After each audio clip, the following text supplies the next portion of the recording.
texted me last night to tell me the new car will be here this morning. So that means I have to go find the money to pay for the transport. And I'm also working today, so I have to kind of get that in there. But the car will be here this morning. My plan is to video the car coming off the trailer, and then you guys will know exactly what's going on with my car situation. Stay tuned, that's all coming up here shortly, in the blink of an eye for you though. Wanted to take a look at the garage right now, show you guys what I did out here. In anticipation of getting the new car, the other day I came through the garage and I completely cleaned out and reorganized the garage. Got all my car prep stuff here with all my microfiber towels. Redid the car parts bin here that has oil and the battery charger and some other stuff in it. And then threw away a bunch of stuff that I didn't need. Scratching my head to try to figure out what happened to my high temperature coating spray, which I can't find anywhere, which I used for the exhaust on the SL65. I usually keep all my spray paint products literally right here, and it is gone. Unless I'm blind as a bat, it is just not here. So I don't know what happened to that stuff. I only used like a little bit of the bottle. But you can see I redid all my paint cans here. Only thing I have to do is get this garbage can back in the back. I keep the garbage cans behind my house when I have two cars. Here's the Accord, my daily driver. My toolbox over here, which I had previously organized and labeled. I keep all my tools here. And here is my workbench and my power tools down here for woodwork and such, and my oil changing. I do have ramps, jack stands. I will be doing a lot of work on the car myself. So I have all that, and I do have an actual hydraulic jack right there. So this is kind of an idea of what the garage looks like now after a nice cleaning, and hopefully this will be enough space for the car. Right here is where it's going. What's up, everybody? Just got a text from the truck, and they are about 2 hours away from me right now. So the ETA is looking like 10:30-ish. Still have to Uber or Lyft over to the place where they're dropping it off. I'm gonna get it dropped off pretty close by at a parking lot. So we'll see you then when I get an update. Headed to the ATM right now. Got to get out $550, unfortunately, to pay for this car to be shipped. So I'm headed up to Bank of America right now. Gonna get out some cash, and then the trucker's 2 hours away, probably about an hour and 45 minutes away now. So we'll have another update here shortly.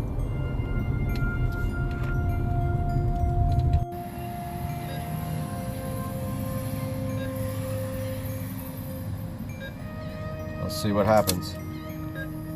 I don't know if it'll let me get this much. Oh, it's gonna let me.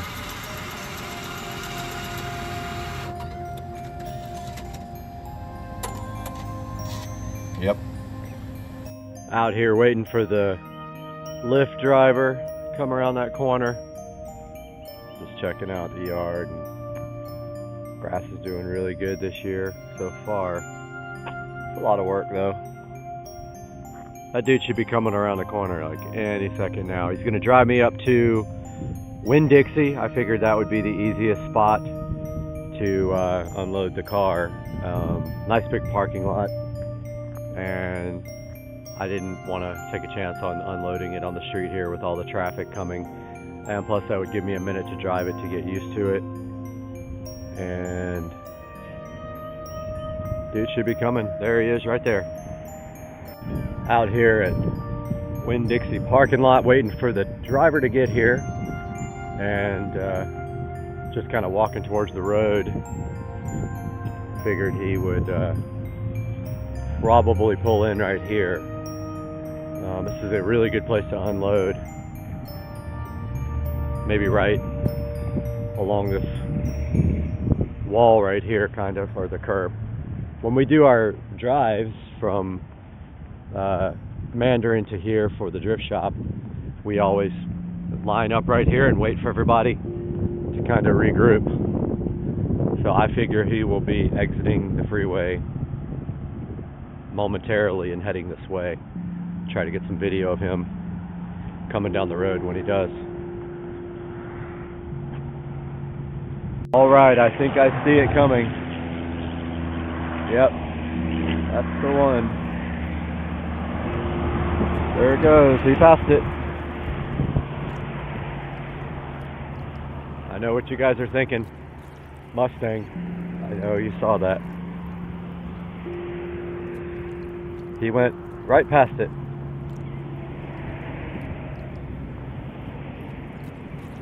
Let's see if he decides to turn in.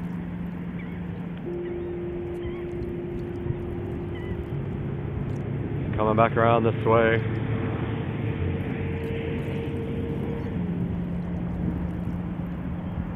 Looks like he's about to turn in. I don't know if you guys can even tell yet what was on that car trailer. There is a orange car on the back. Could that be mine? It's turning in.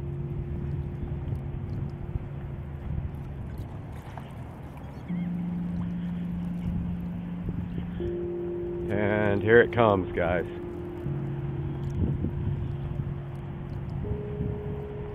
There it is. You guys can probably clearly see it now.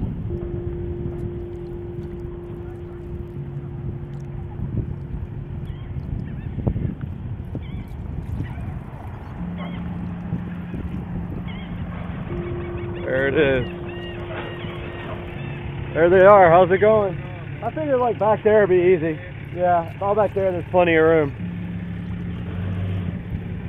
There's the car. It's not that one. Wow. Really does have great paint. So here goes the somebody else is getting a Mustang, not me. Pretty nice Mustang.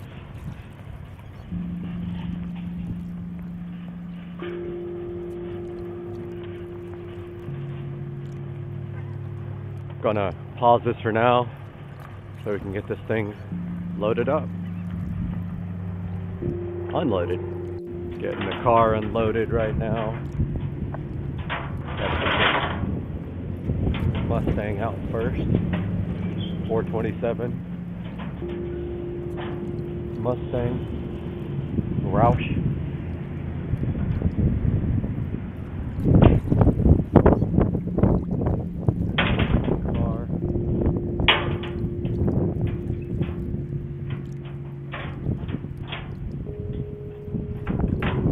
Getting the Roush Mustang off the trailer here. This is the easy one to drive.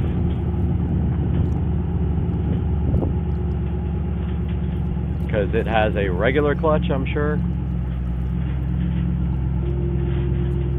But the IS has a twin disc. Directing them off the trailer. They got the boards to prevent any scraping. Straight back. Straight back. Let it roll straight back. Come on. Come on down all the way. Keep going, bro. Straight back. He's got it off the trailer. Good. Woo, that front is so low. Good. Damn. Good. Wow. So close. Front air dam. Very close on this Roush. So we're gonna see if you can drive a twin disc clutch. I think you should come up inside. You want me to do it? Yeah. All right, I'll come. I kind of wanted to get video of it coming off though. I'll video you. Okay. All right. Yeah. All right. Take It's your already time, on. walk up. Yep. There he goes. All right. New owner of his new toy. Yep. Gonna see if I can even drive it. Awesome. Yep. Really pretty inside. Look at that. Yeah. Short boy.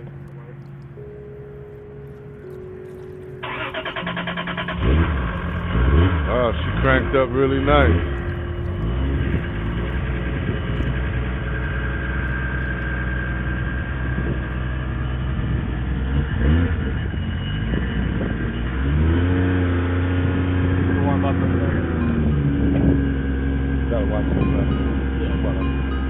You got it?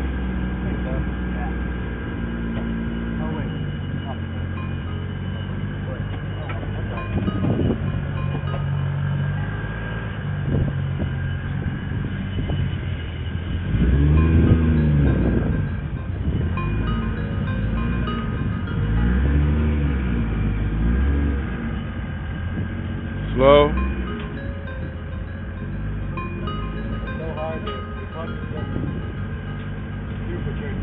Yeah.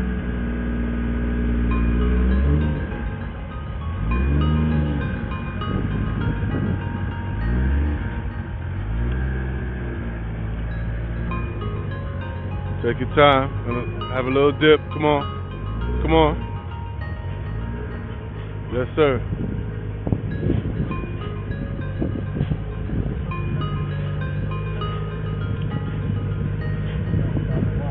Come on.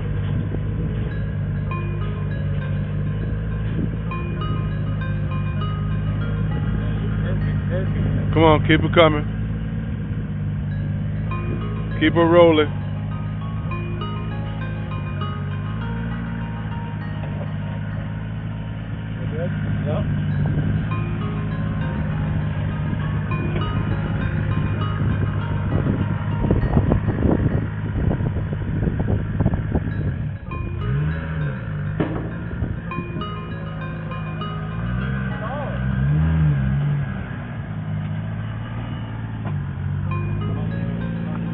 Yep.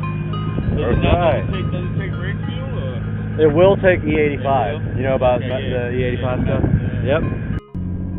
About to try to drive this car without stalling it already. It's a little difficult to drive, but managed to get away without stalling so far. It's really off on though, as you can see right there. I'm still getting used to it. Wow, this guy just pulled right in front of me. Girl. So another thing, 6 gears really close to the emergency brake. You can really, it's hard to tell when it's in gear. This is going to take some getting used to.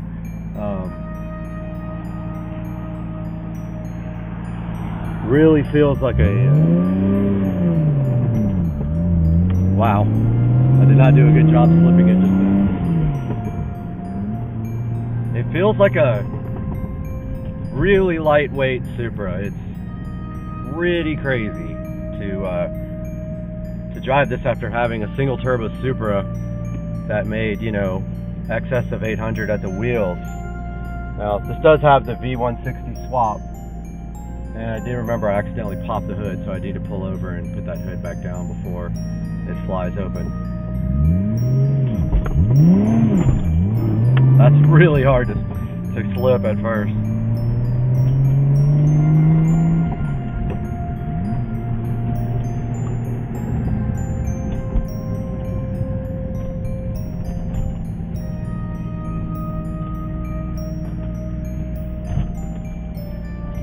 Pull over here and fix the hood because I accidentally popped it a little while ago. It's really awkward driving for the first time.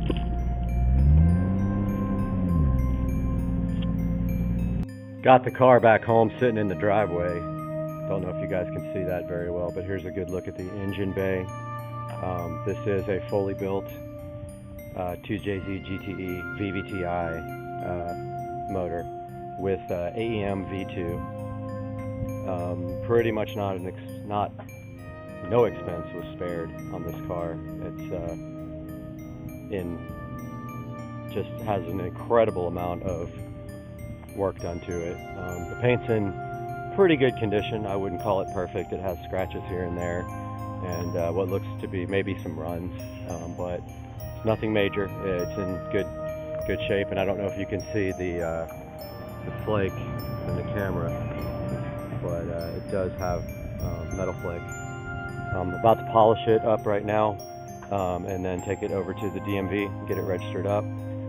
So there's going to be some more information about the car at the end of this video, but for now, here's a good look at my 2003 IS300 with a full Toyota Supra swap.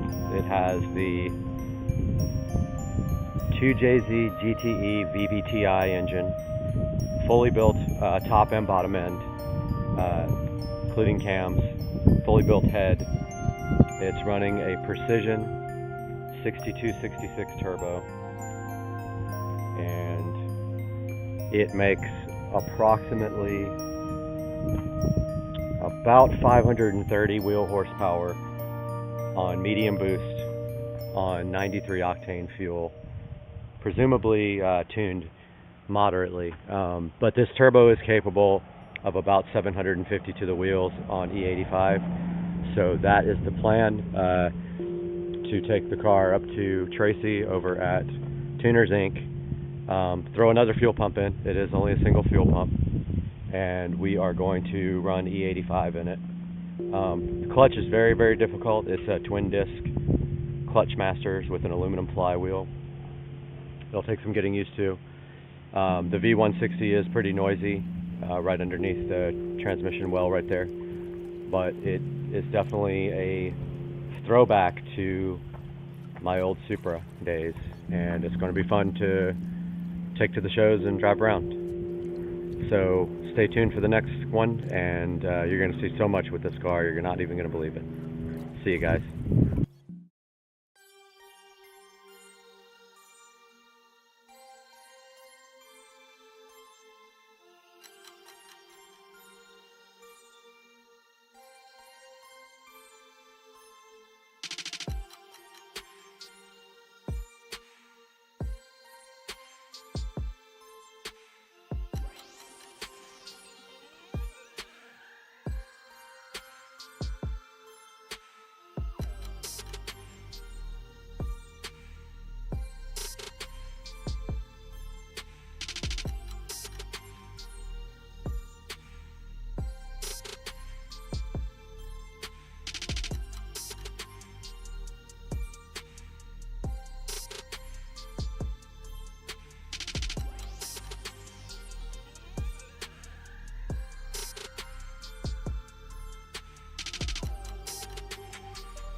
What's up, everybody? Supercar Street Racing here, and today UPS just left, and there is something out here I want you guys to check out.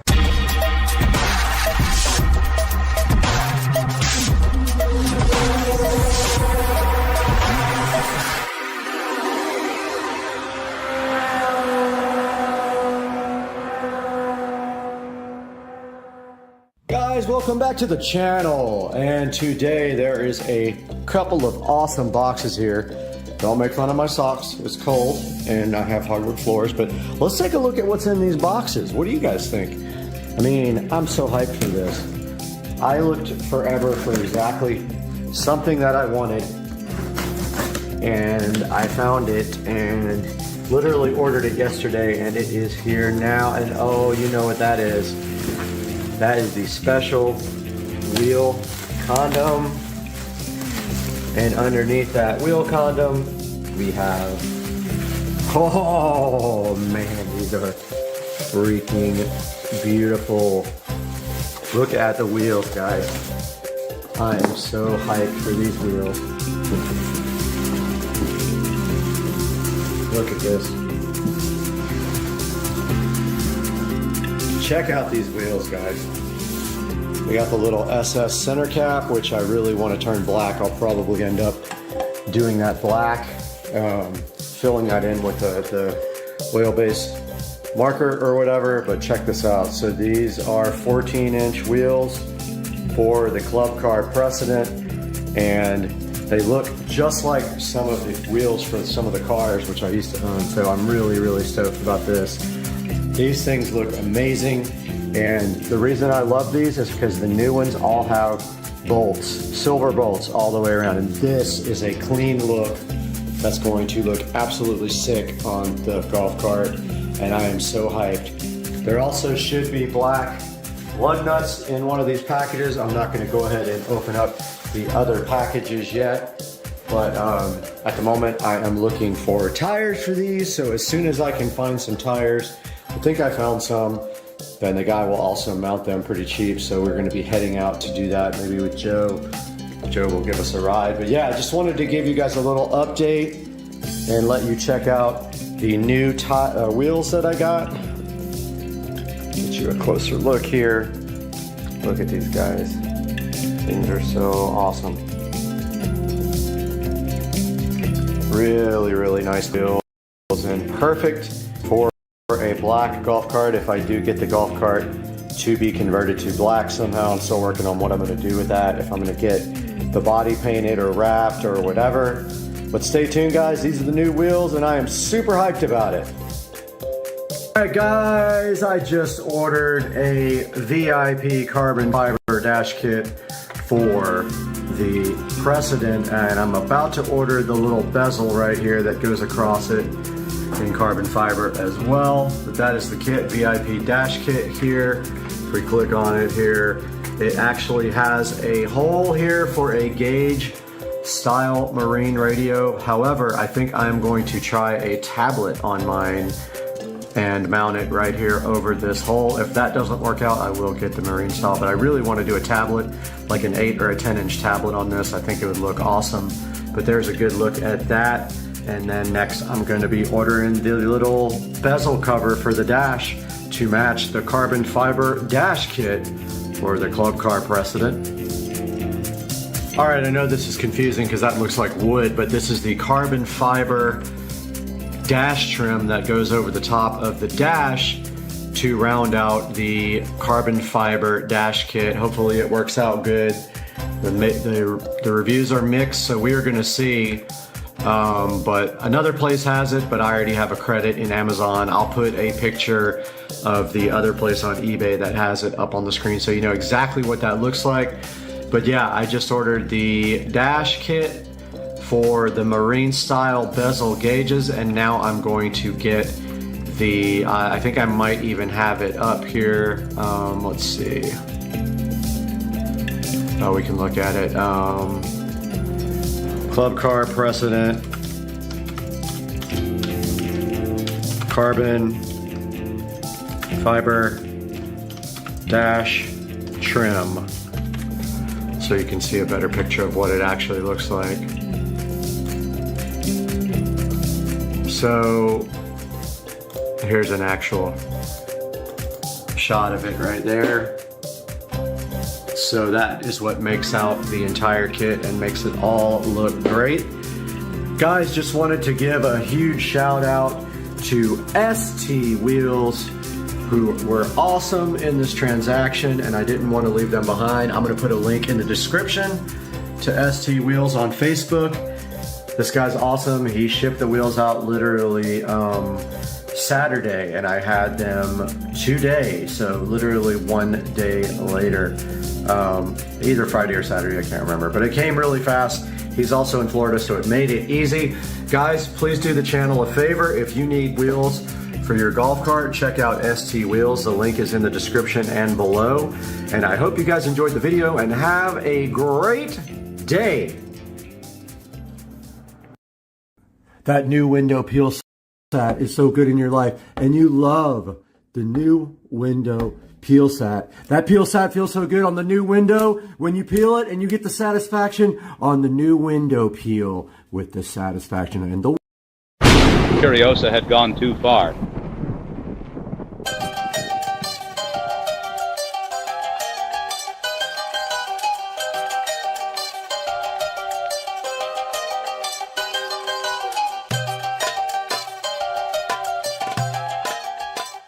As a child, someone changed her world forever.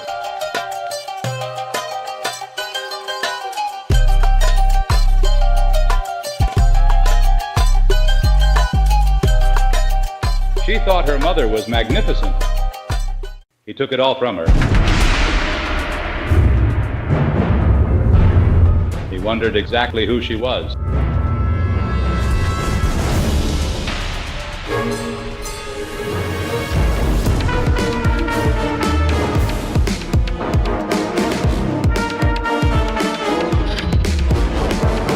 He took her childhood, her mother. Now she wants them back.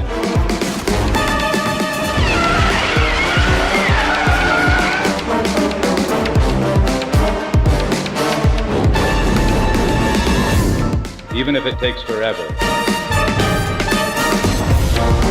She makes a promise to find her way home.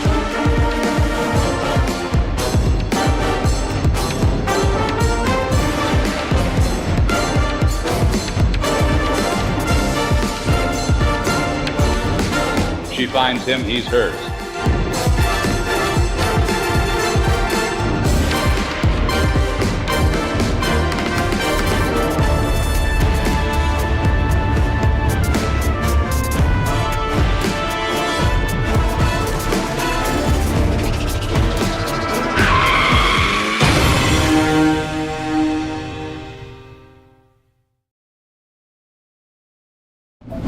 All right, guys, welcome back to the channel. You're at Supercar Street Racing. You got Brad here and Joe. And today we are gonna take a look at this project that we did on Joe's golf cart. We're gonna go through everything with you, tell you why we did it, and then explain everything about both of these carts. Yeah, so obviously you were given an opportunity to work with Masasor Batteries. They contacted you to ask you a little bit more about your channel and had some interest in providing you one for you to obviously do a nice video on. Masasor reached out to you, obviously had a battery that they wanted you to showcase on your channel.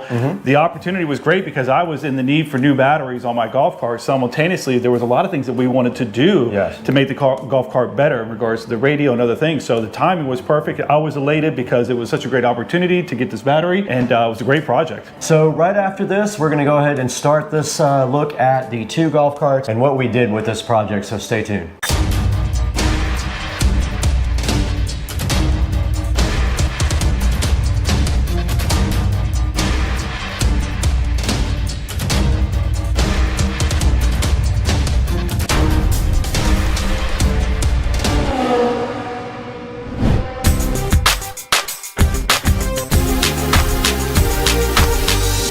All right, guys, welcome back to the channel. Brad here, and Joe is with me, Dukes of Duval.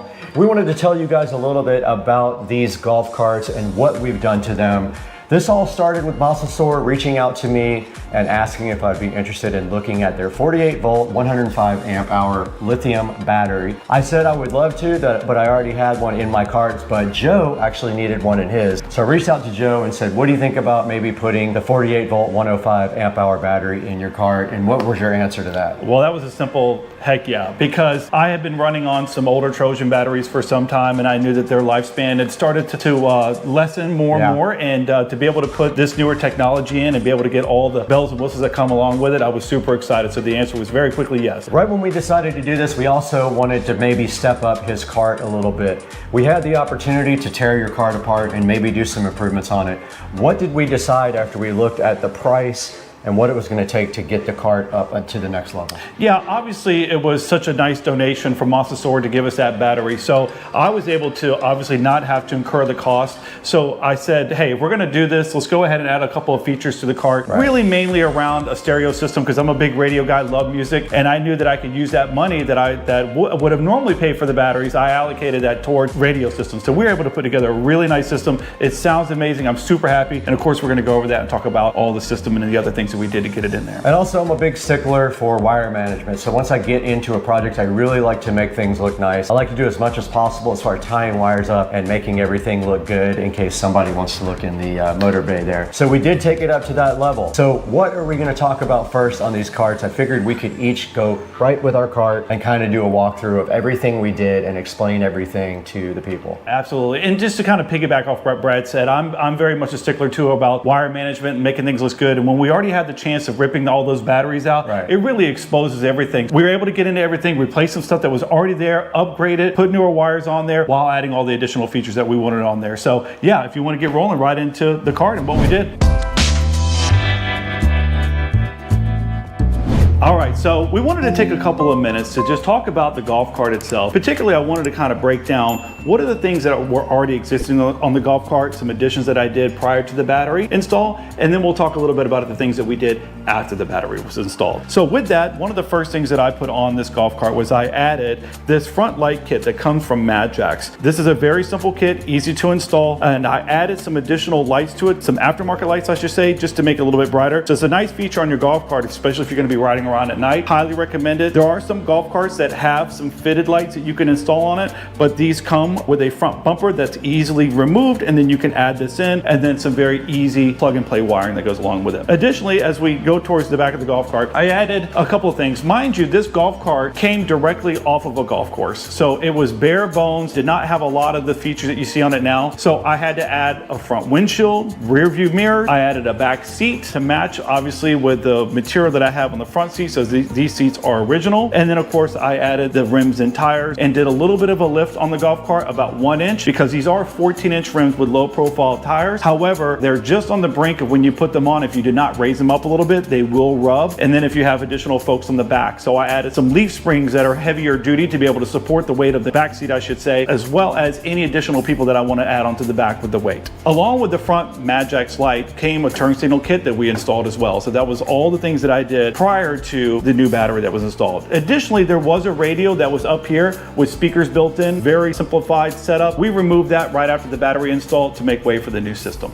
So some of the features I discussed were part of the exterior add-ons that I did to the cart. Now I want to talk a little bit about the things that I did internally on the cart. So one of the features that I wanted to do on this golf cart was to speed it up. So one of the things that I added originally was a 500 amp all track controller. Along with that, I had to beef up the cables, which we no longer need now, add an upgraded solenoid to handle the load of the power, as well as a new motor, which is an F-SIP motor. This cart has a lot of capability and did have a lot of capability prior to installing the battery, but this battery install definitely unleashed the power that this cart already had ready to go. So that kind of completes everything that was along with the cart prior to us taking the battery out and doing the other upgrades that we'll talk about now. Now we want to take the time to talk about the battery itself and the other features that we added to the cart with the installation of this battery. So the first thing is that this is a Masasor 48 volt lithium ion battery, 105 amp battery itself. This has been a great battery that has a lot of power to it, very easy to install. We'll talk about some of the things that we had to do to get it in here, but I want to kind of cover some of the things that we installed, and then we can talk one by one about what we did. Along with the battery, we added this voltage reducer. So what this allows us to do is to step down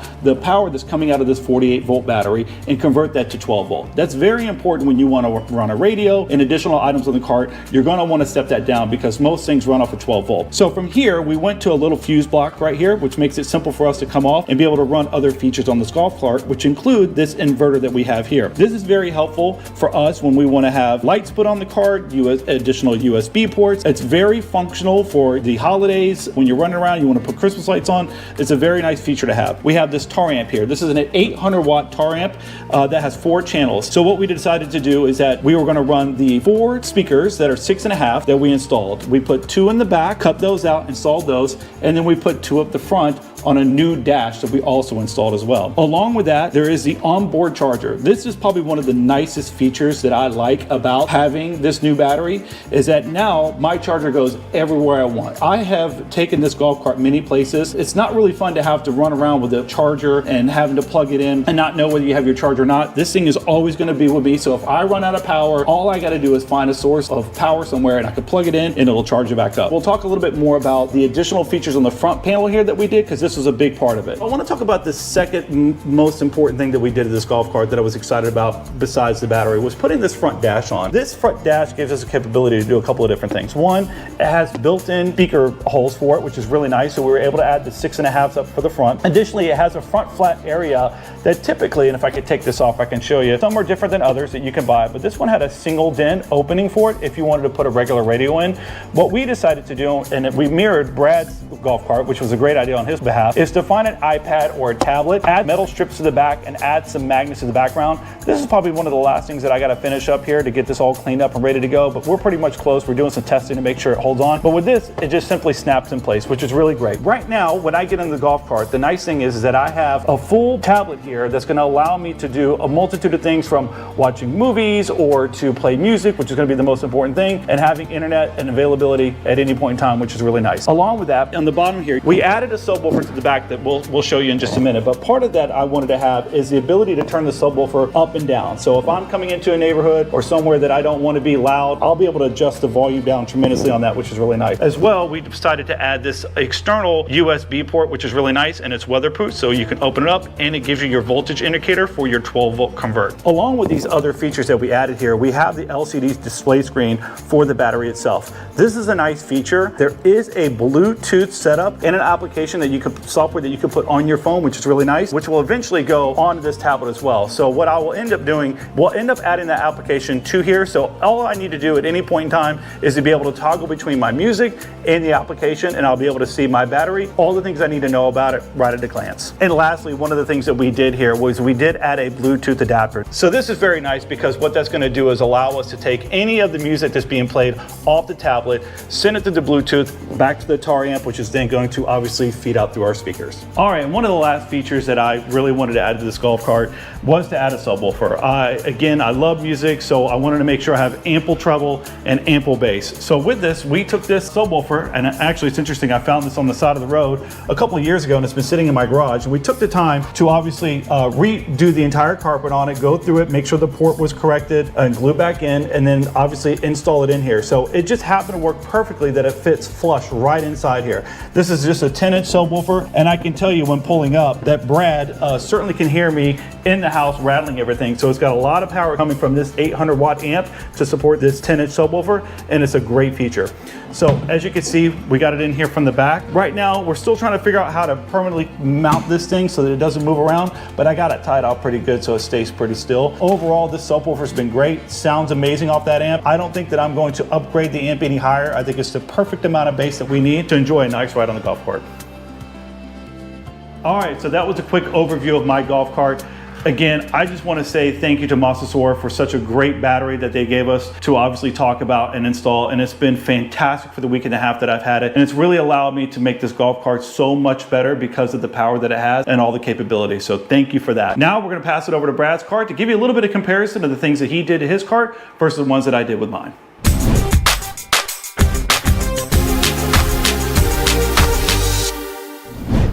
What's up everybody, I'm Brad and this is my 2014 Club Car Precedent. You just got a good look at Joe's cart. Everything he did before, he went ahead and got his 48 volt lithium ion battery.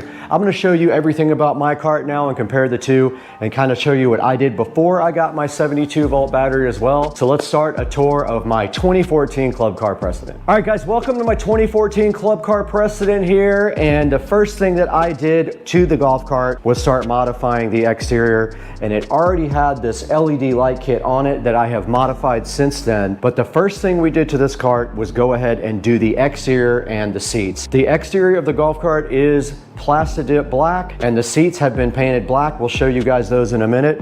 But as far as the front of the cart goes, the only modifications that we have in the front is the light kit that was already there and refurbished. We're right here with my wheels and tires on my 2014 Club Car Precedent. And what we did is we ordered these from Facebook. We found a guy who was selling wheels. And what I really liked about these wheels as opposed to other golf cart wheels is I don't like the bolts. I don't like when it shows exposed hardware. It's kind of a fake three-piece look. I don't like that. I wanted the clean look. But I also wanted some wheels that kind of looked like the ones on the Tesla. So I got these wheels off of Facebook and I think I paid $300 for the set. I'm not quite sure, I don't remember exactly. And then I went ahead and ordered these tires offline and then we took them somewhere to get them mounted and balanced to a local tire shop. But yeah, we got the wheels and tires done and it looks pretty awesome if I would say so myself. All right, we're in the back of the Club Car Precedent now, and you can see right in front of me the other set of wheels for the rear here. But the most important thing about the rear is when you put 14-inch wheels on a Club Car Precedent, you have a tendency to rub. So what we did is Joe and I made this special shackle kit. We actually bought all the stock from Home Depot. We cut them ourselves, and we made these shackles that raise the cart up about 2 inches. And you can see right here, even weighed down with everything on the cart, it barely moves, and there is no way that that thing is ever gonna rub. We have this much clearance on the back of the cart. Okay, I'm around the back of the Club Car Precedent now, and this seat was actually already on the cart, and it was actually brand new. So you can see here, it's one of those seats that you can flip over, and then it does have a little storage thing right there, but it goes to the subwoofer in my case. But yeah, this seat was brand new, and it comes with this nice place here to put your feet. So this was already there, I didn't have to add it, but it is a good feature to have on the cart. Okay, we're here in the motor bay of my club car, and you can see right here we have the 70 volt eco battery, 105 amp hour. And this battery was not given to me. This was not sponsored. I actually paid for this battery. It was about $5,000, not including all the other hardware I had to get. So this is the 70 volt, 105 amp hour eco battery. It is a little bit more expensive. We'll explain why in a minute, but all the supporting hardware that goes with the eco battery is the controller, the motor, and the solenoid were also upgraded at the same time. And also we went from DC to AC at the same time, which improves your torque and your range and everything else about the battery. Now looking in this battery compartment compared to Joe's, there are some differences. I do have a handheld controller here that I've never actually used. I have a 12 volt switch for my 12 volt system here that cuts all power from my voltage reducer. I have the same fuse block here, and then I have the onboard charger back here, and that kind of rounds out everything that I have in my bay. So you see I have a lot less things in my bay because we'll show you where everything else is momentarily. All right, you can see here the back seat of the Precedent, and located on the back seat is everything to do with the audio system and a few things to do with power as well. And starting on this side, we have our voltage reducer. This does take 72 volts and drops it down to 12 volts. And there was a question as to whether it would handle 72 volts, and it handles it like a champ. Right above that, we have a actual relay that is for the amplifier. So instead of a fuse block, we actually have a relay that you can reset by pushing a button if it does trip. Moving over to the center here, we have my amplifier here. It is a 5-channel amplifier. And then right behind that, we have my epicenter, which is my bass enhancer. And then over on that side, we do have the inverter. And one thing I forgot to mention here, right here in the center, I have the same Bluetooth adapter. This Bluetooth adapter is connected to my tablet, and it feeds RCAs to my amplifier for all 5 channels of my stereo system. And that rounds out what we have on the back seat of the club car. All right, we just wanted to touch on one thing. Notice that the size of the battery is a big reason why Joe has more room. This battery is about 6 inches longer, or if you want to say wider, than the battery that's in Joe's cart. That prohibits me from really doing a lot, and not only that, it came with a ready to go mounting kit for the club car. So all we had to do in this case was literally put our brackets down and shave a few things off, and the battery fit right in the center. It was designed to go in the center. With the other battery, the Mosasaur, we were able to move it to one side and create a lot of space, which is an advantage if you need space under your seat.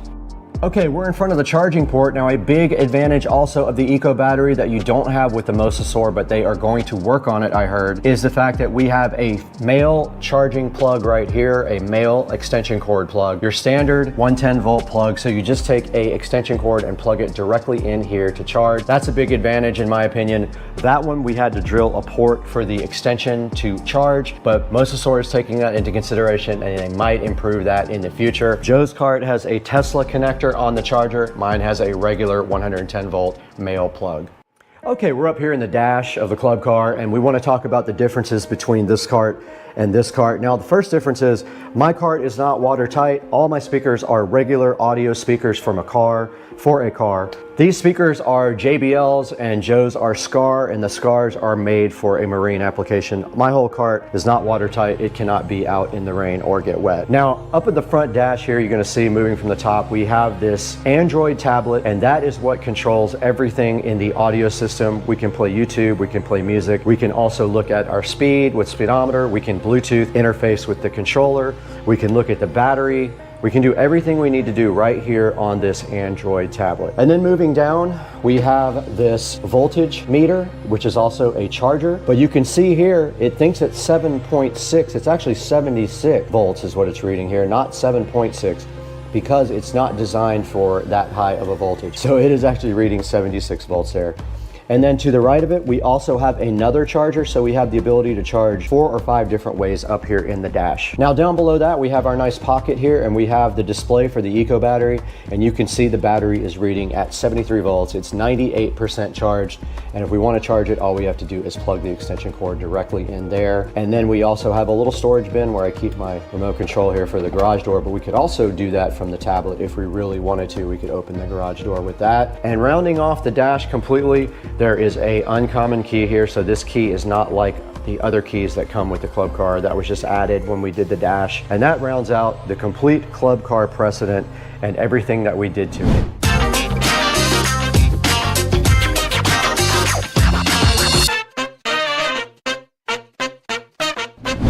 All right, guys, we are back in the Supercar Street Racing garage with Dukes of Duval. We've got both of our carts right here, and you guys just saw a complete walkthrough of both of the carts and all the modifications that we did to both of them. And I gotta say, the carts look amazing, they sound amazing. What is your final thought on the Mosasaur battery and these two carts? Yeah, I tell you, we did Brad's cart first. That was a great experience to really learn more about the cart, all the things that you can add to it. We learned a lot from that. So when we jumped over to my cart, it was much easier of a process because we knew where everything was, what we needed to do. And then obviously with the Mosasaur battery, it was amazing. This cart has a lot of power. It's a lot of fun. The music blares. So very happy with all the work that we've done. And I thought it went very smoothly overall. So very easy process, especially when it came to putting in the battery. Very simple. We could have done this whole thing in probably 4 or 5 hours, but we decided to take it to the next level. And luckily I had a lot of the connectors and wire that we needed. We only had to order a few things. We had a lot of the tools and everything we needed right here in the garage. So we were able to do everything right here. You saw this is a 10-part video. It took probably 40 hours worth of work to do everything, and I had that much video to sort through. A little bit of a pain to edit, but it was worth it in the long run because we had everything on video. Absolutely. Yeah, I think the process would have went a lot faster had we not wanted to capture every part of it and give you guys as much information and video footage so you can get your eyes on what we were doing. Correct. I know there's probably things that we didn't capture, but we really tried hard to get every detail of it to make sure you have a good understanding when it's time for you to upgrade yours. Correct. There's a fine line between having too much and not enough video, and we tried to just split that right down the middle. But we want to really thank Mosasaur for supplying us with their 48 volt 105 amp hour battery. Absolutely free, proud sponsor of Supercar Street Racing. They hooked Joe's cart up, they hooked us up. We'd like you to go ahead and go onto our affiliate links down below. So we've got a link in the bottom in the description. If they order through our affiliate links, it helps the channel out just a little bit and gives us a few dollars to keep going. Absolutely. And just to give you kind of an understanding, I've been running this battery now for about a week and a half after install, and I have been completely happy with it. It's Great. very strong. There's been no technical issues with it. Once we installed it, it was good to go. So very happy. Great to hear. Mosasaur, thank you once again. Guys, thank you for liking and subscribing. If you're new here, go ahead and hit like and subscribe. And we're glad to have you if you're new. We're glad to have you back if you're an old subscriber. And we'll see you on the next one. Let's get out of here. All right.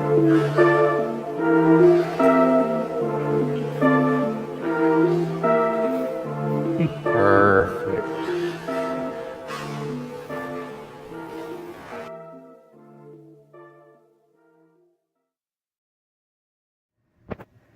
Happy Monday morning, guys. And today is a holiday, but unfortunately, you can see here, I am actually at work. Today we're going to talk a little bit about how to get your crud, black, soot, and just terrible exhaust systems looking polished and brand new.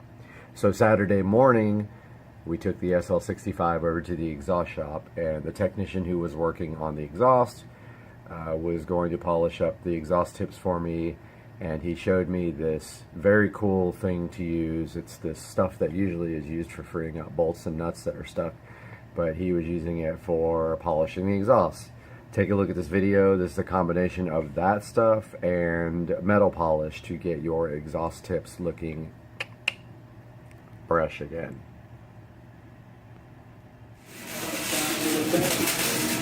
Looks good.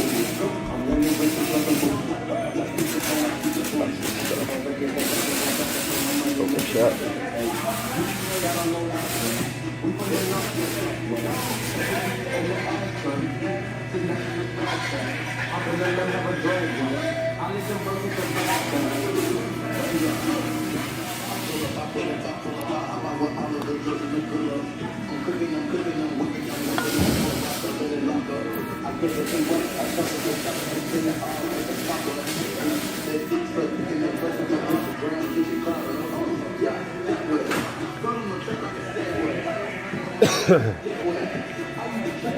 Nah, it ain't cheap though. That stuff ain't cheap.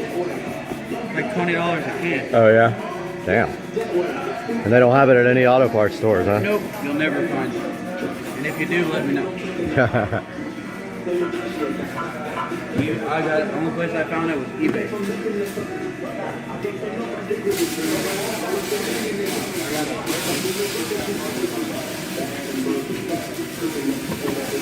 Came out good, man. But the cool thing is you can use it on a lot of stuff. Right. A lot of stuff. And what it does, it can't, like, say, now that we're doing it like this, you get water spots on it next time, or oxidation or anything, you just wipe it off. It leaves like a foil film on it that protects the tip. Came out good.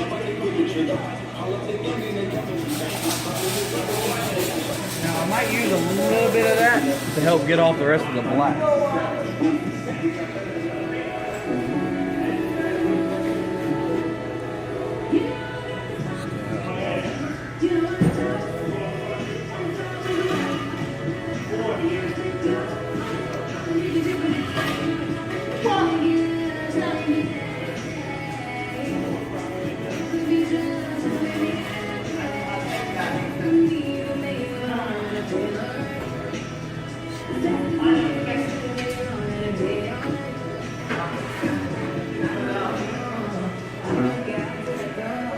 I don't think it works that great.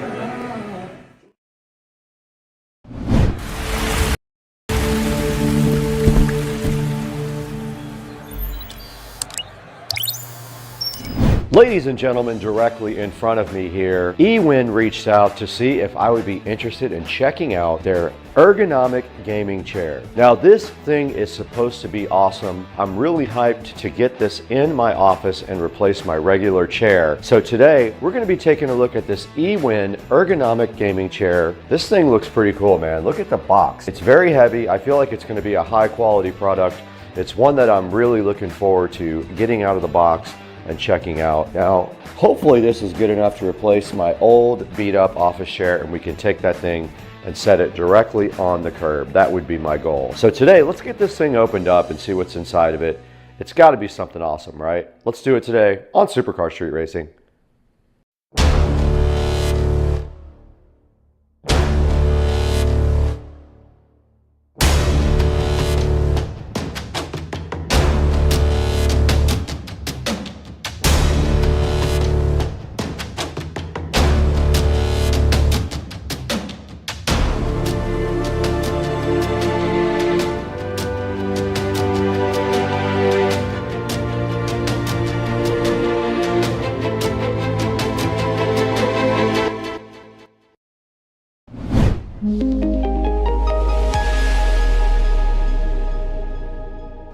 Now, I don't know where I got this old chair from, but I've been using this in my office for a while. Right here in front of me, this office chair will hopefully be replaced today. So my goal is to get the eWin out of the box, directly out of the box right now, so we can go ahead and get this thing built and put over in the Supercar Street Racing office. But to get this out of the box, we have the trusted SCSR patented scissors.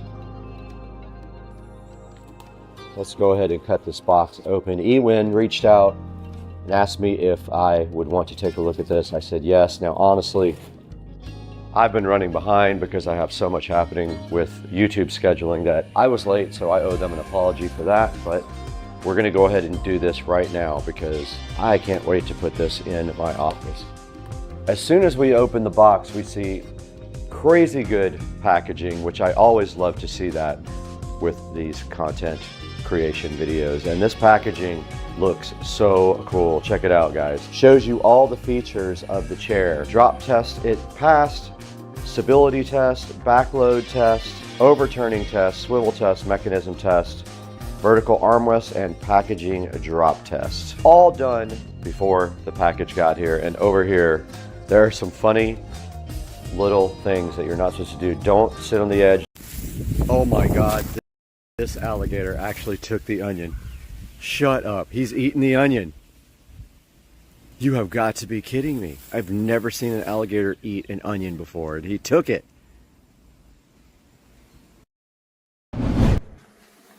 Why? That's corn. Somewhere in there are cows. And we are in Mississippi today. And I'm going to show you guys my sister's unique house and some of the cool features of this place on Supercar Street Racing. Come along and check this out.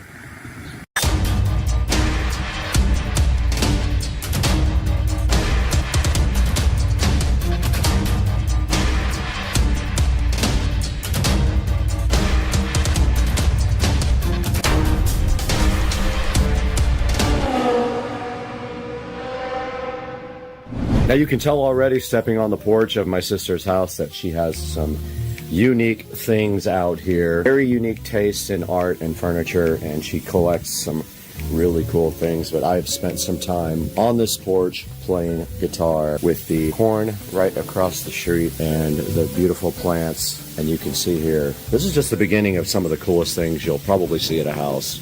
Now let's go inside. Hey dude.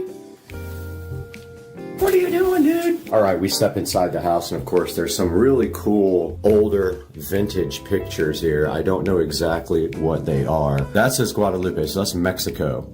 So yeah, some really interesting old photography here. And then of course we are from New Orleans, so down here we have some very cool Mardi Gras stuff there, and we have Bo the cat. And then moving up here, there's some very cool antique lamps here. A very old antique, it looks like an armoire, or I guess you would call it a dresser, more like, and not an armoire. And then on top of that, some vintage photography, and I don't know the significance of this, probably isn't one. The cat is trying to open the door. You're not getting out, dude. Some interesting palm leaves here, a candle, and then some shawls adorning this, and some more old photography back here. But a very cool old dresser here as you enter the front door, and some older looking ornate lights. And then on my right here, some pretty cool artwork. As you can see, it's multi-leveled. Might be hard to tell on camera, but this is levels of paper or some kind of material. This is one of my friend's artwork, Andre. So he painted this of a local artist. Okay, so my sister is really into Day of the Dead stuff. So you're going to see a lot of skulls and things related to Day of the Dead. And up here, we do have a cool picture. Looks like painted by Anthony Hart. And then a picture of my sis and her boyfriend there. And then down to some interesting artwork here. There's a diver's bell here. There is some kind of old, I think that's a trombone.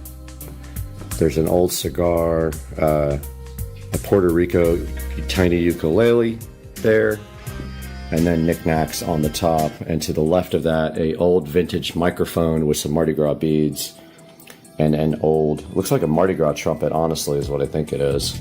And then a cool old piece of furniture underneath this. Looks like it's just like some sort of chest, and that is part of the living room there. Now let's move over. And this guitar is Paul Thorne. It has tickets on it and it's autographed, and that is pretty cool. If you guys haven't heard Paul Thorne, go ahead and check him out. And there is his Catfish Alley poster, and then a picture of him and my sister, and some other Paul Thorne stuff here, and then cool little poster here, artwork by Paul Thorne. It is signed by him.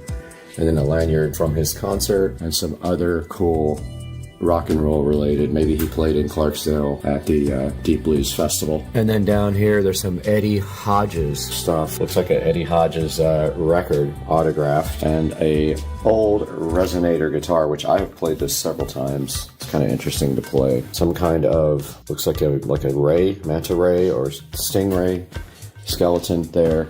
And then we've got an interesting little table right here as well. On this table, there's a bunch of knickknacks, a bunch of automobile-related stuff, some airplanes and stuff like that, some more Day of the Dead, picture of my sister's boyfriend with the president, and just a lot of cool little knickknacks. And then some art up top, looks like Mary art. Down below, a dog and a suitcase and some old antique, looks like antique buckets and an antique suitcase right there, suitcase.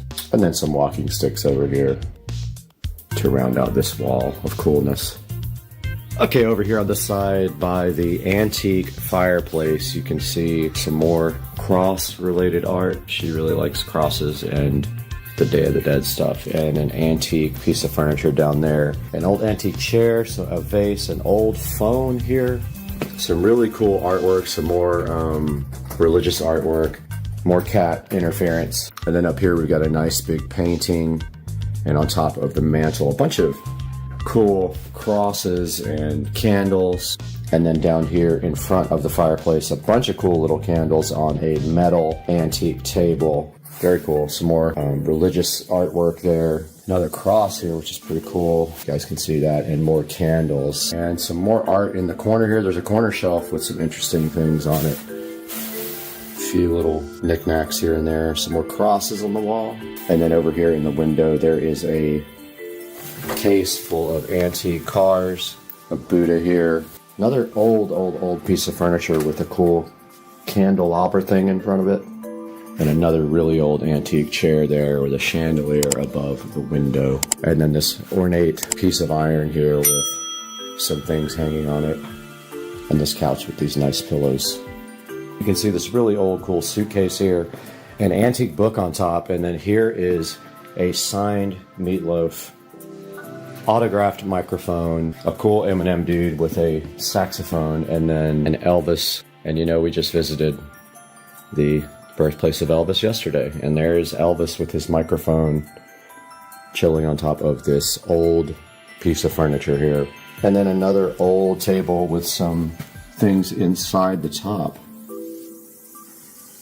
And a skull on top with a Mardi Gras hat of some kind, it looks like. Side, there is a pretty cool piece of artwork up here, a bunch of candles, a bunch of old dishes, antique dishes, all the way down this, I guess you call it an armoire or a cabinet of some kind. And then on this side, some really cool, colorful curtains, another Day of the Dead type skull, old bowling pins too, which is very cool. And then in the corner, on the corner shelf, miscellaneous. It's like a glass skull from the Skull vodka. Really, really cool artwork here. Really cool antique tables. Another pretty cool hanging mirror with some, and she's also a cat lover, if you couldn't tell. The cat's staring at Patricia. And then this, another cool little skull. And these hanging cat ornaments are awesome. Look, these are cool. And then rounding out her cool living room, she has some more neat artwork right here. And then of course, more cats right there. And an awesome shelf. I like this piece of art here. It says odd on it, and it's got the little Barbie doll head. More religious stuff there. And then all the way down the shelf here, some interesting books and a really old vintage guitar here with some signatures on it.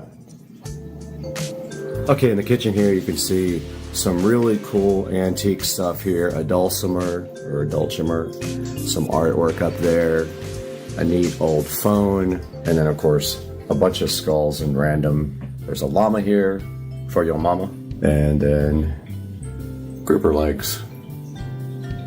We're in the foyer area, and this whole foyer has a lot of cool things in it related to rock and roll and some cool artwork, bunch of wine bottles, really old wine bottles, and then up there, signed guitars. They are Charlie Daniels, ZZ Top, Glenn Campbell, Eddie Hodges, B.B. King, and the Greg Allman signed guitar, all up above the door here, along with some old glass vases, old wagon wheel. Up there, there's a Christopher Cross signed guitar and some Elton John artwork down here on the side. But yeah, just a really cool collection of signed guitars. Top of the steps here, some more. But yeah, just a really cool collection of signed guitars. And more music related stuff. And that is a Vince Gill signed guitar right there. And let's take it on upstairs where there's some really interesting artwork. A couple of signed guitars right here, along with a cool metal guitar guy and a bookshelf. And then an old music stand. Right here we got this rock and roll guy that used to be a suit of armor. Now he's all dressed up for Mardi Gras, and he's got his rock and roll record. Some old books over there, a really cool old guitar with a bunch of stickers on it, just some more random cross artwork, and then of course this cool doll, which is so fascinating. It's like a doll in a wheelchair. This is what happened to baby Jane. I like it. I think it's awesome. And then here in the chair, nice old metal chair with an old helmet in it and another skull. Really cool old door with a voodoo thing on it, and of course more cats. And I love the horse decoration here. This is 11 Spoonfuls signed guitar here. This one is Reba, James Taylor here, and then next to my mess over here, because we have taken over the upstairs. We love this thing. It's like a frog body with a doll head with a foot in the mouth. It's so cool. Over here, Star Wars memorabilia, drums over here, an alligator head, some cool books and dolls, Curious George stuff, Snoopy stuff. And again, I've taken over this area with my suitcase, but very cool mirrors and a shelf here with different types of kind of Day of the Dead stuff. Interesting artwork here. The top here, that reminds me of The Oldest View. If you don't watch Kane Pixels, you should watch The Oldest View. He is very talented. And then interesting baby head inside of a thing. And then again, we took over a lot of this area, so it isn't messy because we have a blow-up bed chilling in the back here. I thought this probably makes it interesting lighting. And then below it, there's a candelabra here with some cool old candles with the fleur-de-lis, because we are from New Orleans. And some interesting artwork here, an old telephone, some art. Same over here, some art there. Some more art up here above on the wall with the disco ball making interesting light in the background. Okay, going out into the backyard of my sister's house is kind of where craziest backyard happens. This is one of the most tropical backyards I've ever seen. Let's take a look around here at my sister's backyard. She has this place all decked out with flowers and plants of all kind. Beautiful flower beds and the pool. Every square inch of the backyard has some kind of cool flower, plant, or art. And we actually are going to be installing some LED curtain lights out here today. Moving to what we came here for, she does have a pool here with plants all the way around it. You can see how beautiful it is. They take care of this with a lot of attention and care, and it's a lot of work to get these things taken care of and watered every day. It's an oasis back here. Check out this array of plants, flowers, trees. It even goes all the way back here. There's a big space back here, and they have the banana plants. Every flower you can think of, and then this beautiful pool here. Artwork, that one is missing its head, but still. And so yeah, I just wanted to give you guys a little insight into one of the coolest places I've been to. One of the most beautiful backyards I've seen, and this is in Mississippi. Check out that, guys. Just amazing. And I hope you guys enjoyed this, enjoyed the look into this beautiful house, beautiful backyard. And we'll see you guys again soon. Thanks for joining us. Like, subscribe, please. Mr. Binks loves cat TV. He just can't stop watching cat TV. He's all about the cat TV. You would be too if you were a cat, because cat TV. Alright, I have absolutely no idea what I'm doing, but there's something flashing there, and I just want to... Oh! Check it out, the light came on! Oh my god!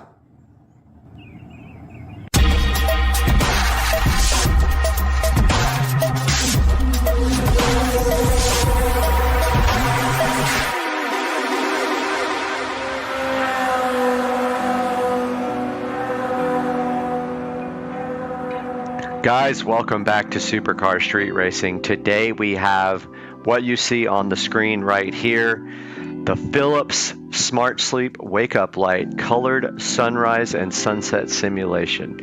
Now, I was in the thrift store the other day and I had no idea what this thing was, but I am super fascinated by things in the thrift store. And I found this guy right there. You can see it in the background, sitting on the shelf, and I was like, what is this thing?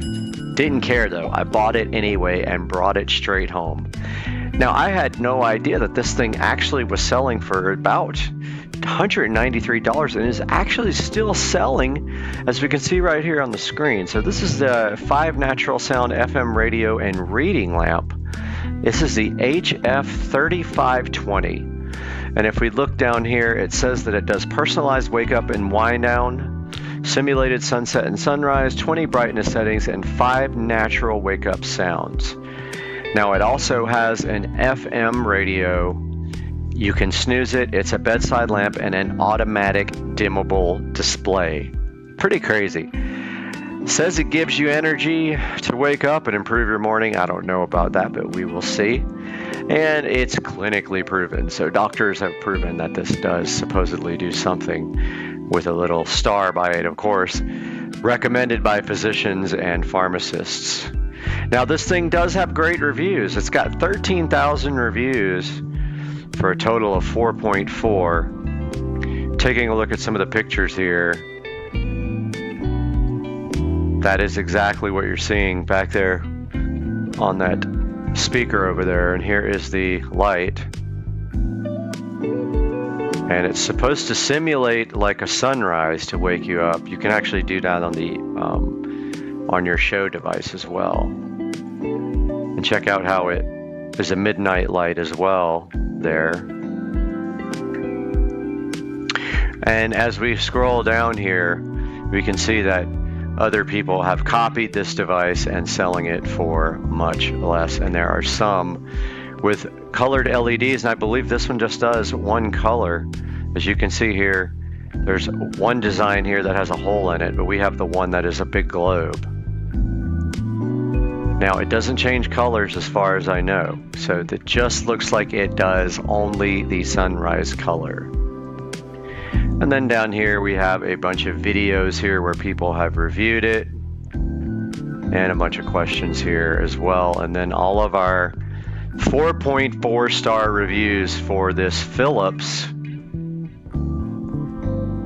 amazing smart sleep wake up light. And then I've never actually known how to operate it. I just got it and kind of just turned on the light and just leave it there. But here is the actual operation manual that we can actually go through.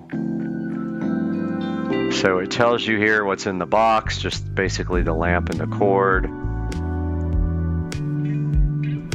Tells you the effects, so it says it gently prepares your body for waking up during the last 20 to 40 minutes of sleep, depending on the simulation that you set to it. In the early morning, your eyes are more sensitive, so you can wake up slowly. You can actually do that on your show device as well, like I said. Shows you here the device and the menu buttons here, and how to navigate through the menus, which are a little confusing. So it wants you to place this between 16 to 20 inches from you on the bedside table. And then here shows you how to set the clock time, which we can play with here in a few minutes. Then you can select your wake up profile here. You can wake up at 2 different times. You can set your sound to wake up to FM radio or built-in natural sounds, which I have not attempted. Here's how you adjust your clock times and your display contrast, switching the lamp on and off. There's actually a little light on top. That is the one thing that I did figure out, and how to do the brightness. I did figure that out. There's how you turn the FM radio on and off. This is a rather large alarm. This is the fall asleep. So you can fall asleep with a timer. Your dawn duration settings here. A demo mode, which I did not know, which we will try that. Tells you how to store it, dispose of it, assistance, guarantee money back, and I'm assuming it's about to go to a different language. It does go to Francais after that. So the most curious thing that I have here is we will go through this with you when we get the device and we get a camera over by the device. So we'll do that next. We'll take a look at this thing up close and personal and go through some of the menu settings. Okay, we are here in front of the Philips light, and this thing is supposed to wake you up at night and in the morning keep you more awake and make your wake up just gradual, because the light gradually comes on instead of like popping on from the very beginning. So see here, it says it helps you wake up more pleasantly. And it says the default time is 30 minutes, and it gradually increases, and it prepares your body for wake up. It says the effects of wake up light prepares your body to wake up in the last 20 to 40 minutes. It makes you more alert. Here's some of the icons, and here is the device right here. So it shows you to navigate through the menus. You press the menu button. So menu is where? Menu select. Menu is on the front. And it's flashing O2. And it looks like this is where you set the time, I guess. I'm not sure. Yeah, it looks like that's the time set on this thing. You can see here it says 6:40. To exit the menu, you press the menu button or wait 30 seconds here. All right, so it says to set the clock time, you have to set the clock time when you plug the appliance in for the first time and when there's been a power failure. Let's hit menu. This has a short in it.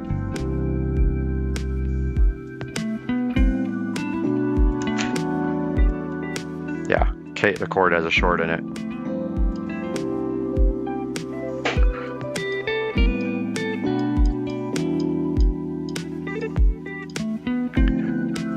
Okay, so it's not on the time set part.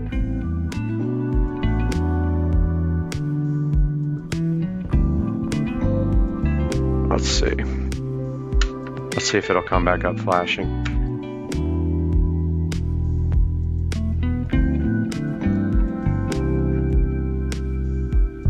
Yeah, this thing has a issue.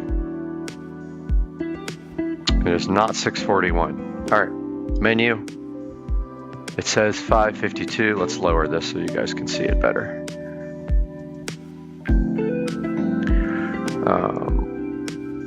Menu. Okay, let's get out of it. Menu. So it thinks it's 641.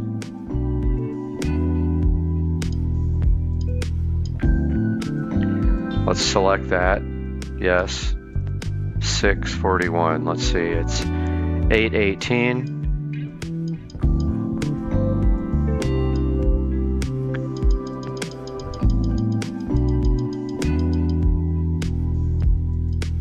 All right. Looks like we have an alarm on here too. Not sure what that's about. So we're past the first part to set the time when you first turn on the device. Now, when you set your wake up profile, you set your wake up time, the light intensity, and the sound level. So you can set these two different wake up times if you want to wake up at different time in the weekend. The procedures to set the wake up profile and wake up sound is the same for both. So you hit menu, and then there's a bell here. You select it, you select the time. Let's set it for 8:25.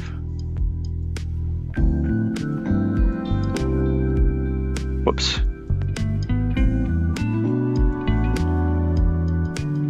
Let's set it for 8:22 and see what happens.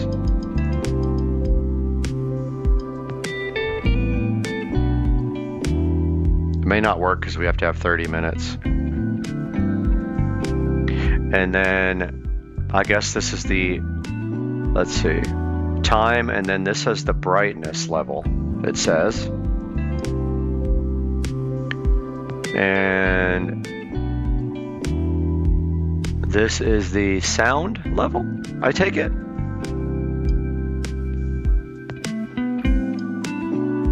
It says that the alarm's on. Let's see what happens here in a couple minutes.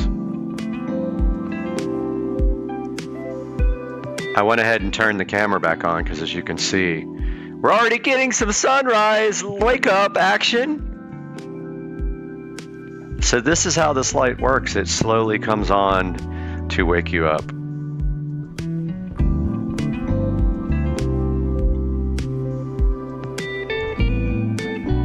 And you can see it getting brighter, so it will change brightness until your preset clock time, at which time it should be at 100%. I would take it if that's what I put on my profile.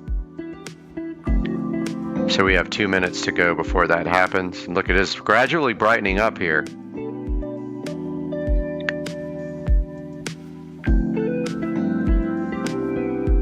And we still have actually a minute to go. So let's go down the menu. So you can actually choose different sounds when you put on, it looks like when you select, when you're going through the alarm settings, there's a little note here to select where you can do, it says it has 5 natural sounds. One of them looks like a bird, one of them looks like the radio, then there's some music. We got 1 minute to go before we get woke up here. Let's see what it's actually set to. Might be able to go in and look before it gets.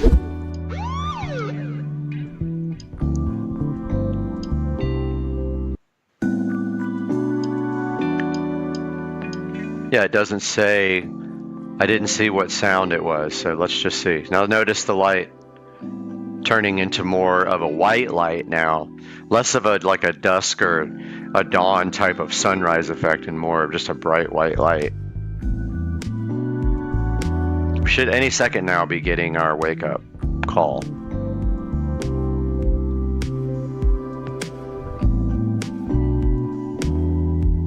Come on. There it is. It looks like it's set to radio and the volume is probably turned down or it's not on a station. So yeah, that is the alarm. Now let's go back to menu.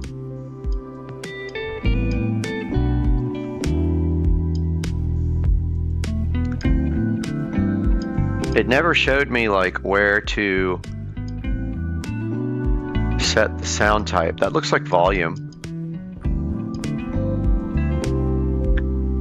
But nowhere does it have what type of sound. Let's see. Menu, select. All right, menu, select.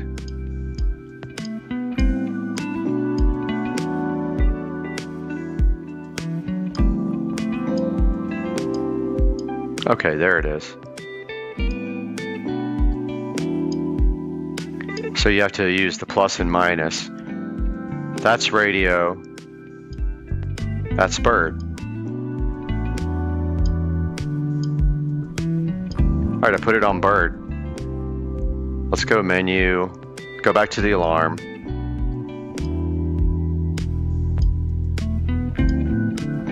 Eight. Ah, dang it.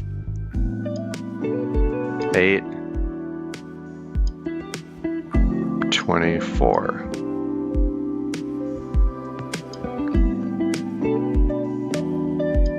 All right, so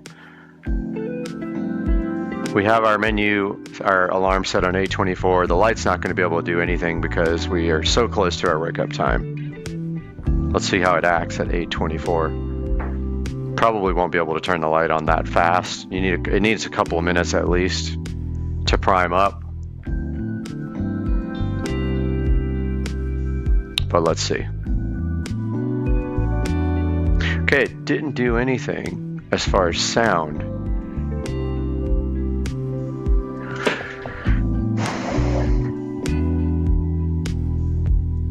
Yeah, it didn't do sound.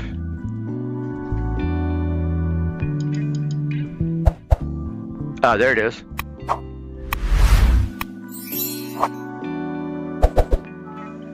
Aha, we found the sound. All right, let's hit the snooze. Okay, I think we hit the snooze button on the side. It looks like a little bell here. Now this is how you adjust the clock time. We already went into that, so we already know how to do that. And display contrast, you can go from level 0 to level 4. Advise you to set the contrast in a dark room. So you hit menu, and you hit select. It's not actually select, it says select, you hit plus and minus till you get over to brightness. And the brightness is this little half moon looking thing. Then you hit select, so the instructions are actually wrong. You can only go 1 through 4 on that, okay. All right, so there's a lamp button as a bedside lamp. There's a button up here with a little light indicator on it. You can adjust the light intensity by pressing plus or minus. And I saw this earlier, this is what blew my mind because I actually got it to turn on. And that's how you adjust the lamp brightness. Now to go FM radio, should be a volume. So that's interesting. Mine does not have that. Mine doesn't have an FM radio at the top. Mine has like a Bluetooth, has like a plus minus.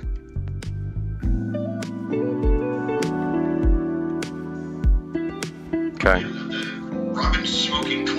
There it is. All right, so mine is different. Mine doesn't say FM at the top. It just has a plus or minus track thing for like changing tracks. But I did find the FM radio there. Here's how you switch the alarm off or on. There's a little bell icon right here on the side, as you can see there in the instructions. All right, so to snooze,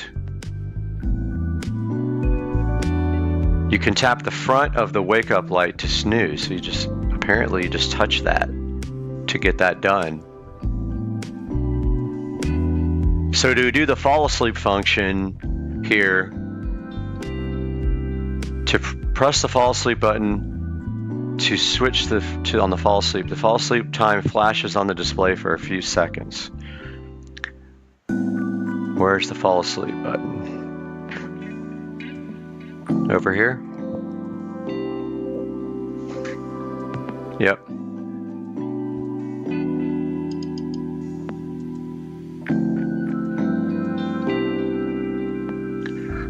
So this is how you do the fall asleep. You just set a time, 5 to 60 minutes. And then I guess the light gradually decreases there to help you fall asleep, as is indicated here in the manual. And it looks like it'll play music until you fall asleep as well. So this is the dawn duration. It's the time in which the light intensity gradually increases to set the level before the alarm sound is played. Default is at 30 minutes, but you can reduce it. So you press and hold down alarm 1 and 2. So there's a 1 there and there's a 2 there. And there's your dawn setting. See it flashing there. All right, so let's see the demonstration mode. Press and hold alarm and alarm 2 for at least 3 seconds. So this is alarm 1, this is alarm 2.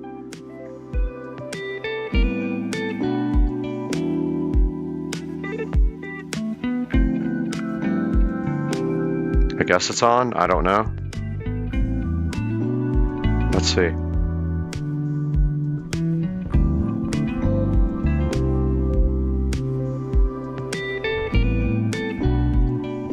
I can't tell if it's actually on, but it looks like the light is decreasing.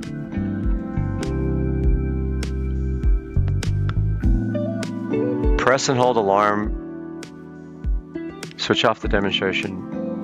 Press and hold the previous plus alarm button for 3 seconds again. Oh, or alarm. Alarm 1 or alarm 2. I was doing it wrong. All right, there's test here. Now we're in test mode.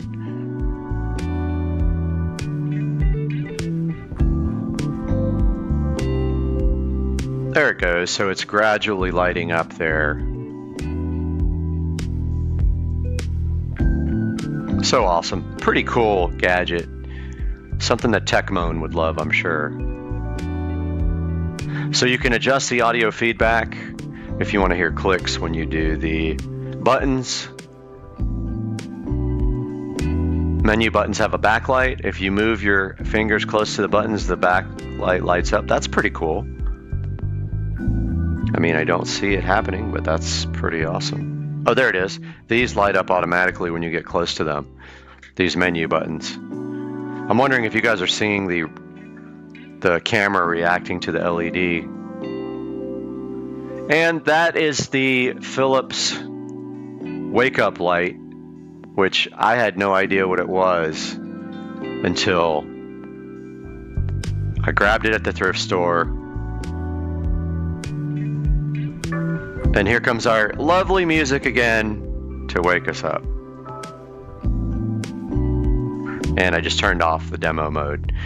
Guys, I hope you enjoyed this look at the Philips wake up light. It is quite an interesting device. I've never seen anything like it before and pretty cool. If you guys have any comments, throw it down in the section below the video, and please like and subscribe. We'll see you guys on Supercar Street Racing.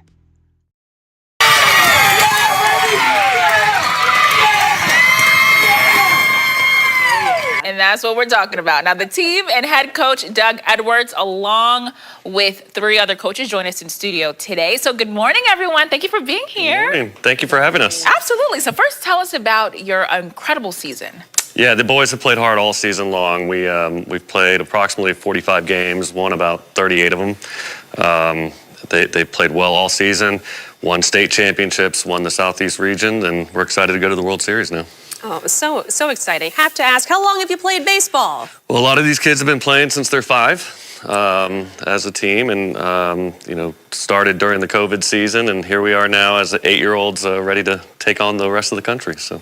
Oh my goodness. So how does it feel to just compete in the World Series in Ocala? That's huge. Yeah, it's exciting. The boys have worked hard for it, and they deserve everything they get. So we're excited to go down there and show that we can compete with people outside of just the Southeast region and compete against the rest of the country. You know, just have to ask, after the win, yes, are you going to Disney World? I don't know about Disney World, but we'll definitely find something to do to celebrate and reward the boys for sure. Oh yeah, we have to ask, what is next for after the season? There's no rest for the weary. There's about a 2-week break, and then we'll start back up with recreational baseball at Fort Caroline. So. All right, that sounds good. Now, I know everybody at home, you can't see it, but behind our cameras, oh, well, there you go. We see lots of parents. We see families. Everyone is here supporting. You know, Coach, how important is it to have this support from the families? It means so much. It's critical. We couldn't have done it without the families' support and just their, you know, it's a year-round thing here in Florida, honestly. You know, there's no breaks. They've given up opportunities for family vacations and just family time to support their kids. And, you know, thankfully the kids have rewarded them as well by giving them opportunities to travel to faraway places like Lawrenceburg, Tennessee, and now Ocala, Florida. So. And that is incredible. We know you guys have created some pretty special memories together on the road. What is something that you feel was one of the best memories yet that you guys have experienced together as a family? Well, I mean, the win in Tennessee this past week was pretty special. I mean, that was something we hadn't had the opportunity to do yet up until now. And as 6-year-olds and 7-year-olds, you don't get the opportunity to go more than like the state level. So being able to win the Southeast region, just the opportunity now to say that we can go to the World Series and be World Series champs is something that we haven't had the opportunity to do before. And so we're appreciative for that. You know, we have about a minute left. So how cool is it to see these guys just evolve from the players they started into the players they are today? How cool is that to see as a coach? Yeah, it makes it all worthwhile. I mean, I've got a great coaching staff alongside me, and you know, we put in a lot of effort with the kids.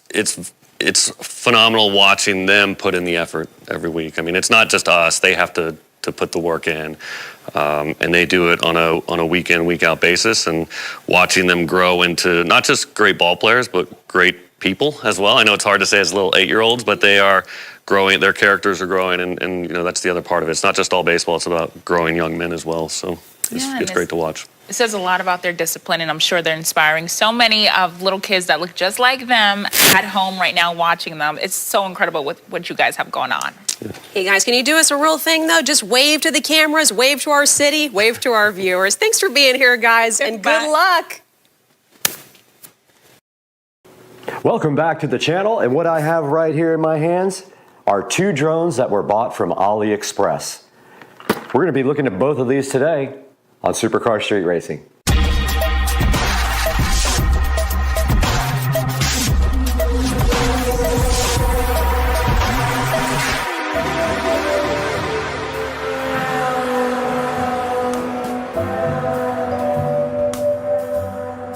Guys, sitting right here on top of the Supercar Street Racing mini bike, we have the S116 drone and the E99 Pro drone, and these were both bought off of AliExpress for under $70. We're going to see if one is better than the other, get them out, charge them, unbox them, do everything fun today, so hang on. Now, one of these drones was more expensive than the other one. I believe the bigger box was more expensive. I'll have to go back into AliExpress and update you guys at the end of the video. But the goal here is to see if we can get decent quality out of both of these drones and finally have a drone for Supercar Street Racing. Now let's go ahead and get these things unboxed. We have the E99 Pro right here, and we have the S116 here, and I don't know why they both say Dion on them in multiple places, but they do. Not sure what that means, but we're gonna go ahead and get these opened up. See, it says Dion on both, or Dion. Let's get these opened up and see what's inside. I'm hyped. They came kind of damaged, but the box was just damaged and hopefully not what is inside. And so inside of the S116, we already see a nice carrying case for the drone. And looking further into the carrying case for the S116, let's see what's inside. All right, now we are inside of the carrying case for the S116. We do see some instructions right here. There's an operating guide right here.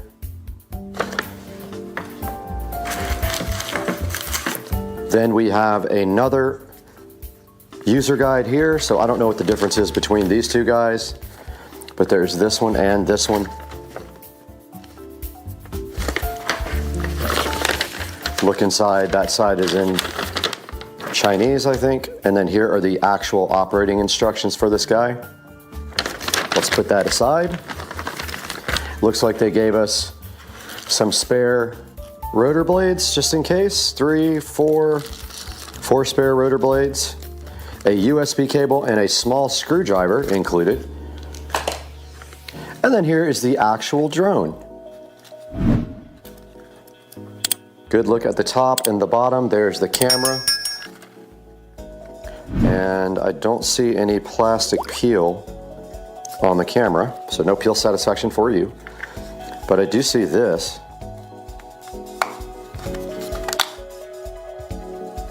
Interesting. Not sure what that is. I'll have to get into the manual here in a minute. And then I'm guessing this is the battery. Looks like that is the battery. It does have a yellow sticker over the ports that put it in the drone. And then it did come with a, let's see, this says obstacle avoidance. So don't know what that's about. We'll have to dig more into that. But yeah, that is what's inside this as far as the actual drone and parts. And then we have our nice controller here for it. There's a good look at the front of the controller and a good look at the back. Let's see what kind of batteries this guy uses. Oh, it doesn't. It's rechargeable.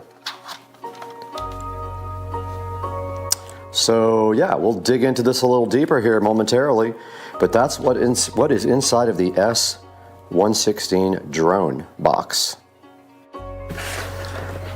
Now we have the E99 Pro right here. We'll take a look and see what's inside, and we do have another nice case here with an E99 sticker on the top. Go ahead and get rid of that. Get this guy opened up and see what's inside it.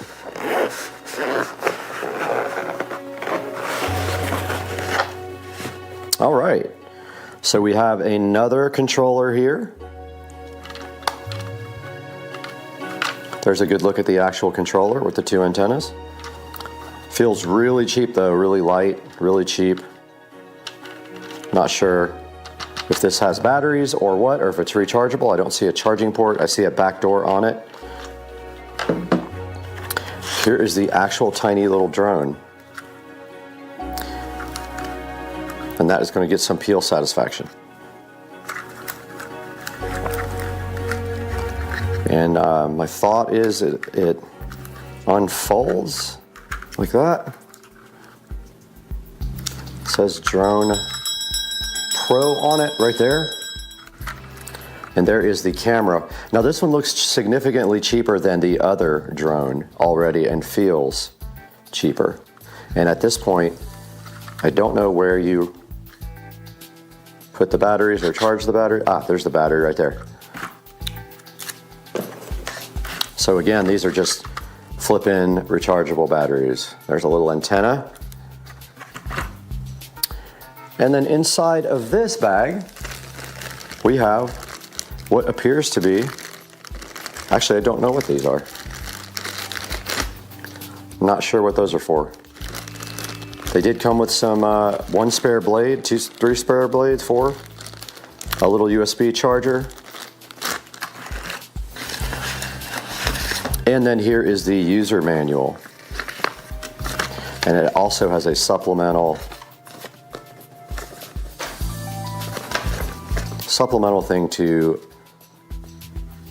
download and install the RC EFP app. And I'm not sure if that one uses the same app or not. But then here are the instructions, and they are in both Chinese and English for you. And then that is it. That is all that is in the box here. So let's figure out getting these guys charged.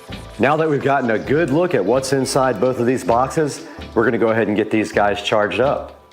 Let's do it. All right, we've got both of our drones here. Let's go ahead and take the battery out. which I already did on this one. And here is the actual battery. And then on this one, the battery is right here. And then we just need 2 little USB power adapters. Any USB power adapter will work. Or if any device you have has a USB type A, you can go ahead and use that. Now I do have some brand new USB power adapters here in my hands. There's 1 and 2 because I started running out of these. So I bought some for LED lights. So there's a second one. And then we have our little cable here that it came with somewhere.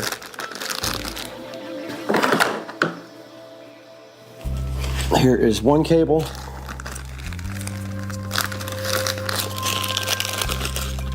I'm gonna go ahead and put this back over there. Get this out. And we'll plug this in right here to this USB type A USB power supply thingy. And that would be the one, I guess it doesn't matter which one. It does have the old school style of adapter though, the old school USB, not the new one. It doesn't have USB type C. And it is plugged in and there is a red light on that one. Let's get this other guy plugged in and charging.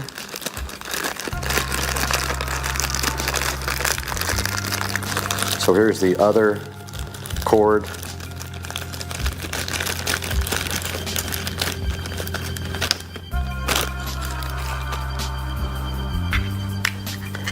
And our other USB-A adapter to whatever type of USB that is, I forgot.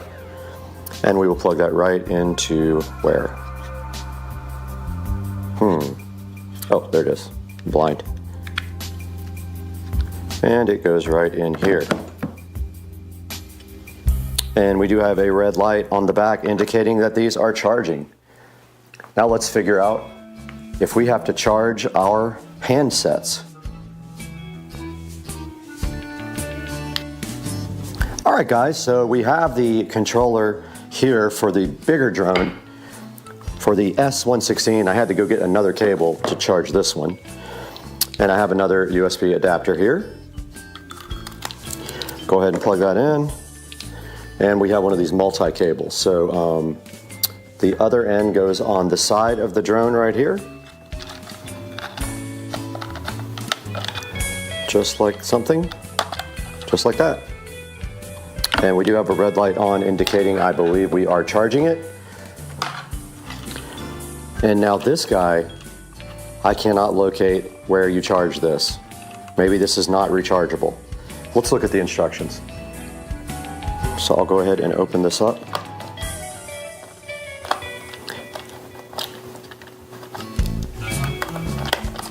It's kind of annoying to have to take a screw out to put batteries in, but that's the way this one works. 3 AA batteries, which we will now insert into the drone. I called it a drone, it's actually the controller. It takes 3 AA batteries. No rechargeable controller on this one, is 1 definite minus. And then the cover just goes right back on like this.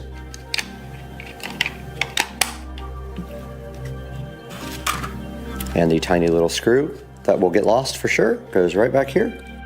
I decided the screw isn't that important because it clips back in without it, so we're just going to go without a screw there. All right, a little update of frustration. And you can see that these drones are once again packed up in the box, and there is a good reason for that. They don't work. So the first drone here, the E99 Pro, uses a certain app.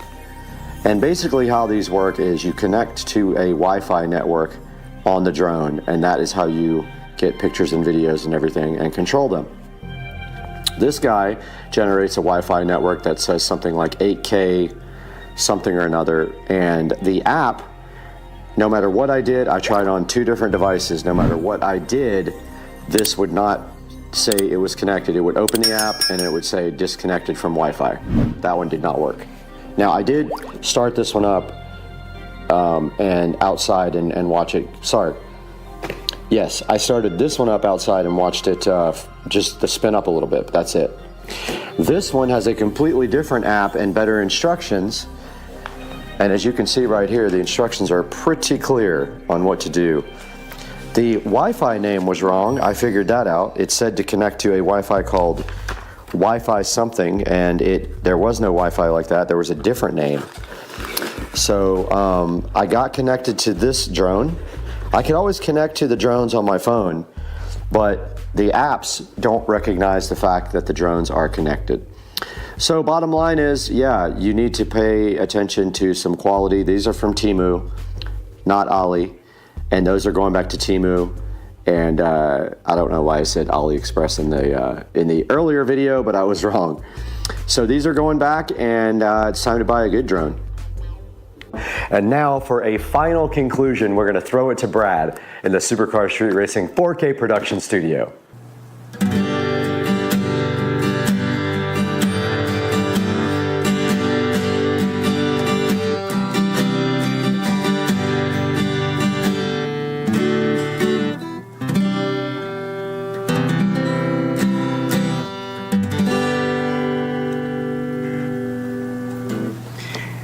Hey guys, just getting a little guitar practice in. Welcome back to the channel. And you just saw we had these Temu drones and they were absolute garbage.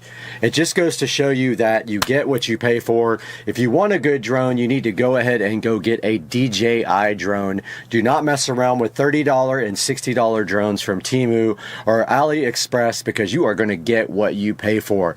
Both of my drones that I bought from Temu did not work. Both of the apps did the same thing. They both said not connected to Wi-Fi. You could fly it with the remote control, but it is absolutely worthless if you cannot take video. So here's my advice to you. Do not buy a cheap drone. Guys, make sure you like and subscribe to Supercar Street Racing. We appreciate you so much. We built this 4K production studio for you guys just so we could play music right like this for you guys and make videos and do all kinds of fun stuff, and we're glad you're here. But please like and subscribe and buy through our affiliate links, and we'll see you next time. I got a concert I got to play right now.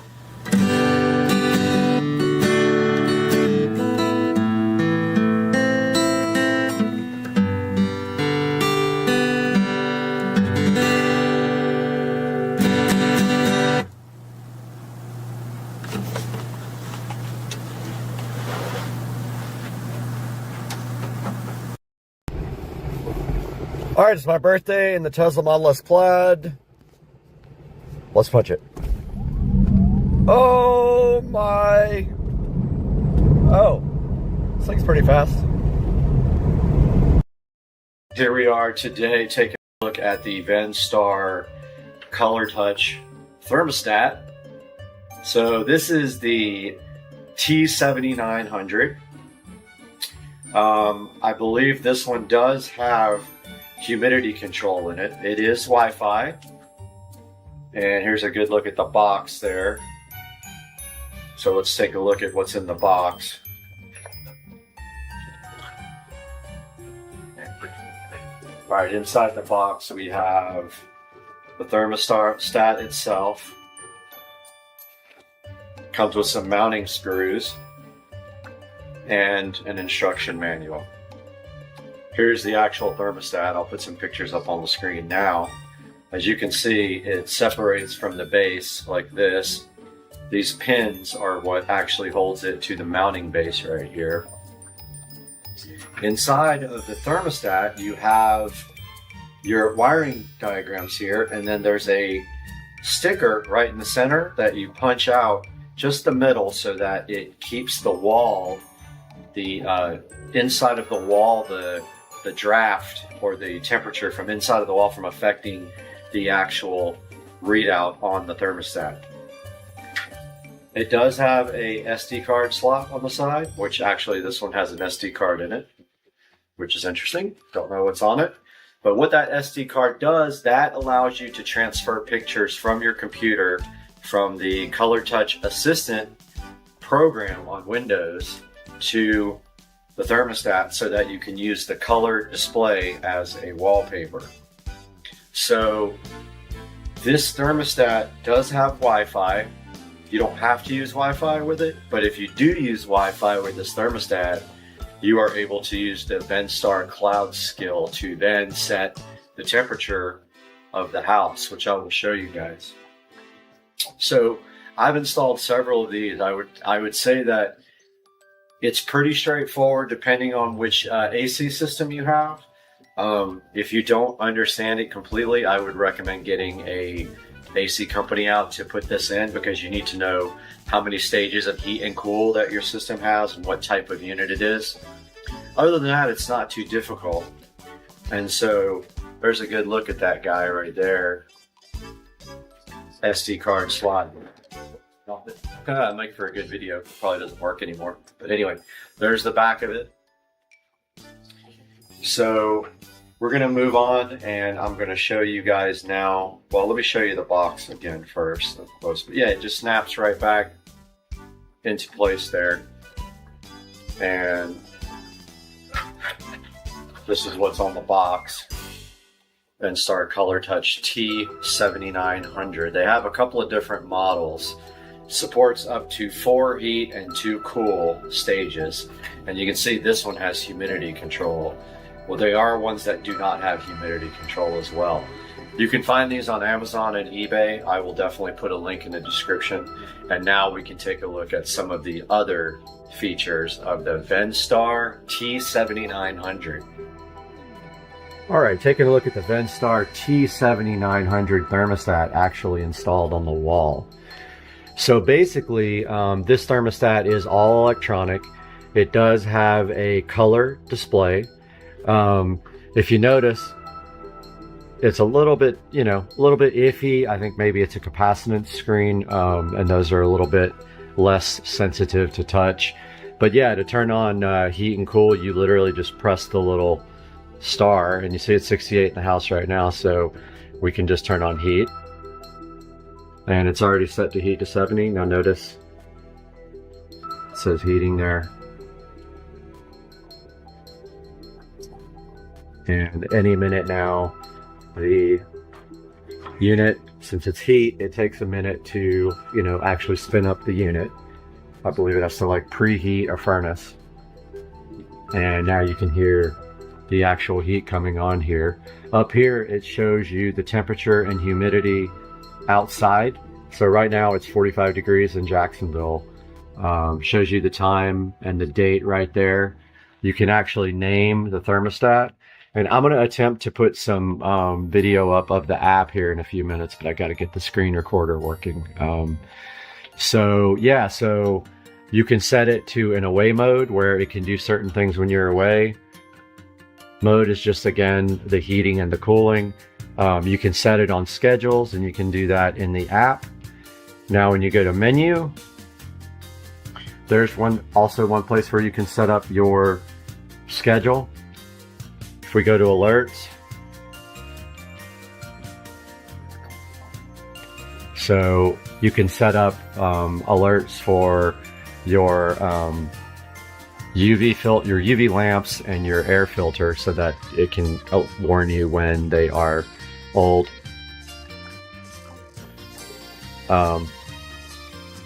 Just to make sure that doesn't show. Okay, so information, you can actually see this in your app too, which is really helpful. You can see that in the last, I think it said 7 days, it shows you your actual usage here. That's for cool, and then that's for heat. So that can be helpful to show you like how long your system is running every day. Display. So you can set the brightness and the night dimmer. So right now the brightness is on 80%. It'll dim down to 30% when it's not in use, and you can set it up to dim at night.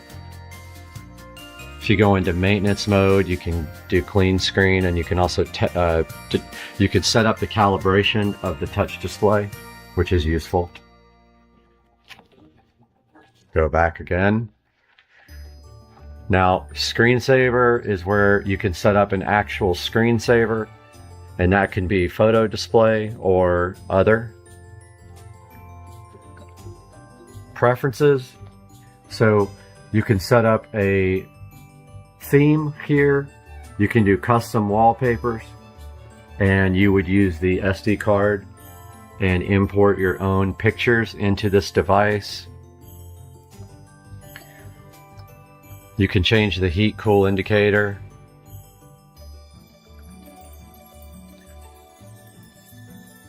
You can change the beep sound to either off or other. Now let's see what it did when I changed the heat cool. It didn't really do anything. The heat cool indicator, I'm not sure what that does. So let's go back to menu. So this is where you can set up the humidity controls and the dehumidify function. It says it's off now to dehumidify.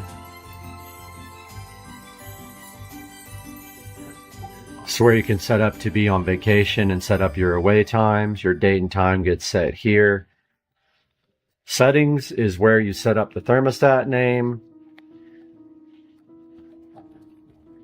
You can import and export your settings to an SD card, so if something happens, you don't have to figure out how to set this up all over again. General setup is where you set up your units, your language, and your simple thermostat and smart recovery.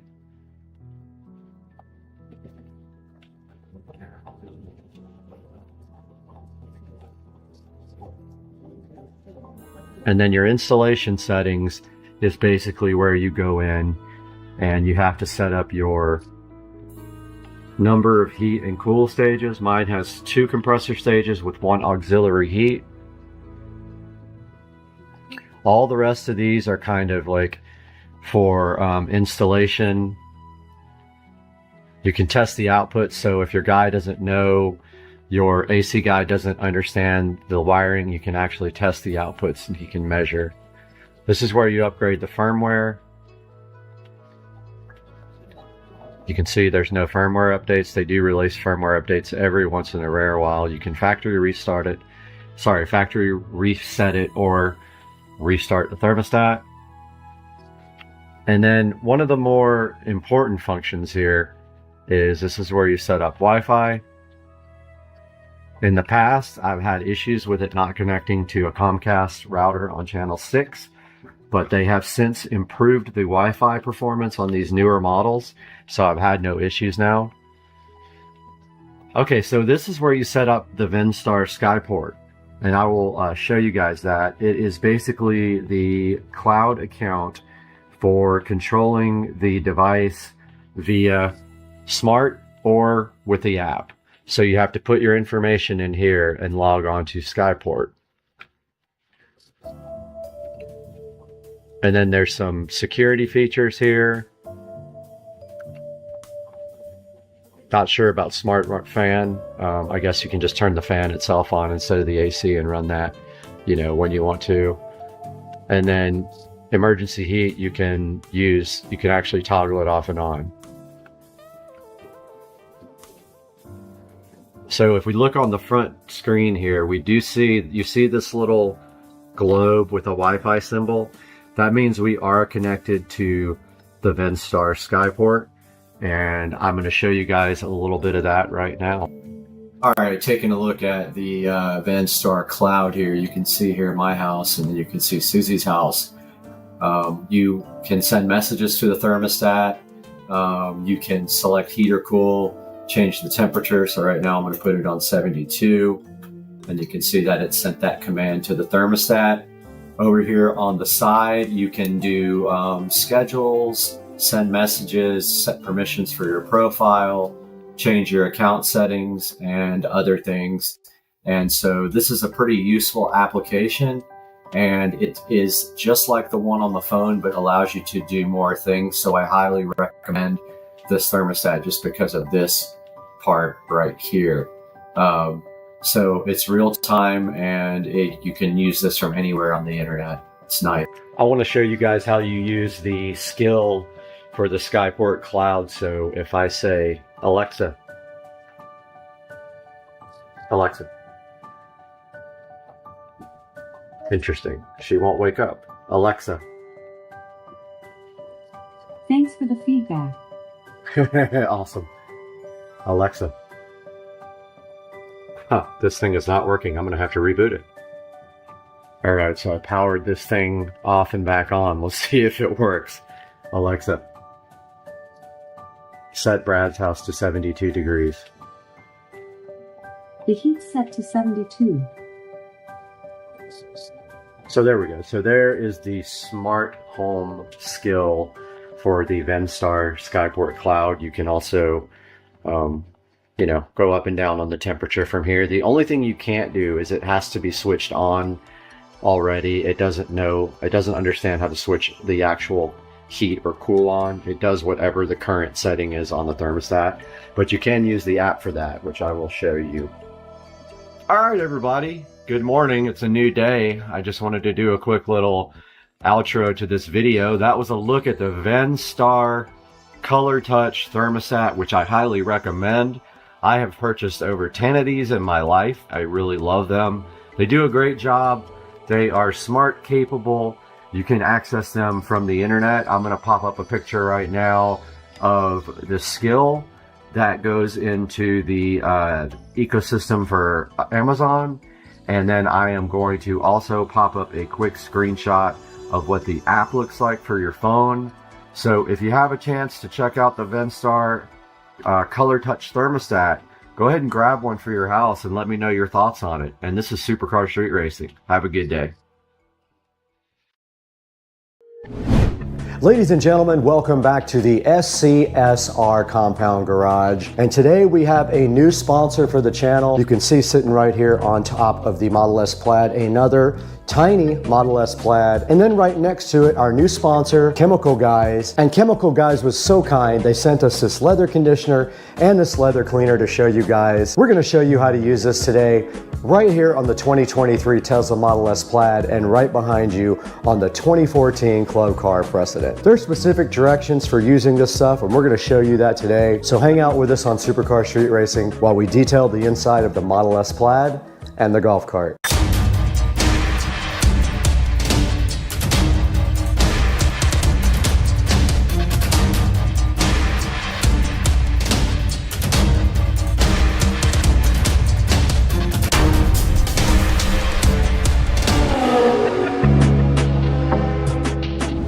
Welcome back to Supercar Street Racing, guys. You can see we're out here in the garage with our Chemical Guys leather conditioner and leather cleaner. They were super nice and they sent us this to show you guys. They're trying to get the word out about their great products. So today we're going to give you guys a look at these two products right here in the SCSR garage. Now there's a certain way you need to apply these. There's a certain order and a certain way you have to do it. So we're going to show you today the correct way to do it because we're actually going to detail the inside of the Model S Plaid.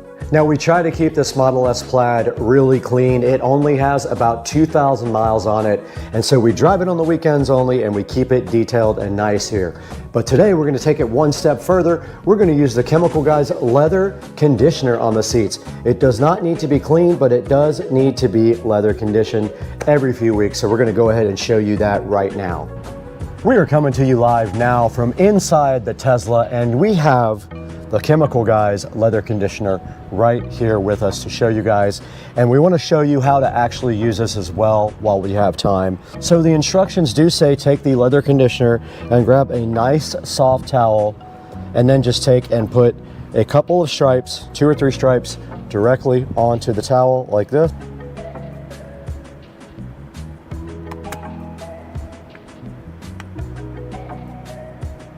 Okay. Now we do have a couple of stripes right on the towel here to go ahead and start working with.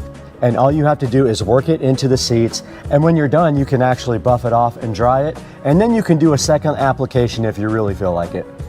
So yeah, you just take your towel and you put about 2 or 3 stripes of this stuff right on the towel and then you work it into the surface. We're going to go ahead and start with this Model S door panel right here. I'm going to go ahead and knock this down a little bit because I did put quite a bit on it. So I'm just going to knock it into both sides here so it's not so thick. And then I'm going to go ahead and proceed to put it directly on the door panel right there. See it going on with a nice finish there. I'm gonna go ahead and get all over the door panel with this stuff, and you can already see that it's drying. Don't forget to get into the cracks, everywhere that you would normally touch to keep it clean, and the sides too. Now, if you'd like to, you can go ahead and wipe that off as well. You can buff that right off, just like that. And that door panel is completely done. All right, guys, here is the front of the Model S, and we're gonna go ahead and put a little bit more of the Chemical Guys leather conditioner on my rag here. I'm gonna turn it over first. And this time I'm not gonna put quite as much on it. I'm just gonna put a couple little stripes here.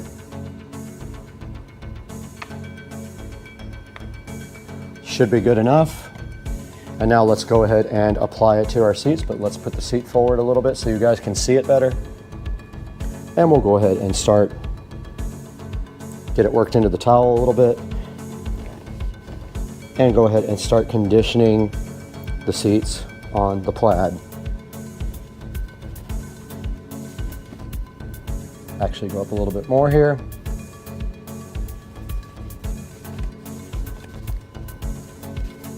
And flip it over and do the bottoms.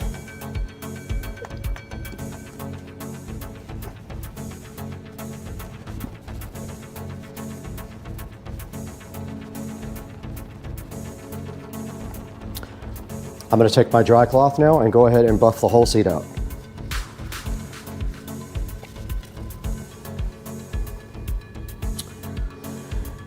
And the front seat is done. I'm going to go ahead and take the opportunity to do some protectant now on other parts of the front here. Yes, let's go ahead and get the protectant.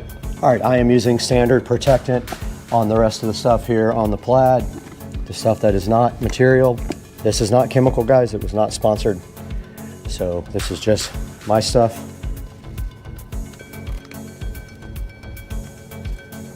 And I'm gonna hop in and finish the rest of that part that I can't see, but I am gonna do the dash with the Chemical Guys.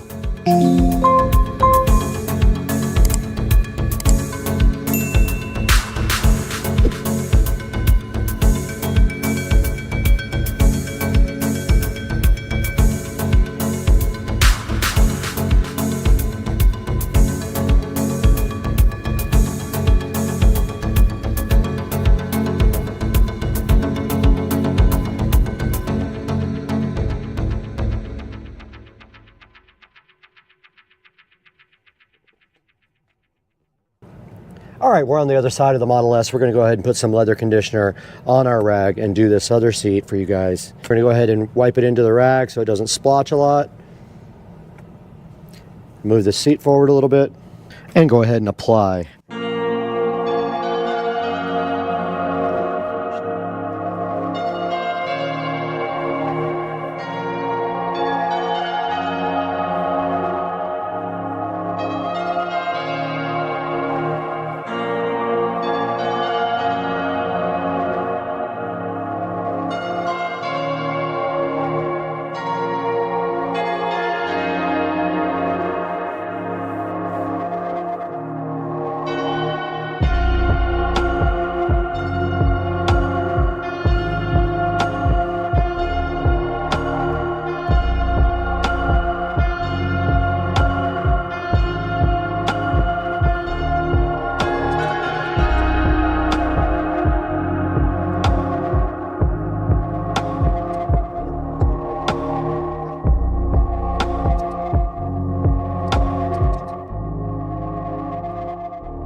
And I'm going to go ahead and rub that into the dash.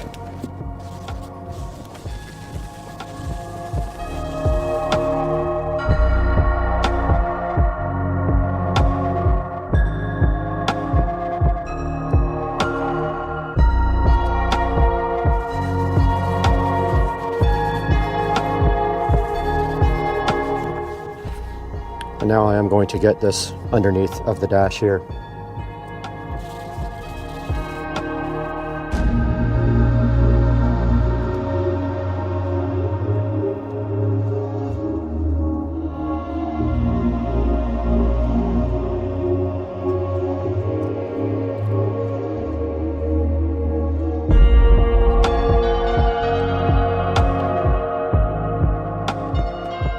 Now you guys just saw me clean the whole inside of this Tesla Model S Plaid with the Chemical Guys leather conditioner, but we got to take this one step further because we need to show you guys how to use the leather cleaner. So what we're going to do with the leather cleaner today is we're going to turn our attention to our club car precedent over here. We're going to clean all the seats and then condition them with the leather conditioner. So one step at a time, let's get busy now with the leather cleaner on the club car precedent. We're back in front of the golf cart. You guys can see we have the Chemical Guys leather conditioner and the Chemical Guys leather cleaner sitting so fresh here. This time though, we're going to go ahead and clean the seats with the Chemical Guys leather conditioner, and per the instructions, you shake well, you spray the leather cleaner on a microfiber cloth, and then you wipe the leather cleaner into the surface to remove the dirt. Let's go ahead and get our microfiber cloth out, fold it up, go ahead and spray some of the leather cleaner on it. And we'll go ahead and clean this leather.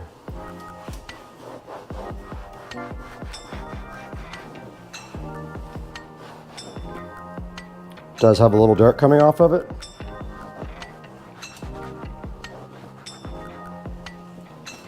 And that's all there was to that. And we'll flip it to the other side because there was some dirt on that seat. This cart is out in the garage all the time, so it is going to get dirty.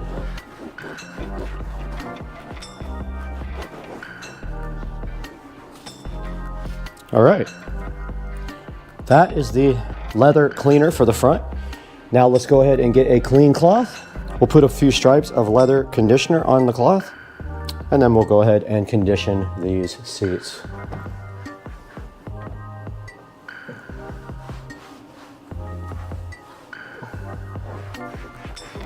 And you can see it soaking into the leather already. Flip the towel over, put a few more in it. And the top seat is done. Let's move down to the bottom seat. Flip towel over again. I put way too much on that. That will be enough for the front and the back. I'm going to put some of this on this other towel for the back. Let's go ahead and do the bottom seat.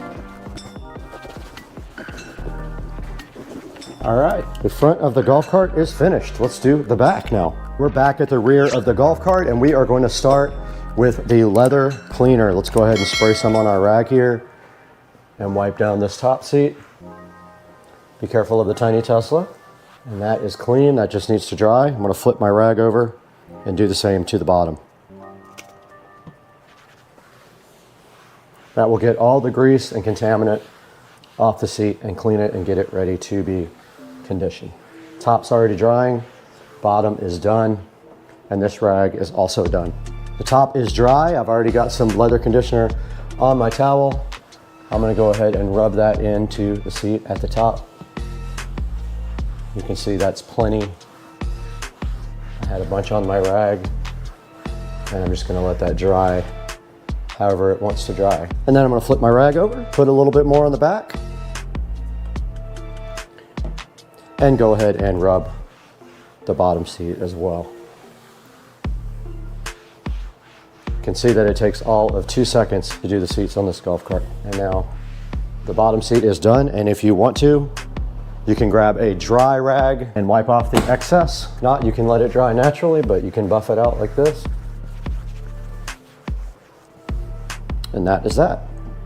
Back out here in the garage, and you guys did just see us clean and condition the seats on the 2014 club car, and you can see how good they came out using the approved methods by Chemical Guys. We went ahead and cleaned all the seats first, and then we followed it up with a nice coating of the leather conditioner by applying it to our towel first, and then going ahead and rubbing it on the seats afterwards. We want to go ahead and thank the Chemical Guys for being so gracious and contributing to Supercar Street Racing.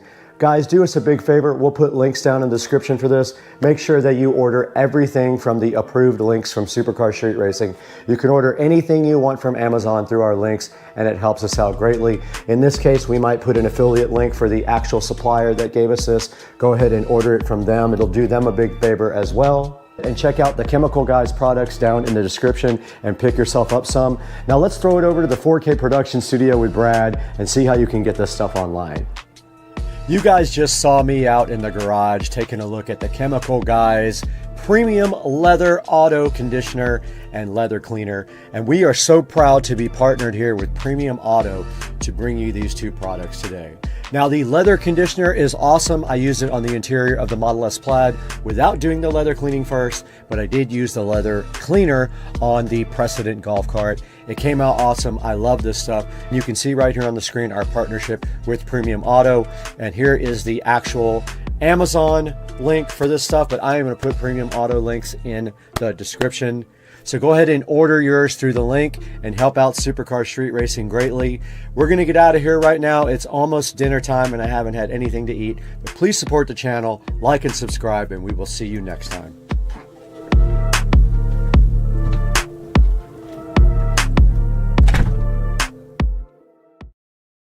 All right, welcome back to Supercar Street Racing. After a nice false start on this video, due to some problems with the exposure level, we are back with a product provided to us from Jaegu, I believe is how you pronounce it. And this is their ergonomic mouse pad. They invited us to test and let you know how we like it. So what we're gonna do today is get this thing unboxed, or should we say unpackaged in this case, and then we're gonna do something a little bit different. We're gonna actually take this into the SCSR 4K studio and edit a whole video using it, and then get back to you guys after that point and tell you how I felt about it, if my hand felt anything weird, or if it was more comfortable than not having one, because I currently do not have one. So that's the plan. Let's get busy.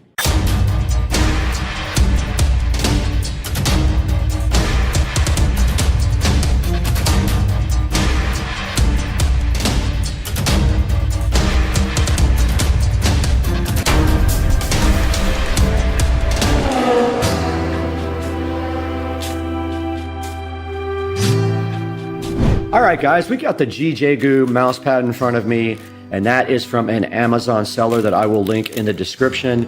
They were so gracious to have provided us with this mouse pad. It is the ergonomic mouse pad, and it comes in different colors as well, some cool options, which we will show you later. But for right now, what we're gonna do is go ahead and unbag this thing and tell you how it feels initially before we run out to the studio and start editing. Right, so it did come with this nice peel sat on the back, which is going to be a good short. So yeah, it comes out of the package looking like this with a plastic bit of protection on the back, which we're going to peel off right now, I believe. Let's see. We're going to do a short real quick with this, and we will be back.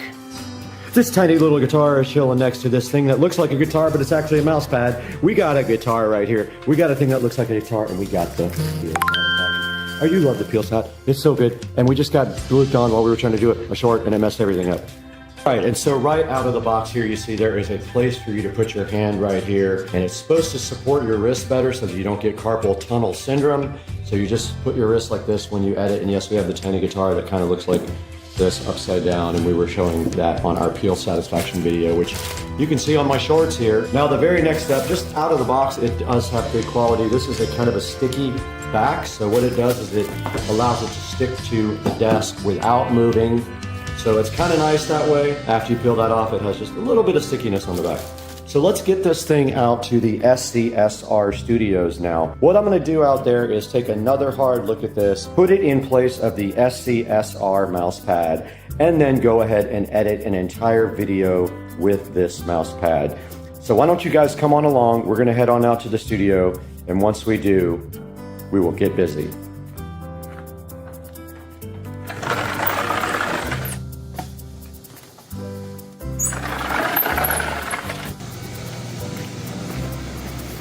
Already hot. But it's not hot in here. The AC is on 68, 68, 70. Nice and cool. Oh, forgot the mouse pad. Got him! Dang it. Got him! Oh! Out in the Supercar Street Racing studio, and I did remember this time to bring the mouse pad. So here's the mouse pad that we're going to be temporarily using. So let's take the Supercar Street Racing branded mouse pad out and go ahead and place that over here to the side, and go ahead and get our new mouse pad right here, and we will edit on this and see if we like the way it feels on our wrist. So we're gonna give you a top view while I'm editing, and we'll stop down a few times during the video. So let's get busy.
Hey guys, welcome back to the studio today. You got Brad here from Supercar Street Racing. And today we have been provided with this G-Jagu ergonomic mouse pad from the manufacturer to go ahead and test out for you guys and see how much we like it.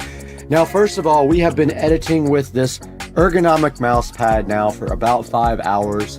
And so we'll update you guys on that and how it felt here after we talk about the actual mouse pad. Now, taking a look at the very top here, you see it has memory foam. And if we go down to the other pictures, it says that it has a 15-degree slope, and it says it has a 15-degree slope to decrease wrist pain. And now I do know somebody that just had carpal tunnel surgery because of this issue. Right there at the next picture, you see that they call this the massage bump, which is the part that you lay your wrist on right there. And then it says it has breathable memory foam for long-term use without deformation or collapsing. And then the next picture here, you can see it is made of Lycra fabric, and it has a, I don't know what PU means, but it's a PU base. And basically what that means is the bottom of it is kind of a sticky base. When you stick it on the desk, it does not move at all. And right here you got the dimensions. So the mouse pad is 8 inches by 12 inches, and it is a 1.2 height mouse pad. Right here you can see a picture of it sitting right next to what looks like a Mac keyboard and a Mac monitor.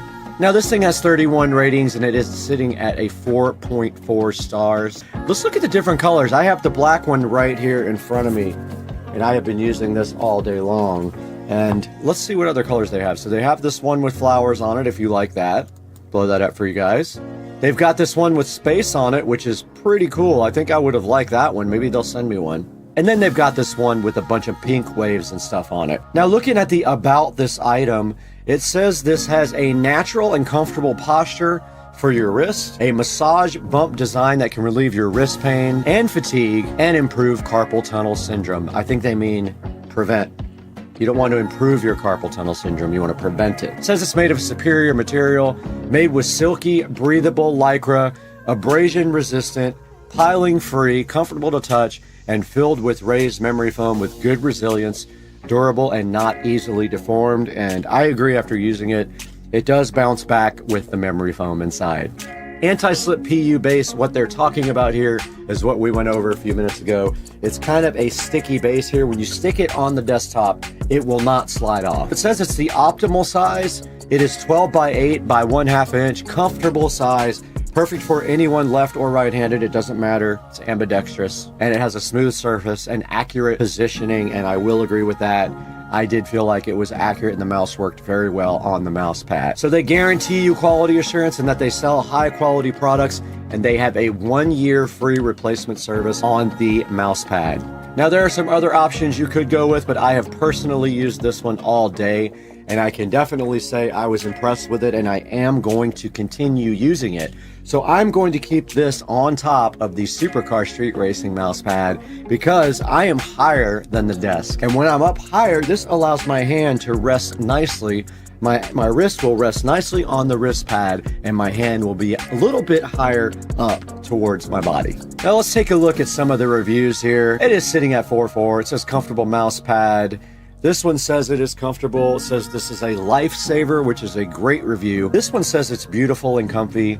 Big help for aging folks, and it says I like it, and also shows a picture of it right here. Got a few more 5-star reviews. This one was a review from a Vine, so it must have been done for free, it says. Customer review of a free product. And let's take a look at some of the lower reviews just to see we can see what people are thinking. Had such a terrible smell. I can't smell, so I have no idea if that is the case. That is the only 1-star review I see. The 2 stars are not there. 3 stars are not there, even though it says 8%. And there is 1 4-star review. They like the pattern, but they didn't like the mouse pad. For me, it doesn't feel like they described. I don't have the feeling that it's falling off the desk. It is a bit more restrictive than my Supercar Street Racing custom mouse pad because it is way smaller. The SCSR mouse pad is huge. Take a look at the Supercar Street Racing mouse pad and you can see the difference from that and the ergonomic G-Jagu mouse pad. Now guys, I have the channel content up right here in front of me, and I just want to thank you guys so much for the support and for liking and subscribing. Please like and subscribe when you watch my videos. And we are doing so well. We just had a video do over 100,000 views. This video about my outdoor sconces is sitting at 137,000 views, and I could not do that without you guys. And when you are going to buy products for yourself, please go to our affiliate links in any video. It doesn't have to be the product that you need, but if you click through it and you do purchase it, I get a commission from the Amazon affiliates program. So go ahead and like and subscribe while you have a minute for me. Then go into the description of the video and go ahead and click and buy a product through our affiliate links. Guys, thank you so much for watching today and being a supporter of Supercar Street Racing. But we got to get out of here. We got so much work to do. We have a big project being edited tomorrow for you that you're going to enjoy. I know you're going to like it, and I'm looking forward to getting it out there. We'll see you guys later.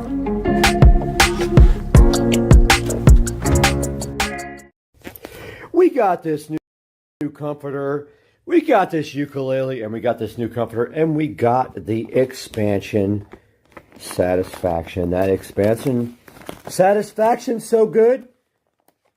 That expansion satisfaction in your life is so good, and all you have to do is just put it out, and it expands. Let's go.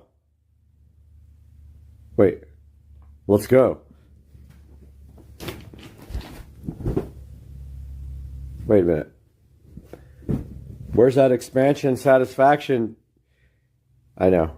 Where? Oh. Sorry. No expansion satisfaction, but yes, that new comforter is real. And you love it. That new comforter sat.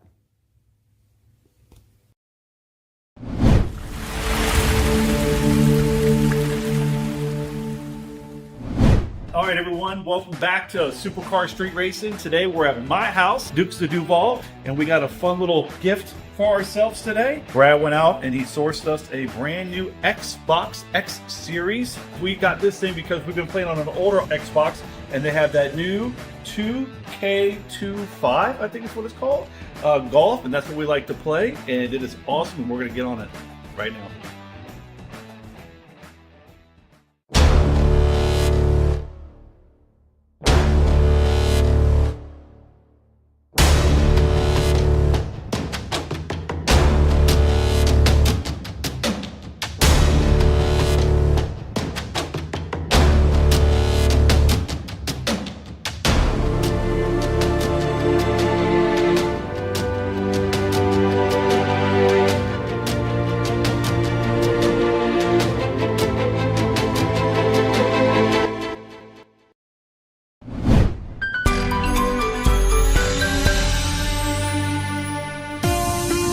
All right, everyone, welcome back to Supercar Street Racing. Today we got myself and Brad behind the camera, and we have this nice little Xbox X Series that we just picked up. Brad and I, on our fun time, like to play Xbox, and we have a golf game that we play, which is the 2K23 PGA. We've been having a lot of fun with that, and I know that Brad's been working really hard behind the scenes and wanted to surprise himself. I think he's reached about 70,000 subscribers, so that's kind of a big deal. So I think that's a little bit of a gift to himself and to me a little bit. So pretty excited to open this thing up. Apparently the graphics and everything are so much nicer on this, and we're going to take a few minutes to get this thing unboxed, looked at it, and plug it up and test it out.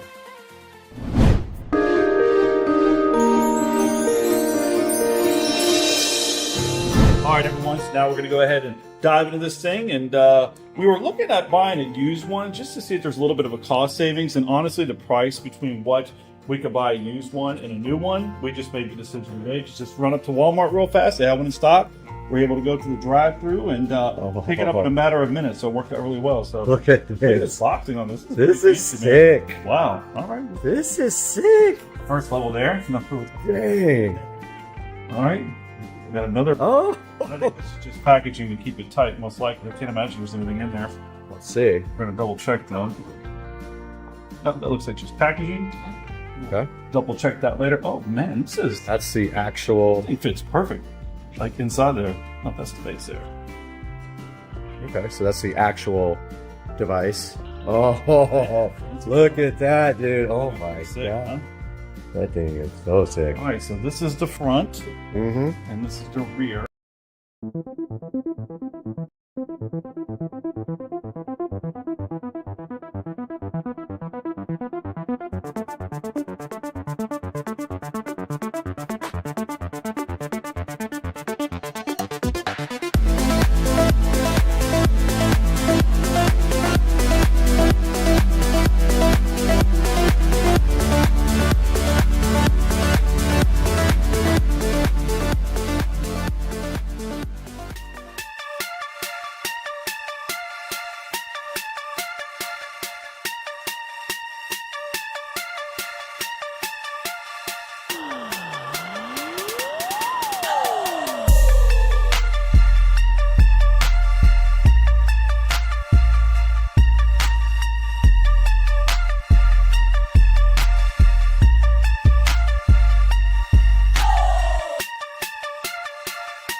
out here at the Mopar car wash. Made a little stop. Got the crew over here, all their cars. About to go to the full lock meet. These guys are out here, I think, raising money. And we decided to stop by. Get a little view of what's going on.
Guys, we are back with another instructional video for the Club Car Precedent, and today we have this Club Car Precedent throttle, pedal, brake, whatever assembly you want to call it.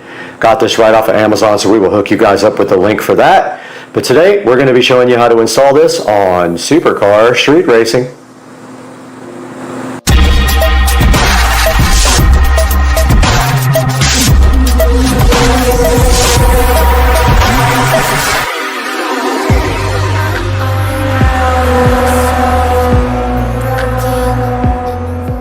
Out here in the Supercar Street Racing garage, and the very first step of this process is to remove the mat.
Okay, for the next step here, mine is a little bit strange because I have this brake pedal switch right here that connects.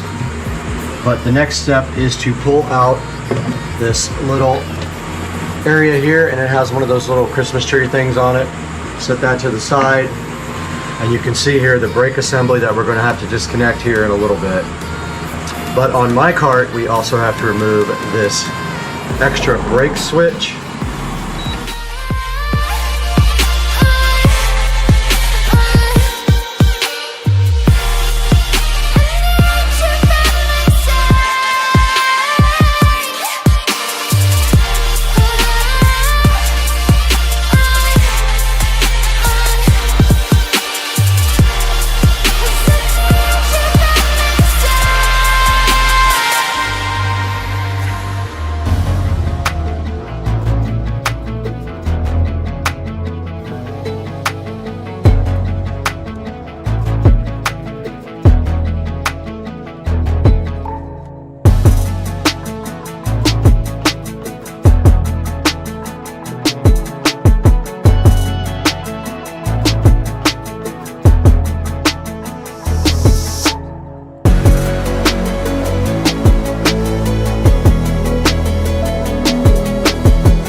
All right, so we just have 2 crescent wrenches here.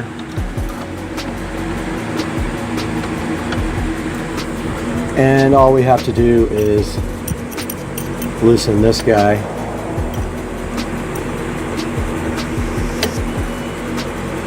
And I think it's going to be this way.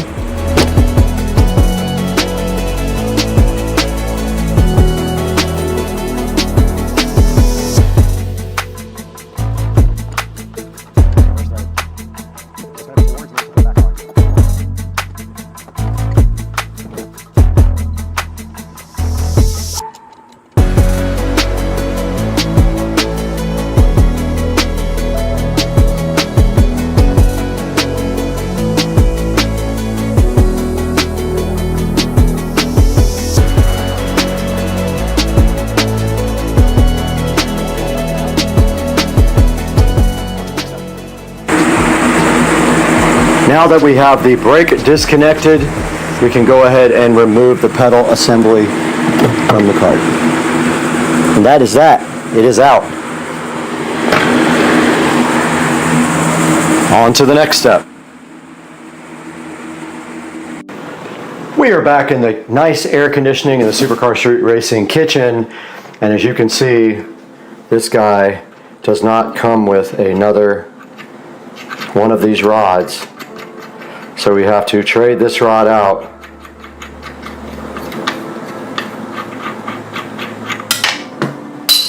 And we don't want to lose that, but I saw where it fell.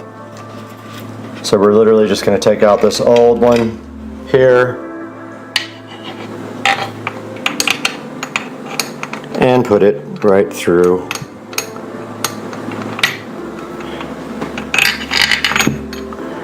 Yeah, easier said than done because I dropped the nut.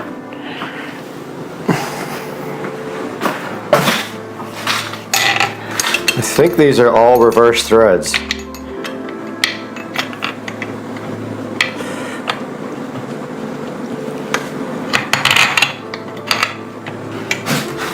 So that would usually be tight.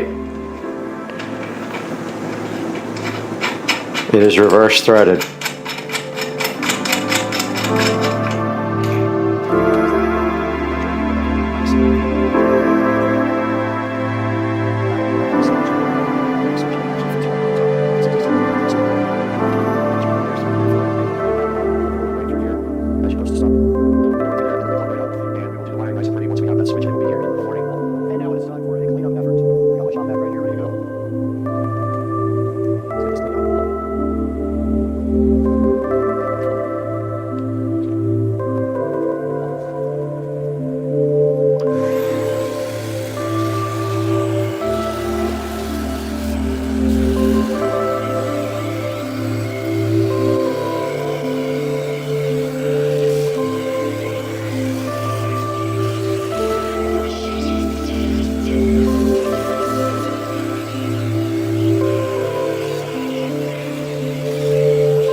And we do have a problem right here, and that is that a bunch of these screws have broken off. So when we put this back in, we're going to have to actually drill and probably use some self-tapping screws right there to get this thing done. But we are ready to put the new assembly right back in.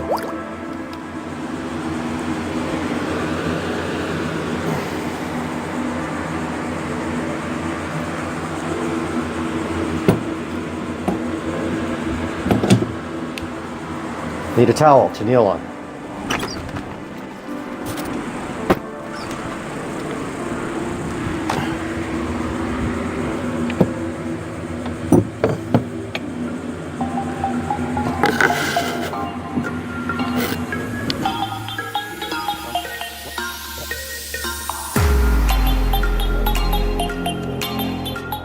This does not come with a new rheostat, so we have to remove this one with a Torx.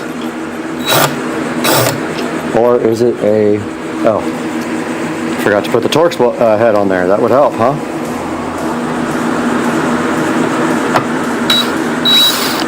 Simple as that. It should come right off. but I don't want to take it off until I have the other one right next to it so I know how it goes back on. I don't know if there's another connection to something here, but I see it clearly on the other one.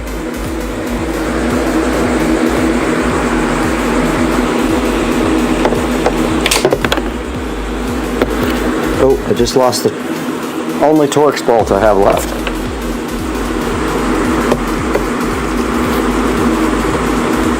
Okay, I can't tell how this comes off.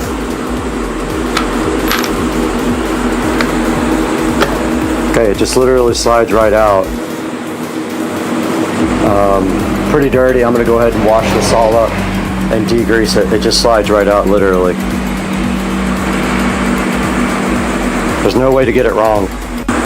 Got the old rheostat cleaned up. Get that out of the way. Got the new part, just like the old part was oriented.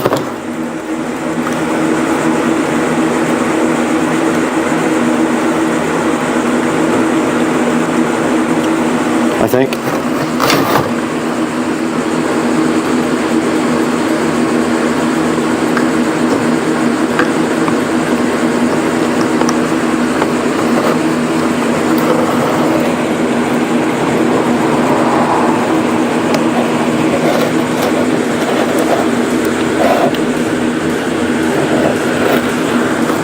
Okay, this is harder than I thought to get back on.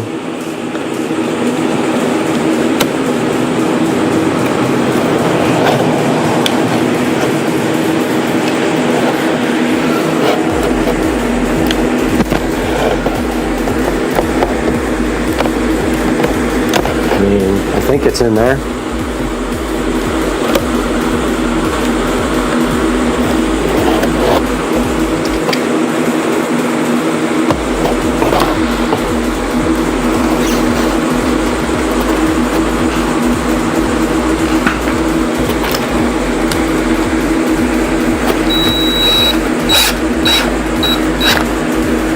Looks right.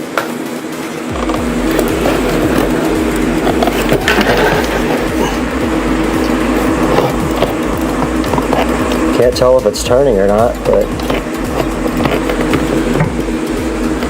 I think that's right. Okay, now we have our rheostat reconnected and transferred over. And these can only go in one way.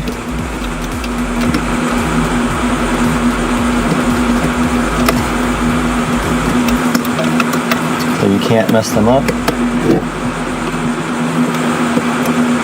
And they have those anti-water dealies.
wanted to.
Just ran down to Ace Hardware and picked up some self-tapping screws to finish off the pedal assembly. 3 out of the 4, well actually all 4 were jacked up to the point where I couldn't save them, so I drilled and used one of the old self-tappers, and then I bought some more to finish off the other 3, which we will have to drill out here shortly. But yeah, just a little update, just ran in Ace Hardware, so yeah, that's what's up now. Alright, we are back from Ace Hardware and we picked up some self-tapping bolts. The trick here, I think these will be fine.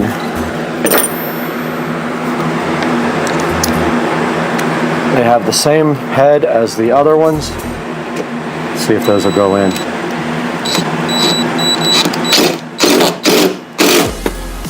That worked perfect. I have to drill out this other side though. And I broke all these drill bits.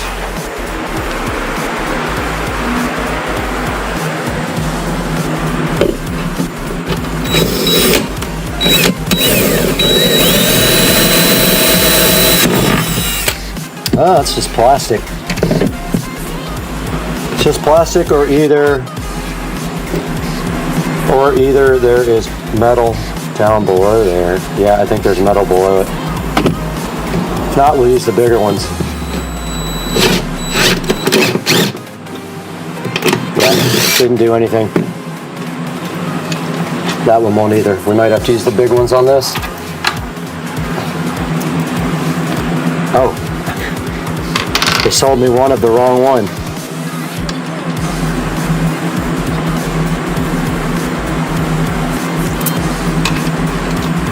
Oh, that won't do anything. This one might. That back one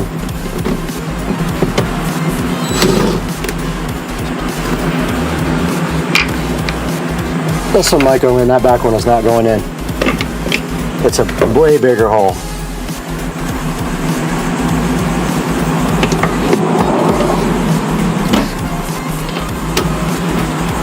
This one might go, maybe not.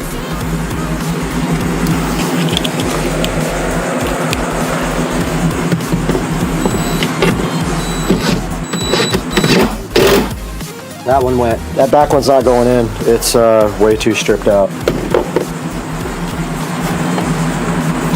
But that's not going anywhere.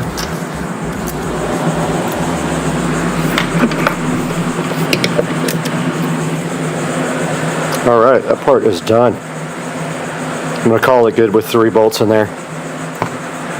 Guys, we got our new brake pedal in, and it fits right over the old one after I was so dumb and couldn't figure out that you have to take the old plastic thing off. But I don't like the way the wire is going to be showing here. So I think what I'm going to do is notch out this little cover plate here so that the wire can run under that and down through. And of course my light goes off every time I come out here. Ugh! What I was saying is I don't want my wire showing here. So I think this little plastic plate under here, if I just pull it off and notch it out, the wire can run behind it because there's a space back there, I think. Yeah, there is a space back there. So I'm gonna just take this off real quick and notch it out. And hopefully it can go back on and the wire will run behind it instead of like over the top here. You guys will see once I get a better idea of how I'm going to do this. Okay, I think what I'm going to do is drill a hole right through there, literally right where my finger is, and pass the wire right through and behind. If I can. Yeah, and then underneath it, I think that's what I'm going to do. I'm going to work on getting that done now. Okay, I did find a way to route the cable behind the pedal and underneath. I will have to extend it though, I'm pretty sure. So I am going to go ahead and mark off right here and drill a hole right there. And I'm going to have to go through both the plastic and the metal. So let's see if I can actually get, sorry, I wasn't even on it. Let's see if I can actually get a drill bit to go through there, and it is going to have to accommodate the wiring. And on the end, it will either have to accommodate this. I think I can get these through there one at a time, hopefully. Yeah, it looks like I can. So it's got to be at least that wide to get through there. So let's grab a drill bit and get to drilling.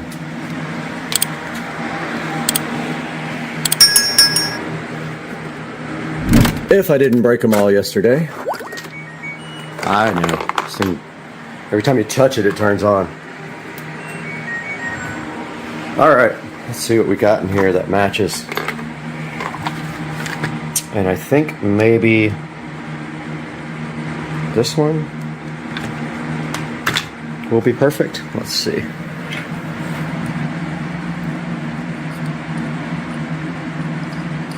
Either that or we just cut the wire and put new ends on it. Probably the best thing to do is just cut it and re-solder and heat shrink ends on it afterwards. Like go ahead and extend it right now. Probably the best thing to do. And then we don't have to really put a super thick wire through the hole. We can drill it out smaller. So let me see what I got for wiring. All right, my plan right here and right now is to just cut off the ends of this and then extend it with this cheap little speaker wire that I have. The problem being the speaker wire is very thin, so I'm going to probably have to double up the ends in order to get our T-Con solder connectors on it. I brought everything I need in here to do this connection. So what I'm going to do from the very beginning is cut off these worthless. You don't need bullet connectors. You're not going to be taking off your brake pedal. I don't know why they do it like that. I guess if you ever have to service it, I don't know.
I'm going to drill through this. Wait, come. See that back? Oh. Oh, we can't do that. Nope. That's right, it's plastic. Okay, that's not gonna work. Don't think that's gonna work. That's any quick. Send it back there. Yeah, no. Shoot, it's right on the edge of it. That sucks.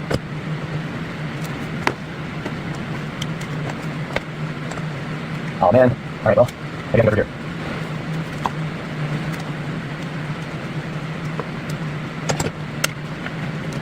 Break this thing.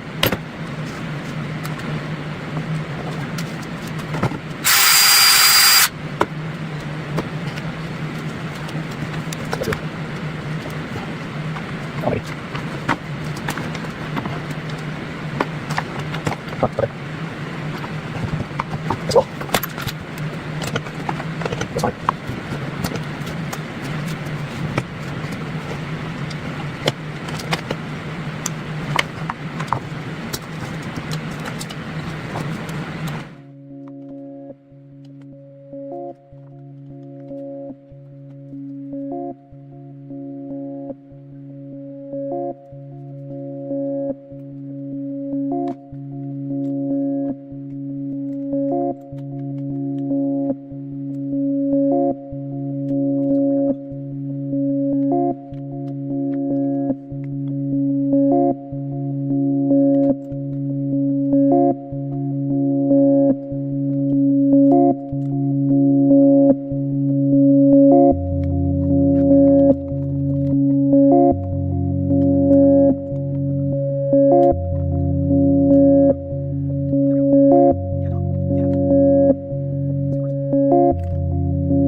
update from the garage here. I did get the wiring run behind there. I need to tuck this in a little bit better, but yeah, the wire is run nice underneath the pedal right there. It goes behind the pedal and then underneath like that.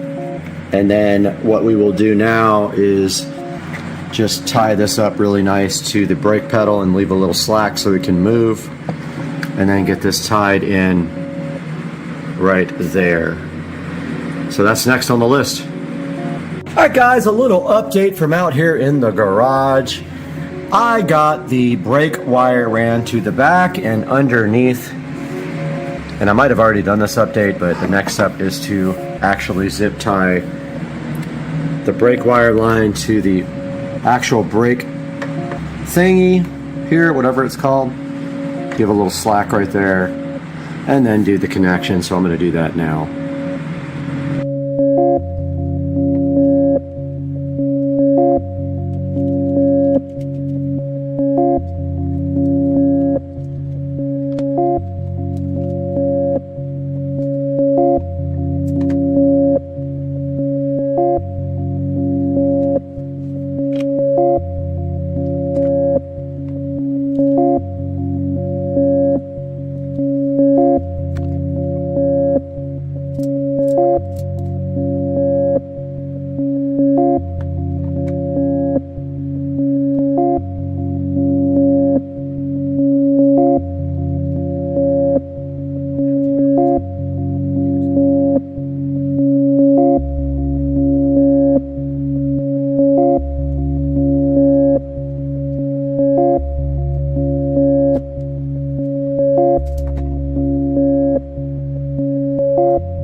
This project is completely done. We have replaced the brake and accelerator pedal assembly on the 2014 Club Car Precedent. Looking so fresh and fly, and then we wiped it down and it looks great, and now the actual parking brake works again. I hope you guys enjoyed the video. Please thumbs up, subscribe, buy from our affiliate links in the description, and we will see you guys on the next one. Peace out.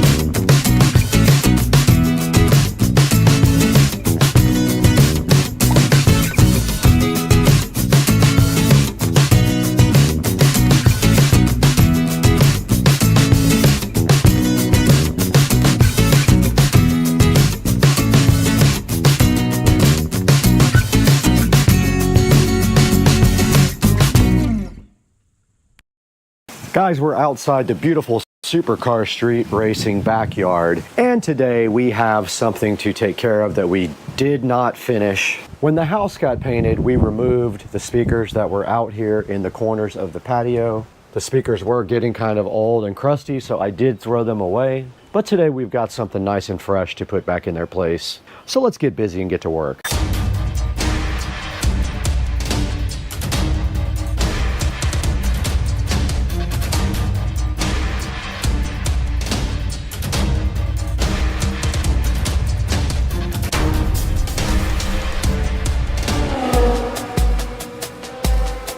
We are back inside the lovely supercar street racing abode, where today we have right in front of me these amazing Polk Audio Atrium 6s. Now the Atrium 6 is an upgrade for the Atrium 5 that I put out front, and these guys are going to enhance the sound on the rear patio. Now there are already holes drilled into the stucco out back, so what we're going to do right here and right now is open these Atrium 6s and take a look at them inside.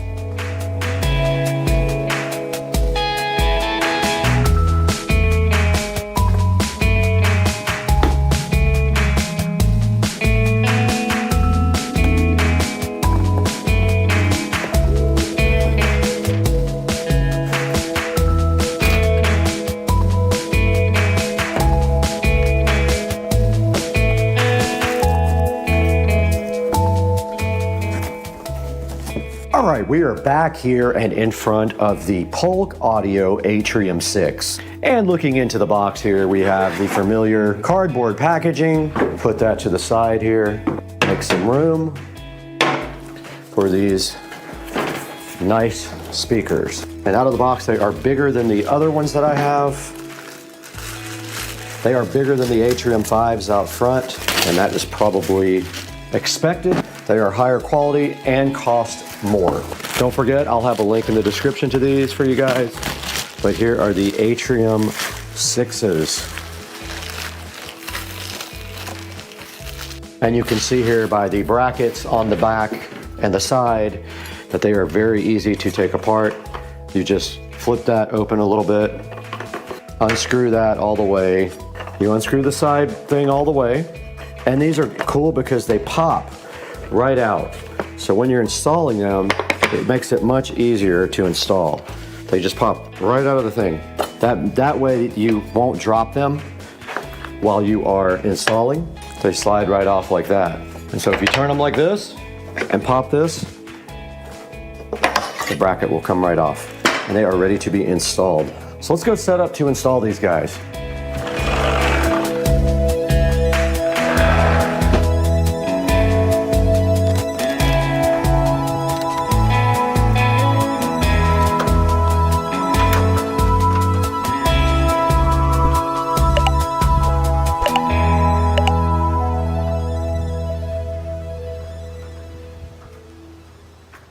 All right, we are at our old location and there is only one problem. The holes don't line up. and we don't know if the speaker will actually fit without hitting the top here. So actually, we need to reassemble these and test the fitment real quick. So I'm gonna grab the speaker. So we're gonna want this to face down. It's no big deal that the current holes don't work. I should have some. They just don't line up with the new brackets, but really, it looks to me like we can go the same place. We're just gonna have to drill new tap cons, but the speakers themselves will reach and not hit the top. So I'm gonna have to get my tap cons and my drill and do new connectors, new fasteners. I'm just gonna cover up the old holes, get my level, and just get straight to work.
Okay, we got the second speaker bracket installed and all of the wiring disconnected. And now all I'm going to do right here and right now is clean up all this wiring, get it tied up really nice, wipe everything down really good, and reconnect everything in a much cleaner fashion. So I'm gonna get to work on that right now.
All right, guys, we have successfully gotten the second speaker hung and also tied the wiring all up back there.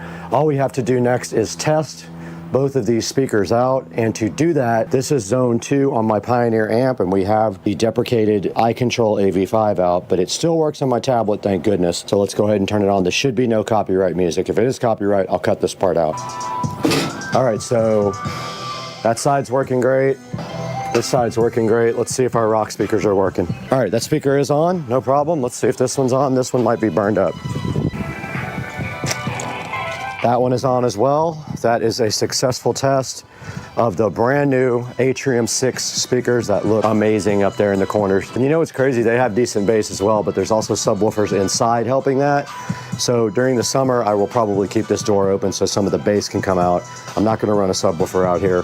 Let's finish tying the wiring up for the Govee permanent LED lights that's up in the corner there now.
All right, guys, as you can see right here and right now on Supercar Street Racing, we did finish up this project in the back. We went ahead and installed the Atrium 6 speakers to replace the old speakers. They sound absolutely amazing. We also restrung up our LED globe lights here and ran them up this way rather than across the back of the house because we don't need them back there anymore. We have the Govee permanent lights. We actually don't even need these, but I wanted to just go ahead and keep them up for some ambience under the patio. We also cleaned the entire patio ceiling here and the ceiling fan and the existing lights up here and got all the mildew and everything off of that. And we cleaned all the furniture by hand and got all the pollen and mildew off of the furniture. And it has got to be done every couple of months here in Florida, or every month or so. Like I said, we completely cleaned the ceiling fan as well. And that's gonna wrap it up. And we made our patio much better. Now let's throw it into the Supercar Street Racing 4K production studio and see how you can get yourself some Polk Audio Atrium 6s just like these. Hey, we're back once again in Supercar Street Racing, and this is the 4K production studio, and we are so happy to have you guys with us today, just like every other day. And today, we've got these Polk Audio Atrium 6 outdoor speakers. These Atrium 6s are one of the top of the line outdoor speakers from Polk Audio, and they do cost a little bit more. Right now in front of you, you can see they're $299 and they are 25% off, so you should go ahead and pick up a pair right now while they are on sale. Now, Polk Audio does make quite a few different versions of the speaker, and if you scroll down, there is a comparison down here on all the speakers. And before we bought the Atrium 5s, these are the Atrium 6. They are a little bit more expensive, but the woofer is a little bit larger. They do have a 5¼ inch woofer instead of a 5-inch woofer. Now, when you move up to the Atrium 8, these are 70 volt speakers, so you need a transformer and 70 volt system to actually use those. And you can see right here and right now, these Atrium 6 speakers have 2,236 ratings, and they do have a 4.7 star overall rating. And that's very good. It's hard to get good reviews on Amazon, I've learned over time. Now, checking out these speakers here, you can see that they are very high quality. Here's a good look at the front of the speaker, and here's a little bit of info about the speaker itself. It has a 1-inch anodized dome tweeter, and they handle up to 100 watts. They're about 11 inches high, 8 inches deep, and 7 inches wide. They are very easy to mount, and you can mount them either horizontally or vertically, and the little clamp things just snap right in and make it easy to mount the speaker so you don't drop it. You can see there the one-click speed lock with the 180-degree turning radius on it. Now, hopefully these don't rush. You can see right here they have stainless steel and brass hardware and an aluminum grill and bracket. They're designed to be outside and be weatherproof. It says they're built to weather all season. They're rugged and durable. They're exceeding baseline and industrial military specifications for environmental endurance. And it does show you the specification there, salt fog at the bottom. And here is the whole line of Atrium speakers, with the 8 being the ones that you can have either 1 or 2 for stereo, but they are 70 volts. And here's a good look at how they look mounted on a patio outside. Not bad, huh? Now, taking a look at some of the high reviews here for 5 stars. Great speaker for the money. Overall, this is a great dual channel speaker. They must be talking about the 8 there. Love this product. This one says nice size and sound quality for an outdoor patio space. Impressed how well these sound. Great powerful sound. Great sound with a Sonos. Taking a look at the 1-star reviews, which is only 3% of the total. This one said pole busted and Polk Tech rep said it was impossible. This one says it was returned item. They only lasted 2 years. Terrible customer support. Terrible Polk support and a defective mount, and worse speakers and customer service, and there's a few more. But overall, 4.7 is really good for speakers. There will be a link in the description for these Polk audio speakers. Now we are back on the Supercar Street Racing channel here, and we just wanted to take a minute to thank you for your overall support. And if you take a look there at the screen, you can see the shark coating video has 202,000 views, and it's all because of you guys and your support for the channel. When you buy something from Amazon, please be sure you click through any of my links in my description. Every little bit helps, and you don't have to buy the actual product. You can buy anything you want and click through any of my links in my descriptions, and the channel gets a little bit of credit and enough to keep us going a little while longer. And please like and subscribe, and please leave us some comments. I love responding with you guys and being part of the community. Right now, we got to get out of here. We're going to put 400 more speakers out by the lake and then blast the alligators.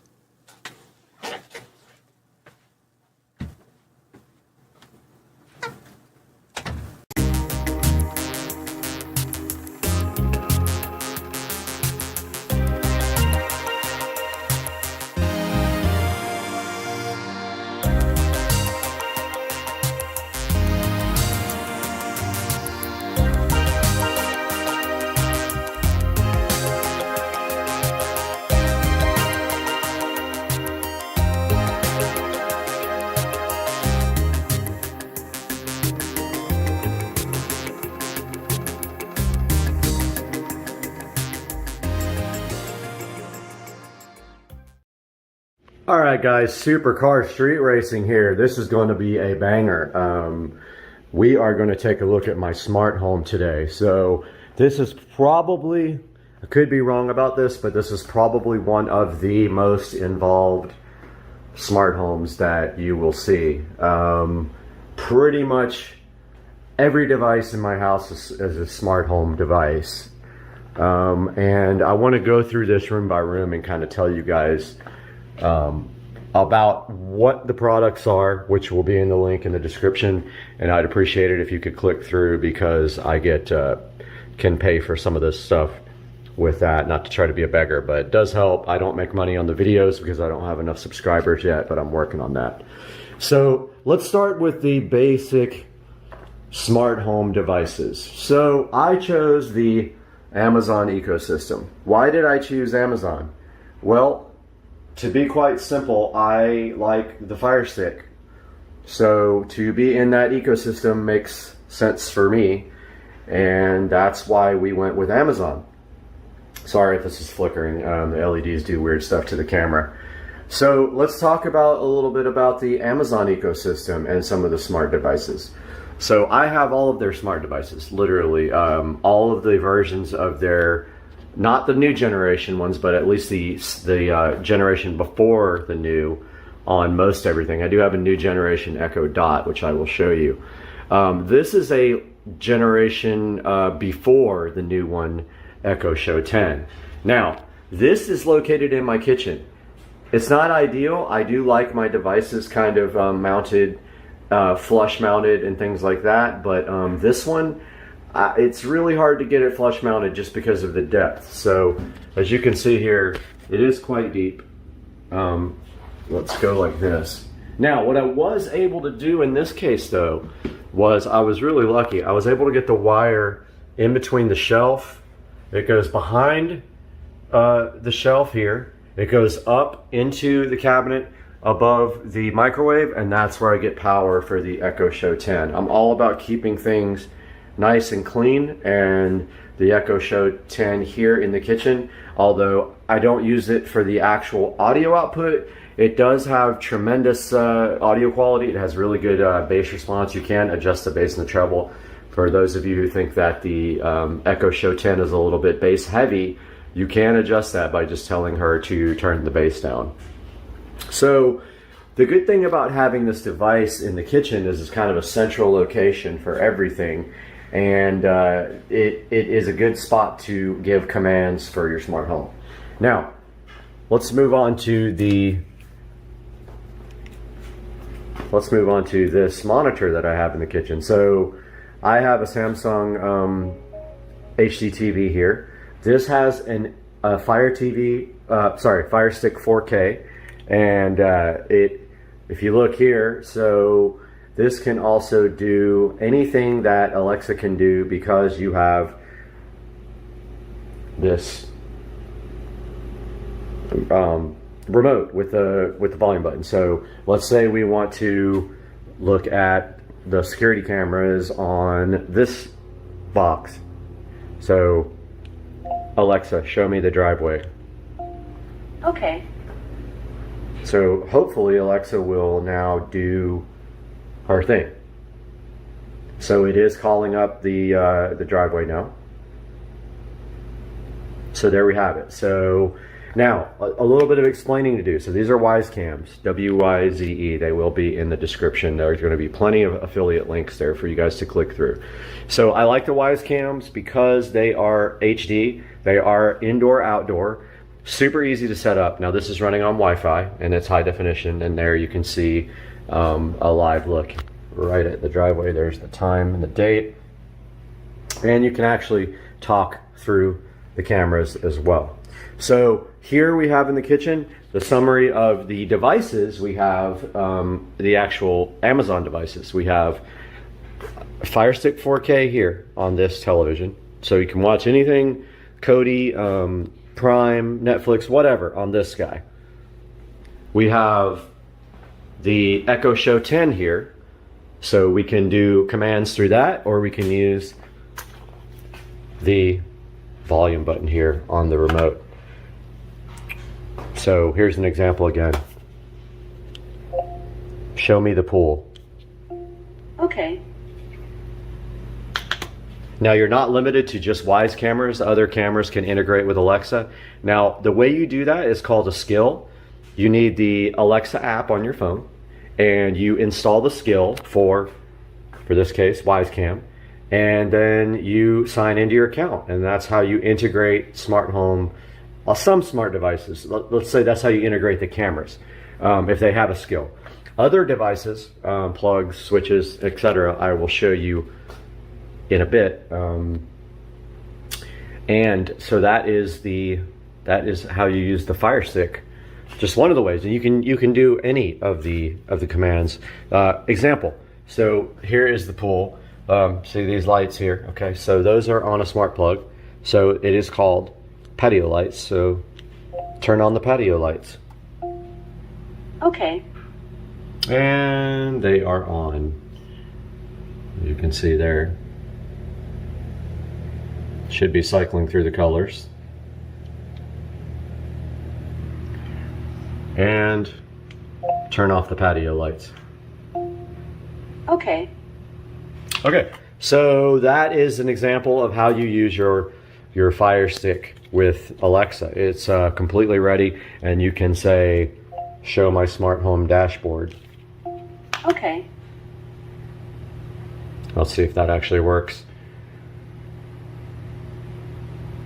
Pretty cool, dude. Pretty cool. And you got your smart home, your lights, plugs, switches, cameras.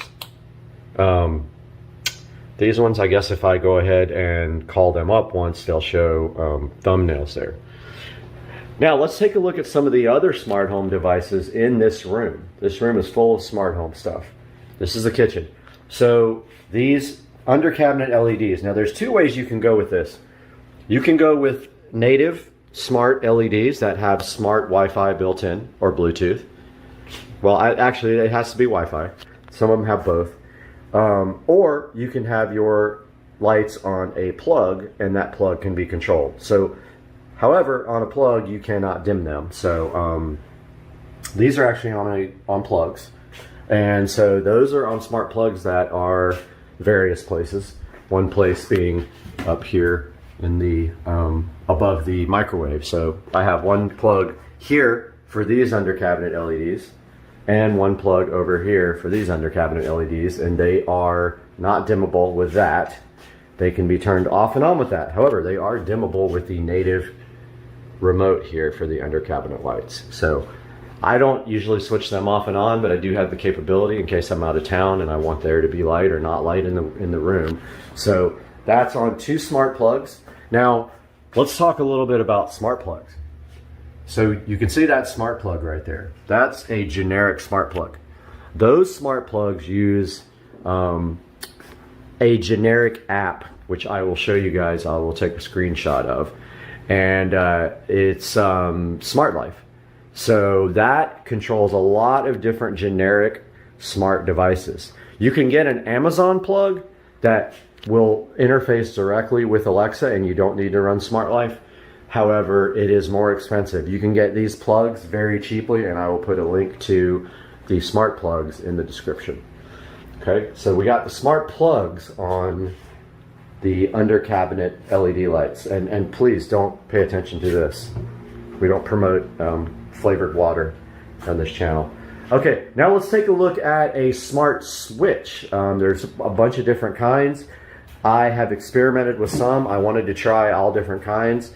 So these are the Lutron smart switches. This is actually just a remote control for the other switch. The actual switch is right here. So the pros, there's not many. I thought this might be better for flickering. It actually wasn't any better. And this also needs a hub. The hub is located by my cable modem and my switch down there. So this is a smart switch, so it is kitchen lights.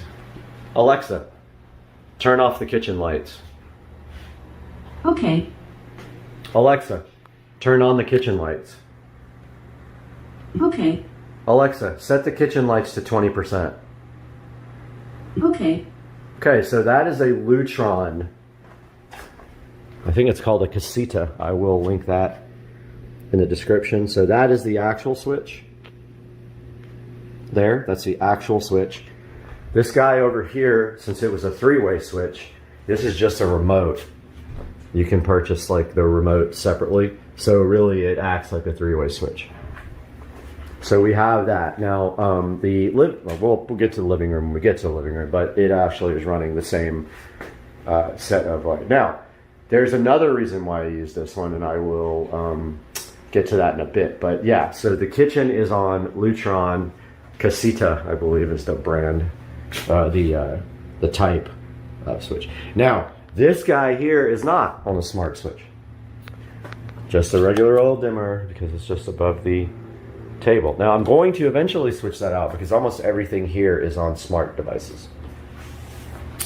All right, what else do we have in the kitchen? Well, believe it or not, we have the LG appliances are smart devices. You can see right there. Now, there's an issue with the LG skill. I have never been able to get the skill to work. So I don't know. Actually, this guy, oh yep, see it is on Wi-Fi. Okay, so this works with an app called ThinQ. And that's how they interface with smart. However, like I said, mine doesn't work. The microwave is not smart. This stove is, the dishwasher is, and the fridge is. So in total, in the kitchen, we have 1, 2, 3, 4, 5, 6, 7, 8 smart devices in the kitchen. That's just the kitchen alone. Let's move to the garage. All right, welcome to the garage. Let's turn the lights on in here. Okay, let's take a look at the garage and what's on smarts in here. Now, there's a smart device in here that I was disappointed with. It's actually not compatible with Alexa, and that is my Chamberlain garage door opener. I'm super disappointed because I used to have a regular garage door opener with a smart interface for it. It's just like a generic smart sensor, and it could open and close the garage remotely. My new Chamberlain, you have to use the app. You can't use Alexa. There's ways around it, but bottom line is they're too cheap to give Alexa, to give Amazon money so they can integrate directly. But it is Wi-Fi. See, it says it right there. And there is an app called MyQ. So the garage door opener is smart, but it's not integrated with Alexa, unfortunately. Washer dryer, well, yes, they are. You can see right here. So the washer and dryer are connected to Wi-Fi, so which is super helpful. So these guys right here are the top of the line. They are the LG Signature washer and dryer. They cost about as much as you could probably get this car for now. They are Wi-Fi enabled. Again, all my appliances are LG because I like to have them all in one place, and they're all on ThinQ. And so these guys will alert me when they're done with a laundry load, which is very cool. Now, let's talk about what needs to happen. So I don't have a smart sprinkler yet. I have this old school thing, but I have a gift card, so I'm thinking about just going ahead and getting that done because I want that to be a smart device and not just a old school analog one. Echo Dot. This is the newer Echo Dot. I believe they upgraded the speaker. They had to go with a bigger form factor here because they upgraded the speaker. But this is the Dot, and it is helpful out here because I can do commands if I need to. I mean, you can always use your phone and you can use the Alexa app, but you've got this guy out here which is just commanded. And by the way, you can change the wake word so that all your devices don't think that they need to wake up when you say the same word, but there's only like 4 choices. This guy is called Amazon. Let's see, it woke up. Amazon. Never mind. Amazon. Turn off the garage lights. Okay. Now this guy right here is automatic. This has a sensor. When I walk in the garage it'll come on, but the other ones, Amazon. Turn on the garage lights. Okay. All right, let's talk about how that happens. So notice here I spent quite a bit of time doing recessed lighting in my garage because I just like the look of it, and they are all LED lights. And then of course we have this guy here, which that was a standard light fixture, so I used it to light up the washer dryer. Okay, that was on an LED, on a smart plug, but it actually doesn't ever need to turn off. It's been on since I installed it, so it doesn't need a smart plug anymore. These guys up here are on the coolest switches ever. They are on these RGB smart switch, which at the time, this is not lit up, but I'll show you one in another room. You can actually change the color and the pattern on the switch itself. But yeah, so these are smart switches and they use Smart Life, and that's how you link them to Wi-Fi and then into Alexa with Smart Life. You're gonna like the ones I'm gonna show you. So that's gonna do it. That is the garage and everything in here that's integrated. Let's take a walk to the living room. Living room has a few smart devices. Let's take a look around and see what we can find in here. First of all, we've got this television, and if we look behind it, yep, it has a Fire Stick 4K, which actually just plugs directly into your HDMI port, and then the power cable goes down, and it is connected with Wi-Fi to the router. Down here, we have a switch. We have a network hard drive, and then back here we have our Nighthawk cable modem. So that's what's providing Wi-Fi.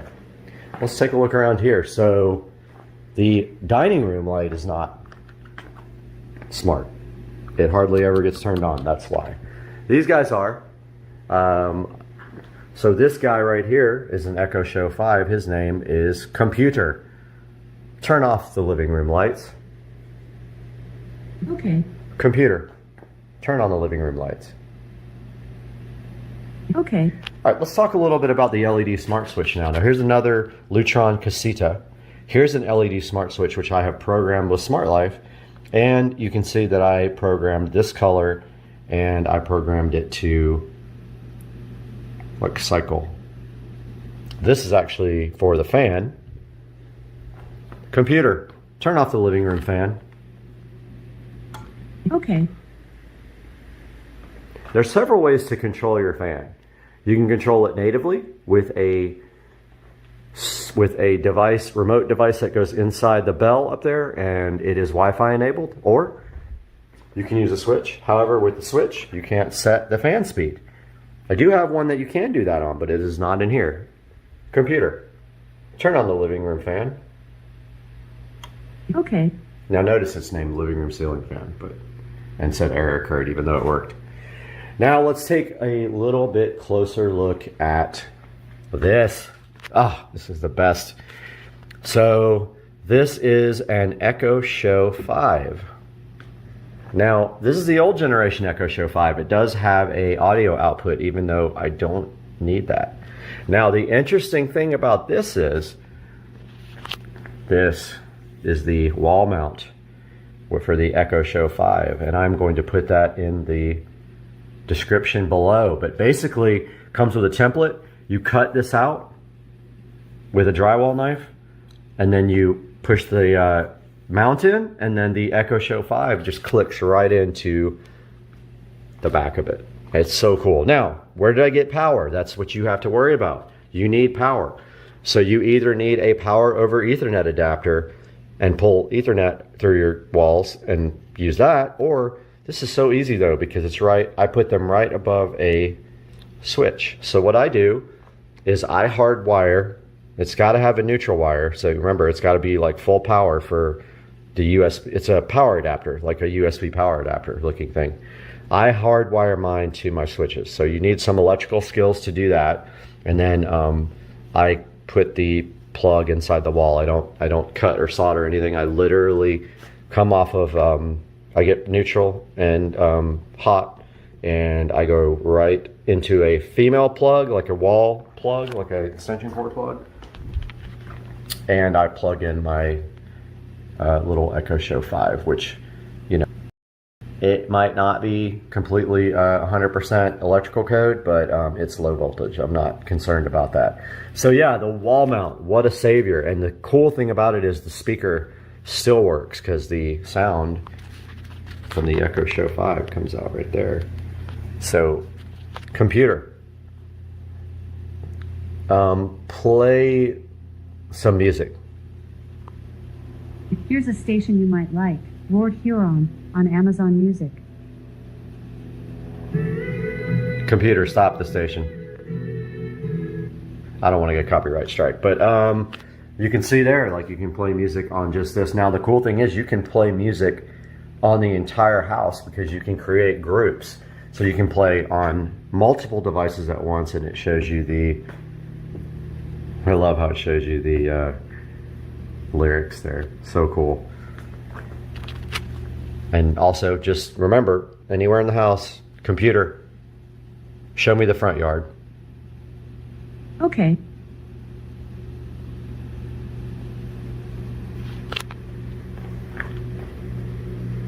And this is the Y skill. There you go.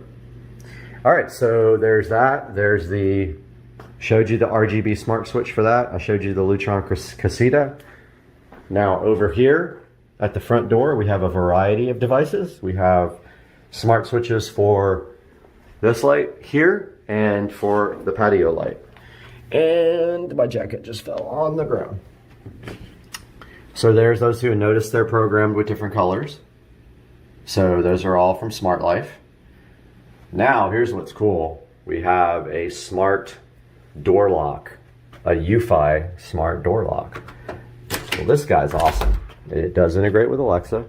It does both, so it's biometrics. So it does both the fingerprint and a passcode or a key, which is underneath this guy here. You just move it aside and there's a keyhole there.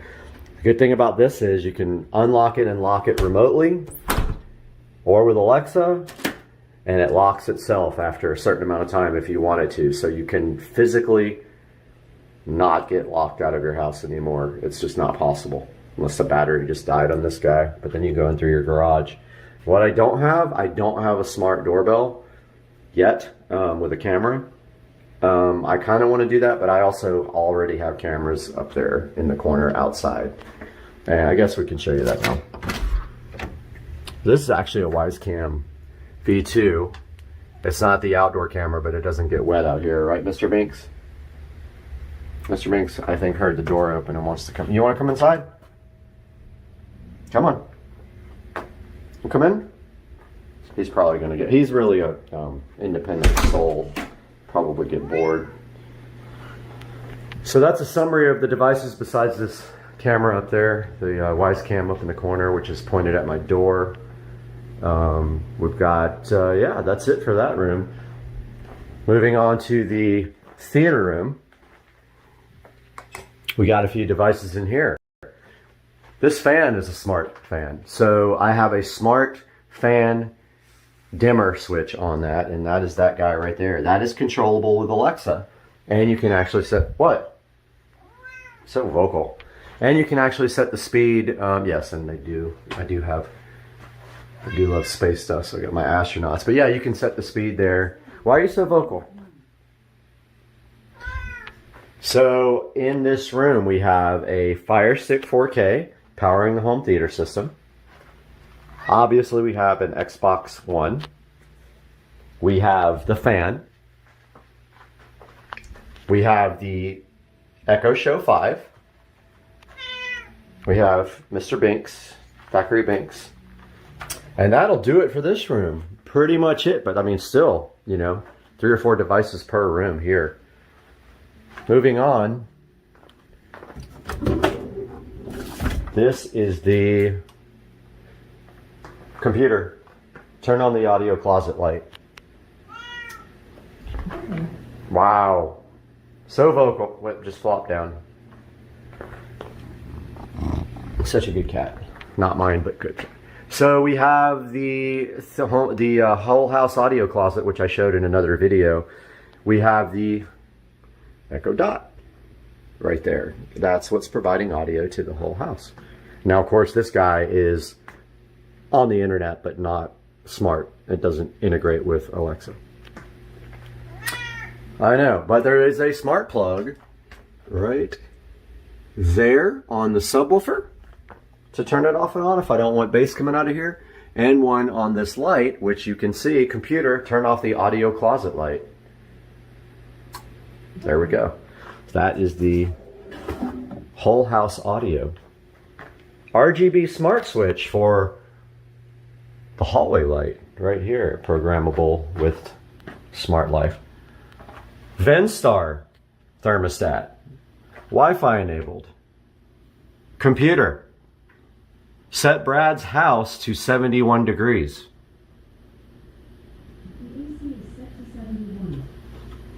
Boom. Cool to 71. All with Alexa. Nothing in this bathroom yet. I want to, but I don't really need that at the moment because just one light switch there. I really want to put an Echo Show in here. I just have to figure out where, because this medicine cabinet is taking up a lot of the thickness of the wall. I really wanted to put it right there in Echo Show 5. I might still do that. What? Why so needy? Bedroom. So now we're taking a look at some dimmable smart switches. This is a dimmable smart switch, which I will put in the description. This is what is connected to these overhead lights. Now these overhead lights are LED, however they have a really bad problem with flickering, and I've seen people complain about it. But yes, this is available on Alexa, and you can dim these lights via this beautiful Echo Show 8. Again, want to get this wall mounted somehow, but the depth is pretty good on it. And where are you going in the closet? Crazy cat. So that's an Echo Show 8, the previous generation. So it does have the audio output on the back. Hopefully I didn't just bust it. It does have an audio output, so if you need to feed a home theater or a whole house audio with that, you can. This fan is on a RGB LED smart switch, but I have it off obviously because it's really bright at night, and it will only turn the fan off or on because it's not one of the built-in dimmer, it's not one of the built-in ones where it's up in the bell there like in my theater room. This is for future home theater. In here will be 5.1 audio. I don't have the in-ceiling speakers yet, and in the TV we have Fire Stick 4K. That will do it for the smart devices in the bedroom. Are you ready to go to the other room, Mr. Banks? Such a good kitty. So needy. Alright, so next room we have is the office.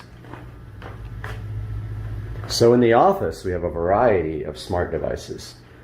We have a PC, obviously, which can run the Alexa app, so you can do everything you need from the Alexa app there.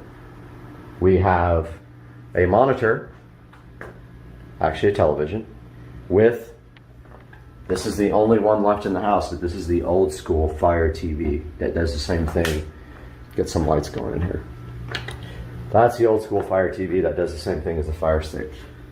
That's I believe the second generation model. So we can do, obviously we can do Prime Video and Netflix and everything from that TV. We have the Echo Show 5 here, just like in every other room, mounted above a dimmer, smart dimmer. Again, interfaces with Smart Life for the in-ceiling light. That bulb I have out because it drives me crazy with that fan. The fan is not a smart device. It has a regular remote. You cannot control it with Alexa. And she's going to hear me in every room and wonder what I'm saying. So no smart on that fan. We have smart bulbs in standard lamps. Let's try it. Echo, turn on the office lamps. Okay. Now these guys are cool because they use Smart Life as well, and the bulbs are RGB. You can control the color of the bulbs. I have this one on white right now because in the morning I like just to use this light to work by. So we have 1, 2, 3, 4, 5, 6 smart devices in here. I haven't even showed you the bathroom yet, so this is the same type of dimmer for the bathroom. So it's a smart dimmer, and it is on these two bulbs up here and these LED in ceiling bulbs. Okay, now we have a variety of smart devices here controlled in different ways. So these mirrors did not come with these LED strips behind them from the factory. They came with this guy, just white. Okay, that's how they look. Let's turn the LED smart strips off. Alexa, turn off the mirrors. Okay. So you notice the blue went off. Now, these guys are natively white, but I added LED smart strips to the back. Check out the mirrors. So they are Wi-Fi connected. And I know. Wow, so vocal. They show the time, temperature, weather, all that stuff. So yes, they are backlit with a white LED strip from the factory. So that's what that looks like. Looks pretty cool. But I have some Govee LED smart strips.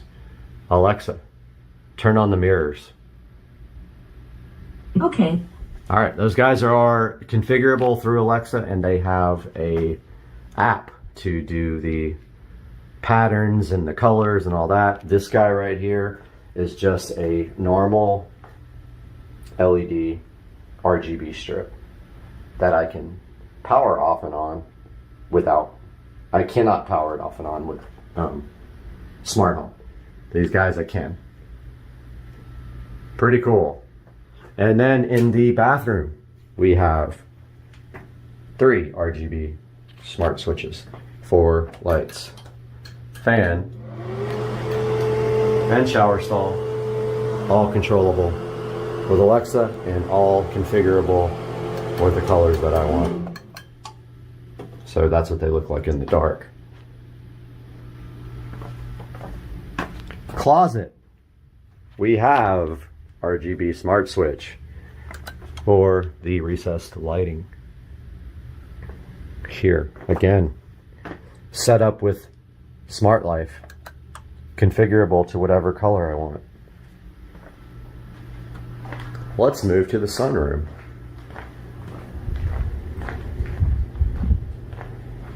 Sunroom. We have a variety of devices, but we start out here. LED RGB smart switch for the outdoor light in the yard. Dimmer, smart dimmer for the sunroom lights, the in ceiling. Remote for the smart switch for the pool light. The actual switch is outside. And in the home theater room, we have a Wisecam. We have a monitor with a Fire Stick 4K. So when I'm huffing it out on my treadmill here, I can watch television. The fan is not on a smart switch. It has a standard remote control, speed control, light control. Right, Mr. Binks? And then outdoors, we have a Fire Stick 4K on this TV. And we have a smart switch on the pool light. And there goes a beautiful big bird flying away from the, I don't know. Do you want to go outside? Come on. Maybe not.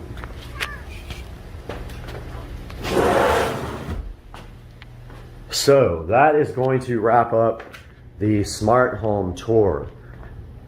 I am going to put all the links in the description. You can do so much with smart home, and I'm sure I haven't touched the surface. But basically, everything is configured with Alexa on your phone or on the computer. That's how you do all the smart skills, like the cameras and the thermostat. See, she's already talking to me. And so I want you guys, I'm encouraging you guys to ask questions if you would like to know anything more about smart home. There's so much you can do with this, and I didn't even talk about the things like routines. So when you go to bed at night, you give the command and she does 10 different things at once, turns off all the lights or turns on a fan, or does 18 things at once. Like for instance, my patio lights come on at dusk based on Jacksonville, Florida dusk time. They go off at dawn based on the dawn time, the sunrise time, sunset, sunrise. Things like that you can do with routines. So please, if you have any questions, let me know, and I hope you guys enjoyed this video. I enjoyed making it, and I love showing you guys this smart home.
If I'm not even trying and you're just letting me win, just say that. A little bit. I had to fight back. Oh, God. I had to fight back. Amazing.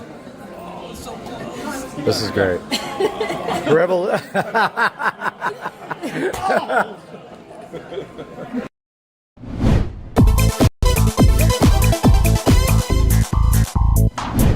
What's going on, guys? It's Supercar Street Racing again. You got Brad here one more time, and today is special because there's something right here in the box that I've been waiting for. It is a gift for my friend, and it just came in, and we're gonna have to get this over to him and show it to him at some point, but it's sitting right here in this box, which I'm hyped to show you guys here in a minute, and he's gonna enjoy it, especially if we get to use it. I'm gonna find out if he's got plans tonight. If not, I'm gonna bring this directly over to him. We're gonna check it out. Get this box open first though. Let's see what's inside.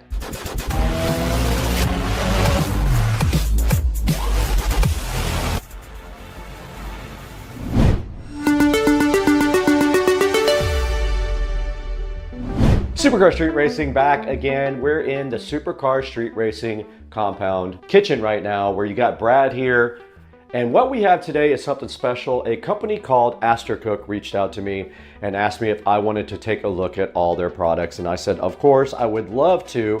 And I thought like the best way to use this product might be to give it to Joe and his kids because they cook a lot. They would use this more than me. I don't cook very much. I already have a brand new set, but I think we should get this thing open and then take it over to their house and give it to them. So what we're gonna do right now is just kind of sort of unbox it, and then I'm gonna go over to his house and then surprise him with the Astrocook and see if he likes it. It is in white, I think is what they sent me, but they make all kinds of very cool colors, which I'm sure you guys would like all of those colors.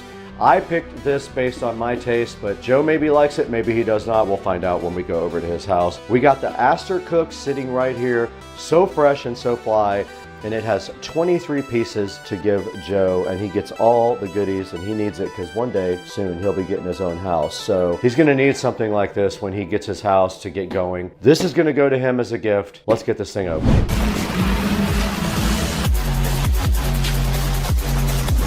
This is the Aster Cook cookware set. If you can believe it, there's supposed to be 23 pieces in here. Is that possible in all this? 10-inch saute pan, 10-inch frying pan, 11-inch grill pan, 8-inch frying pan, 8-inch saucepan, 7-inch saucepan is in this box? Let's find out. I find it hard to believe. It's all in this one box? Come on now, dude. All that in one box, huh? Well, there's got to be a trick to that. But guess what? We're not going to find out till we open this up officially.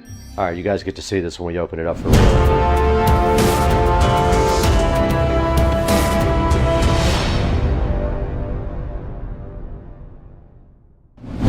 What's going on, everybody? We're over here at Dukes of Duval's house tonight because something is sitting right behind him that we're going to be taking advantage of. Joe, what is in this box that we're going to be playing with today? Yeah, we have a cookware set that was sent to us by Aster Cook. They sent us a 23-piece cookware set. It sure did. And so since I have brand new cooking stuff, this is going to be staying here after we get done. So let's start getting this meal prepped and start looking at what's in this box. All right, guys, so what we have here is a 23-piece set from Aster Cook. So we're going to go through this box and get everything out of here. We've already kind of cracked into it, but there's quite a few things that are included in this particular set. So some of the stuff is things that we might have to assemble, so we'll just kind of go one by one real quick. All right, looks like we got one of these quick handles, kind of cool, you know? So this is how you grab the pot? Yeah. Okay, gotcha. Absolutely. Yeah, because they don't, it looks like they don't have handles. Yeah, exactly. So, all right, this is one of their baking dishes right here. Right. And let's look at this real fast. So I think you just take and put this on here, grab it. And then you can use it for the next pot. That's awesome. That's very cool. And it lets them store better too. Yeah, and that just locked. That thing's awesome. I guess you release it like that. Oh, that's nice. That is really secure. Look at that. Like, it is not going anywhere. That's very cool. That's great. And then you can pick it up from any side. So you're not like forced to like pick it up from one particular handle. And if you want to, which is great for cooking purposes, as a person that likes to cook, when I put this on here, sometimes I kind of struggle for like room on top of my stove. So this is nice to be able to take it, put it down and remove the handle. And that way you're not fighting the handles and you have areas for that. That's awesome. And think about like storing them in the cabinets. The handles get in the way all the time. Yeah. You don't have to deal with that. So I'm not sure what that is. Is that a cover for it? Well, we'll figure that out. Okay. Looks like a cover. Yep. All right. Let's see what else. Looks like we got another type of cover. I think that's what it is. More lids. These are like storage lids. So I wonder if you can go directly on top of. So maybe you put it in the fridge. You can put them directly in the fridge with those lids. We got our Aster Cook detachable manual here. We got some pot lid handles right there. Ah, okay. So then we do have handles. All right. All right. A nice pasta spoon. Nice wood handles. Another pot. Okay. Yeah. Cool. And again, you have the handle for everything, which is great. All right, here's another lid. Okay. Another pot right here. Yep. All right, here you go. A little spatula there. We got a spoon. All right, we have a second handle, which is really nice. Another pan. Yeah, they asked me if I wanted the white ones, and I was like, yeah, for sure. I think white's cool. All of these have really nice conduction bottles on here, so hopefully they got nice, even cooking. Okay. I'm sure that's the case. There's another big one right here. Cool. Frying pan. It's a legit frying pan there. Yeah, it's your holder for your accessories. Little rubber holder thing. Yeah. Yep. All right, so here is our cookware set. We do have to build it, so we have to put our lids on 2 of the covers here. There's the other one.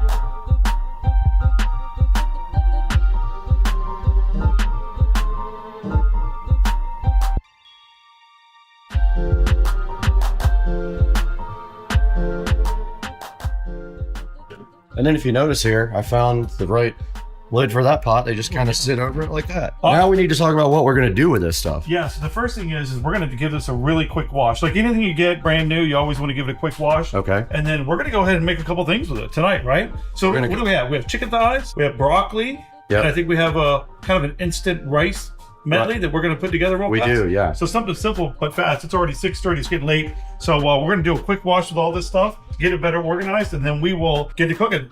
Okay, sounds good.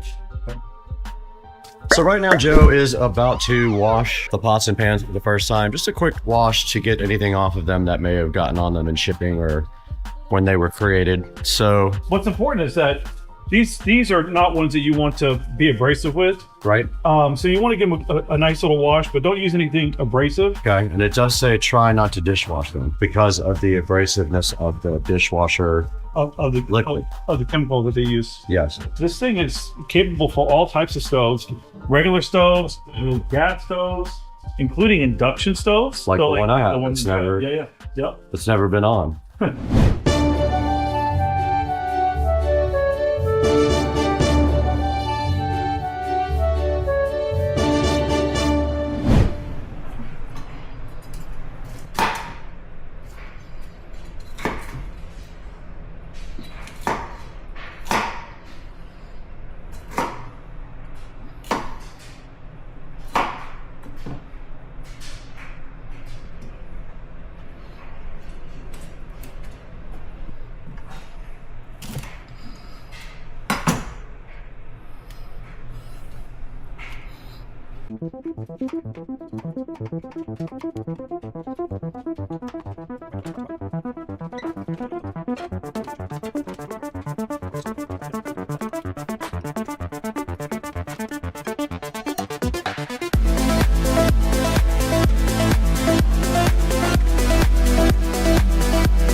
Okay, so what's happening now? All right, so we just pretty much wrapped up everything. I think everything's about ready to go. Okay. Rice looking good. Give it a Okay. little toss. Yep.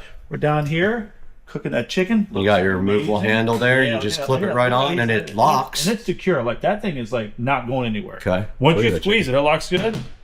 Unlock. Boom. We're gonna let that rest. We'll push that back a little ways. And then we'll come back here now for the broccoli.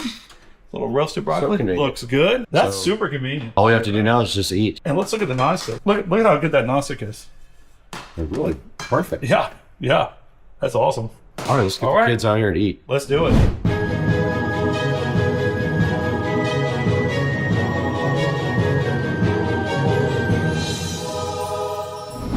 All right, we are ready to eat. We have our chicken, rice, and broccoli here. And we got these two knuckleheads. Huh? And they have cream soda. I have 19 Crimes wine. And we're ready to eat some food. This looks... Yeah, man. Turned out really good. And thank you, Cook. They provided the cookware for this, which then is going to be, say, at these guys' house. They're going to get to keep this. Yeah. Since I don't cook. All right.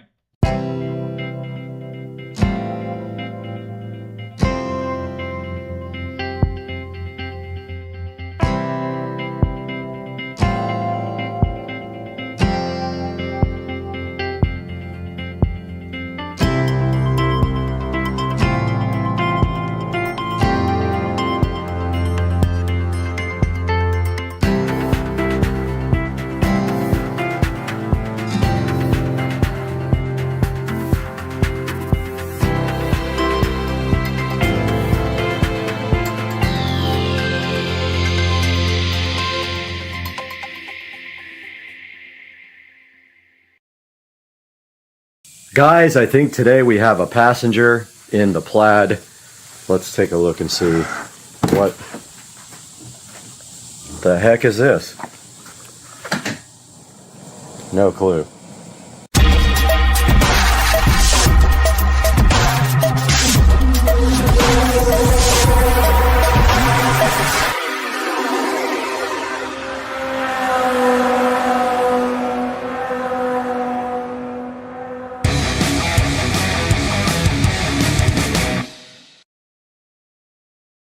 Guys, welcome back to the channel, and today we have something exciting, and that is the Plaid is headed back to All Set Auto, and today we have this carbon fiber apron that they will be installing and correcting some things going on with the wrap. So we are headed over to All Set Auto this morning on a Thursday. We will update you guys as we get to All Set Auto. All right, guys, we are pulling up at All Set Auto in Jacksonville, Florida, and we are going to go in and see how those guys have been doing and deliver the car to them and see what they're going to do to it next. Might be a surprise right here next to me. And that might be, I don't know who that was. That might be Julie. Let's go find out. Everybody, we are back at All Set Auto in Jacksonville, and we're taking a look at what they're doing now, and they are incredibly busy in here. And back here on the table, they have the carbon fiber front apron from T-Sport line, and they're going to be putting that on for me as a favor, and then taking a look at some of the things on the wrap that we need to get corrected. So we will update you guys with some live video from getting the front apron installed at All Set Auto.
All right, we're back at All Set Auto. It's been a day or so since we dropped the car off to get the front apron put in. These guys are working hard on that.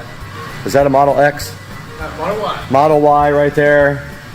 And then if we take a look over here at the car, we can see that we got the front apron installed. That matte carbon fiber apron looks so good on the front, and it fits absolutely perfectly. And that is why we came here, and they did such a good job putting that thing on. And check out how the car looks under the lights. It looks so good. Now we got to drive it in the rain, maybe, for the second time ever. But hey, this thing came out so good. These guys treat the car like it's their own. And they've got a whole shop full here, so you know they're doing something right if people want to bring their cars here. And then we got the shop puppy over here chilling. But yeah, guys, so we're gonna take this car home, throw it in the garage, never drive it again. And that's it. That's it. It's the end of life. 600 miles, it's retired.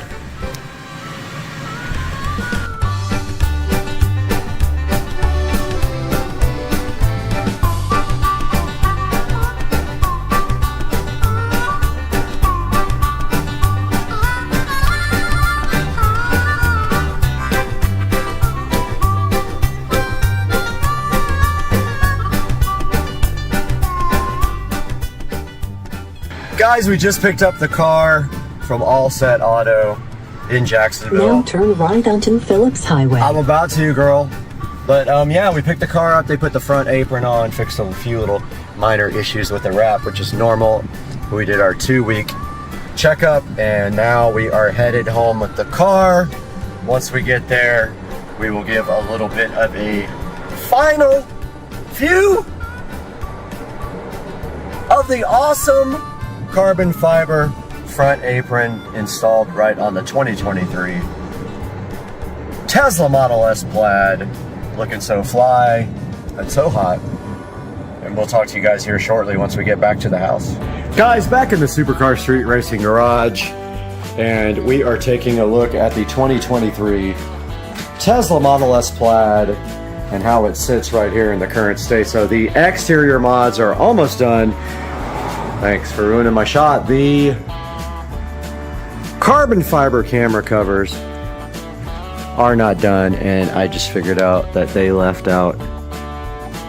They forgot that part right there. They missed this issue with the wrap, but I will let them know. So yeah, the car is exterior almost done. We're waiting for the carbon fiber mirror covers, and here is a look at the front apron installed so nicely on the Plaid. And it came out really good, as you can see here, the fitment. This is the T Sport line front apron fitting so perfectly on the Plaid. And like I was saying earlier, the only thing left to do now is the carbon fiber mirror caps. And I'm really considering the carbon fiber rear splitter, which is kind of an install pain. You have to take off the back bumper and all that, but it might be something worth checking out. And it looks like the car is charging right now, and it's at 79% and still going. 2 hours left. But guys, I hope you enjoyed the channel today with the carbon fiber apron, guys. So hyped. Hype train was loaded and ready to go today for Supercar Street Racing. And I remind you to always please click through the links in our videos for merchandise in the description, because we get $1 or $2 here and there to keep the channel going and pay for this thing and this thing. And it doesn't have to be what you're actually buying. You can buy anything through any of my links. I'm having trouble talking, and that will help us so greatly on the channel. And we appreciate you guys and love you guys. And we will see you soon on Supercar Street Racing.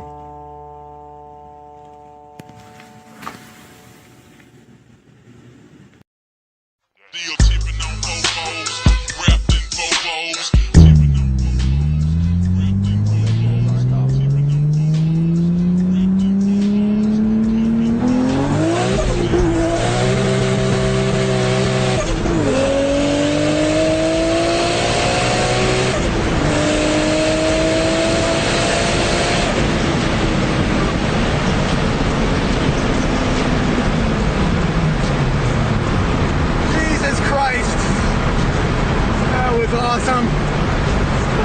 Woo. First time I ever took it to 8,000. Oh my God. Took it all the way to 8,000.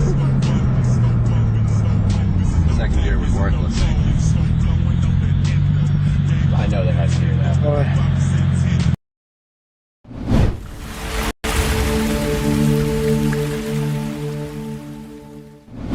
Hey guys, how are you today? You got Brad here from Supercar Street Racing, and we have something exciting to show you guys that I'm so hyped about. We took a little road trip and got something cool for the channel, and it's sitting right here in front of me on the bed. Let's take a look how we went and got this cool thing, and then we'll show you exactly what we have. Hang out with us today.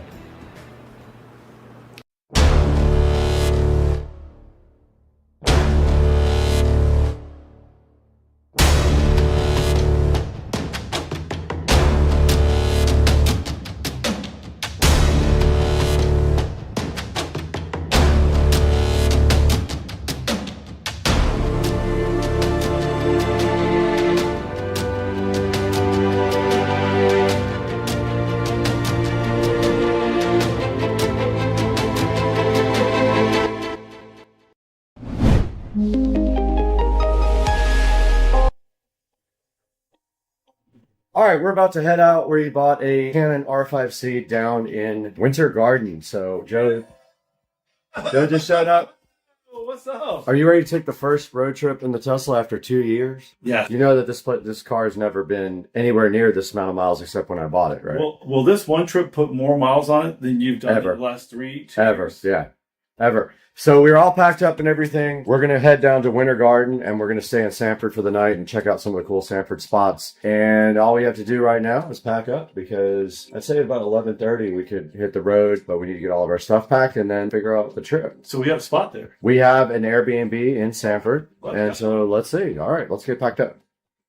All right, we're leaving the house now, headed over to Joe's house, but we have a 2-hour and 15-minute drive to Winter Garden, which will be that's the furthest road trip. By the time we get back, it's the most miles in one trip for sure. Because the only thing I did was driving from Merritt Island. Yeah. So yeah, we're headed out right now. We're gonna go ahead and go by the bank first, and then get on 295. Yeah. This is fun, man. We never get to have fun like this. We'll have to charge if we go too crazy. No, we'll be fine. Is he rolling up on you? No. He knows that. Do it.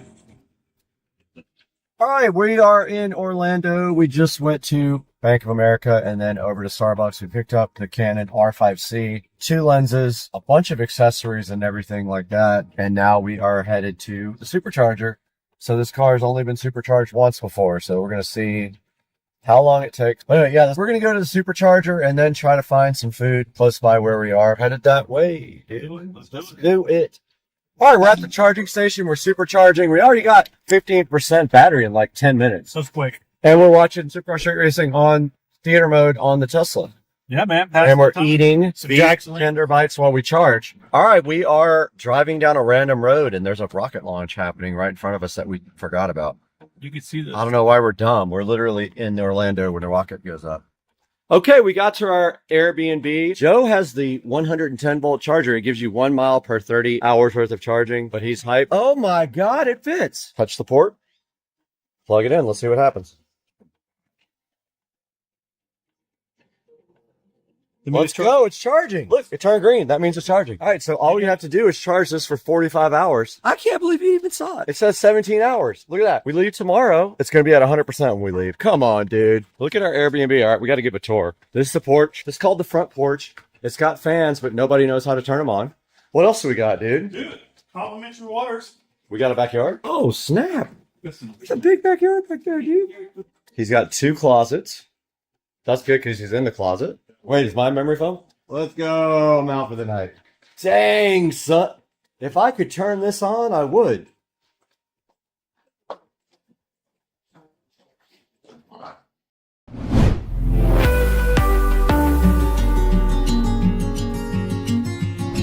Guys, we're back in Supercar Street Racing Studio A. This is also our office. This is where we do a lot of the editing right here beside me, and also our regular work is right behind me. But right now in front of me today, you saw what we did. We went down to Winter Garden. We had a nice little road trip in the Tesla, the first road trip ever, and the longest trip I ever did in the Tesla. And we picked up something cool that's sitting right here in front of me today. And I've been wanting this thing for over a year. I just have not been able to find the right one or pull the trigger on it, but I had a little bit of extra money from the channel and I bought this right here. Let's take a look at it. Okay guys, look right here what I have on the bed. This is my brand new Canon R5C. It's new to me at least, and I have been wanting the R5C for a really long time. At least 2 years I've been searching for an R5C with lenses and everything else for a good price. This one did come up in Winter Garden, Florida. I went ahead and zipped down there with Joe and we picked up this Canon R5C. And as you can see, the R5C has a lot of extra gadgets with it. It has a small rig cage around it, as you can see here. It's got the trigger pistol grips there. It has a manual focus control, which we are going to be removing. That is for doing movies where you follow somebody with the handle and you focus with this hand. I will not be needing that. It has an anamorphic 35mm lens with a 1.33 aspect ratio right there on the front. It does have a couple of the small rig batteries, and those are awesome for charging the camera up. They give you way more battery life than just the internal battery. What they do literally is hook up just like this to the camera and they charge the internal battery and the camera runs off the internal battery. So this is the R5C. This is a hybrid camera. It is one of the cinema cameras from Canon. It is made specifically for doing both video and photos, and it is a full frame camera, meaning it has a full frame CMOS, no cropping. It does 8K, no problem, and it does have a 512 gigabyte CF Express card that came with it as well, and it's a genuine one also. It's not a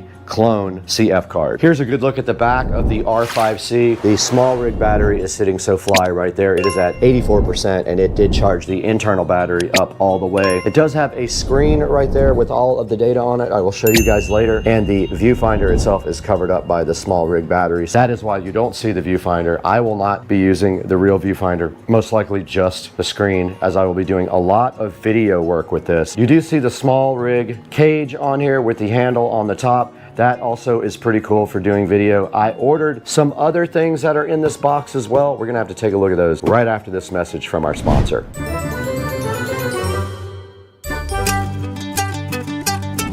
Now this is a quick word from our sponsor. Shungite World is new to Supercar Street Racing. They reached out to me and asked me if I would mind taking a look at some of their cool little decorative products. I said, of course, I would love for you guys to sponsor one of our videos. So right behind me here on the table, we have some cool little products from Shungite World. Let's take a look at these. Okay guys, right in front of me we have all kinds of cool little products from Shungite World sitting right here. For example, this tall pyramid right here, it is polished. It looks pretty cool. These guys can sit anywhere in your house. This one right here is called the tall pyramid. These are the cubes. That is a regular pyramid that has not been polished. This one has been polished. So you can get these guys in two different forms here, either polished or non-polished. They also have spheres, as you can see right here on the screen. I am going to go ahead and put a link to 5 or 6 of these guys in the description so you guys can check it out. They also have the powder available for doing arts and crafts, and then the powder can also be used for a pigment for paint, so that's pretty cool. And then they did also include these cool little stick-on dots, which are very interesting. They have 3M on the back, and you can stick these anywhere as a cool little decoration. Shungite World was very kind to go ahead and send out a sample box to us. Please support them by buying the links in the description. Get your Shungite cool little decorative products from Supercar Street Racing, from Shungite World. Now let's get back to the video.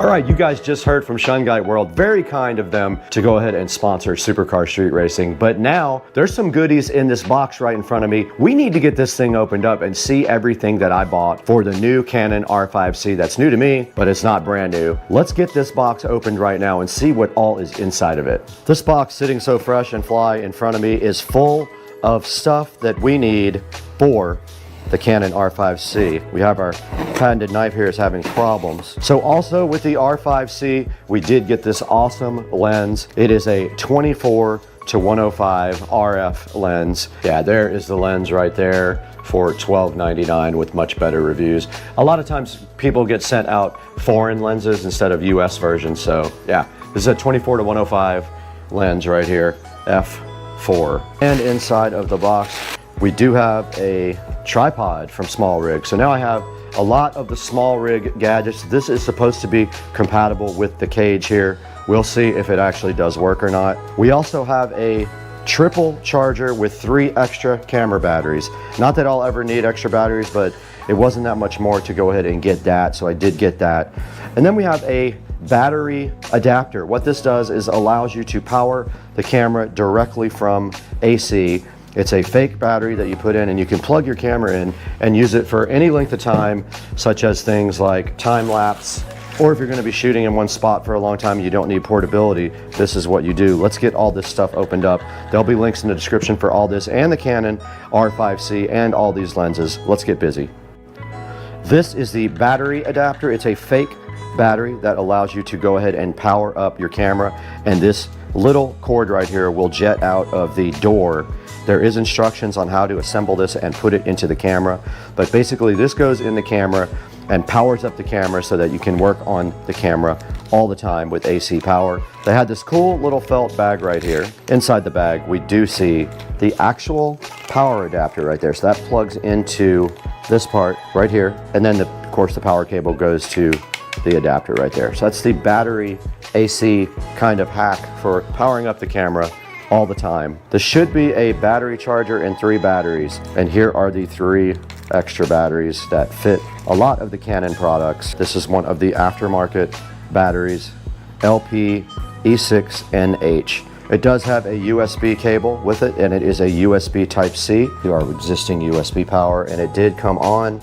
It has a cool little display showing all the batteries charging. This is awesome. So that is the triple battery charger. Link will be in the description for that. All right, guys, now that we have our R5C right in front of us, I'd like to go ahead with you guys and try to remove this manual focus. Let's get this thing up on the desk.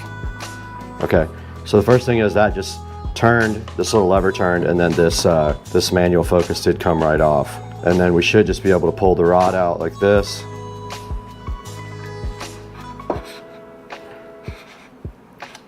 And then for this next step, we will need Allen screwdriver. Definitely was tight, very tight. So that is that. That came directly out, so no problem whatsoever. I will store all these. I'm gonna live with that just for now because I'm gonna be changing lenses anyway.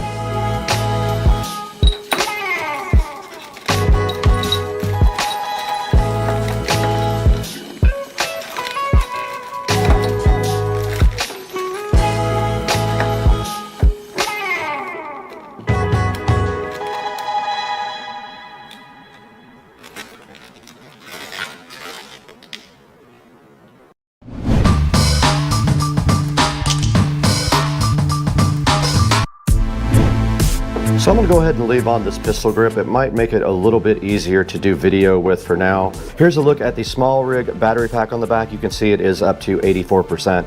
It charges with USB-C and it has USB type A and C outputs. It's connected directly to the side of the R5C. This mount protector right here, basically what that does is it tightens down on your cables and prevents them from bending, because there's a big problem with this camera and using these side ports, they get bent, and there's a small USB-C and a small HDMI mini, I believe it is, on the side, and they're notorious for getting damaged. So that is a look at the back of the R5C and the top of it right there. And there's the 35mm anamorphic lens. We're gonna go ahead and shoot a segment with that right now, and I'll show you guys in post-production how we take that anamorphic 1.33 image and then we de-squeeze it in post. And what that does is allow much more data to be added to the view. So it basically has a much wider field of view. This is now the Small Rig tripod unboxing. So let's get this tripod directly out of the box here. Let's see what's inside the bag, and let's see if it actually does work with the Small Rig cage. All right, we got the Small Rig tripod undone. Really cool packaging. It was packaged very nicely. No issues at all with that. It's pretty cool. It has red anodized rings and some red anodized clamps right here. Okay, it was pretty simple. I watched the video here. What you do is unscrew this part on the tripod a lot. This little piece that goes right here comes out, and then that piece screws directly to the bottom of the camera, just like that. Pretty easy. Now the camera should just sit on top of here and be screwed back down to tighten it up. And there we have it. It is ready to go on the tripod now. Super easy. Just of note here, it also did come with this cool clamp for like a phone or a tablet. So if you want to use it for that, you have the ability to do that as well. Okay, before the battery dies in the GoPro, we have a mission now to transfer the DJI mic to the R5C, and it looks like there's an audio input right here. I was able to use the same shoe to attach the DJI mic to the camera. Now all I have to do is tighten down this little clamp right here. So I will go ahead and connect the mic right there, and I'll be done with the mic part. We went ahead and put the tripod on the stand. There is a leveling system right here. There is bubbles on it also to show you that it is not level right now. You can fix this by just opening up these screws and then adjusting the camera till it is level. We're gonna shoot some video with just a tiny bit of light. We only have the light in this room and the light from this big lamp pointing at us. So this is what it's gonna look like next. You're gonna see us shooting from the R5C, the first video ever shot from it. I'm gonna try to shoot at 4K, 24 frames per second. Let's see if I can figure out how to do that. All right, guys, so I poked around a little bit inside the Canon R5C menu and watched a couple of videos. I went ahead and changed the lens out to the 24 to 105. You're looking at this lens right now zoomed all the way out. It is shooting in 4K at 24 frames per second. I want to see how that looks in DaVinci Resolve as well. So that is the first look at the Canon R5C at 24 frames per second, 4K with no light except for just available light right inside of this room. Now let's take a look at how you can get your own Canon R5C on Amazon.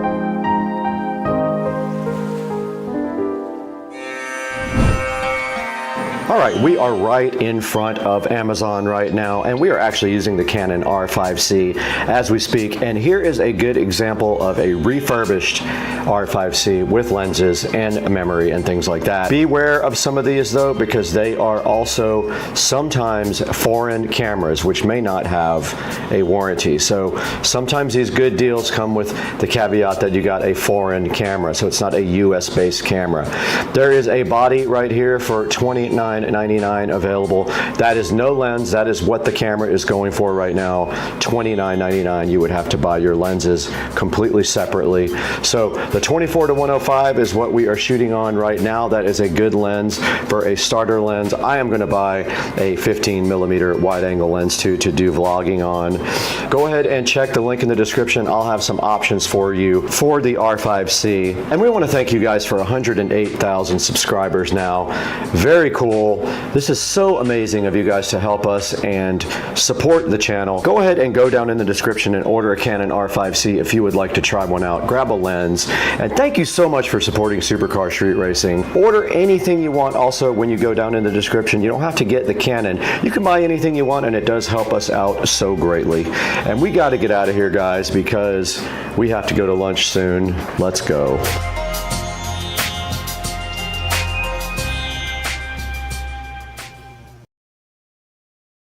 All right, we are out here at Dukes of Duval today, and this is the boat, the Hydrosport. We have some stuff to do to this boat today, some audio stuff and some Garmin stuff, and we're going to be trying to install this. We brought all the connectors over, and we got everything ready out here. We got the Kenwood speakers, we got the new head unit, so hang out today while we do a little bit of boat work here with this dude.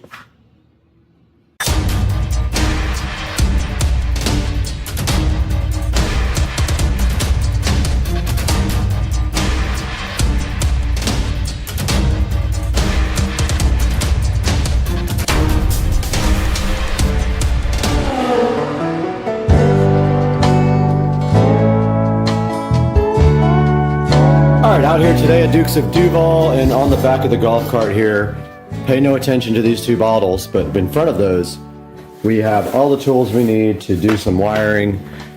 We've got our butt connectors here, we've got heat shrink and crimp, and then we've also got the tin cons that you just use a heat gun and it melts the solder and does like heat shrink tubing kind of solder on it. We got a park zone right here, so if you guys are trying to park, I don't know why that's in there, but we got a park. Oh! Stop. And today we're just gonna look at this. And what are we gonna do first though? Like, what's our first thing? All right, so if you guys remember from one video, like maybe a year ago, yeah, we bought this boat, got a good deal on it. It's a 2004, so it's in great shape from the fact that like it's been in dry storage and it has very little hours on it. A lot of the electrical is going to get updated on it, so okay, maybe the trolling motor in this video, next video, but yeah, it's a little outdated, so it's time to upgrade. Okay, so what's our first goal? Like immediately, what do we need to do first? Radio stuff? Okay, yeah, cool. It's so old that the only thing that has on it is like a USB style connector for music, and that doesn't work for me. So I was able to find this brand new receiver radio, Fusion, which is a really nice one that has Bluetooth on it. So we're going to put that in there. And then I had to buy this aftermarket facial plate on it. And I think they like 3D printed. 3D printed plate, yeah. 3D printed Which we plate. probably could sand that down with a really high grit sandpaper. We might, right? Just kind of smooth out the edges and stuff, but I'm not too picky, right? Yep. Yeah, not really. But as you can see, like never used, right? And yeah. I got this on Facebook Marketplace. I think I paid $50 for this. Okay. And these two speakers, so we're going to upgrade those two as well because the old ones are a little bit old. And then on another boat that I had a really nice Garmin setup on it. So we're going to replace the depth finder GPS combo with a nicer, much bigger screen, color coded, really, really nice. Only like a 1.5 years old. It's going to be really nice. And then, so I just was looking at the speakers here, the KFC 1630, 1653 MRW. They're the same size. And the screw holes will line up. We'll see. Hopefully it'll be a pretty easy swap. So yeah. All right. Both in great shape. It just needs a little bit of update. That's all it is, right? Yeah, that's what we're here for today. We came here to work, so let's get it. Yep. Got one video.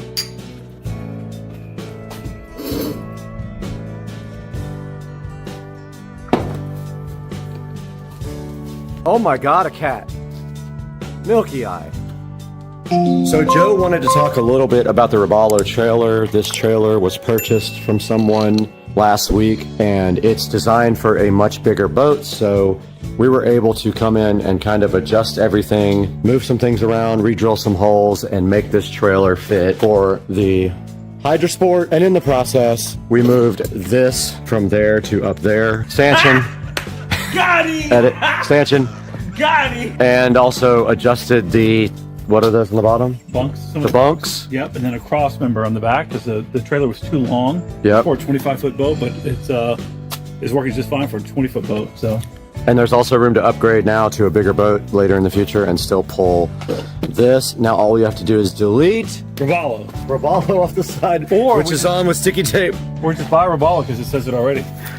Not a bad idea. Just buy a big Robalo boat that fits. And there you see the older head unit up there with the older Garmin unit. We're going to be taking that out today. And we're going to attempt to install this new marine head unit. And basically it has both speaker level and RCA outputs. It's got an auxiliary in left, right, if you wanted to if you wanted to do like, a hardwired input, but we don't need that because it's got Bluetooth. Yep. So, and then on the back here, everything's labeled pretty clearly. So here's the thing about why we got this 3D thing is that the existing radio is a normal like single DIN radio outlet, right? Yeah. Or backside. Right. It's a double DIN. But with this one is a single, like a smaller single DIN, but then a weird size. Right. So like in reality, it's almost too small. Half a radio. It would have like fallen through. Yeah. When it lined up. So this one just literally goes right like that. Can still utilize the existing layout of the single DIN, and then we'll have to add some extra additional holes, but at least it's clean, right? So it's kind of nice. Actually, it looks pretty good. Yeah, it does. Hyped to hear it bump. If you had to and you didn't like it with the stock level, you could just grab an amp and go RCA out. Correct. To the amp and then just go that way. Yep. All right, stop talking and start working. Let's go. Getting the tools ready right now, just everything we need to start the project, getting the video set up, drills. And so taking a closer look up here, you can see there's a waterproof DIN, single DIN of it, like around the cover. So it's supposed to be waterproof. But so the first thing I'm gonna do right here is take off this cover. So there's 6 screws here to remove the cover of this. And this is just literally to kind of maybe protect a radio that's not designed to be a marine radio and get wet. Not yet. Tap, tap, tap in. Hey, instead of doing all that, let's just try to get this whole thing out. Wiring harness or RCAs or something. Wiring harness. The back of the golf court. Here we go. Yo, we can just cut the power, ground, and remote from this harness right here and extend it.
Dude.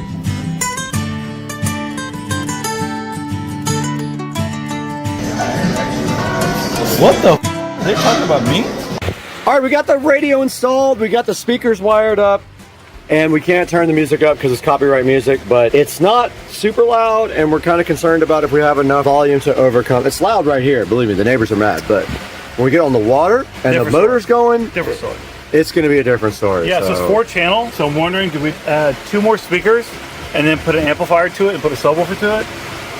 We'll see. Let's go. Maybe.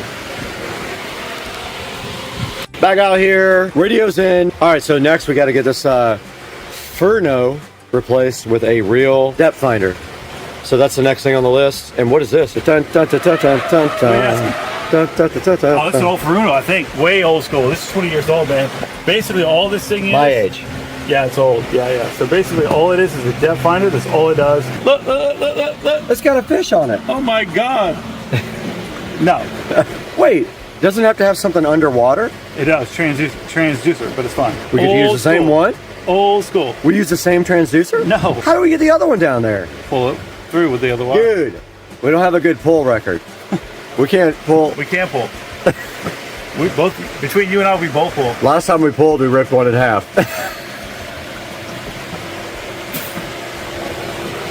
That's going in the video. Oh, it's not. With this up and this up, right? Which once it goes down the hole, this will be right there, right? This and this. This wire, though, however, we got to take this off because this loop comes inside the boat. It has to. There ain't no other way. That's wild. It's a massive wire. Yep. There's literally no other way. Look at this 5200 that like never dried. Never dry. Hey guys, we're back at Supercar Street Racing in the 4K production studio, and you've got Brad here, and you just saw myself and Joe Dukes of Duval putting in his new Marine audio head unit and his 2 new speakers. I just wanted to go over a few options with you guys to put this in your boat. And taking a look at the screen right here, you can see there's a Boss audio unit here that is square. That would actually require you to cut your little console up there. Right below that, there is a Garmin nice looking unit that has a LCD screen that's kind of cool, and it is $358. And then if you go directly down below that, you see a standard single DIN unit there. A lot of boats just have that. And then very common is a round one like this that kind of resembles the gauges in your boat. And then taking a look at Marine speakers, there are quite a few to choose from. Now these are all waterproof as well, and you know that is important out on the boat because they're going to get very wet at times, even get rained on. So there's a lot of options here. Most of them are 6.5 inch, but there are bigger ones as well. And also there are subwoofers available for that as well. If you want to get a sub to have more bass on your boat, check out the subwoofers on Amazon, and I will leave a link in the description to all these. Here's some that go on the tower of your boat. They clamp right onto that, and they also have some that have like LEDs inside, which is pretty cool. But of course you'll have to put power into them. I think most of them require power. And on this page we have a good selection of amps. I tend to like Rockville amplifiers. They are a good value, they're low price, and they tend to perform very well. And you can see right here on this one, this is a 6-channel amplifier, but you can bet it is not 2600 watts, even though it says it is. So this one actually has a PA system also with a microphone, so you can actually use that on the boat. And there are some that have Bluetooth, so you don't even have to have a head unit. You can install a whole system, just the amplifier, and you can use your phone to supply audio to the amplifier. Guys, I would love to sit around all day and talk about marine audio with you guys, but I gotta work on getting a boat myself, and I'm getting a 700-foot yacht. I'll see you guys on the next one. Please like and subscribe, and always buy your products through our Amazon links. Check down in the description. I'll give you a couple of options for amplifiers, head units, and speakers. And we'll see you next time.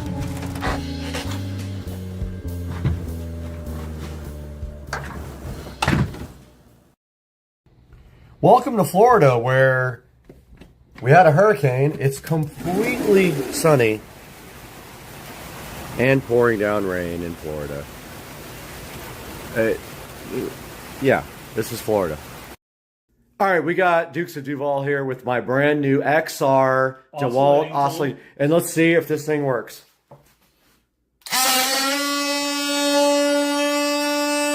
Doesn't work.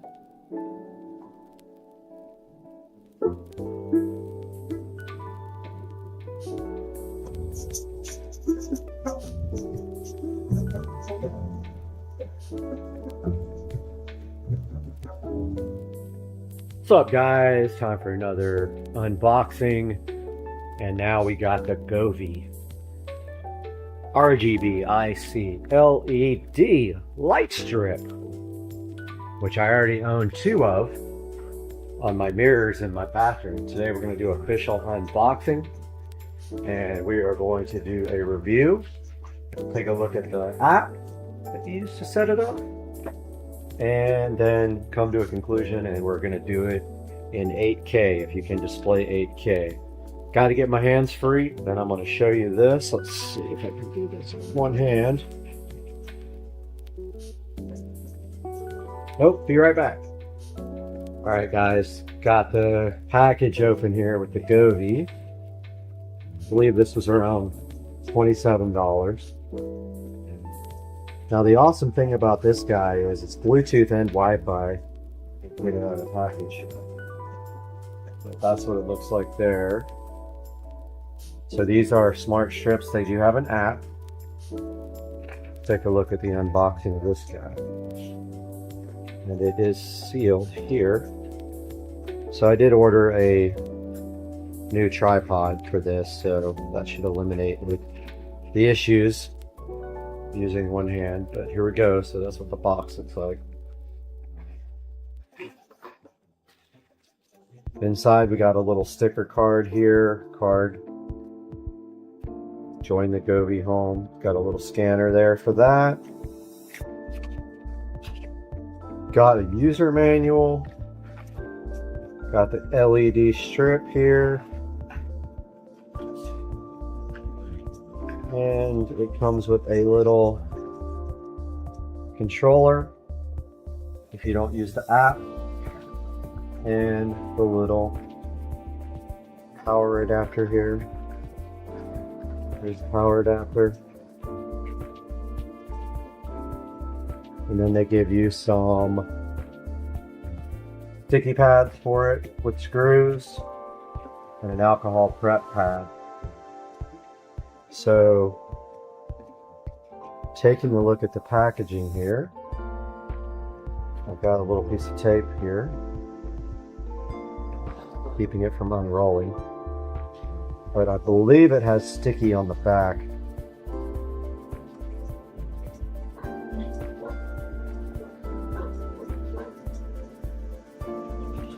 It's very well packaged. Can't get the thing off. Yeah, it does have 3M on the back of it. And if I recall correctly, it's actually a really good quality 3M tape. And here's a good look at the actual circuit on the strip and the LEDs. You can cut them right there with no issues. And then there's the little LED module. Next I'm going to show you guys what it looks like on my mirrors before we start the install and app process. Alright, so these are the Govee LED strips already installed on the mirrors there. And they are fully programmable with the app. They have a bunch of pre-built scenes. You can control 2 strips at the same time, which is what I do with this one. And I'm going to be showing you a lot more about that. I'll take some screenshots of the app and upload those as well. LEDs are all flickering on camera, but yeah, so that's what they look like installed behind my mirrors. And next we're going to take them out and show you how you control them. Okay guys, we got the Govee LED strip, and the plan is to run them behind the couch here. So they would start at the back of the couch right there, run around the corner on the ground, and then come behind the subwoofer and then behind this couch and sort of add some really cool lighting effects here. Now in my other home theater in California, I did the crown molding where I dropped the crown down about 2 inches and I ran LED strips all around there. That's a cool idea for the future maybe, but for right now I just wanted to get the theater room back up and running. So let's take a look at this guy now. Alright, we got the strips here. Alright, so this is the controller.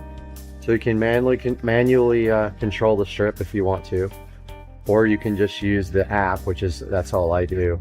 On the LED mirrors in my bathroom, I have these mounted on the rear, and it's controlled exclusively with the strip, although I did leave the controllers where you can reach your hand behind there and change them if you actually absolutely have to. So what you do is you take this power connector and you connect this right here, and so it just plugs straight into that right there. Now when we apply power here,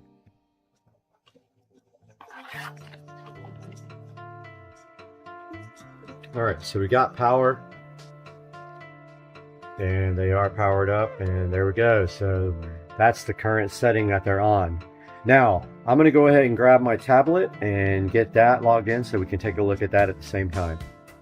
So these LED strips are audio activated. And it's on an audio thing right now, as you can see. You can either use this to change the program, or you can use the app. Here's the Govee Home app. 2 mirrors that I currently have installed already. There. You guys can see that right there. So we're gonna go, and I'm trying to remember how to do this. We're gonna go plus. And we are going to add an LED strip light. And I think... Okay, this is the one I don't know what it is, so I'm going to go back and look at the other lights.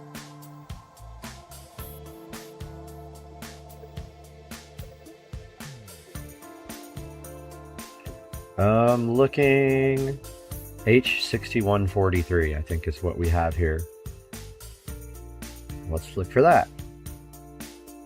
H6143. Still looking.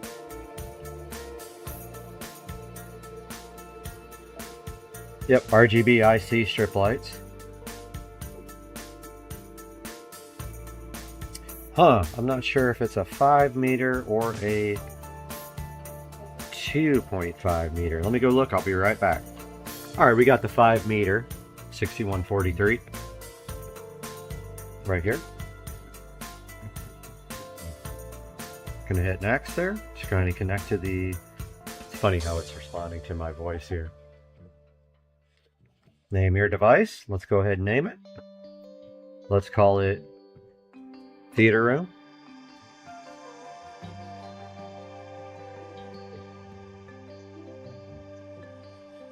Done. It's looking for a Wi-Fi signal now. So it likes 2.4 gigahertz. Do not try to connect it to a 5 gigahertz. Let's check my available. Okay, this one. I'm going to put this away while I put the password in.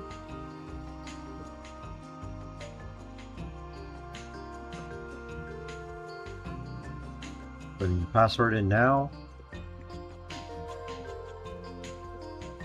And it'll tell you at the bottom it only supports 2.4. Right there. Okay, its connection is successful. So it wants to update the firmware. We're going to go ahead and do that.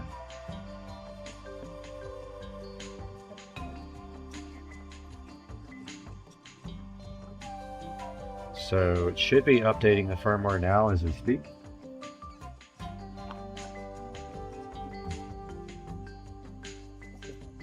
We'll be right back when it's done. Okay, it didn't actually start. I had to hit the firmware upgrade available button one more time, but as you can see here, it is updating the firmware. So this is doing this via Bluetooth. I believe it connects via Bluetooth and then it uses Wi-Fi after that. But you can see that it stopped responding because it is going into an equipment upgrade mode now. I'm gonna let that finish and then be back. Okay, so the upgrade finished. The firmware is now sitting on 2.05.09. You can see the Bluetooth connection there. And so this is actually where you control, and you can see right now, so this is the app for controlling the lights. You can actually make custom scenes, or you can use their available. You can just do colors, you can do a scene, you can do it yourself, or you can let it go to music. This is music, which should be pretty cool in here if you're watching a concert. If you just do color, you can control each segment, the brightness. Let's see, I think you select all. Yep, select all here. And then you can control each segment, which is crazy. You can do the color here.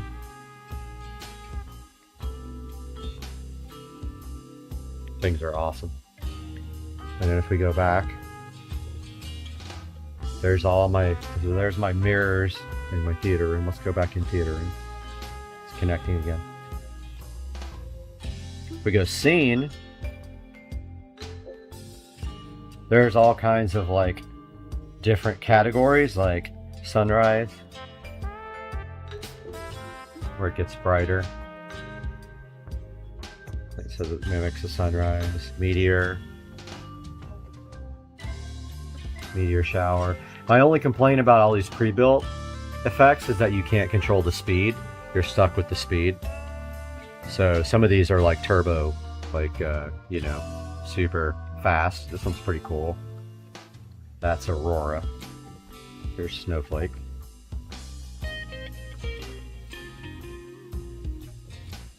So here's all the ones that are under natural. Festival are very like turbo, like, you know, like Christmas. That's Valentine's Day. And then we got Life here. There's one called Sweet. And then we got Romantic. Let's get this a little closer. And then we got Dating, Movie. And then we got Emotional, which I know some of you are emo. We got Dreamland here. Breathe. Energetic. And the cool thing is if you have multiple strips, you can set one to do, there's a thing where you can set all the strips for the same, which is what I do in the left and right mirror. So what we're going to do now is we're going to install these lights behind the couch, and I am going to actually use, I don't want to take the back strip off the this double-sided sticky tape. I don't really need to stick it down all the way behind there, so I'm going to use this packing tape, but every, you know, 2 or 3 feet. There's no need to go crazy with it. That way, if I ever want to move it up to there, I can put it on some crown molding.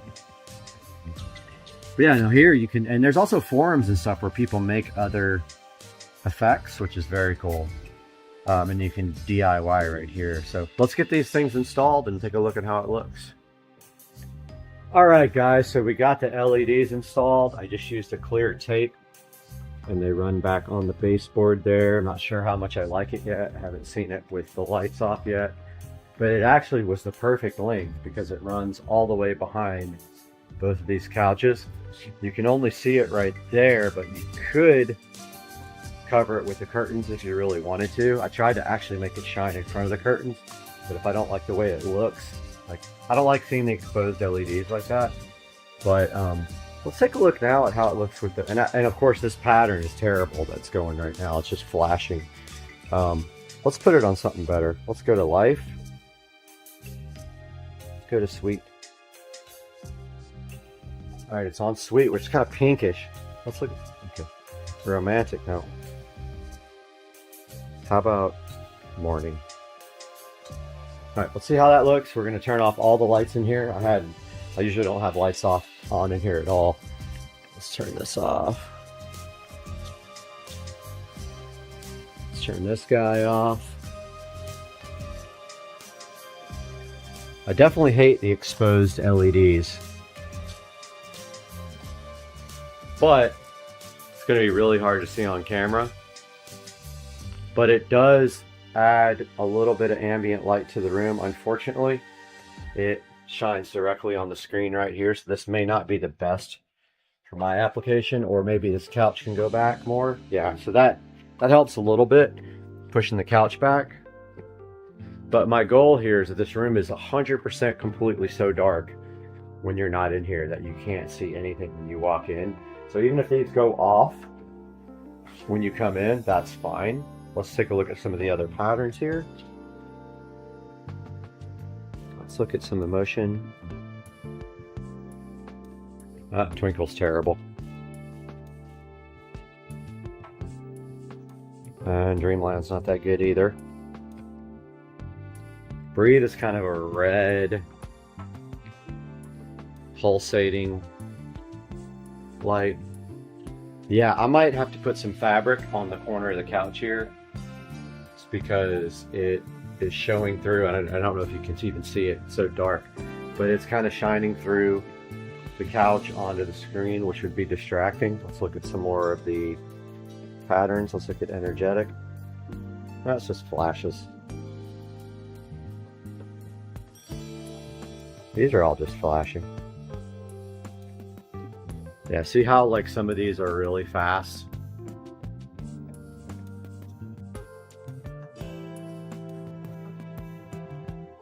This is called Warm. I don't know if I'm going to keep this. I'm not digging the way it looks in here. I don't like the way... That's kind of cool, just like behind this couch. The way it's lighting up back there. I don't know if I like it over here though. I gotta see if I can find some different patterns. I don't like the way you can see the exposed LEDs, but let's see what stacking is. So it's kind of a chase that goes all the way around the room. It's hard to see on camera here, I know. Let's look at some of these other ones. Let's look at Sunrise. Oh, that one actually takes a while. Let's look at Forest. So Forest is kind of a green pattern.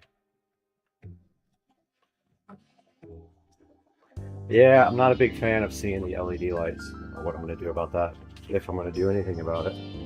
Let's look at our rustling leaves.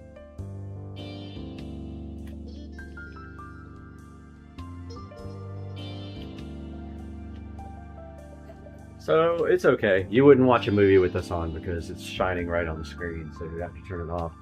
So overall, for me, for this project, I don't really know if this is going to work for me. It'd be better on the ceiling up around the corner with some crown molding, so I might just do that.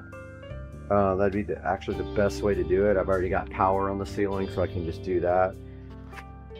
Let's look at fire.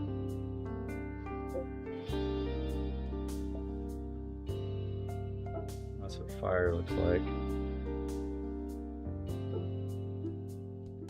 Winter.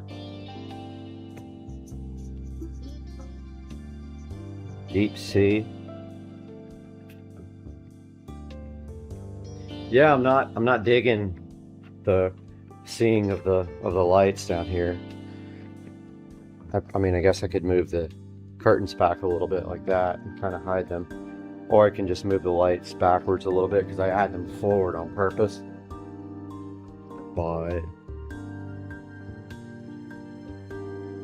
checking out the rest of this app, Festival. Here's Halloween.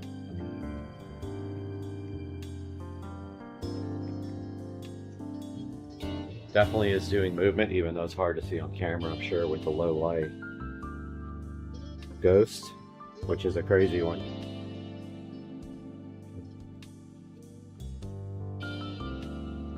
You can see there that it shines on the screen. That wouldn't work for a movie. Dance Party. Very cool for like probably a chill. Oh, also, I didn't even think about this. You can actually dim. Oh, they're on 77%. Oh, wow. They actually get way brighter. Okay.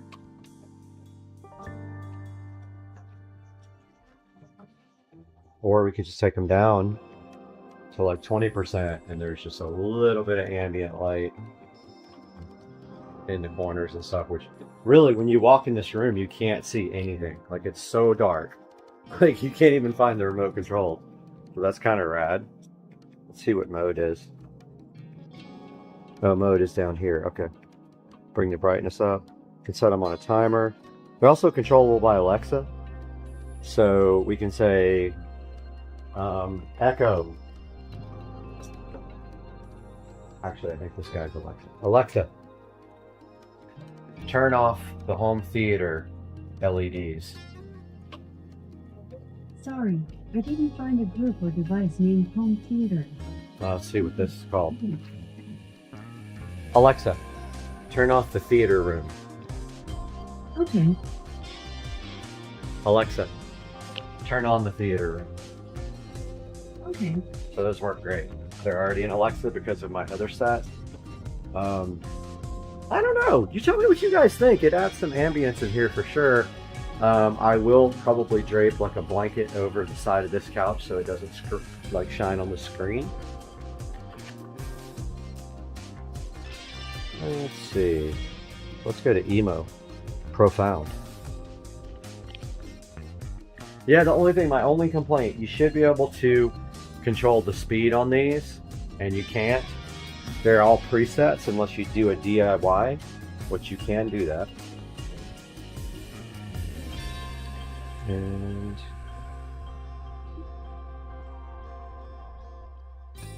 sleep, let's see what that is. Okay, so it's kind of a warm,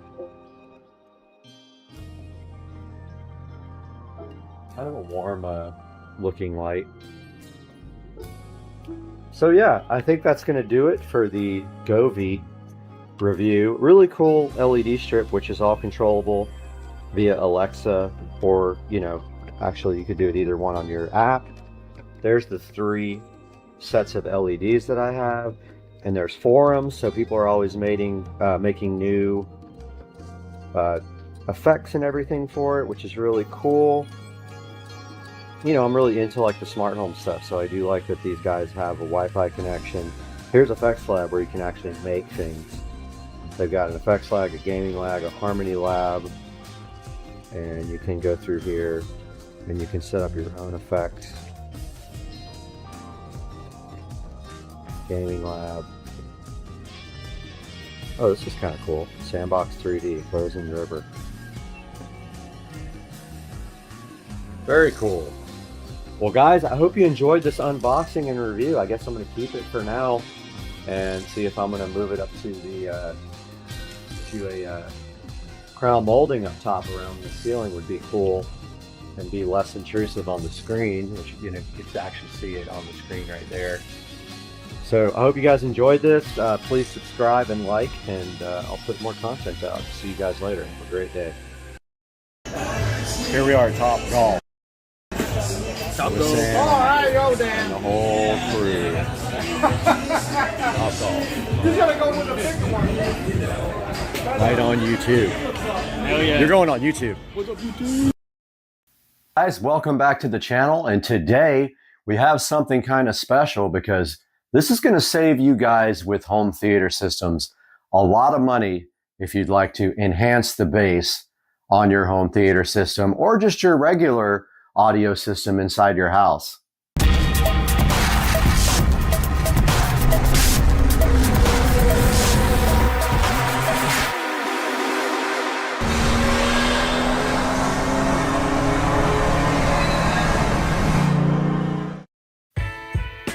Supercar Street Racing here, and today we have the Blaupunkt digital bass processor.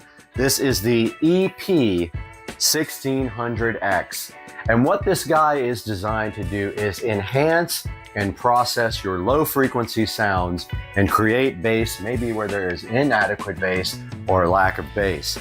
Now, the first thing we notice right away about the Blaupunkt EP1600X here is that it is named EP1600. Now, that is a good case for proving that the Blaupunkt unit is a clone of the Epicenter, which costs about 6 to 8 times more than the Blaupunkt EP1600. Now, taking a look at the box here on the EP1600, we can see that it says that it is a digital bass processor. Now, notice one thing about this. This is actually designed for a vehicle, meaning that the power input on this is 12 volts, and it comes with a bass knob here to adjust the bass level on your Epicenter EP1600. Now, taking a look at the back of the box and the side of the box, right here it says Bass Note Restorer EP1600. On the front we have the maximum input level of 15 volts. The maximum output level is 13.5 volts, and the signal to noise ratio is 130 decibels. On the back, it has some of the same information, tells you the total THD, total harmonic distortion. It sits at 0.003%. Less than 60 dB of balanced input noise rejection. It tells you that it's got 10,000 ohms of impedance, and it tells you that it needs a 150 amp power draw, and that would be at 12 volts. However, it recommends a 1 amp fuse. The house units are 4 to 5 times more expensive than this car unit. Now, why on earth would you want to take a car bass processor and use it on your home theater system in your house? Well, it's quite simple. The car-based processors do the same thing as the Behringer, the PV, and the DBX units for your home, and those do subharmonic synthesis and bass enhancement. But this was a total of about 40 bucks for the actual unit and another $10 here for the power supply. So this is just a standard 12 volt power supply that plugs into your house. This particular power supply has a place where you can connect leads to it. So it is perfect for a car audio environment where this guy will just have a screw to put 12 volts and a ground and a remote turn on into the device. Now we're going to take a look at what we have for the house that accomplishes the same thing. All right, guys, we are here in the audio closet taking a look at the Behringer EX1200 Ultra Bass processor. This guy right here is very, very difficult to find, and when you do find them, they pop up around the $250 to $300 range. I do have two of these in the house. I have one in my home theater room, my legit home theater room, and I have one here feeding the whole home audio subwoofer system, which consists of 3 subwoofers and is growing by the day. So what this guy does is it does a digital subharmonic processing, and it actually enhances the bass just as the Epicenter and the Blaupunkt will do. However, this is designed for the home, so it has the 120 volt input. It has a number of adjustments here under the digital harmonic processor. It has frequency, dynamic punch. It has a bass mode between ultra low and punch, a bass level, and then also it has a limiter here, a bass limiter, and then it has a adjustment for satellite speakers if you actually want to power your satellite speakers with this guy. Not power, but process your satellite speakers. You can do that as well. So that's the Behringer Ultra Bass Pro EX1200 subharmonic bass processor. Will pop up online every once in a rare while. If you really want to do a home unit, this one is cheaper than the DBX, like 120, I think is the model number on the DBX, and does the same, if not better, processing. And then your third choice would be the PV unit, which I have had a hard time finding at all online. Now that we've taken a look at our home subharmonic synthesizer, we're going to take a look into the box of the EP1600 by Blaupunkt and see exactly what's inside and how we're going to be making our connection. Ladies and gentlemen, we've got the Blaupunkt EP1600X here, and here's a good look at the box. Look at the back of the box, the side, and the front of the box. This has not been opened yet, but you can see this is called the Digital Bass Note Restorer, and the EP is a good homage to the Epicenter, which is what the original manufacturer was who designed this type of technology for the car. However, the Epicenter is over $150, so we opted for the Blaupunkt so that we could test a lower model unit. And going right in here, see if you can talk to Blaupunkt, you can get a free car charger and USB cable. So they want you to do a review to do that. So we do have that review here, and also we will make one on Amazon and get our free charger. And now, okay, so we accidentally woke up the TV there, but here is the manual that comes with the EP1600X, and it shows you how to install the device here. Shows you setting your voltage for the size of the speaker. We have a 10-inch Polk subwoofer. Shows you signal connections here from your head unit. We are actually connecting it from our receiver there. And then it shows you the functions.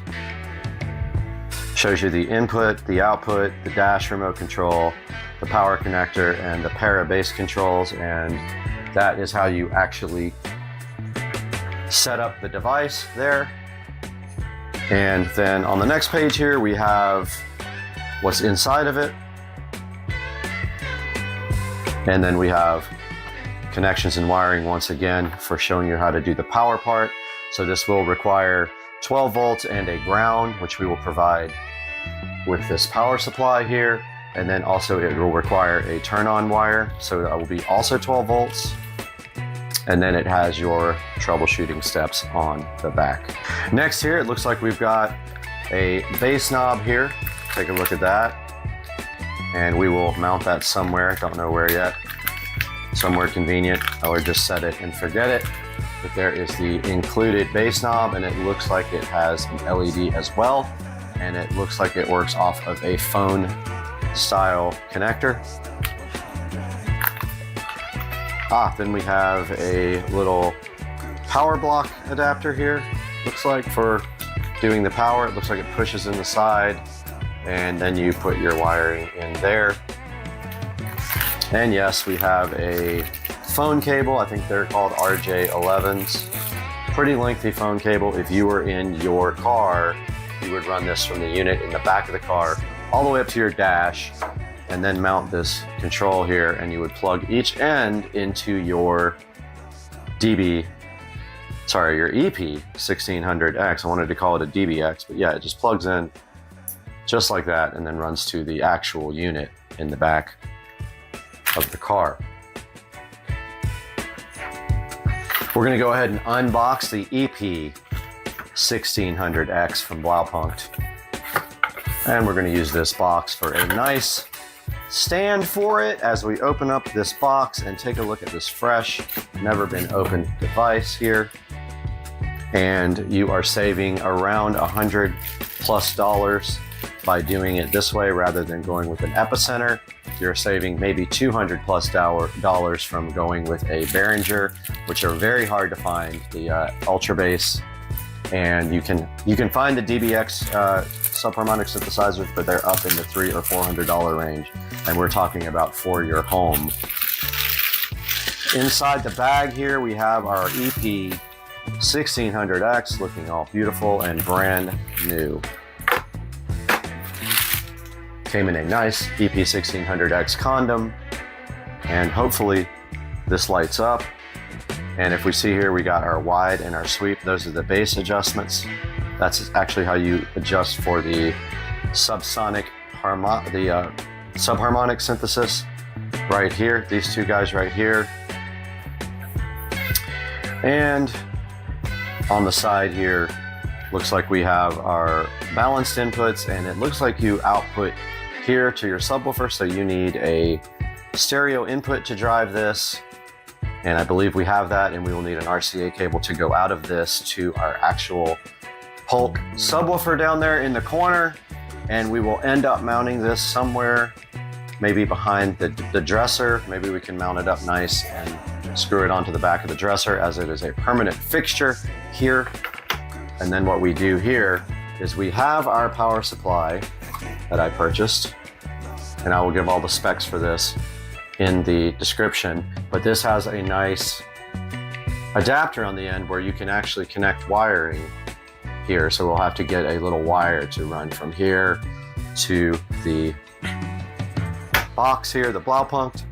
And it looks like here, our little power plate thing, plug, goes on. And they do give you a bunch of screws and stuff to mount the device with. So this is how this actually connects. So this pushes in the side right here. Let's see, it might go this way. Yep, it goes facing up with the screws up. And it's a little difficult to push in. There it is, and then you take a small screwdriver, loosen those up, and you put your ground all the way on the right, your 12 volts here in the middle, and your remote. Now, remote is just 12 volts, and that's supposed to be from your head unit that powers this guy on. Now, we won't be able to do that here, so we will just leave the device on all the time. It's not gonna hurt it, and that will go right there. So that's a look at the inside of the box and what is in the box for the Blaupunkt EP1600 digital bass reconstruction processor. So now we've had a good look at what's included with the EP1600. We took a look at all the accessories, how all the connections are made, and how we're going to actually interface this with the 5.1 setup here in the bedroom from the project a few months ago. So let's go ahead and get this guy connected and see if we can tweak the sounds. Guys, welcome back. We have our EP1600X here laid out on the table. And my plan is, I don't know if these RCA cables work, but I am going to make a little bundle here with these zip ties. And these will be the outputs. So they're going to come off just like this. Kind of hard to plug in. And then we are going to just kind of bunch these together like a normal RCA cable would be bunched together. Pretty sure these RCA cables are okay, not 100% sure. But you can see I'm just making them into a pair. Now this will feed the subwoofer. So this is out of the device and into the subwoofer. And then we have a set of RCA cables coming from the receiver sub output, feeding the Blaupunkt EP1600X. So all we're doing now is making this little group of cables, and then we're going to make our power cables next.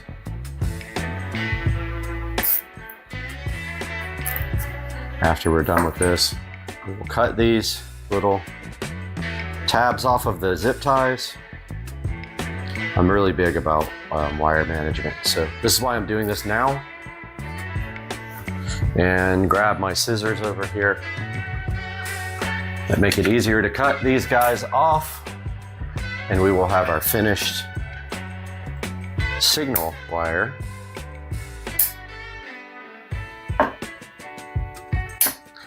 So all we did, just a brief overview, was just make it a little bit easier to manage these two separate RCA cables as one bundle, stereo, left and right. And now we need power, ground, and turn on. So we have quite a long cable on the end of this power adapter. We have our power cable I just robbed. And we will go ahead and cut the end off of this guy, because one end goes to the power adapter, the other end goes to the Blaupunkt.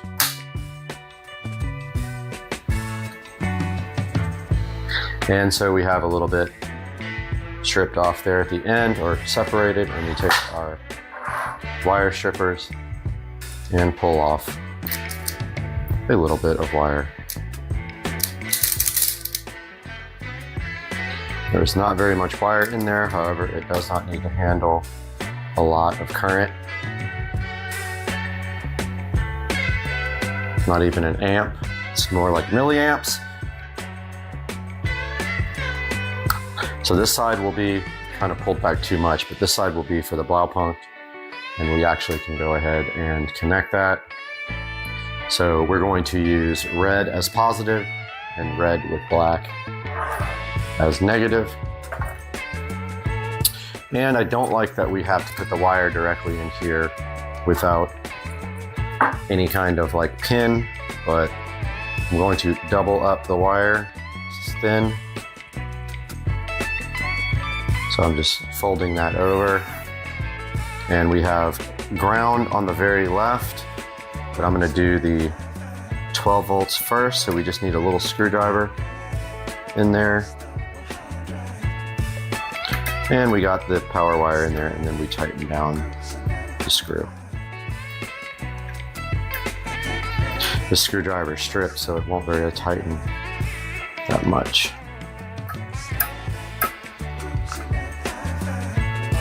Yeah, it won't even loosen.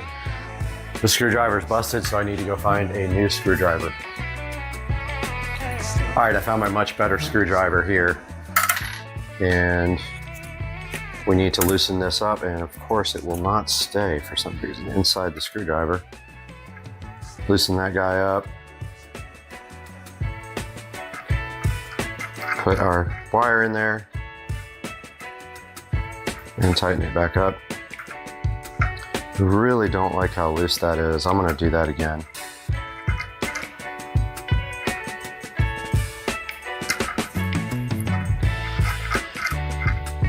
I don't know if you can see that, but there's a little bit of wire hanging out. I guess there's no chance of those shorting out at this point.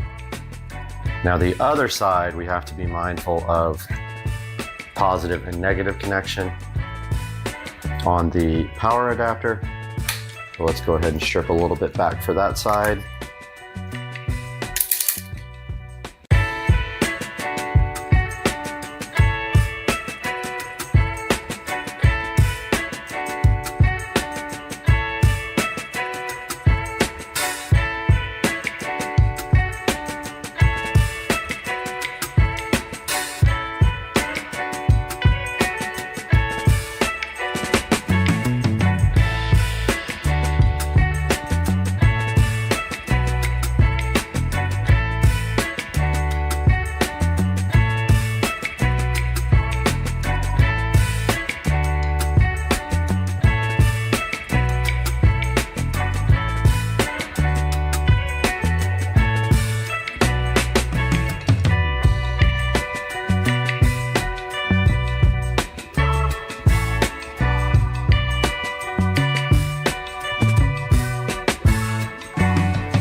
All right, I'm just wrapping this end up with some electrical tape just to kind of give me some self-assurance that this is not going to short. So I already wrapped one inside between the wires. Now I'm just taking one over those exposed terminals. And that is good enough. Let's power it on one more time. Make sure it works. Immediately we have power here. And so now all that is left to do is test it. All right, gentlemen, we have, and ladies, we have our EP1600X powered up, and we have connected the, actually have not connected anything to anything, but here's the output of the receiver. We're plugging it into balanced input there. And then the cable that we created goes to the back of our subwoofer. Usually should power off the sub because it will probably hum. Okay, it didn't really make that much of a complaint. Now I don't know that these RCA cables are good. That is going to be part of the testing here. And now we can get our TV on and maybe see if we can create some bass here. And we're going to put on something on Prime Video, which probably something with good low frequencies. We can go ahead and test the Blaupunkt EP1600X. So I'm looking for a movie here. And here is Tomorrow War, which has bass in it. Let's see if this does anything.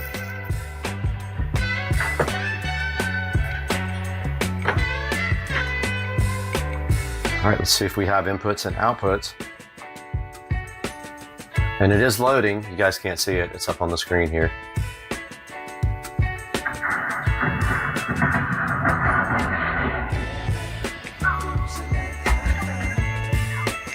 Okay, do hear bass coming out of the sub.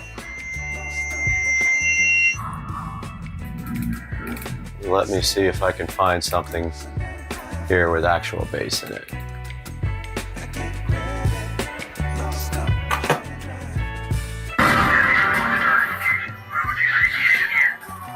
Okay, we have our adjustment here. I noticed the Blaupunkt logo lit up on that one.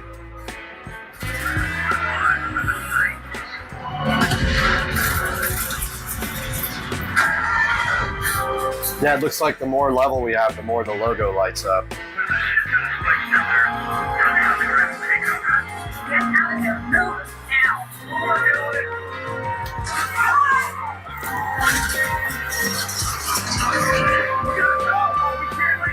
right, so we got the manual out again.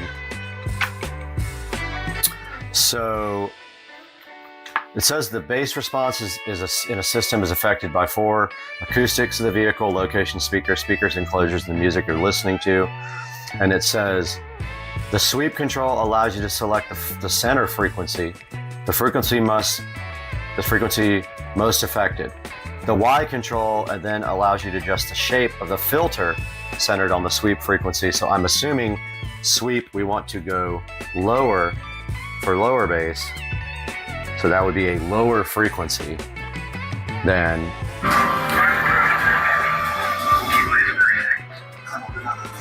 What's your status?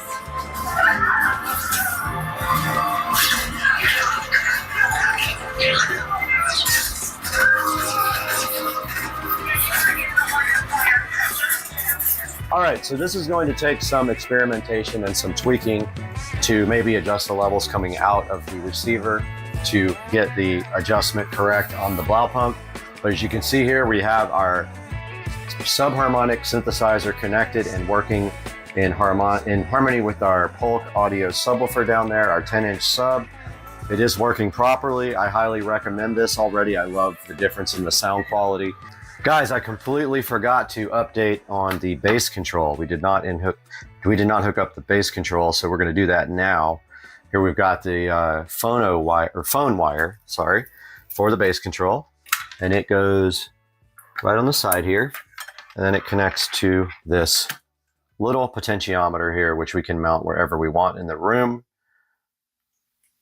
and it just plugs straight in, and it has a nice blue LED, pretty bright though.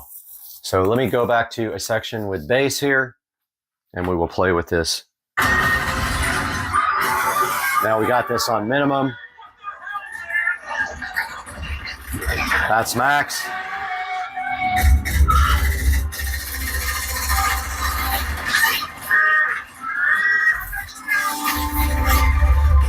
You can see now the Blaupunkt. You can see now the Blaupunkt logo really.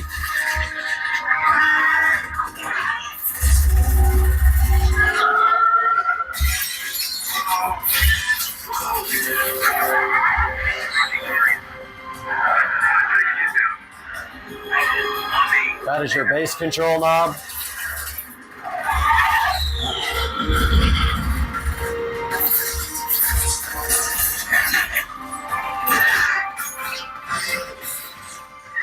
So that's how the bass control knob works, and it actually just fell right off. Wasn't plugged in all the way. Get the hell out of there right now. Notice the blue light coming on for the input.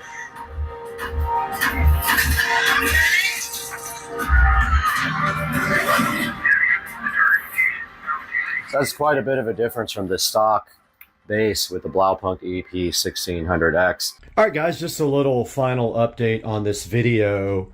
I did end up just putting the EP1600X right here on the corner of the dresser for now. The best mounting spot would be behind the dresser, right back there, and then I actually took a screw out of the back of the receiver and mounted the bass knob there because it doesn't really need to be changed much, but it came out really clean. Now, I'm noticing a little bit of thumping on my subwoofer. I don't know what that's from. I've got to look into that and see if it's this causing it. But every 10 or 15 seconds, it's making a thumping sound. Let's see. Let's see if it does it now.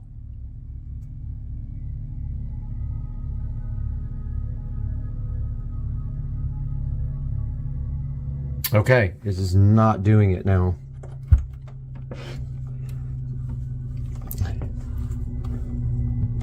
It's definitely the Blaupunkt input. Something is causing like a ground loop or something like that. It definitely could be where I have the power plugged in, but there's a little thumping. See if it stopped. Nope, there it is again. So something is causing a little interference with the sub So I got to get that sorted out. But yeah, that's how it ended up on the Blaupunkt EP1600X. Hope you guys enjoyed the video. I'll get the ground loop problem sorted out and let you guys know what happened. They're making fun. All right, we're at Hidden Hills right now with Marie and Joe, and Marie made this amazing, what is it called? I don't know. What do you want to call it? The Marie Special. The Marie This is Special. a Marie Special. Yeah. Joe, just drink it and love it. All right, guys, welcome back to the channel. Something exciting just happened. The materials have been delivered for the shed that is going on the side of the house. They just dropped everything off, and we just paid the deposit, and now all we are waiting for is concrete to be laid on August the 8th. So yeah, just a little update. Here's all the materials for the big shed. I think it's a 12 by 8 if I remember correctly. But yeah, that's all happening. It's exciting. I'm glad you guys are all along for the ride.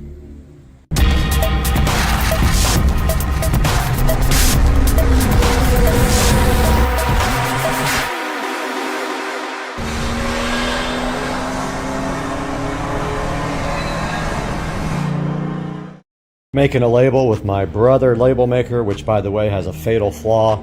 If you leave all the batteries in it, it drains the batteries overnight. But anyway, we're gonna make a subwoofer little printout indicator for the wall plate. So let's go ahead and go, well, let's do a capital. This thing's so hard to use. I think it's that, and then lowercase subwoofer.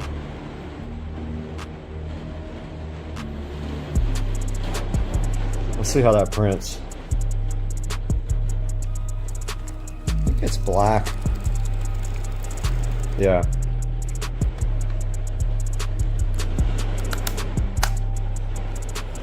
It's interesting. I'm gonna go ahead and peel this off. I need 2 hands for this.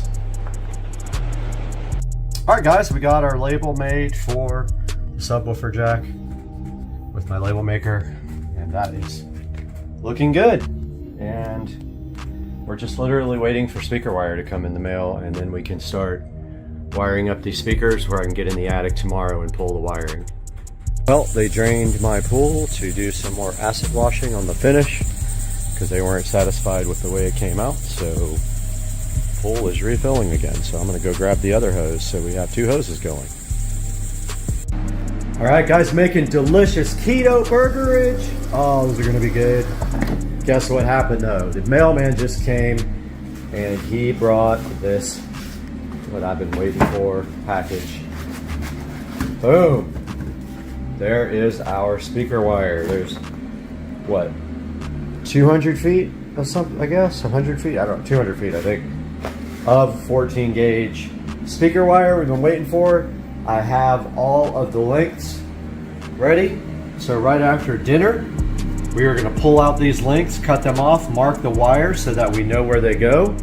And then we are going to, tomorrow morning, first thing before even daylight, get up in the garage when it's nice and cool and get up in the attic and run these speaker wires. All right guys, so we got the speaker wire in. We have it measured out and marked. We have a code on each wire so that we know when we pull it into the attic which one is which. When we pull it down through the cap into the speaker wall plate, we'll know which one to connect to which wire. We have front, center, front, both rears. So what we're going to do now is take these speakers in, hook them up, and then we are going to attempt to throw the wire as close as we can to where we got to put it down the cap so I don't have to drag it through the insulation tomorrow morning. Well, let's get started with this. I have a plan. We have our wire already ready to go, stripped back with my auto strippers here. So what we're going to do now is take this into the attic. We're going to lay this somewhere on the bed, unbundle this wire, and literally throw it towards where it's going to go, and then hopefully get the insulation that is kind of out of reach. I'm going to try to get it. It's just a tiny bit out of reach. Also, that's what this is for. This tool is for getting out the grill. You stick it in there and you just pull straight up like that and the grill comes right off. Dude, where is the insulation?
huge update, guys.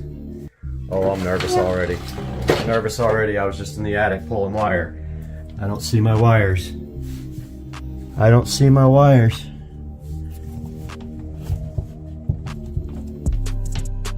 Okay, I see some wires. I gotta pull them through. Okay, as any smart man would, I ran a lot of extra wire and I just wrapped it all up with electrical tape and stuffed it down in here. I'm gonna get this all unwrapped now. This is how I got it down through the wall, and we'll be back.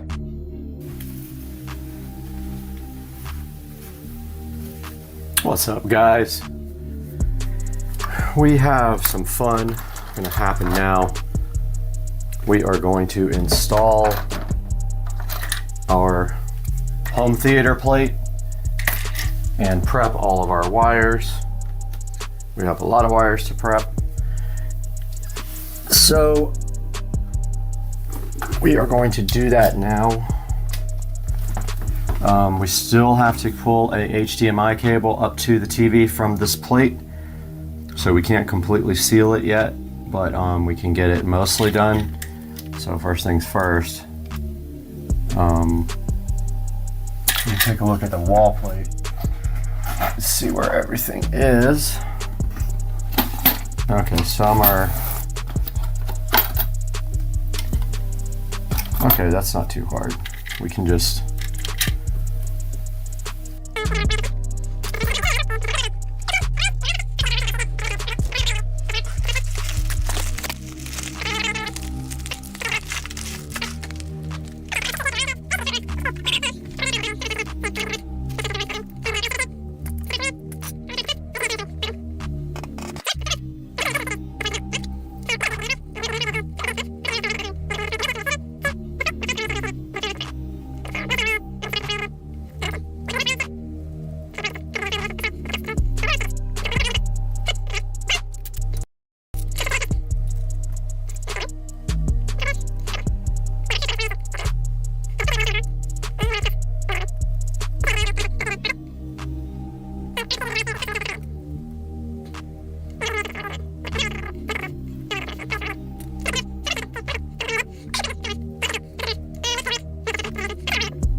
Okay, so what we're doing now is the dresser up here. The dresser up here is where the receiver, which is right here, is going to go. It's literally going to go from right up here to right down there. So it's probably, it's 2 feet to the wall plate. The wall plate's not centered though. So that would be, I think if we do 5 foot or 4, let's see, 5 feet would give us, would that give us enough to get over to that side? 5 feet would get us to that side as well, with some room to spare. Let's do 5 feet chunks of wire.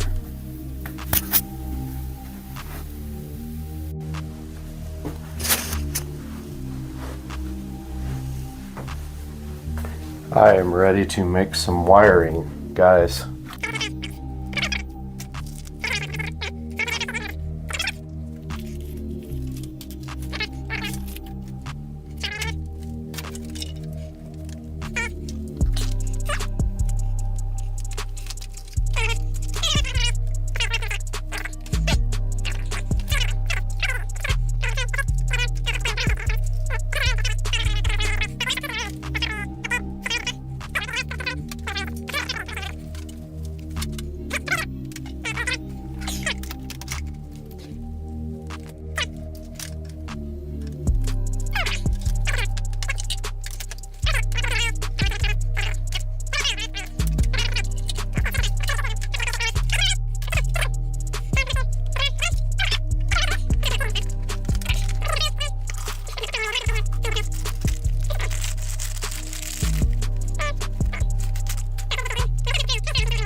All right, now I can see, guys. I literally can't close this anymore. I have to get glasses soon. Surround right. These things are fun. See, banana clips right there.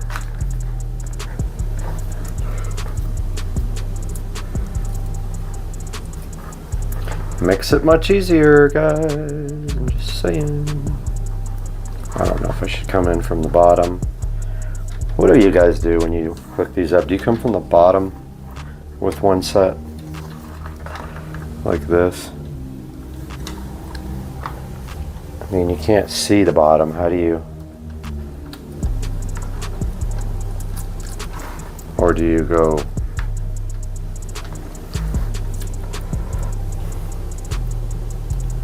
How the heck are you supposed to do the bottom when you can't see it?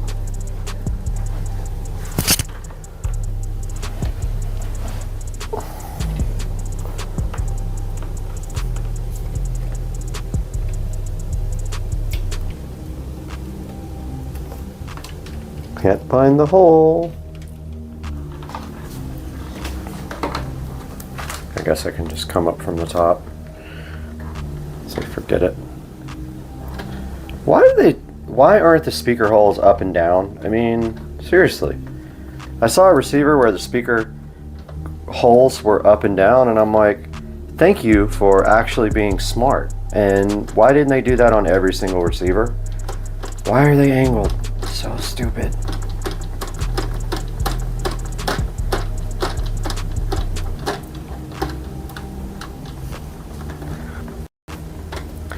Okay, the first one's in.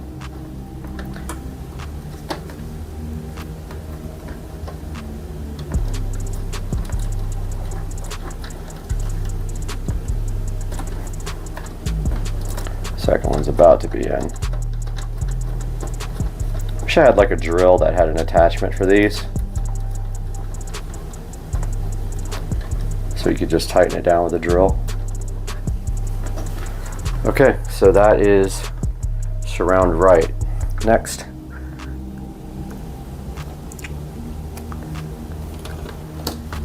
Let's see what this is.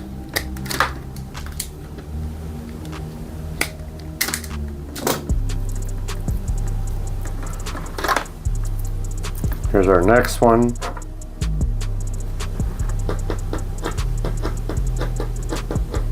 That's surround left. By chance.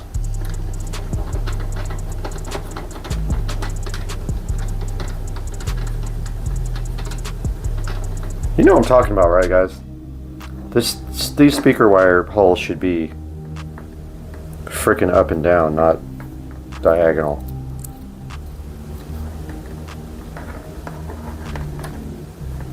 Surround left. Look how hard this is to get in there.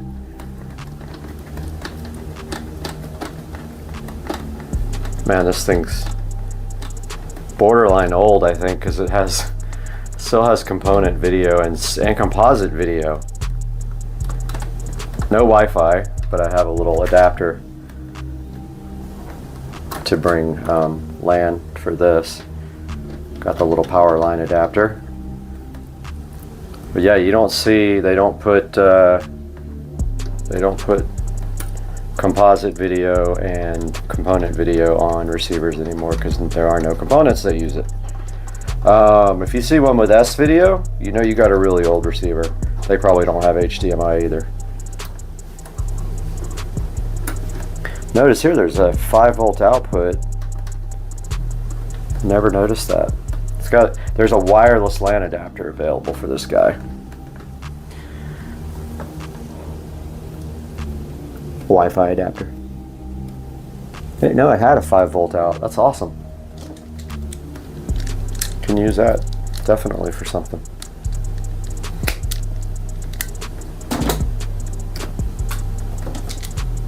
Next.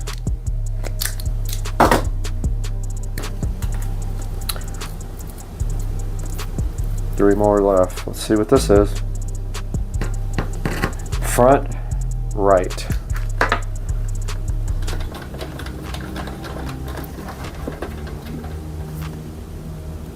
this guy, maybe I can get this one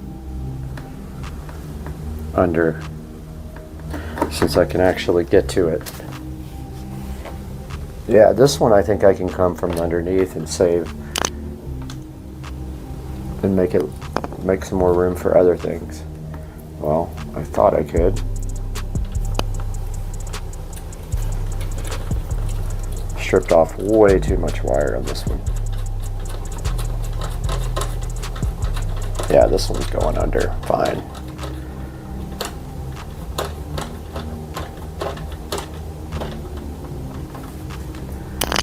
And positive. Did I do it right? Yes, I did. I'm like, am I paying attention to polarity again?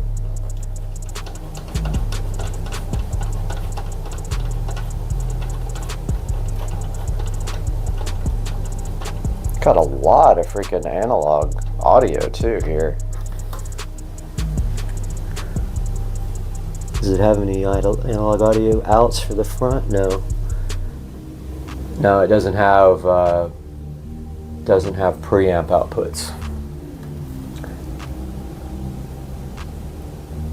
All right.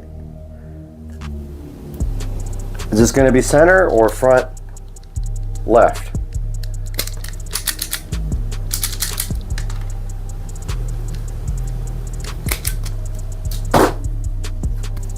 Let's see.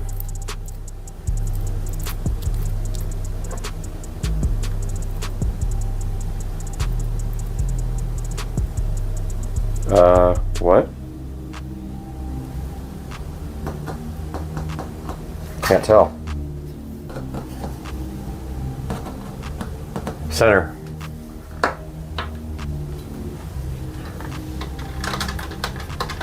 This one's going to be fun to get in there.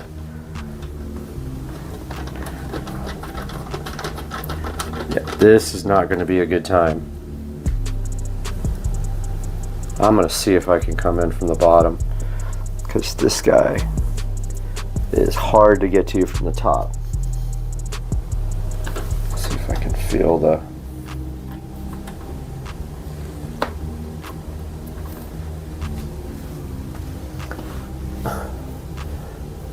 This is suckage.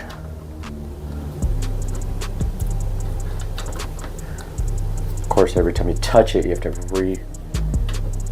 bind your wire. It's right there, dude.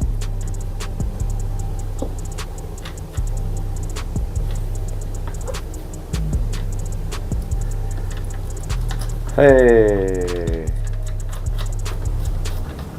Got it. Got him. And then I'll do the top for the positive. I would punch myself in the face if I did the polarity wrong on that one.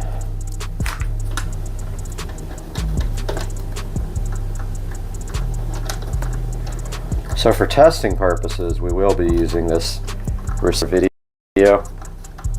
So what we'll do is we will plug the Fire Stick into this guy and then plug this guy into the TV. Last one is front left.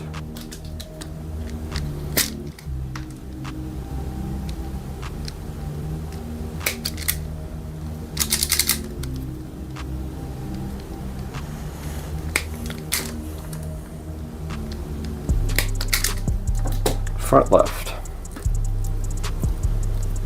Let's see if we can get underneath that one. That's another one that's hard to get to.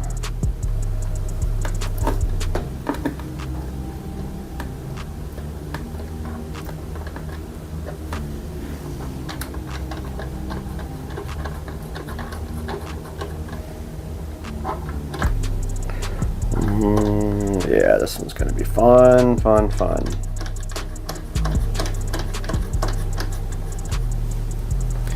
Okay, here we go. That should be right there. There we go. Got lucky on that one.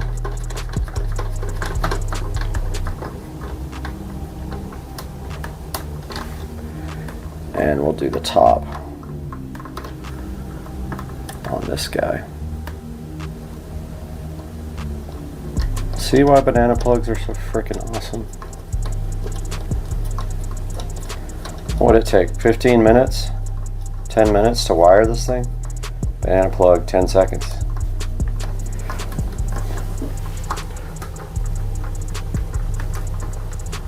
Done. This thing is wired. HDMI. First we need our Fire Stick.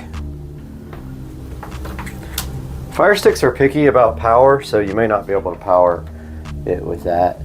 It's 0.6 amps. I don't know if that's enough to power the Fire Stick, so I'm going to put this Fire Stick on its power brick. But number one is do video one in, I guess. Ow. Okay, there, that's in there. So we got our Fire Stick there. We'll come out of this guy to the television, and we will go to HDMI. We'll go to input 8 on the TV.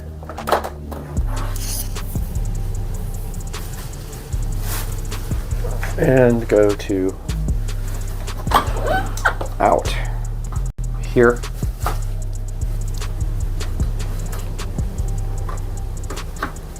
And that's that.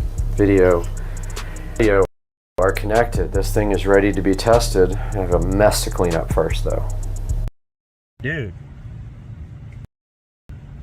That's pretty close. I think he wants chicken. He's tired of cat food. It's like, I mean, you can literally see every... What's inside a sub, you get a power cable and you get a RCA cable. And if I remember correctly, this has a single LFE input. It does not have a stereo input for bass. But the cool thing about this guy is it also supports network for feeding it if you have a WIM Ultra or a WIM amp like is sitting in the box. Right on top of the Sub Pro, we have a nice user manual there, and we have our accessory box right here. It looks like this will house the power cable and all of the other cabling that they give you. And then inside of here, looking so fresh underneath this protective styrofoam condom, is the WIM sub. And I'll be honest with you, it is actually smaller than I thought it was. This is not a large subwoofer at all. This is a small, it is compact.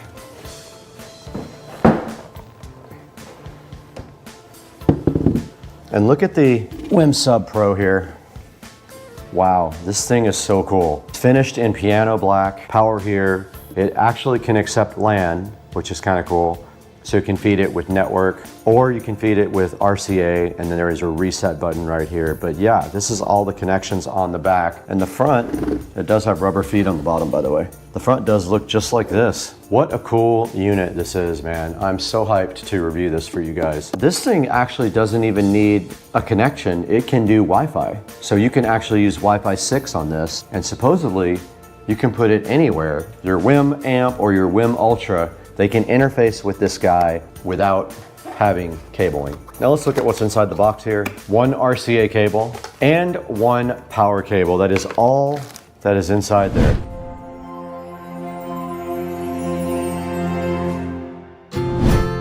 We're standing directly behind the WIM amp, and this is different from the WIM Ultra because this guy has built-in audio amplification. It also does have a subwoofer output, which is super cool because you can drive a powered subwoofer with this guy right here, or you can drive the WIM Sub Pro with it either wirelessly or wired. Either way, it'll work. We already showed you guys the outside of the box. Let's go ahead and break into the WIM amp and see what this guy is all about. Now, the WIM Ultra is sitting in my streaming closet right there for the whole home audio. This guy can work independently from the WIM Ultra, and it can also power its own speakers, which is awesome.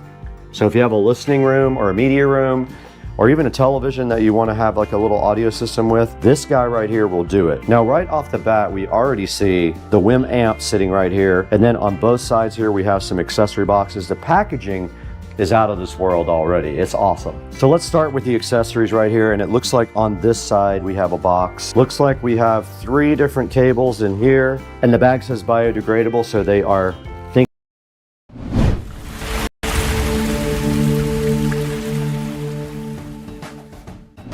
is 2 parts. It should slide in, but it is a tight fit. Hey, that's what she said. All right, in front of me you see the whole home audio, and then we have our power cable right here. You can see, guys, here that this is coming from my phone. I'm putting the LED strip through.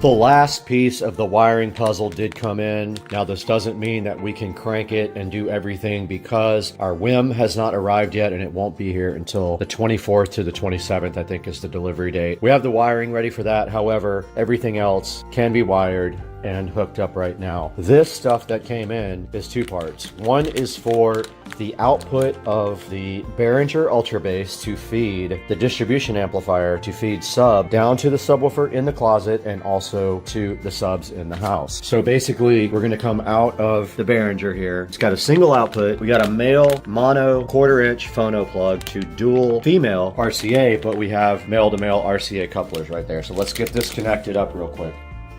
On this guy, we basically come out of sub out. All these professional products either have XLR or phono. And then we're really just going up here, literally right there, to audio in. So I don't know if I'm gonna tie it up yet. I'm gonna look real quick. We got our cable plugged in. We do have a zip tie ready to go, and we got our male to male adapters on this. This plugs into our distribution amplifier where it says audio in, and then we'll tie the cable up really nicely right here with this little zip tie that I put in.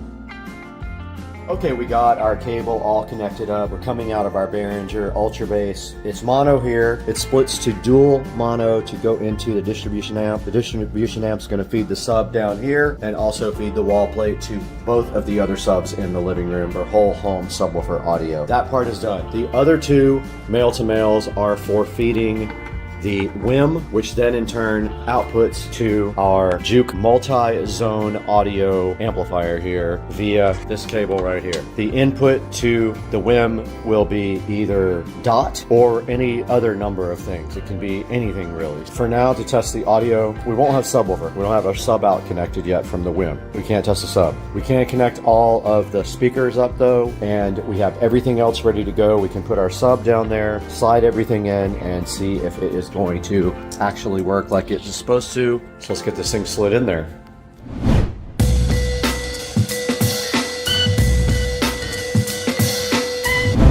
So this thing barely fits. Barely fits. It does not fit unless you take off the base shoe and the trim completely. The base shoe has to be gone from both sides. The trim has to be gone from one side and the base shoe. It should slide in, but it is a tight fit. And once the trim goes in, it's not coming off. I want you to see how close this is. That's how tight it is. Look at both sides. And it's even tighter down here because of the trim. See, the trim's on the way right there. Otherwise, this thing would slide right in. Oh, it's still touching. That's how close it is. Oh, look at that. Fit. Oh, let's go, dog. Now, all we have to do is plug our stuff in. We have everything tied up really nice, right? So the subwoofer will hide this. We have power. Now this is network. Our switch is not on, so let's fire up everything. Make sure our switch links. We got power there, we got power there. Switch is booting up. Looks like we have 2 out of 3, which makes sense because our WIM is not connected. Now this is our house sub. We have some extra cable here we can put underneath. Just like that. Sure, just goes right underneath and you can't see it. This is the LED power for the LED strip. And then this is sub in for the sub. Let's go grab our subwoofer and get it in here. Actually, before we do all that, let's see how close we are on our speaker inputs. 1 and 2. So these just do plug in just like this. So I kind of guessed where these were gonna go. And I'm just making sure they were in and they weren't in all the way. Now I'm firing up the Juke All right, so that's all the wiring going into the walls. Now there's still an LED strip that's got to go in here. It goes on the trim, it goes around the edge here and faces into the closet, but that's what it looks like without. And then the WIM will go right on top here. Okay, I just tested everything. I probably plugged something in wrong because a couple of the zones were wrong, but I just remapped them in the software. No big deal. It doesn't really matter which zone goes where. They're all labeled correctly. I probably just put one of the plugs in where it wasn't supposed to go. So all that's working and it sounds awesome. Next, subwoofer. I'm gonna go ahead and move this in here and install it.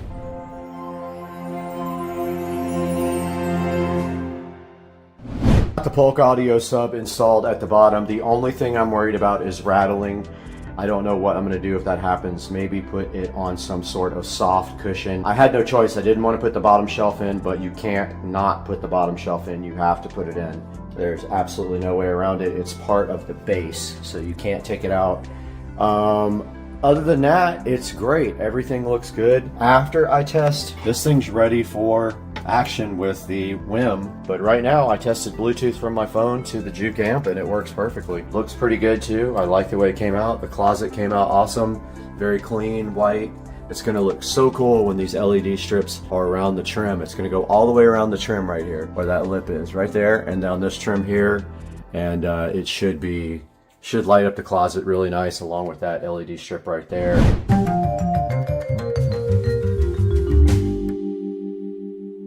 Guys, we got the WIM Ultra in front of me, and I hope it's pronounced WIM. It looks like WIM or WIM.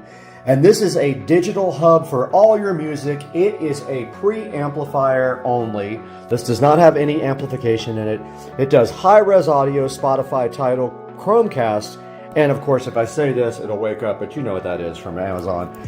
And then on the side, it says it looks good, sounds great, your magic home theater, and it's simplified, and it does effortless multi-room audio. I am super hyped for the WIM Ultra sitting right here, so fresh and so fly in front of me on the table. And on the back of the box, it just says Dolby Audio and HDMI, and then tells you what actually is included in the box. Now this is for the whole home audio closet to wrap up that project right here. I've been waiting on this, but this deserves its own video. It will have both. It will be in my audio closet video, and it will also go into its own video for the WIM Ultra. So let's get this thing unboxed and see what's inside. I am super duper hyped for this. Unboxing the WIM Ultra is as simple as just pulling on this little plastic tab right there, and the box is now open. Now I have pre-wired everything for this, even power, so that I don't have to pull my audio shelf back out. I will show you that, guys, that momentarily, but this box should just lift off now. Let's see. And now the WIM Ultra is looking so fresh and fly in front of you with no box on top of it. It is completely naked. It is gray, as you can see right here with the peel sat. It is inside of a entire condom here. Let's get it out. First thing I notice is the weight. It does have some weight to it. It came out of the box just like that, and you can see how stylish it is, and the connections on the back and on the front. There looks like a headphone jack, a control knob, and there is a screen there. But anyway, that is the WIM Ultra. You can see there on the bottom it says Dolby and HDMI. There's nothing on the side. It's just a nice, I think it's called space gray. And on the back we have input, output, just regular analog RCA cables. We have a phono input, a phono ground. We have a subwoofer out, which I'm super hyped about. We have a coax out, so this is digital coax. We have a trigger out, not sure what that is for. We have optical toslink out and in. We have HDMI ARC in. This is an input, not an output. We have a Ethernet jack here. We have a USB jack here, and then we have our power right there on the back. So that is what the inputs all look like on the WIM Ultra. Deeper inside of the box, there is a WIM Ultra manual here, pretty thick. It is also available for PDF download, and then right here they give you some sort of cables that we need to open up and see what's inside. Now they didn't even have to do this, but they provided an HDMI cable, a very nice one actually, a nice RCA cable as well, and also a toslink cable. Unusual for them to include an optical cable, but it is right there. Now this is labeled power cable, voice remote, and phono ground adapter. Let's get this thing unboxed as well.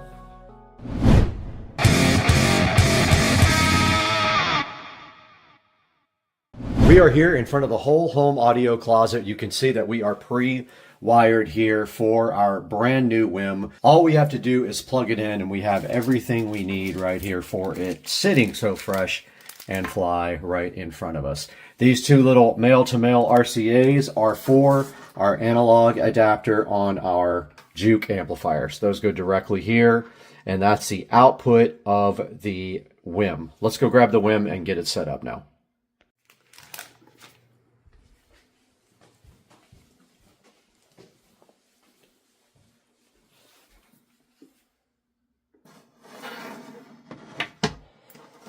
Okay, we did get our WIM connected. Everything worked perfectly. We have our output of our WIM feeding our Juke whole home amplifier. We have our output of our dot here feeding the input of the WIM in case we want to use that. We have the subwoofer output going to our distribution block right there, which feeds that sub and also the house. We have our Ethernet plugged in here. It is a Cat 6 cable and it goes to a 2.5 gig switch right down there. And then we have our power cable right here. This thing is connected. All we have to do now is hide the wiring and we're good to go. We can test it. The WIM is fully booted up now. You can see the screen cycling with the nice screensaver in the back. You can see the button lit up there. Look how good it looks. It may not be quite centered there. It's just as deep as the Juke. So there's a good look at the finished product here with my shelf all done. This is the remote for the RGB lights that go there. And once this trim goes back on, there is smart Govee LED strip to go around the trim, which should look fly. But now we need to go into the app and see if we can look at our WIM on the app. All right, we're back in front of the WIM and you can see right here that we are playing Soma FM Sinfera. And I love this station, but I can't play it for you guys. I will get a copyright notice. So we're listening to Sinfera, and we do have an audio volume control right here. We also have our remote that we can work with to raise the volume and do other things, or command by voice. We could do voice commands if we want to. But yeah, we can't play any of this music because it's copyrighted. We will have to play some no copyright music for you guys. Okay, when I start the video on the camera, it does mute the volume on the playback for Bluetooth, but you can see, guys, here that this is coming from my phone and it was playing the audio in the house from my phone. So that's how you do Bluetooth, and so far so good. I'm going to show you guys a lot more of the features of the WIM when I have a few more minutes to keep videoing.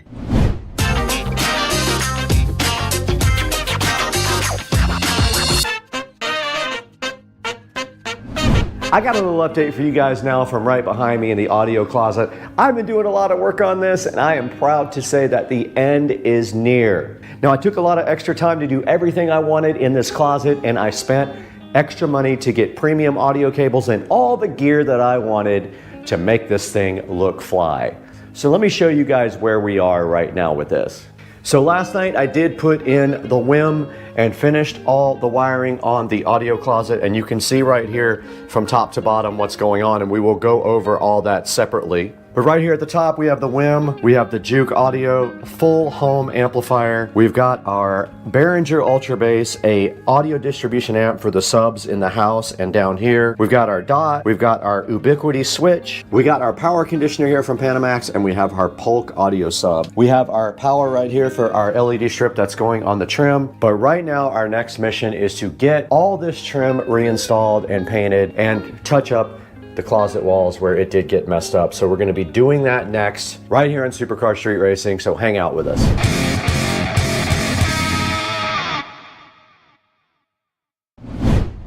All right, today we have a couple of things to do. The trim is not all the way in. We're gonna be putting the trim in. We did mess up the paint on the walls a little bit, so we're gonna be patching that. And we have to caulk and paint this trim as well. We're gonna go ahead and paint this whole section right here. Since we're gonna paint this one, we might as well paint that as well, I think. Go ahead and get this trim reinstalled, get it nailed in with my brand new nailer over there, my finishing nailer, and then see how we touch this up and make it look good again.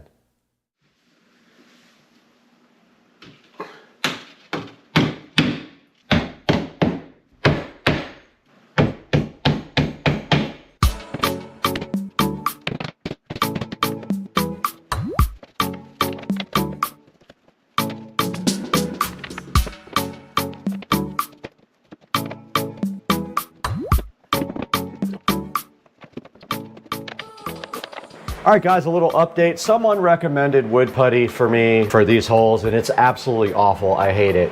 It doesn't dry for 7 to 14 days, by the way. So I went ahead and used caulk, and then I used regular drywall mud on top of that, which I will then try to sand, but I put that putty, painter's putty in there, and it was terrible. I'm gonna let that dry, but while that dries, I'm gonna go ahead and do my Govee LED strip. So the LED strip is gonna go right behind here.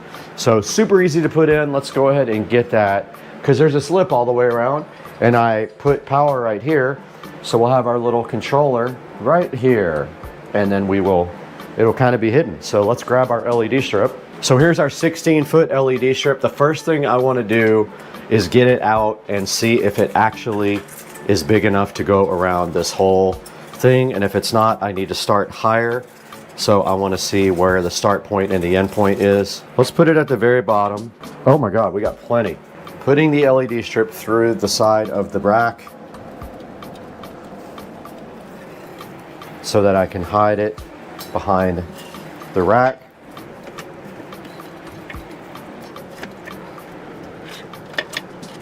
Okay, here's my plan. Power's right here, so strip's on. I'm gonna put the controller at the very bottom, tie the wire up nice behind here.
All right, guys, we're back in the Supercar Street Racing amazing living room. The compound is fresh and fly today because we have finished up our project for the audio closet today. And I want you guys to take a look at what we did. I just finished painting the wall after I painted the trim as well. All this trim was painted, and all the trim was painted around my home theater curtains right here. And now the project is done, and I'm thinking of a fly sign to go right here above this that displays something. What? I don't know yet. Maybe something related to Supercar Street Racing or audio or something like that. But you do see inside of the theater closet that we do have our WIM at the very top, the WIM Ultra right here, the remotes for the LED strips that run along the side, the Govee LED strips. We have our remote for the WIM. We have our Juke Audio 8-zone amplifier, which supplies audio to the whole house. Down below that, we've got our shelf. There will be a link in the description to the shelf. A little bit of a pain to put together, but once we figured it out, it was probably operator error. Underneath that, you can see the shelf comes with its own LED strip that is circulating into different colors. We've got the switch right here, the Ubiquity switch. We've got our DOT. I don't want to say the name because it'll wake everything up. We have a 4-port audio splitter for our subwoofer signal. One goes down here and one goes to the rest of the entire house. We've got our Behringer Ultra Bass EX1200. We have our Panamax power system here, though this does do conditioning and keeps the voltage steady and all that. It has some cool lights on the front as well. And we've got our Polk sub down here, and that rounds out our project for the audio closet. It came out awesome. The closet looks so much better. It's so clean. There's room to do, if you wanted another shelf up here, you could do a shelf. There's a lot of room left in here to do whatever you wanted. But I am so thankful to have you guys on Supercar Street Racing. To support our channel, you have to do a couple of things. You need to like and subscribe, and you need to also buy all of your products through our Amazon affiliate links and there'll be links to all this. Look at this, it's touchscreen. How cool is that? We'll do a whole video on the whim, but this is awesome. Like, I love this thing. It's a preamp, it's high quality audio, it's very nice. It does Bluetooth and internet streaming and all that stuff, and so you need this in your life ASAP. Guys, please like and subscribe. Buy all your links through us. And we're going to have to get going now. We have a lot of stuff to do today. We got to watch football. Jags are playing today from Las Vegas, but we got to get out of here. We're going to go straight out that front door and just keep walking as far as we can. Hello? Hello?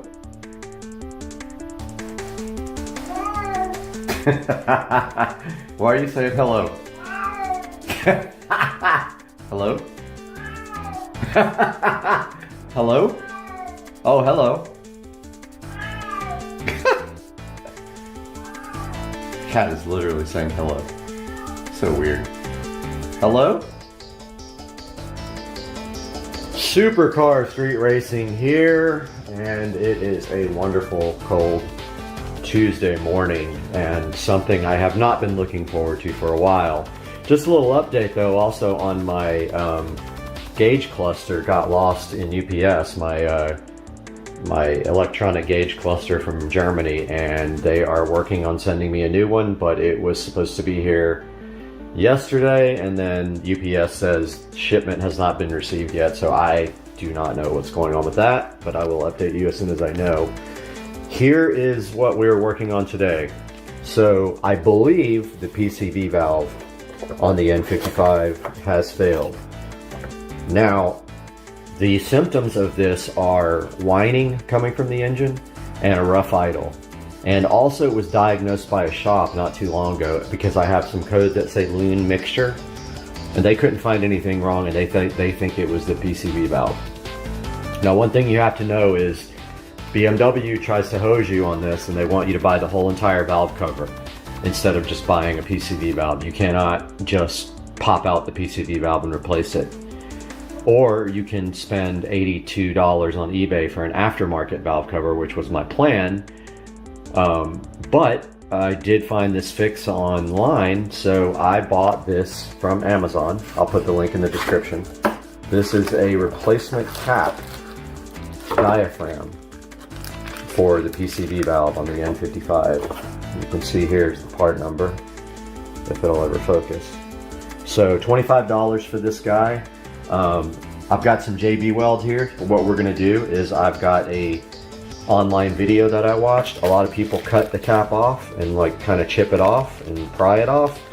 But I saw this video online where this guy just used some snippers on the side of it. He snipped the side and then like right here, and then it popped right off. After that, he used a flathead screwdriver. I'm gonna try that. So that'll be in the next clip here. All right, so taking a look at the N55, the first step to doing this is to remove the nice little engine cover here. I do realize when I took it off that I'm missing the grommet on that side, so the thing kind of just sits there. Now, I've never done this and I didn't watch a whole video on how to do it, but it looks like this cover here needs to come off too. This is kind of what supports the engine cover bracket. Engine cover mount is, I guess, what it is, because we got to get this guy off. There's the PCV valve. Looks like I got to take at least the airbox cover off, so I went ahead and undid the latches there. Now I'm going to pop the airbox out real quick, and I'll be right back after I do that. Okay, airbox is loose. Now it needs to be unclamped, I believe. Actually, maybe not. I might be able to get this cover off from here. I'm not 100% sure. Hopefully that whole thing doesn't have to come off. I'm gonna check real quick. I'll let you guys know what I figure out. All right, a little update. I did watch a video online that said if you can snip away at this part on the side, you can pop the ring off, and then this will pop right off. I tried these snippers right here. Couldn't get that to work at all. They didn't have enough grip to get in there. I tried a few other things. I ended up using my Dremel with this cutting disc, and I cut on the side, and you can see where it popped out. where it separated, and I just took my screwdriver and pried it in there. Now I'm about to try to remove it. Very difficult to film and do this at the same time, so I'm going to try this real quick and get right back. Okay guys, little update. Went very well. I just pried my screwdriver under the lip around there and broke some of that lip off, and then the PCB came right out. And sure enough, I can't tell whether it was damaged or not because I damaged it with the screwdriver, but chances are that this thing has a hole or two or is malfunctional somehow, because this is a very common problem. Let's see. Those are holes that I put in it with the screwdriver, so, but I think this thing is shot. So go ahead and grab the new one out of the box. Now these designs are different, so don't be surprised when the new one doesn't have a diaphragm out to the end. That's a new design that it works, I'm sure, just as good. I'm going to take the opportunity now to clean this out completely, and I'll get right back to you. Just a little reminder, so I did clean this out completely. Just a reminder, when you start cutting on this thing, don't go too crazy. You can actually damage the housing there because it's plastic. So you don't have to cut too far. When you think you're not there, you probably are there. So cut until you just have to kind of figure it out. It's not very thick, but you see I did nick the little housing, but that's fine because we're using JB Weld. I'm now going to take this opportunity to clean all underneath this area because I'm kind of OCD about that. So I'll be right back. Got the new PCV valve cap here. This is the old one. Don't forget to take the little plastic piece off and replace it here. And then this lines up the same way the old piece was. And so just line it up the same way with the notches on the inside. And don't forget your spring. So when you take it out, keep your spring the same direction that you had it. So I left my spring like that.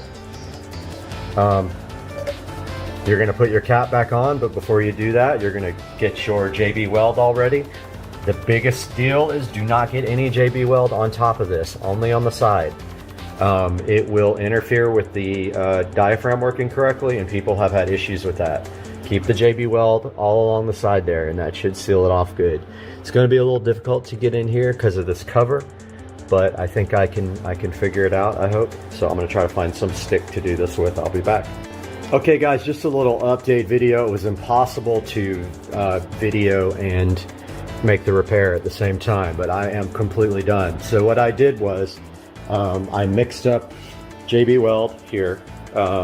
It's the quick set, so it's 6 minute. If you're worried about running out of time, which it does set pretty quickly, you might want to get the stuff that takes a little bit longer, but I kind of wanted the car to be running sooner. So I got that JB Weld, and I used actually just used part of the packaging from another box as a little spatula, and I ran the JB Weld around the side of it all the way around, and then I pushed the cap back on, aligning it properly. Don't forget your spring. I couldn't actually remember if I put mine in, but I don't see it, so hopefully it is in there. This stuff is probably dry already. And if you have any issues with leaking, you can always go back afterwards and put some like caulk around the outside edge. But I would say that if you don't get it completely covered on the inside edge, then it's probably not that huge of a deal. Like I said, just go back over it. I've got some black silicone over there that I could use. I'm going to reassemble the car and start it up, and I'll come back with an update. All right, I got the airbox back on. I'm gonna wait to do anything else in case this is leaking and I have to seal around it. But we're gonna find out right now live if this thing works. So let's crank it up and see what happens.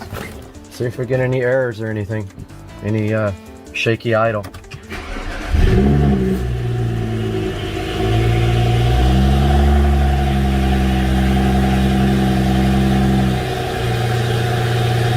So So it's running fine. First start is always loud.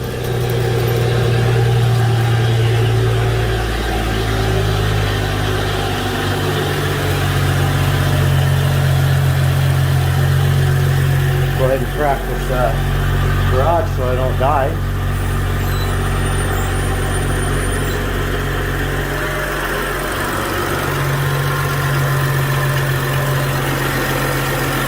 Looks like everything's fine.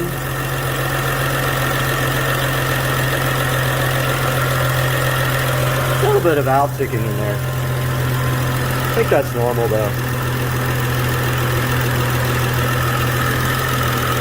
I think that's Vanos. I don't think that's anything to worry about. But yeah, car's running great. I'm gonna go ahead and let it warm up, and then I'll put all the details online. Have a good day, everybody.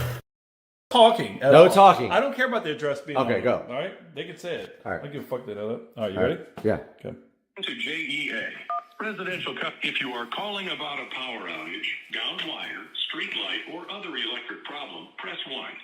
To report a power outage or for an outage up for security purposes, only the street number of the outage location will be repeated. If the street number of the outage location is 11351, press 1. If not, press 2. Our records indicate that your service has been disconnected. A payment of $0.00 must be received to reconnect your services. Let me call and make a payment of $0. We are out here in the Supercar Street Racing sunroom, and I'm about to go on a little business trip. But before I do, the manufacturer Disease, these nuts, that sounds hilarious, has provided me with this smart security camera model CG6 to take a look at with you guys on the channel. So let's get this thing unboxed, see what it's all about with Disease. These nuts.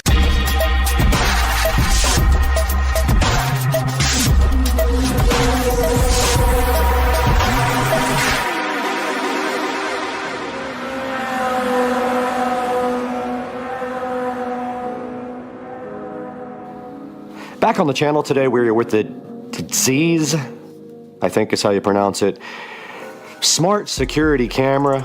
And you can see here the model number is the CG6. This was provided to us by the manufacturer to take a look at, hook up, and see what we think about it. I've not looked at it yet, except I did charge it completely. It took an overnight charge to get this guy working. And a look at the side of the box here, we can see this is made in China, and it does has these Disease website on it and the logo up here. And sometimes it makes me wonder, the choice of names for these companies is hilarious. It's got live view and recording history and app message notifications, and you just scan this little QR code here to download the app. Okay, looking at the phone now, we can see it wants to go here and download their app, so I did press that button to do that. And this is the Disease Home app. You hit install. And let's see if that does install properly. And yes, it did. Let's get it opened up and see what's inside of it. You have to agree to their statement there. And then here's the splash screens. Get started. And we have to sign up for a new account. I will do that off camera. We did go ahead and give the email address, supercarstreetracing@gmail.com, and now we have registered this device. They sent me a one-time code, and now the next step here is to add the device by pressing the plus, but we want to get this camera unboxed first and see what this guy is all about. Let's do that now. Right here in front of the Disease, or Z's, however you want to pronounce it, smart security camera, and inside of the box, which I'm not going to lie to you, I opened it already because I wanted it to get pre-charged for you guys so we could go ahead and hook it up. We've got the smart security camera here on the left looking like a big white egg. And we're going to get that peel satisfaction in just a minute too. But there is the security camera front. It looks like on top you have a slot for an SD card and a USB Type-C, and I'm not sure what that is right there, that other port. But there is your USB Type-C charge. There is a reset button. A mount here for this mount, it looks like. They actually do give you a mount for screws. which you can also just sit like that if you want to. They give you this nice USB-C charging cable. And Z's also gives you this little support thing to get the app. And there is your instruction manual right there that comes with it. Now, like I said, I did charge it completely before, so there's no need to charge it again unless I want to top it off. But let's dig a little bit deeper into this now. All right, it would really like us to put an SD card in this thing, so I have not tried that, but here is an SD card that I got from Alibaba or AliExpress, whatever you want to call it. Let's go ahead and get that put in, if that's where it goes. Let's see, it doesn't go in that way. Let's see if it goes in this way. It does, but wow, it does not really have one of those spring mechanisms. I don't know. Okay, there it is. I finally got it in there properly. And that is how you put the SD card in the smart security camera. Looking at the instructions here for the camera, it does say to hold down the power button on the bottom for several seconds. So let's try that.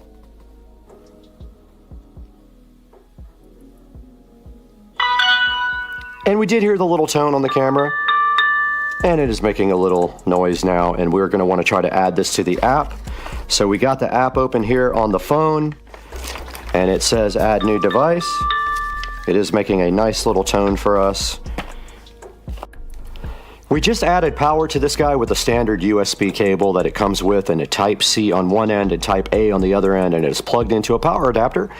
And we can see right here that the yellow light did come on the front right there, indicate that it is charging. And now let's go ahead and power it on.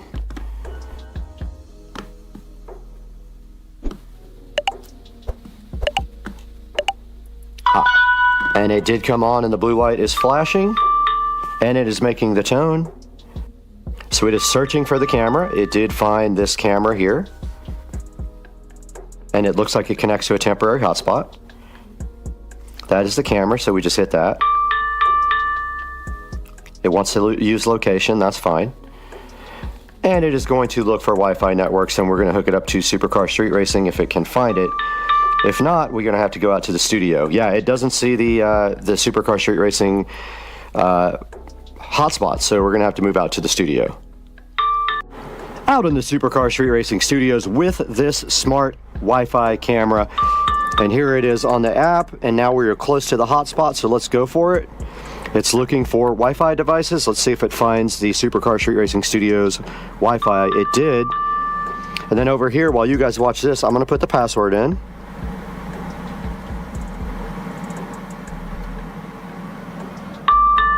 And I'm going to go ahead and hit next step. It is a 2.4 gigahertz network, which is what you have to have. Connect to device. Got it. Connect. So it looks like it is connecting to the actual device now to program it. Connection succeeded. So the camera said that the connection was succeeded. New device found, register cloud, initialize device, connection successful. We're going to call this the studio security camera. Click done on that. Place the device where you need to install it and check the Wi-Fi signal. I'm going to plug it in.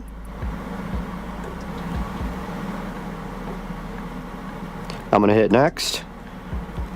And that's about motion detection and height and angle and mounting. And I do not want cloud storage. I'm going to continue with free.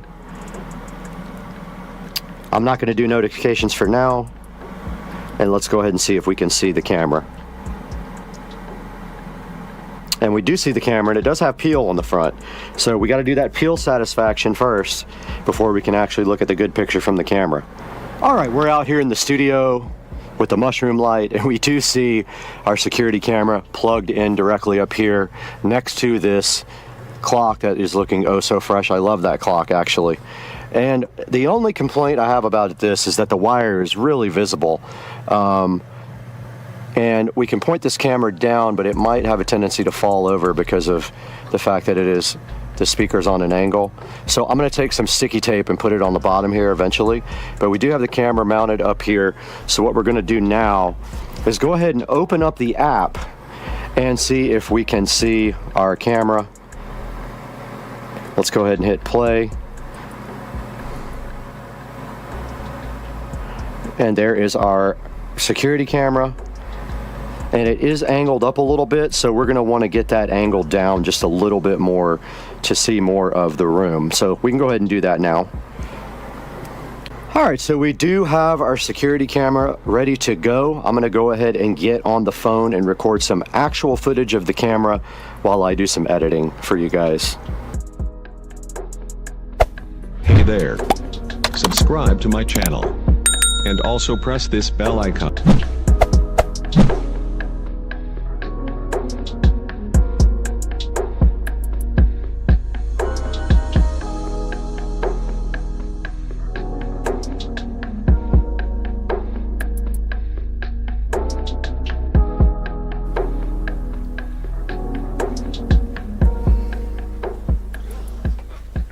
We're back here at the Supercar Street Racing Studios. You know what it is. You've been here before. And today we were provided this Disease security camera, the funniest name in the world. If it's Z's, it might be pronounced Z's with just a Z, but I think it's hilarious that it says diseases. And we were given this by the manufacturer to take a look at and see if we enjoyed the video quality. You did see some actual video of the camera right before this. I'm going to throw some more up on the screen right now, right before we take a look at this. And you can see the video quality is pretty good in the studio, even though we have darkness in here with just some purple lighting up on the ceiling. It's quite a bit of purple lighting, but it's not like being in full light. So the quality is pretty good. It is sitting right up here on top of one of the speakers, and it is connected to Wi-Fi. And now we'll cut back to me here in the studio and take a look at this on Amazon. Now over here you can see the, I'm gonna call it Z's because I don't know if it's disease or Z's or what. It's just hilarious to me. But here it is. It's a wireless outdoor spotlight and siren 1080p battery powered Wi-Fi camera. It does motion detection, color night vision, two-way talk, and it uses an SD card, which I did put a 64 gigabyte SD card in there, and it recognized it with no problem. It is $38 right now on Amazon, and you can get a coupon for 6% off if you click this button right here. This will be in the description. Make sure you order it through me. Please, it helps me out so much. It gives me just a little bit of cash and just enough to get by on the channel. And taking a look at some of the other pictures here, if we go zoom in, it shows you it has AI. Of course, everything has AI now, whether it does or not. And it shows you activity zones and secure storage options, smart and trusted, and then rain or shine. It works either way. It has a 4.3 star review. Some of the worst reviews are useless for outdoor monitoring.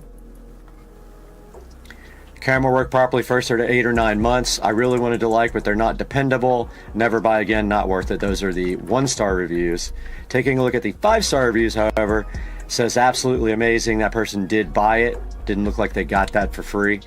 Excellent in Spanish. Great value home security cam. Love this camera. And so far, you'll see from the footage that I put up on the screen a few minutes ago, not having any issues with the camera whatsoever, and the quality is good enough for me. And that is going to give me a security camera inside of the Supercar Street Racing Studios. I have tons outside. The only thing is, with all these different security camera brands, now we have more apps we have to deal with. All my other cameras are Wise cams, and now this is the first one that I have that is not a Wise cam. No wires, easy to set up. I do have this guy up here plugged in permanently to a USB cord so that I will never have to charge it. You could choose to charge it.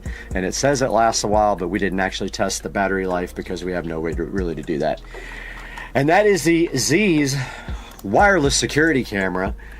Go ahead and get one and buy it from the link in the description. Guys, we appreciate you so much at Supercar Street Racing, so please like and subscribe. Come back and see us, and we'll see you next time. We're out of here. We're going to New Jersey.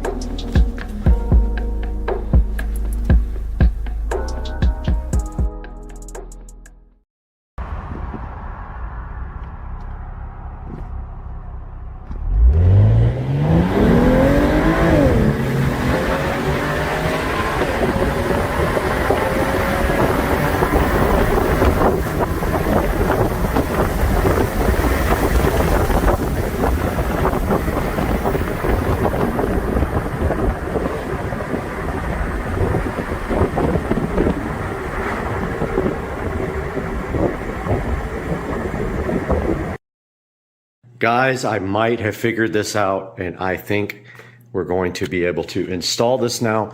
It was a process, but I am about to try it.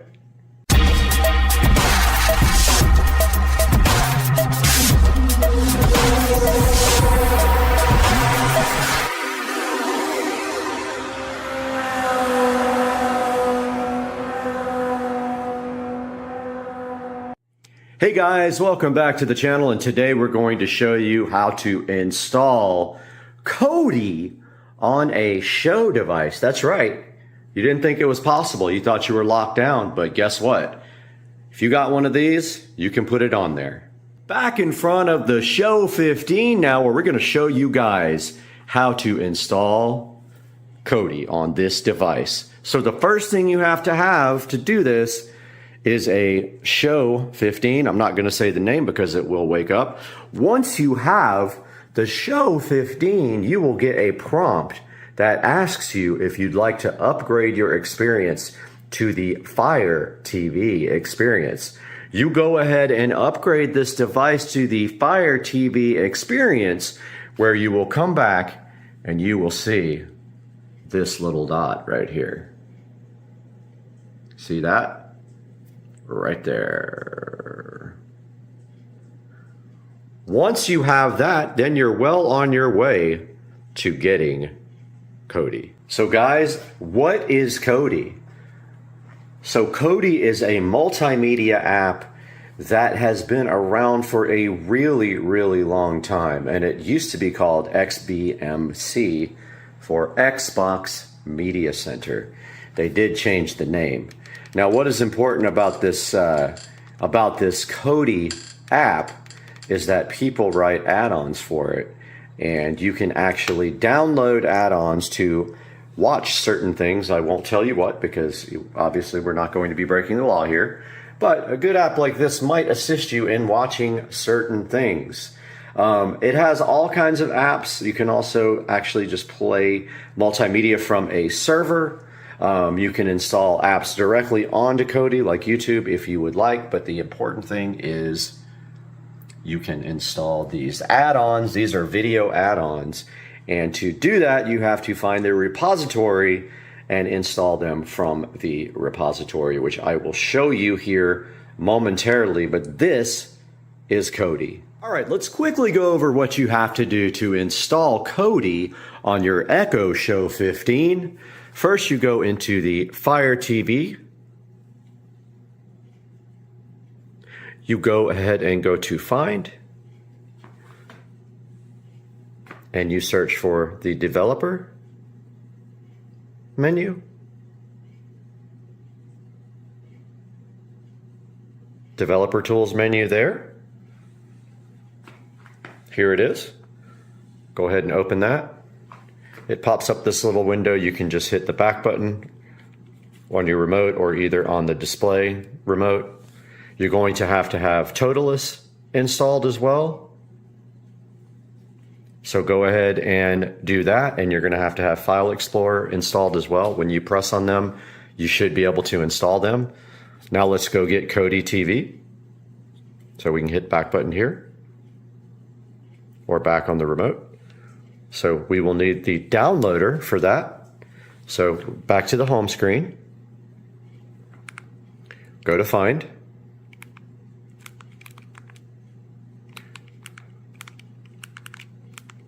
Try that again. Find, search for downloader. There it is there. Go ahead and install downloader. Once it's installed, open it up. Now it's telling you that there's limited functionality for touch.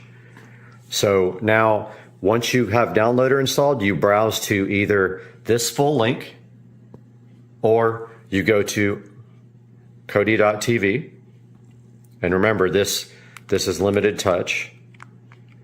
So if we just go to Kodi.tv, if you don't want to type in that whole link, you're going to have to get the 32-bit version. Go to the little menu here. Go to download. Go to Android, the little Android robot. Get the 32-bit version. The 64-bit version will not work. It will go ahead and download. Once it's done, it's going to attempt to install, which is going to fail. This doesn't work because when you hit settings, it's just going to disappear. So just click done on downloader. Or actually you have to use your remote. Again, the touch doesn't work on a lot of things. Click the home button here or on the screen to get back to your Fire TV mode. Go into your apps. Find your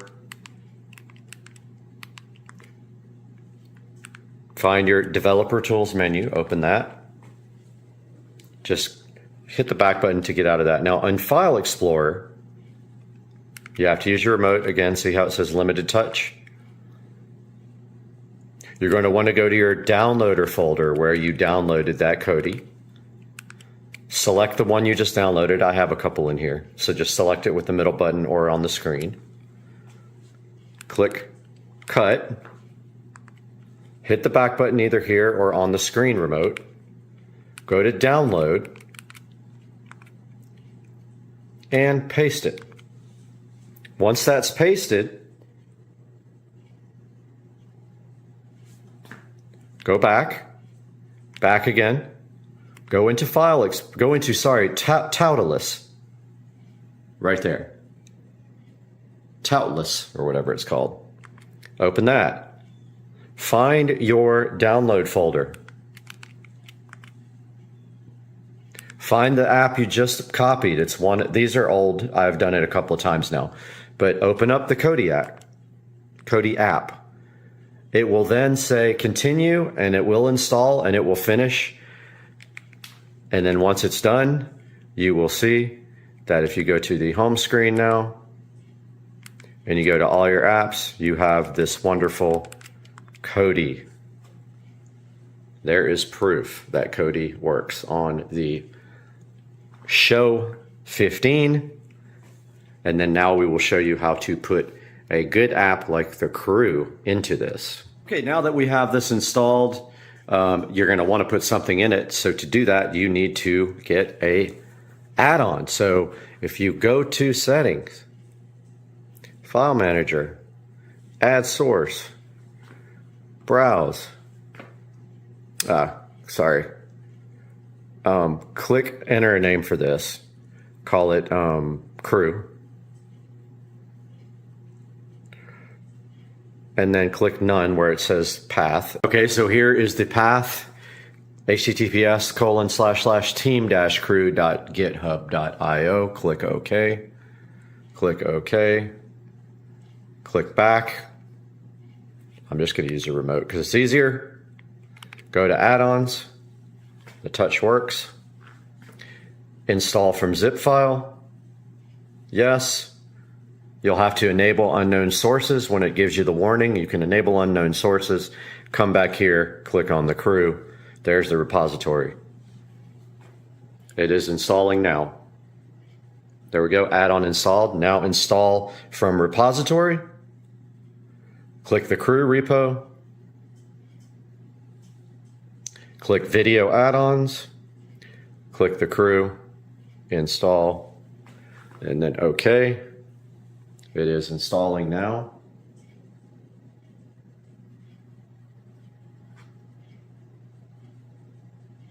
Shouldn't take too long. It's at 7%.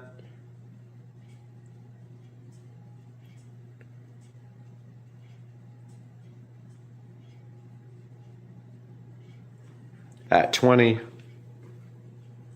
We'll be back. It's already at 7. I was gonna pause it, but it's almost done, and now it is installed. Let's hit the back button on the remote here. And go back to the home. Now we have the Crew. And you can proceed to enjoy your favorite things on your Echo Show 15. Guys, I hope you enjoyed the video. Please like and subscribe to the channel if this was helpful. And we will see you next time. All right, guys. Welcome back to the channel. Supercar Street Racing here. Today we have a product here we're going to take a look at, see how it works for us. It is the Orion Motortech fluid extractor. We're going to get this thing opened up and see what is actually in the box.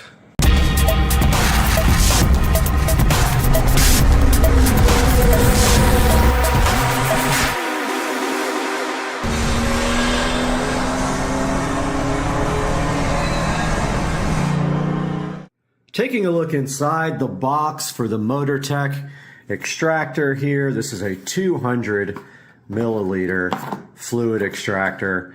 And taking a look at the actual extractor here, we can see that it says you can do brake work with one man. And the reason that we got this extractor is because on the golf cart, the oil change is super difficult because of having to take off the bottom tray out of the vehicle. So we're going to try this and see if we can extract the oil directly out of the crankcase through the dipstick reservoir, and then we will be adding oil back with this as well. The golf cart, I believe, takes just a little over a quart of oil, and it is the break-in period, so we are needing to change the oil and put new oil in it for post break-in after it had 250 miles put on it. See right here, the instruction manual is for the little 200 milliliter extractor from Orion Motortech.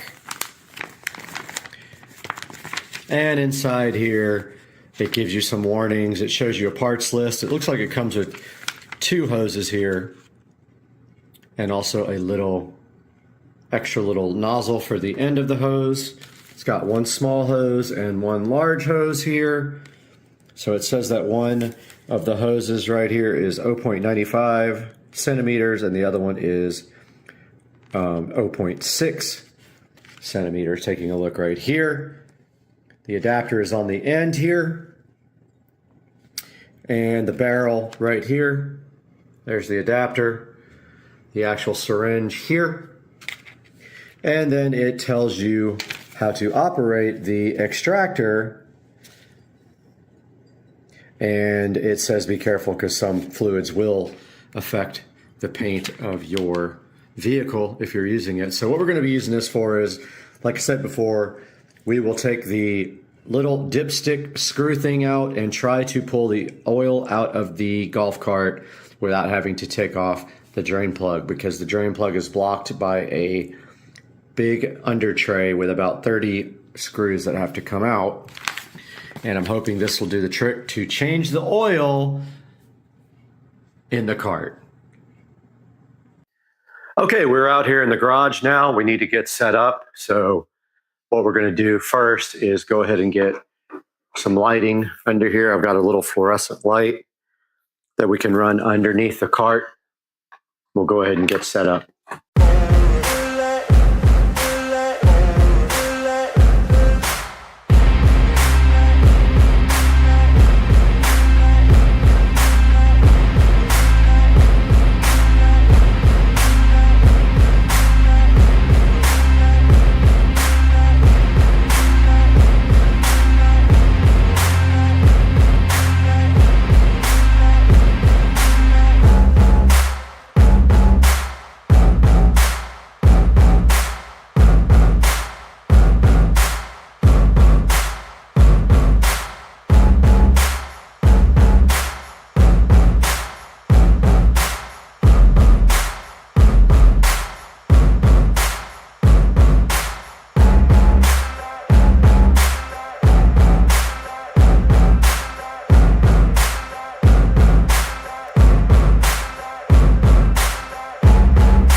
what I'm going to do now is, you can see that is the dipstick area.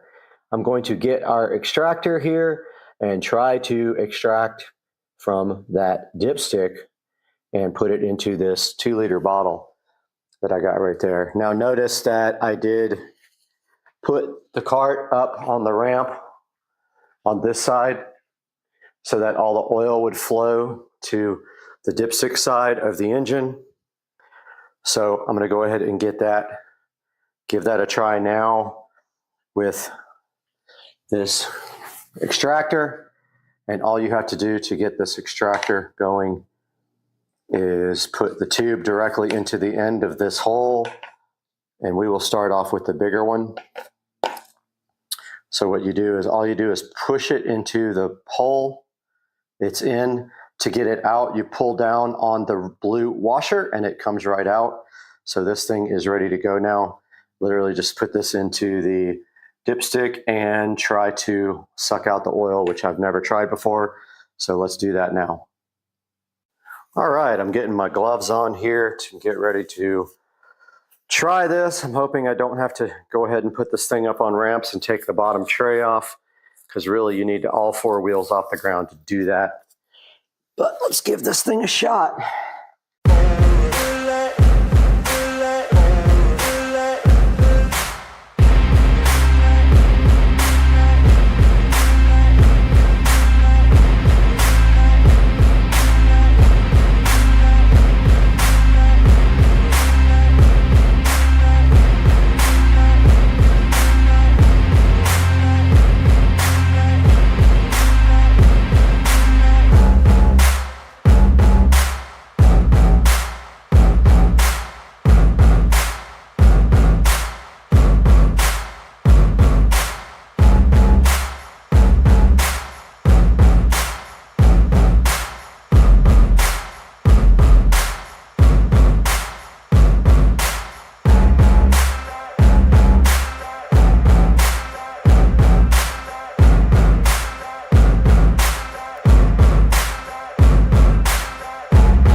All right, I did some research.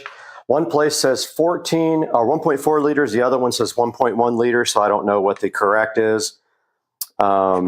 Literally says two different things. Engine oil capacity, which is 1,100 milliliters or 1,400 milliliters. At the same time, it says to fill the oil up until the oil is on the 4th mark here, which would be 4 from the bottom, I'm guessing, because they don't say, which is basically halfway. So I'm going to start with 1,100 milliliters, then check the oil and see if I can even see it, because I couldn't see it last time. So I guess we'll need to get our squeeze bottle out to put the oil back in and start doing some oil, or we can use our new extractor to do the same thing. This is hilarious, Haggard stuff. My funnel is way too big to pour into this bottle, so I'm using this oil filter removal tool because it has a little hole at the bottom. So we're going to see how big of a mess we make with this. We got to make sure we don't overfill. And we are using fully synthetic SuperTech oil from Walmart, which is just as good as any of the other brands that we've done some research on, and we know this stuff is good oil, if not better than a lot of the synthetics that you buy off the shelf. So far, so good. We only need a little bit more. Oh, we got close. We got close. We got real close.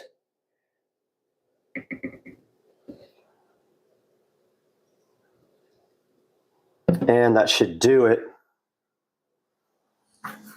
Now all we gotta do is clean up our big ass mess.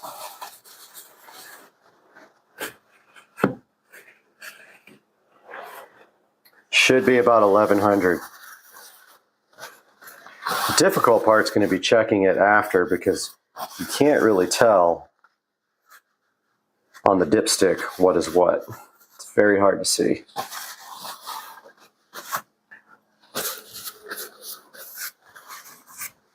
We got our bottle ready to go and cleaned. I like to keep it pretty clean, like in the work area.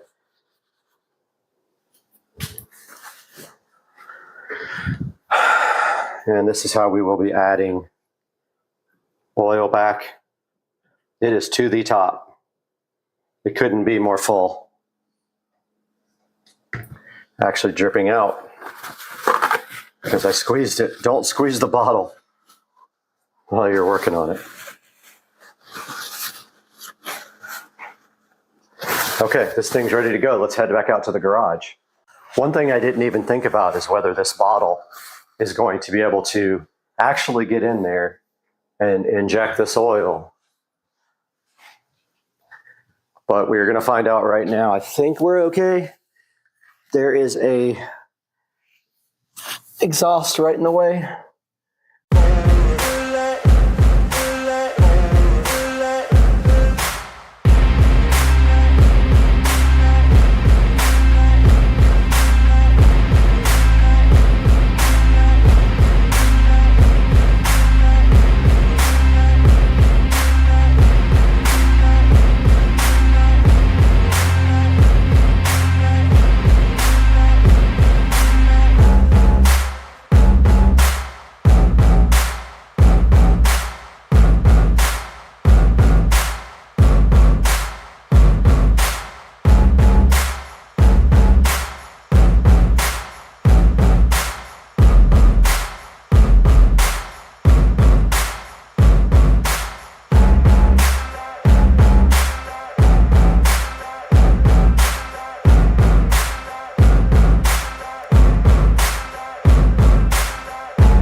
Getting the oil back in is very tough. I had to wrap some tape around the end of my funnel to get it to work because it was too big.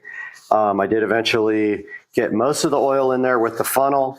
However, I couldn't tip the bottle up enough to get the last little bit in, so I used the extractor and pushed the oil back in. And now the oil change is done. We have to check the oil though, and if it needs any more, we'll have to get it out of the quart bottle the 5 quart bottle that we got inside of the oil. Now there is a procedure for checking the oil here, and it says that we have to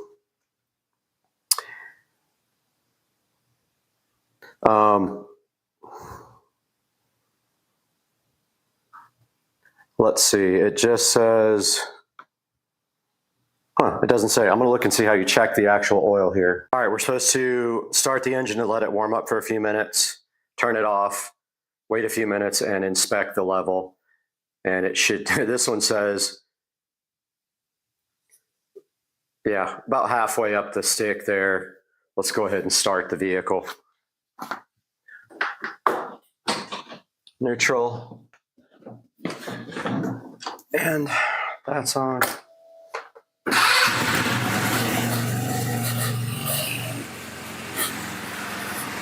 All right, we're gonna let this warm up for a couple minutes, then check the oil.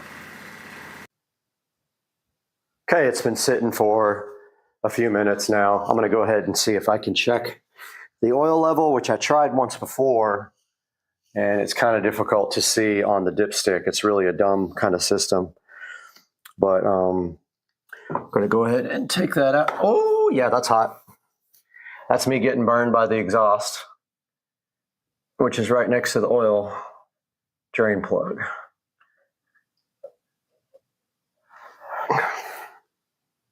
Yeah, I mean, you can't really tell.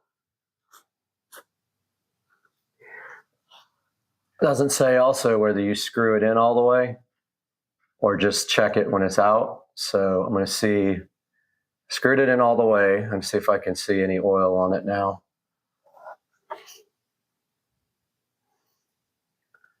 Yeah, I mean, you can't tell at all.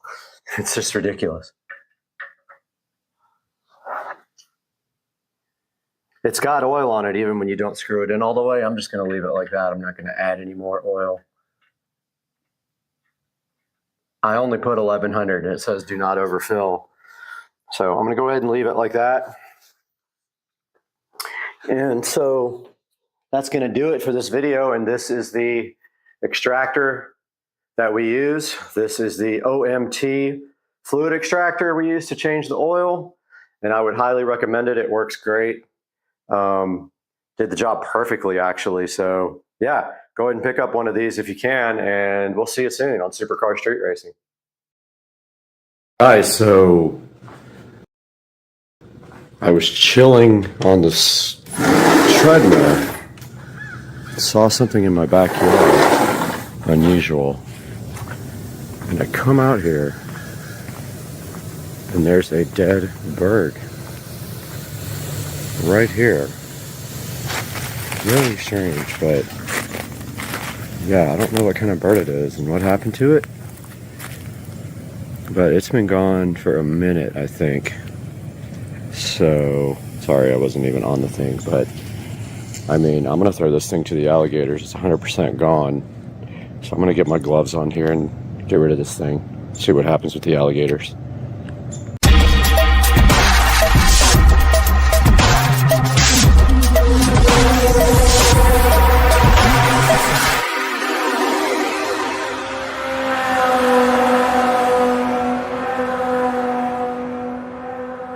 Alright, so I think this thing's dead. Yeah, this thing's fully dead.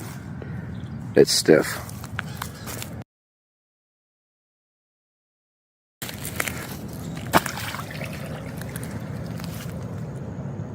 Let's see if he gets it.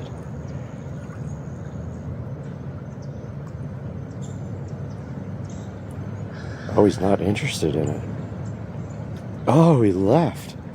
He doesn't care. Wow. Okay, that's wait, he's coming back. Yep. He's gonna take it. Yep. Yep, absolutely. Oh my goodness, that's amazing. I feel really bad for the bird, but goodbye, bird. He went under with that thing because his buddies were coming. He had one there, and he is gone with the wind. And I see bubbles. He is 100% bailed. He's got it right there, look. He's got it. See if I can zoom on this 8K. I mean, I'm not getting anywhere near him.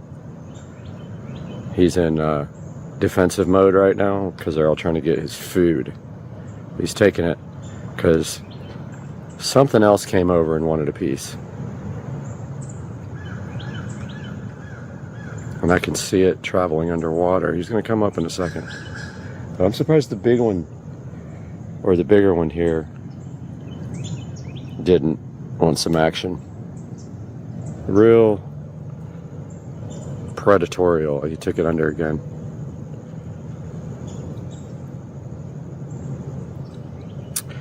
And I don't think we're going to be able to watch him chomp down on it. He's taking it over to his little area so his buddies can't get him. Yep, he's got it way over there now. I don't know how good this video is going to look zoomed in, but that's as far as I can get. He's taking it to his little house. There's some other birds over here kind of eyeing the situation closely, but also his buddy's heading that way. I'm getting eaten by mosquitoes.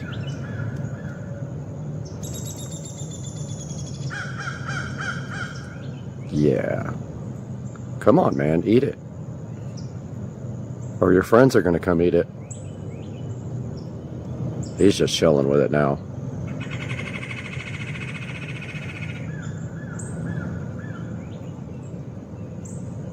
Let's see if I can get closer with a different lens. All right, I changed lenses to 4K resolution and I can get a little bit closer on him. But he's literally not doing anything with it. He's just sitting there. And I don't know why he's not chomping down on it. He's got it around his mouth. I can't get closer with that lens. Alright, I don't know what he's going to do. I'm going to watch him for a minute. See what happens. And he's got a friend or two out here waiting to see what he's going to do. His buddy's down here somewhere. Right there. But he's still just chilling. I think he's waiting to see if they're going to try to take it from him, or maybe he's not hungry yet. But wow, that was very cool.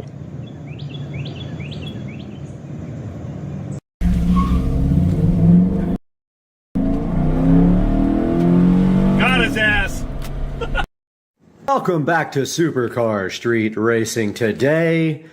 And I've got my elderberry and echinacea tea here. And my Smith & Wesson knife here, which means I'm stuck right in the middle of confusion on my mood today when I open this product.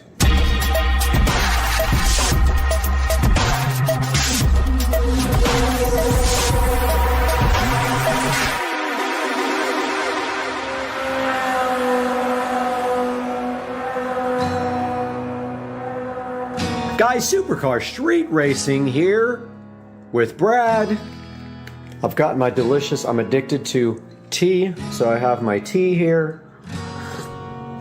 And right behind my awesome tea, we see this box from Walmart, and we are going to be using this lovely Smith & Wesson knife to enjoy opening this cardboard condom on this Walmart box so that we can take a look into what's inside.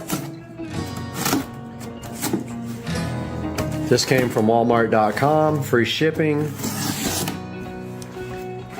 And I think it was $11 a piece. Very controversial product, and I will tell you why, and why I'm stuck with these for now while I'm researching. But inside of this box, we have a bunch of protection, which we can get some enjoyment out of popping. Satisfaction guaranteed. And then we have these mainstays, 35 count LED Edison string lights. These are the Walmart brand mainstays. And there is a lot of controversy over these lights because they have incredibly bad reviews online. And I am going to look into that with you shortly. But inside of this box, you can see here, we have 3 of these. Each one of these is 31 feet long. They are LED and they ran me $11 a piece. They have been as cheap as $8 each, but they of course have gone up just like everything else. Wow, this tea is absolutely fantastic. Love it. It's like Pukka tea, P-U-K-K-A, just awesome. And it was buy one, get one free. I should have bought a bunch of them. Couldn't even think about it. So yeah, so the mainstays. I have 3 boxes here. The reason I have 3 boxes is because these things fail monumentally all the time, and I am stuck with them until I can find a better replacement. Because if you start replacing one on the string, they don't match all the other ones. So for now, we have 3 of these Edison things, which we will unbox one and take a look inside the box and see what is in there and how it is packaged. Okay, when you open the box, you see that this is a confusion of tangleness. That looks like a 5-year-old packaged, and it is super fun to untangle because they literally just throw it all in the box like that, and that is what you're left with. So all the lights are just in this cardboard thing, and if you just kind of take this part out and then unthread these parts out of the cardboard, it tends to work out. And maybe if you're lucky, a few little bulbs fall off here and there. But yeah, that is the inside of the packaging on the mainstays 35 count Edison string light bulb. And now we will take a look online and see why these are so unpopular. Alright guys, we are in front of the Supercar Street Racing editing rig now with you, and we are broadcasting on our brand new HyperX mic here, hoping that the audio is sounding good. There's a little bit of an echo in this room, so you might hear that on the microphone because it's quite sensitive. But right in front of us here, we have the mainstays 35 count LED Edison bulb outdoor string lights for you to check out. Now these guys are $11.72, and here's a look at the picture, and they are warm white. So if you were wondering, a lot of people ask that question online, and yes, they are warm white. They actually look pretty good. The dome things, the little globe things right there are plastic. They are not glass. They just got a standard little candle looking LED bulb inside. And here's how they kind of look strung across your fence there. Pretty easy to set up and string. They are kind of tangled when you get them though. And as it says down here, it says that they have a black wire. They have 35 warm, steady burning lights. Says they're 20% brighter than whatever was before and flicker free. They definitely don't flicker. And it says it has a rectifier plug. Not sure what that is or means, but you can connect a bunch of sets of these together. I have about 10 sets connected together outside on the fence, which I'll show you later. Once it gets dark, we're actually going to go outside and we're going to show you why these things have such a bad review on Walmart.com. But they are the cheapest possible lights for this length, and so let's get into that in a minute. It says that they'll last forever, which they're definitely lying. It says that maximum 216 watts or 1.8 amps, and that would be, I guess, with all the lights connected together. And then it says 30 maximum, and they do put out a 2700 Kelvin color temperature, which is towards the warm side. When you get up to the 5000, you're in the more blue side, and 6000-ish is getting towards the white side. So it's perfect for outdoor use, but I will tell you now that these things will not last very long. They are disposable, just like I wrote in my review, which I will show you. And that's about it as far as the actual description of the product. Let me get some more of my delicious tea here. If you go look around for other brands and other in the same length, you will see the price even triple, but they might be worth it because these guys do not last very long. Let's go into the reviews here because these guys have a 3.4 review. Look right here, 3.4 out of 400 reviews. Very, very poor. Now they will let you return them, so you should keep a box handy because you will be returning these within 90 days. I've not done it, but my plan this time is to return these if they fail. The tea is so yummy. I know I already said that 100 times, but hey, it's good stuff. Taking a look at the reviews here, let's look at some of the good reviews first. Got some 5-star reviews here. Lights up the nightlife. Plastic versus glass. I love these so much, couldn't put them outside. And bright, cord is long. Wish the light was a little more yellow. They're pretty warm. They're not cool. They're definitely not 5,000K. They're in the 3,000-ish range. A lot of good reviews, but let's step down to the 2-star reviews now. Lights going out already, lasted a couple of weeks. Well, that's why you have returns, which I've never used. I haven't been smart enough to do that, but I'm about to start now because I'm going to return some of these because I have failed ones already that I bought. Another 2-star review. These don't even last 1 month. Defective, did not last. Lights went out after 2 weeks. Cute lights, but not the best quality. Do not last. Short-term use only. Not happy. Don't let it rain on them. That is true. Not weatherproof. Also true. Let's go down to the 1 stars. All 3 of these are going back, by the way. I will show you why when we step outside later into the backyard. Stop working after 1 week. Good until it rains a few times and then the lights go off. You get what you pay for. Terrible quality. Half the lights stopped working in 2 days after we got them. You get what you pay for. Cute but not waterproof. Now you notice the seller has not responded to any of these because they do not care about this because they are selling them. A lot of them. Here is my review. Look at this. Somebody gave me a thumbs down. Well, thanks for the thumbs down, buddy.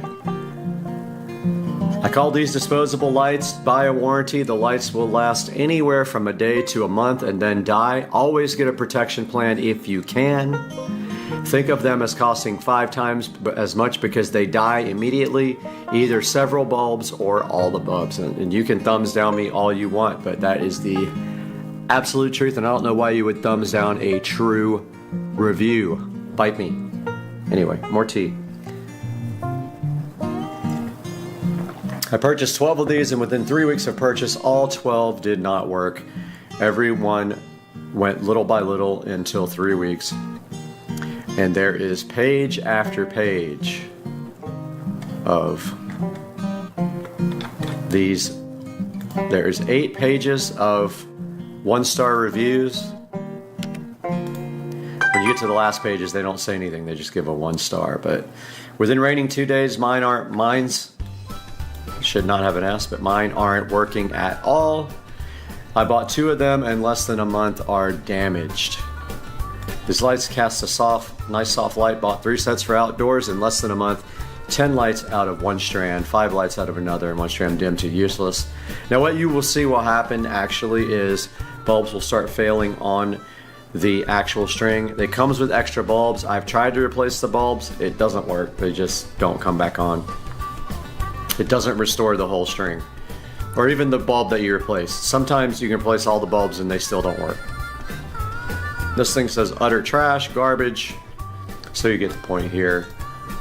They have gone up in price, and they were $8 at one point where I bought like 15 sets and have used them all because I had to put a bunch out there for the beginning.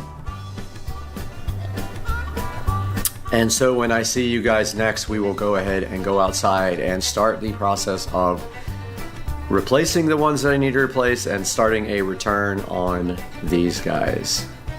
This return policy can be returned to the store or by mail.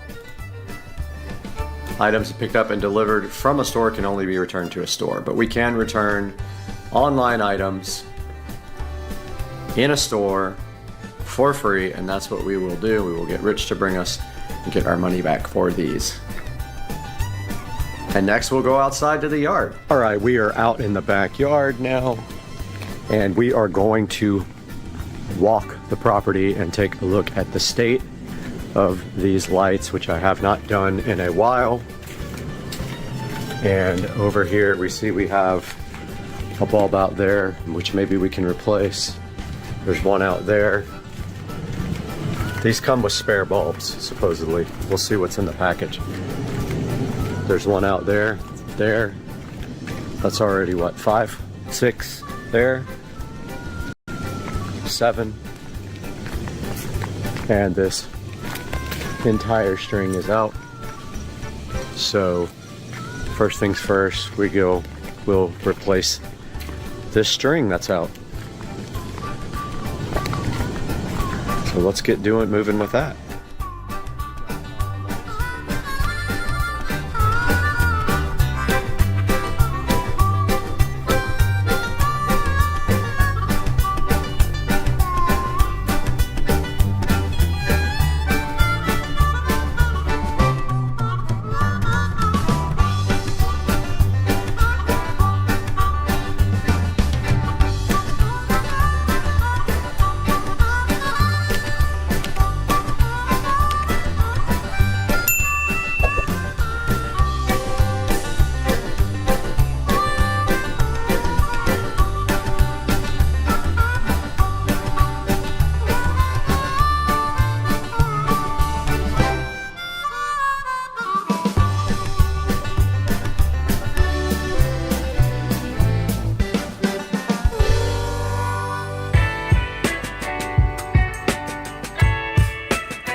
Okay, I just got done doing bulb replacements on as many as I could. It looks like I'm gonna have to replace a whole section over there. That's bad because I tried 3 different bulbs and they would not work.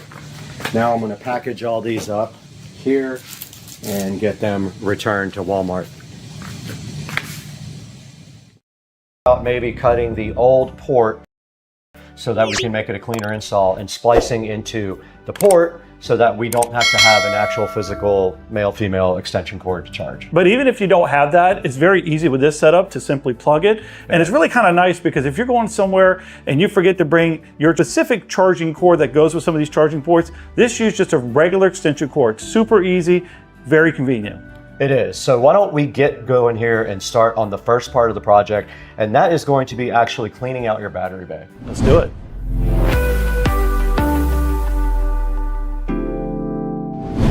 Okay, we just got the seat of the Club Car Precedent. All we're gonna do right now is go ahead and get the DeWalt.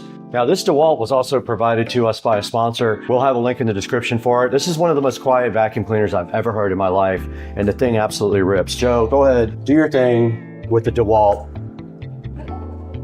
Sponsored by DeWalt.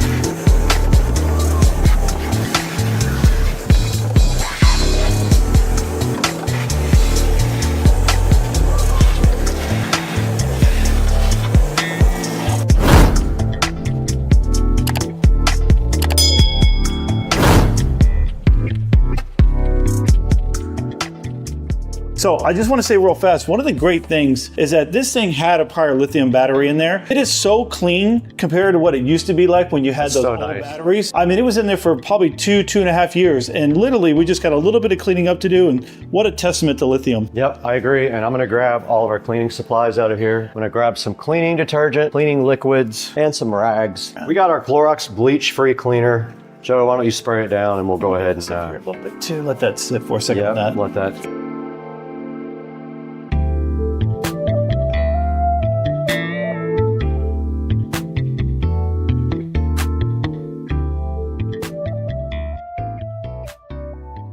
We're right behind the 2017 Club Car Precedent here, and laid out on the back of the golf cart, we have everything that came with this kit. Can you go over a few things here that came with this and kind of explain what they're for? Yeah, quickly. So obviously we have a mounting bracket that's specific for a Club Car Precedent. We are not going to be using this. So that we can put out of the way, but it is a nice thing for someone to have if they haven't already installed a lithium battery in there. So we also have this gauge here that we're going to be installing. This will give us some basic information about the battery. Also, we have our charger that's going to be on board, which is very, very nice to have. So your charger will always go with you. Okay. A couple of connectors here that will go to leads to the batteries for the positive and negative. Also another communication cable so that we'll know what's going on with the battery.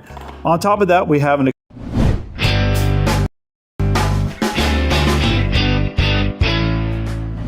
All right, we're shooting in 4K now on the Insta360 because I finally figured out how to use it. Now what that means is, like, I'm gonna put the selfie stick way up here like this and put it back right here. But I wanna know how you shoot it, like hold it sideways like that, and then it auto landscapes for you, because I don't know how to do that. But like, this is pretty cool though, because I'm gonna shoot about a minute of video with audio and then take it directly into that program and see if I can figure out how to export it, because I want it to be 5.3K. Since I'm using single lens, I'm not using all the lenses, guys. I'm only using a single lens.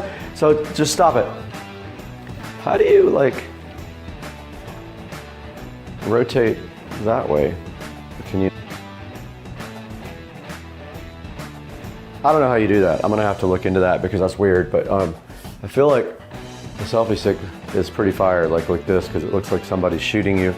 You're not even shooting yourself. But like, it doesn't be it's pretty good. I'm gonna go ahead and export these 2 clips and see what they look like. Dog.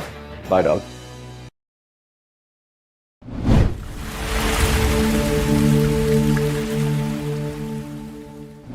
I want to take these labels off and then pull the wire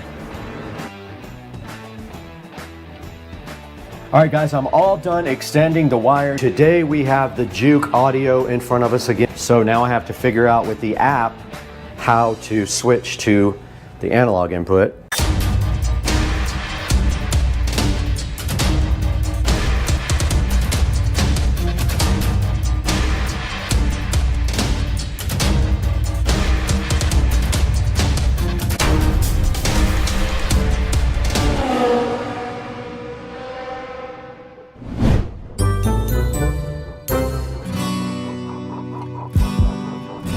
All right, guys, sorry for the fan noise. I am about to sand this. It looks like it's mostly dry. Put a coat on that, but I went and got the speaker wire for this stuff, and all I have to do now is start figuring out. I want to take these labels off and then pull the wire. Actually, you know what? I think I'm going to cut about right here because I know I need to add maybe 2 feet, and I'm going to start with kitchen, but I need my labeler.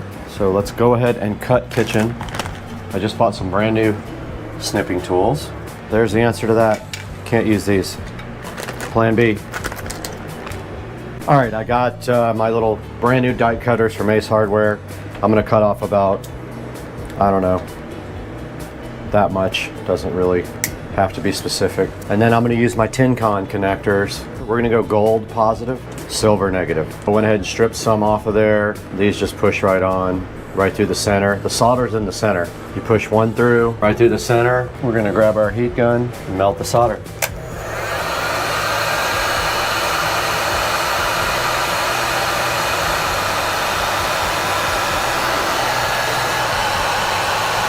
It'd be good to go. I'm gonna test it after.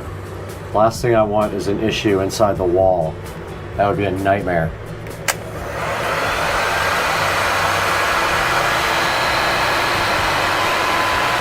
Forgot we got to do this twice for each wire. This is literally going to take me a long time.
All right, guys, I'm all done extending the wires. You can see right here, this took me about 3 hours to do, and I ended up, when I started doing it, I was using electrical tape over the solder shrink connectors, but I ended up starting to use heat shrink tubing, which I should have done the whole time. I learned my lesson that that was the way to go. 75% of them are heat shrink tubing. The other ones are electrical tape over solder connectors. This box is next up here at the top. I got to go ahead and cover that with a patch kit and get this one all squared away as well.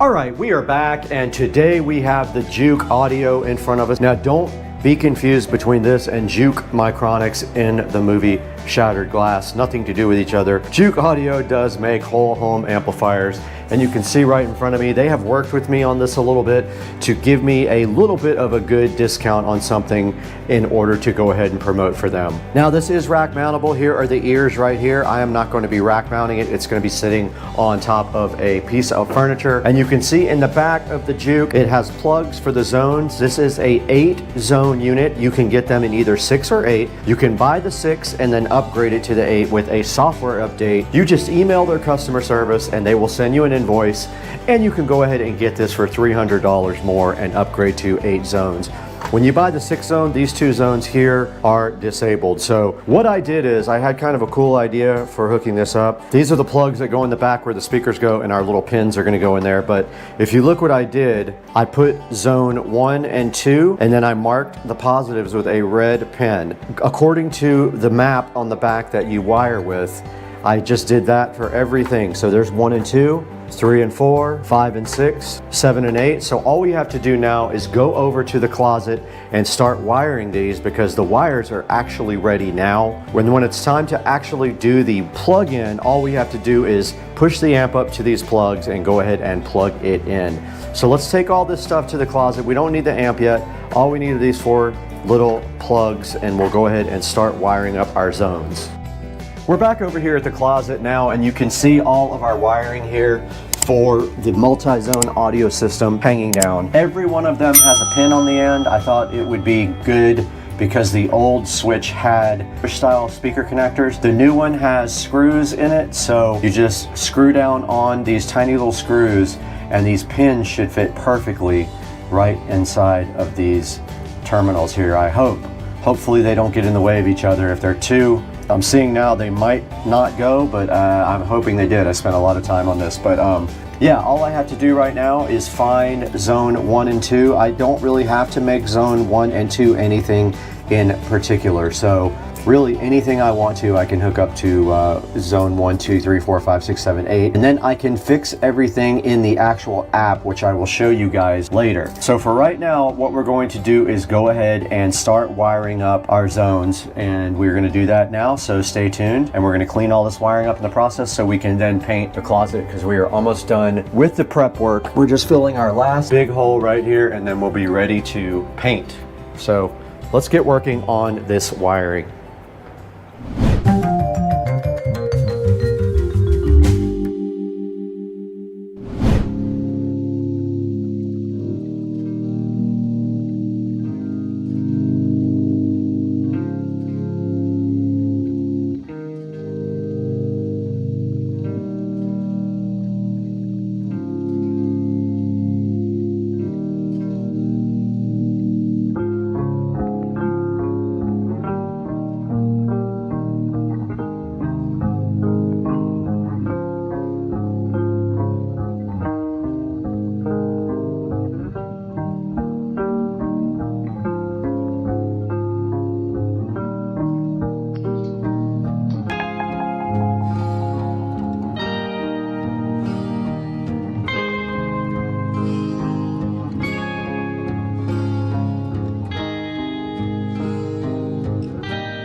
Test it first. Go grab a stool to put this amp on. We'll test it. So I didn't show you guys the back of the amp where the analog audio input is. It's basically a USB connection, and you purchase this Digit Now USB audio capture device, and that feeds analog into the Juke. That's how you get analog in. Now the Juke Plus, the new one, has built-in analog, but it's quite a bit more expensive. It also outputs more power. We do have a leak.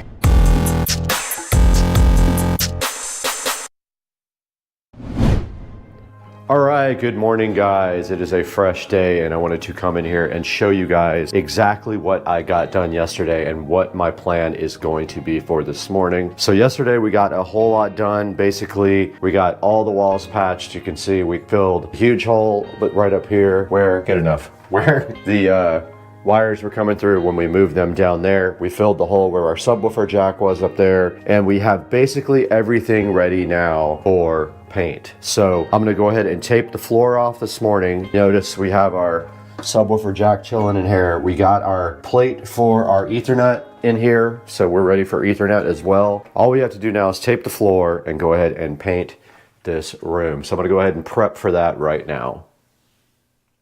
All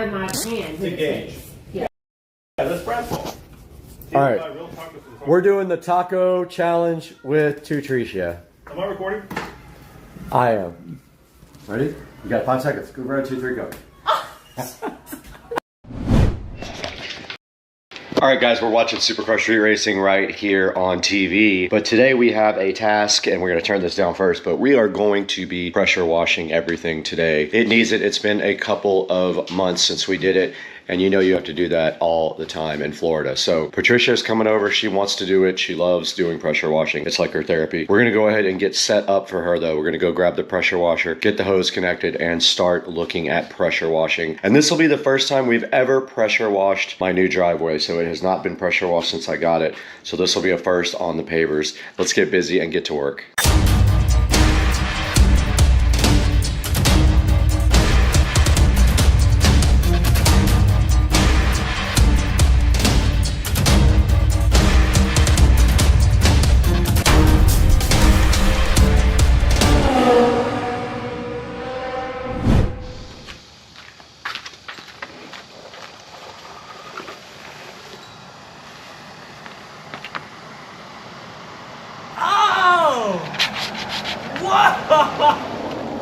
Yeah.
All right, we did finish the project of getting the driveway and all the concrete fully pressure washed.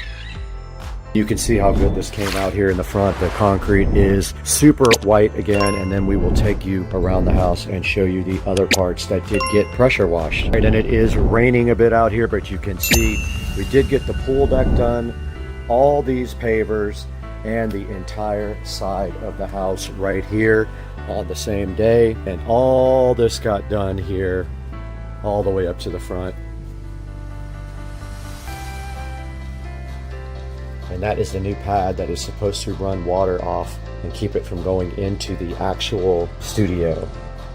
But yeah, guys, hope you enjoyed this video and all the pressure washing stuff. I know it's satisfying for some people, but there's a good look at the pavers that got done there and the pool deck.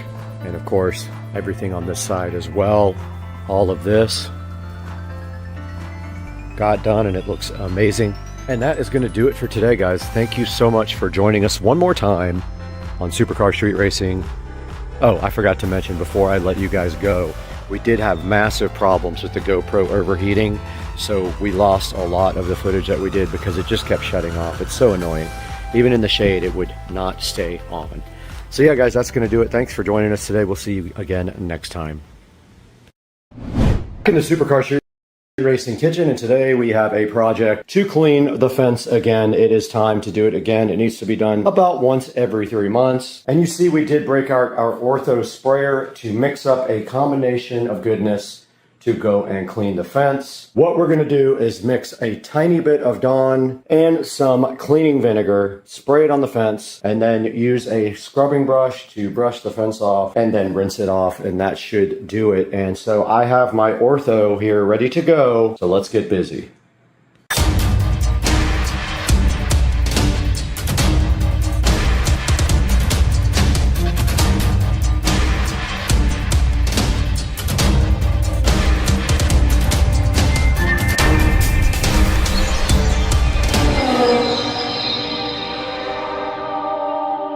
Guys, Supercar Street Racing back in full effect after a short break and one video after that. We decided to come back and do this project before we head out on vacation. We are going to be cleaning the white vinyl fence again, and this time there is a few areas down by the pond that are starting to look mildewed and rough. I'll be using cleaning vinegar, and I'll be using the spray bottle and a all-purpose brush. And the first thing we're gonna do is mix a little bit of Dawn into this, then water, then the cleaning vinegar, rest of this at least into that jug, and then maybe a little from that jug as well. And I think that's all it's gonna take. If I was reading online, I do have other stuff down here, but it is a vinyl fence and you're not supposed to really put any harsh chemicals on it. Soap, water, and cleaning vinegar should be fine. I don't want to use all this because my housekeeper uses it and I'll have to go replace it before I leave on the cruise, but yeah. Let's go ahead and get this stuff mixed up. I know you guys noticed that my appliances are all gone. They will be here on the 28th, but let's go ahead and get this bottle full of some soap and vinegar. I am going to put very little soap because it will foam up a lot. And then I'm going to pour this vinegar in there. This is cleaning vinegar.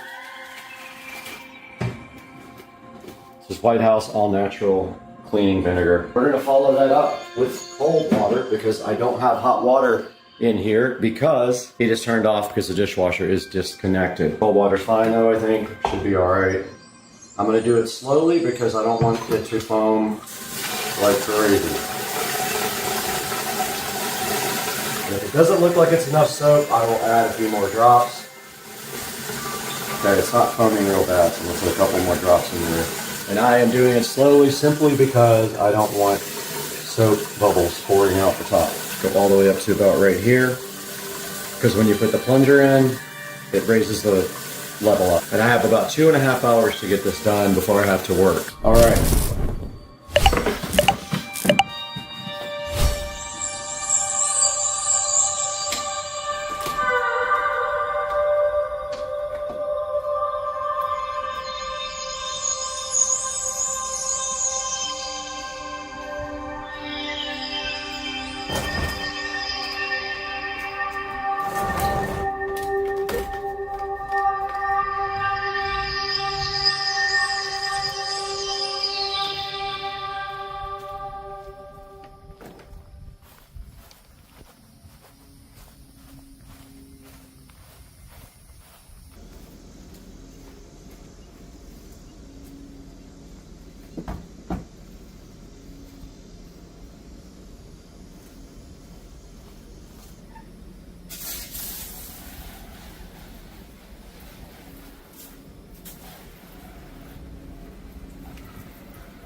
All right, we did get the entire fence cleaned except for the one around the pool equipment. That one is much newer, but it still needs to be cleaned. They all do every 3 or 4 months, and it is about a 2-hour job if you do it alone. And you can see the fence looks awesome, especially down here by the pond. It was really bad because it sits under trees and closer to the water and everything. But yeah, it came out awesome. The mixture really didn't help. It was just really soap and water. Probably would have done the same thing. But I hope you guys enjoyed the video, and I'm gonna jump in the pool. Guys, welcome back to Supercar Street Racing, and we're getting buzz bombed.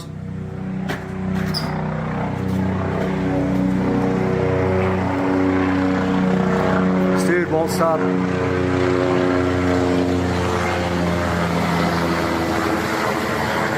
There he goes. I don't know what he's doing. He fly over the house like 50 times, but hey,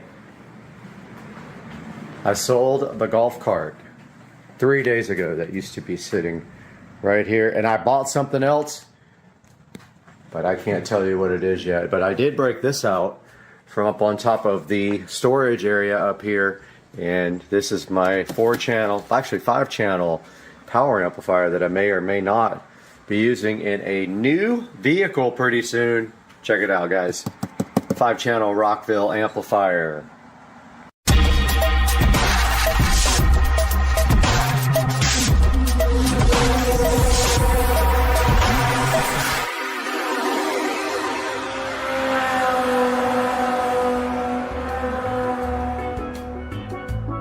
All right, guys, so we just got a visit from the golf cart Santa Claus, and he brought my club car.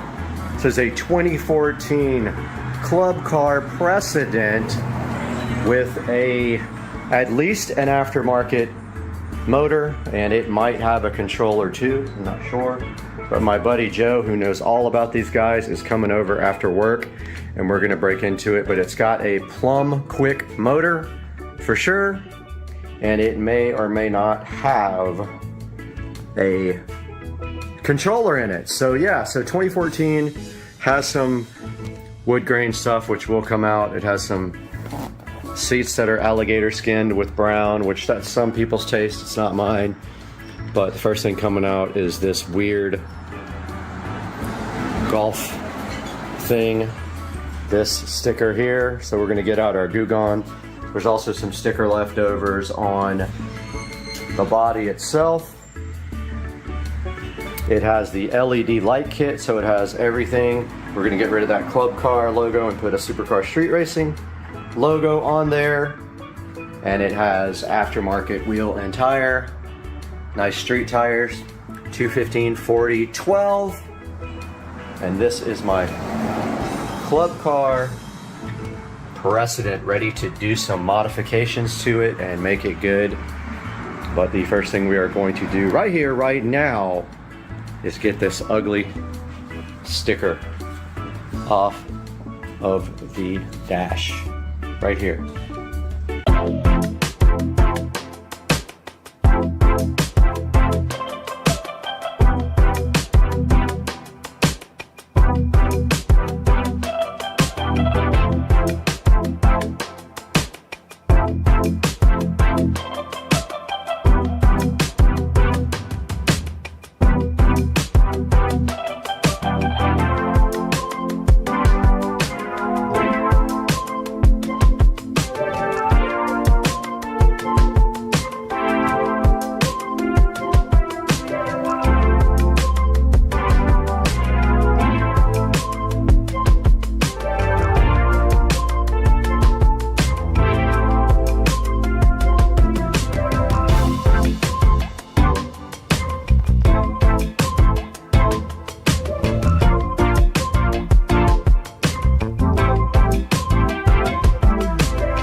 All right, here we are in the new club car with the annoying backup sound. So we found out it has a 10 horsepower motor. We don't know about the controller yet. Same lights as yours, I think. Same headlights. You think your neighbor will wreck it? Yeah. He comes over and destroys all my shit. Doesn't care. You tell me from the pickup. That's not bad. Okay, yeah, that does kind of feel like yours. Yeah.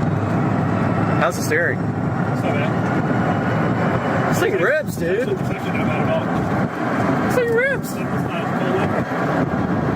Needs better lights. Yeah, I got the Amazon lights on me. Super bright. Floating lights right in the hole. This is tinted. Yeah. This thing rips. Yeah, we definitely need to fix the tires a little bit, but it's not bad. It's not bad. It moves, huh? Yeah. Hell yeah. Used to be in a loud car. This is so nice.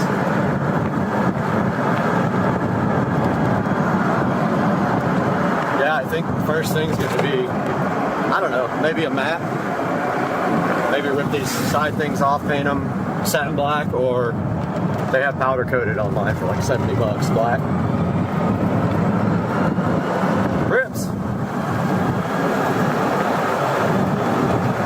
And then, like, if there's any suspension parts that we can replace easily, like bushings or anything, let's just fucking do it. I mean,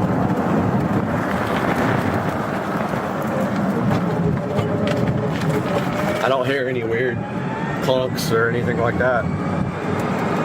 That whining, that's the motor. Yours is louder though.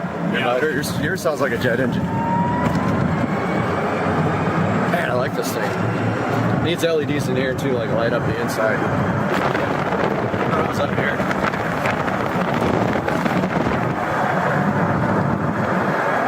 Yeah, those lights are not. One thing you always want to make sure is check the air pressure of the tires.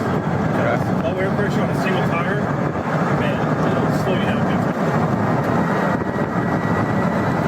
Oh shit, you're moving now. That's all it is. Wait, look at you.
recording the screen now. All right, here we go.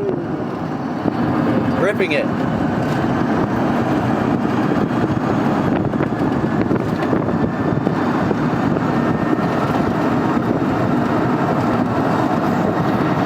Well, 28. 29.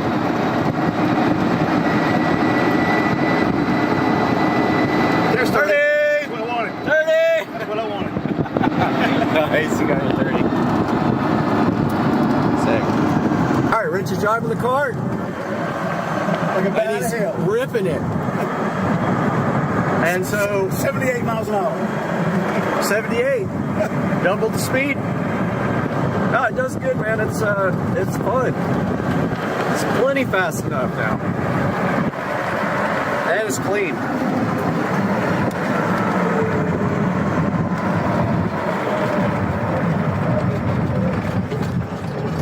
All right. Let's see what it'll do. Let's do it. Here we go. See the floor? Alright. I don't got no GPS while I'm recording, so I'm going to go GPS. Alright guys, welcome back to the channel, and you saw me detail this entire cart, and wow, what can I say? It came out. I know it's hard to see in here. I'll get some better pictures during the day, but I detailed the entire cart from top to bottom. Took me about 3 hours, and it came out absolutely great. I did the wheels and tires as well. I want to get that diamond plate either painted black or get the powder coated ones for it. I don't like the chrome. Want to get new wheels and tires. There is definitely some paint issues. I was thinking about maybe doing a wrap as well. So yeah, the cart came out absolutely fantastic. And I know you guys can't see all that, but like, I went through this whole thing and I just saw something I missed under here. Right here. I missed all this underneath the gas pedal. Live cleaning happening now. That's better. All right, now it's good. I had sprayed some Armor All back there and didn't get it up, but I want to get the mat. I want to start modding this thing for the channel, and they make a really nice mat that goes right there for like 150 bucks. We took off the ugly we took off the steering wheel thing, but we didn't clean that. Let's get that polished up real quick. All right, now it is nice and polished up, looks much better, and this cart is ready to start being modified. But I hope you guys enjoyed the brand new addition to the channel, and we'll see you guys next time on Supercar Street Racing.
guys, welcome back to the channel. Supercar Street Racing here.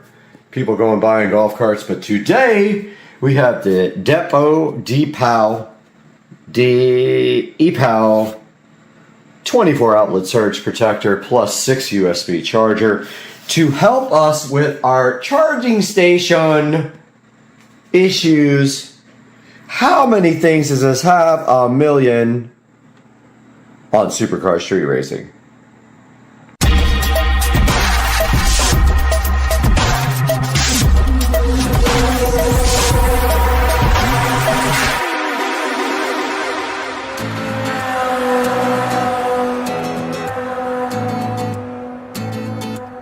Guys, today we got the Depot 24 outlet. Look at this.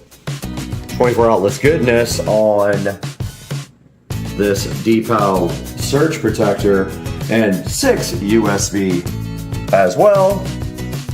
And so I'm thinking a lot of this for our charging station will solve issues.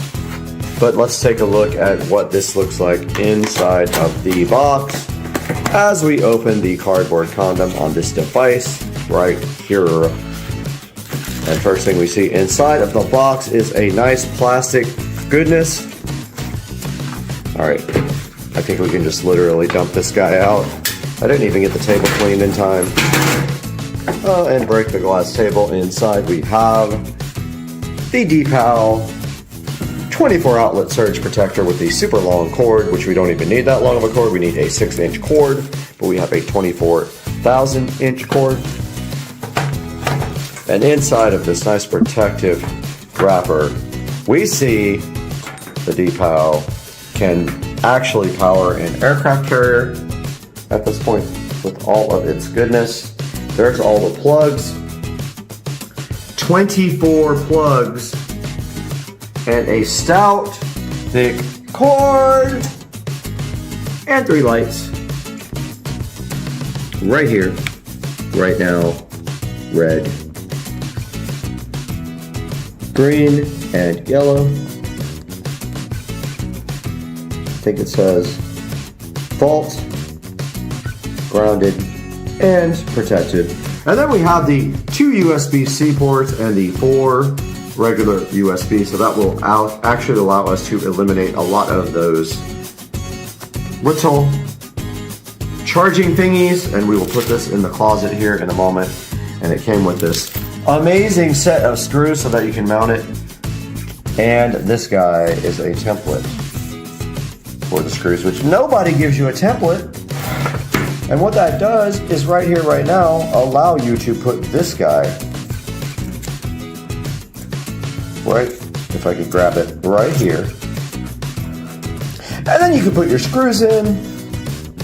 And then also it does this one too, right here, right now. So you can go this way, and it has a template for your screws, like that.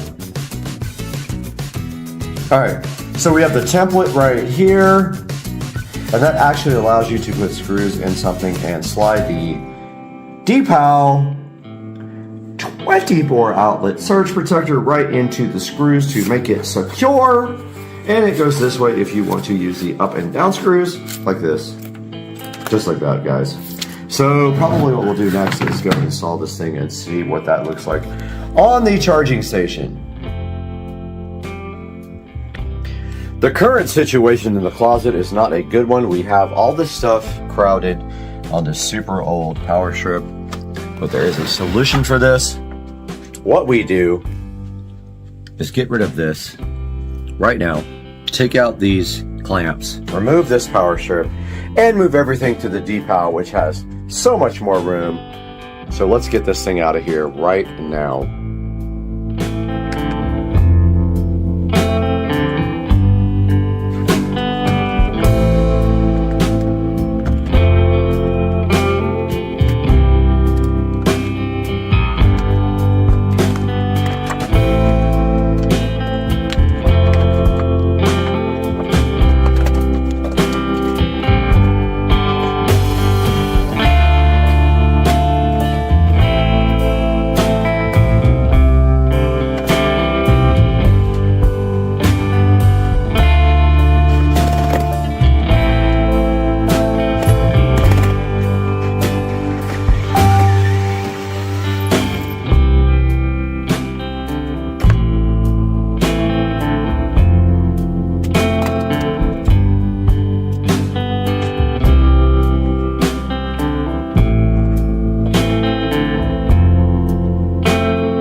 now we have the DPAL surge protector nice and mounted to the table, even though it is crooked-ish.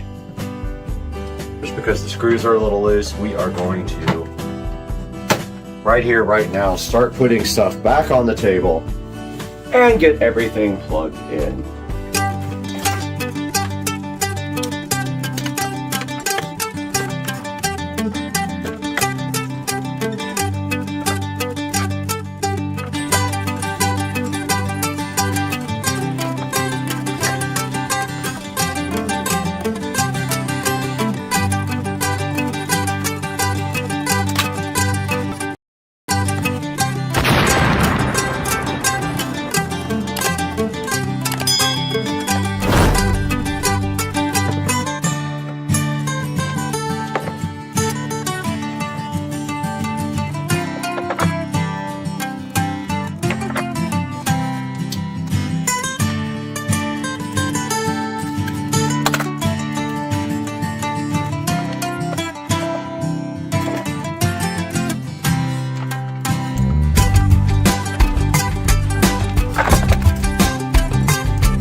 Guys, we plugged everything into our new DPAL power strip, and we still have all of this room left for anything we want.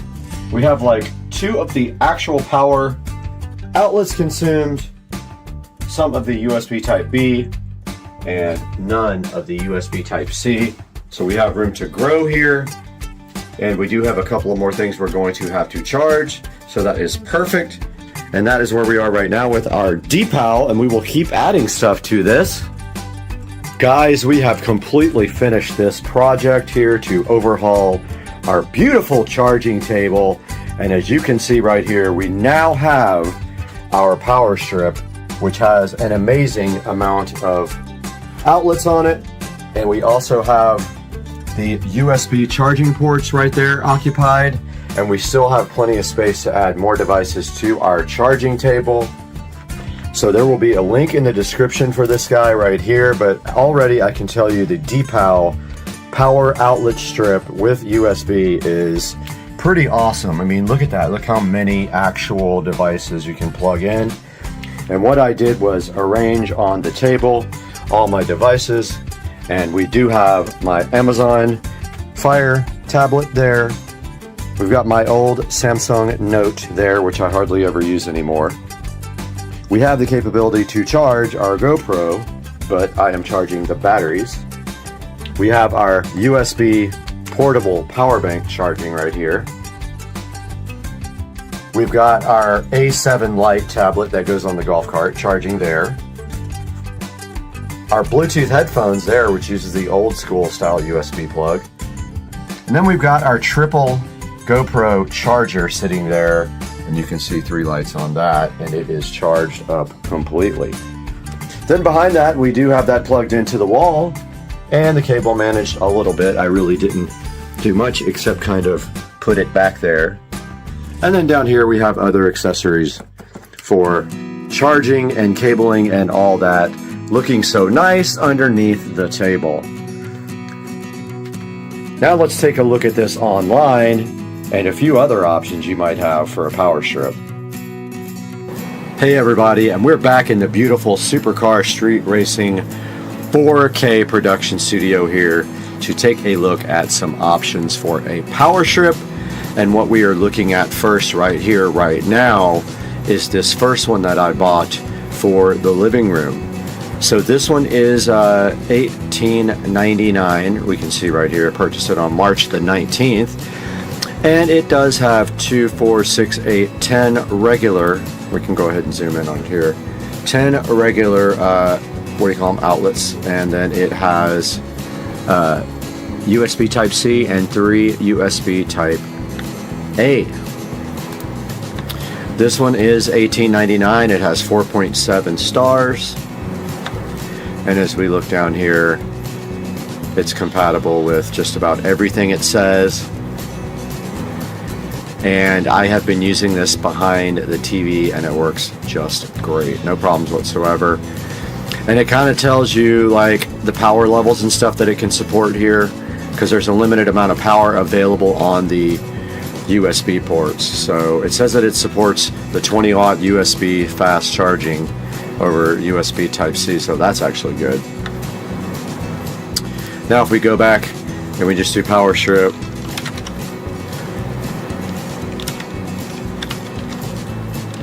with USB, here are a couple of more options for you. We've got this one here that has 3 USBs on the side, and then it's kind of a square thing, rectangular thing. We've got this one that I bought. We've got a few more here that look just like kind of like little small squares. And then we've got the big daddies down here that have the tons of different regular outlets and also some USB connectors. Now let's take a look at the one that I ordered for the project that we're doing right now that we just completed. So this is the one that I just got.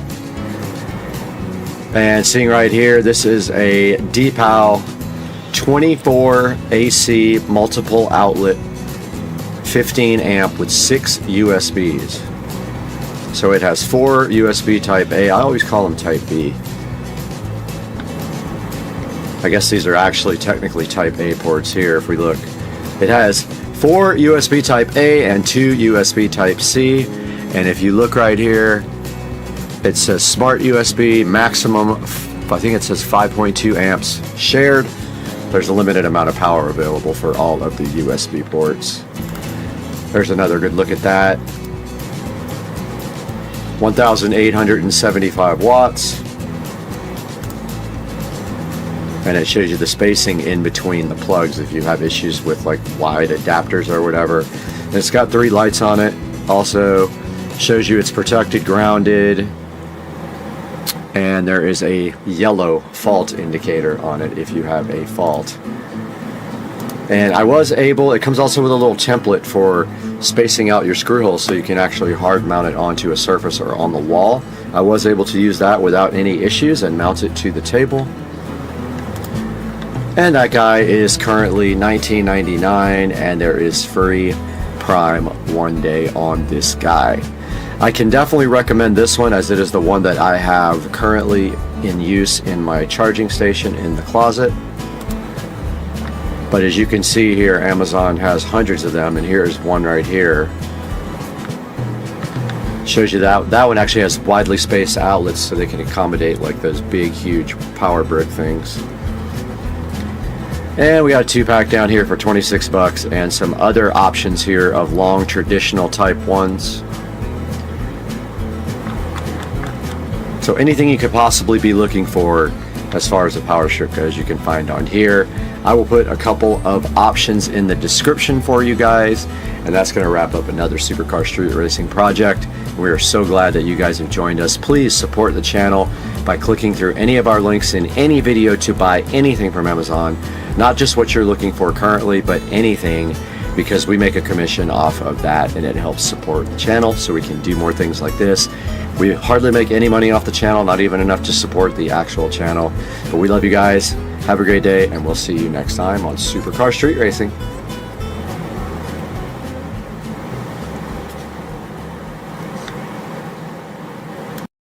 You gotta shake it and bake it. All right, here's the chef with his wings. And ain't nobody in the world knows how to make these wings. Show him your wings. Hurry up, you only got 5 seconds. 5, 4, 3, 2, 1, boom. Bam! And you don't know how to make them? You wish you could make them this good.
All right, we are out here.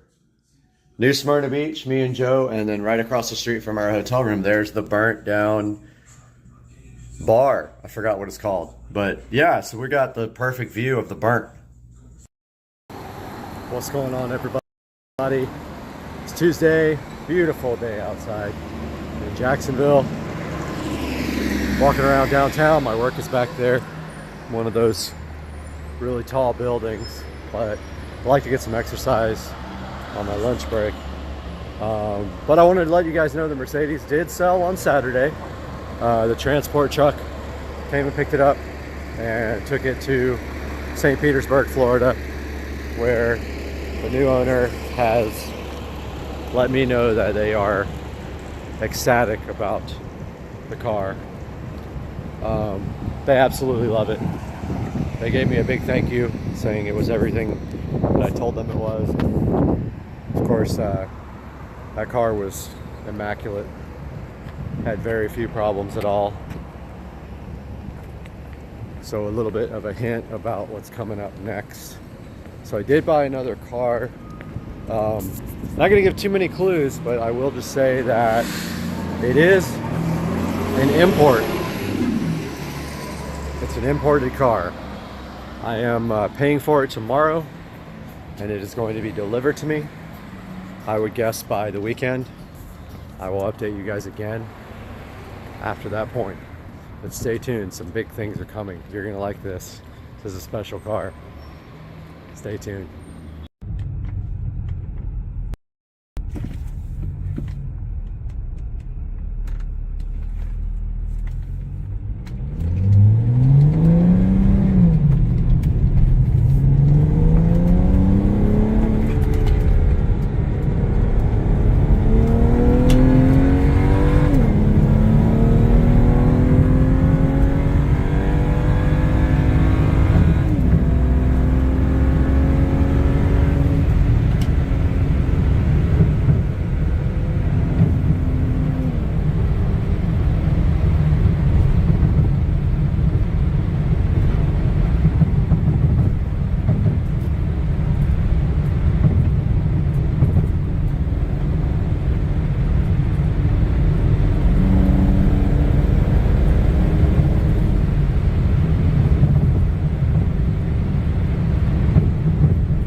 This is for Philip, who just bought this car.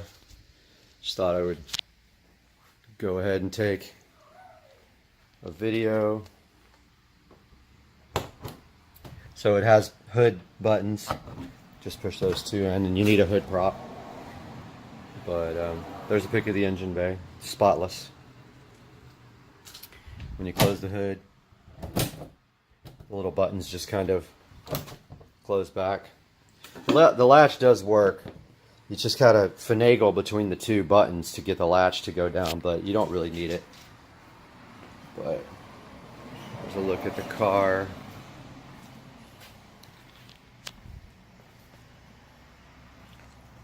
And there's the back. Wheels, tires. Might be a little dark inside, but there's the interior.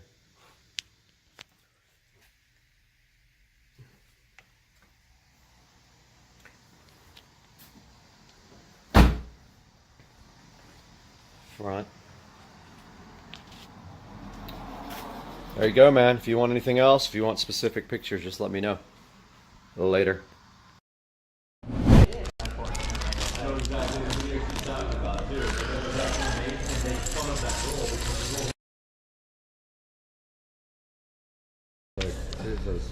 That's really cool. They gave me a choice of things to get. Like there was a neon YouTube light, and there was this. I figured this would be cool to put in the background. And yeah, it's really cool. And stuff.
So what's this build?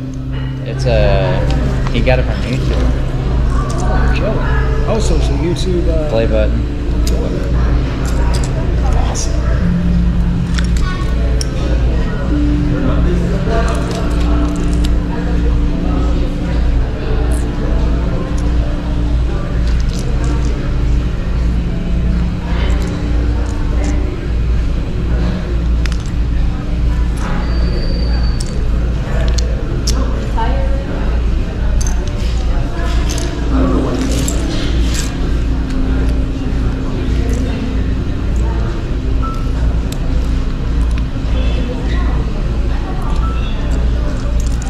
Do you have any idea what system looks like today? Shoot up the best. Yeah.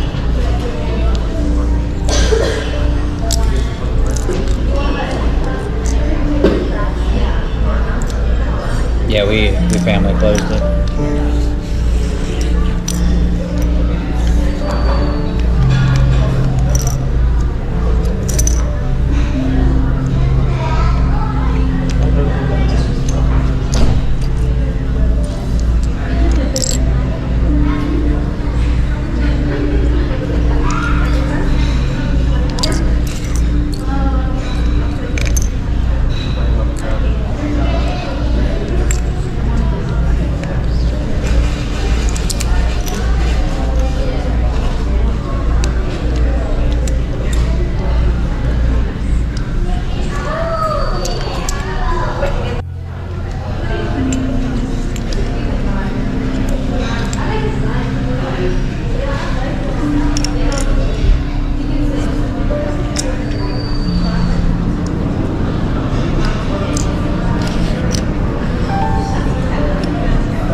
Take two, man.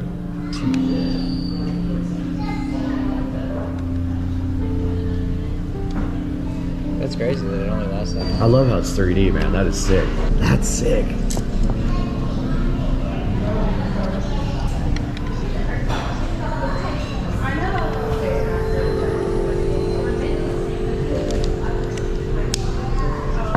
I gotta do my job real quick. These nuts. Got it. Got it. Oh. Go for it, man.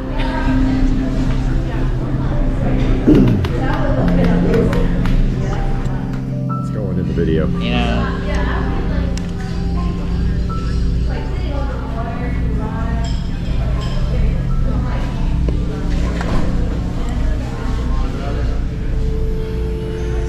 People are gonna be upset about my tattoo. About what? My tattoo. What? Upside down cross. These nuts. Who cares?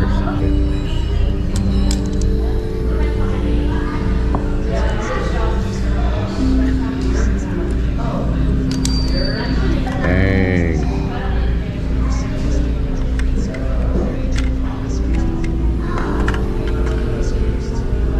That one looks crooked. Look, the corner piece looks crooked when you flip it over. Yeah, it'll straighten out. It automatically.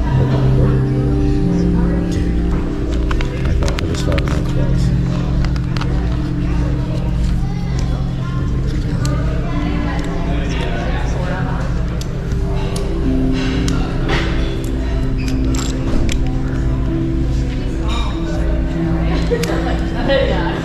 He's killing it. Hi. That's going in the thumbnail.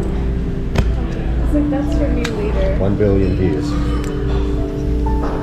Hi. You know, honestly, it's like, it's really enjoyable to like build off of instructions and not like off from my mind. Do they usually not come with instructions? Well, now when I build like things for the city.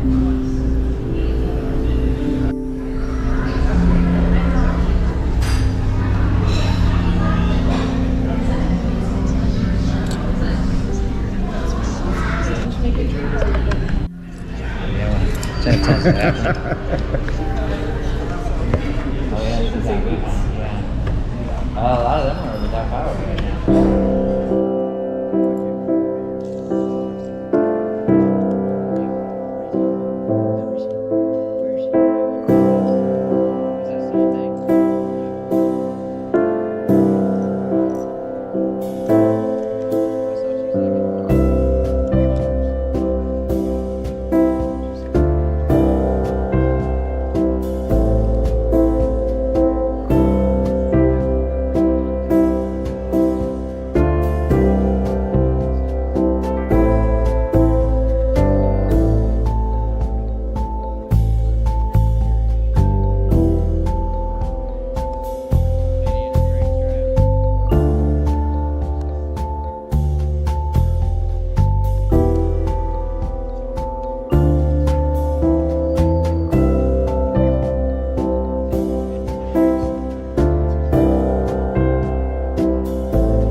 Going to be looking at a Lego. I was like, oh, that's a woman. Yeah, that's what I came over here for. Look at this.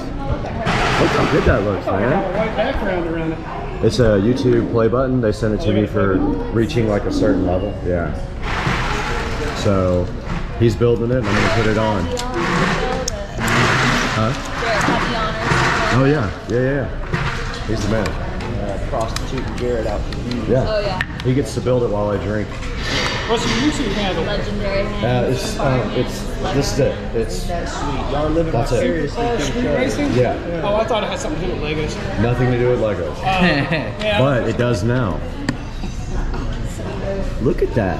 All right, so Jared just got done building the YouTube play button. He absolutely killed it. And it came out awesome. So that's gonna go in the studio. Thanks, Jared. And that is going to do it for this one. But yeah, so this is the manual for it that they sent. And I think it took him about, how long did that take you? Like 15 minutes? 15 minutes to build. Not bad. Right, Katiba? Yeah, totally. He killed it, right? Totally killed it. Killed it. Thumbnail. All right. Stand up! I want to say to all you other drivers out there, if you smell a delicious, crispy smell after the race, it's not your tailpipe, it's a little bit of shake and then shake. Shake your butt! That's what he said! There was only one road back to LA. US Interstate 15. Just a flat-out high-speed burn through Baker and Barstow and Purdue. Then onto the Hollywood freeway straight into frantic oblivion.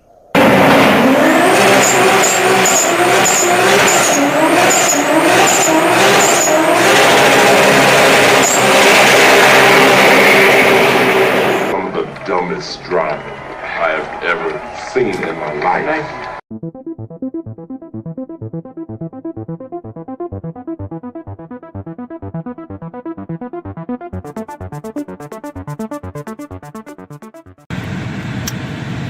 So we got Dukes of Duval in the 2023 Model S, and this is the dual motor Model S. So it's all-wheel drive and dual motors, and I don't know, maybe 600 horsepower. So what's your thoughts on the 2023 Model S? I mean, it ain't the Plaid, but it's fast.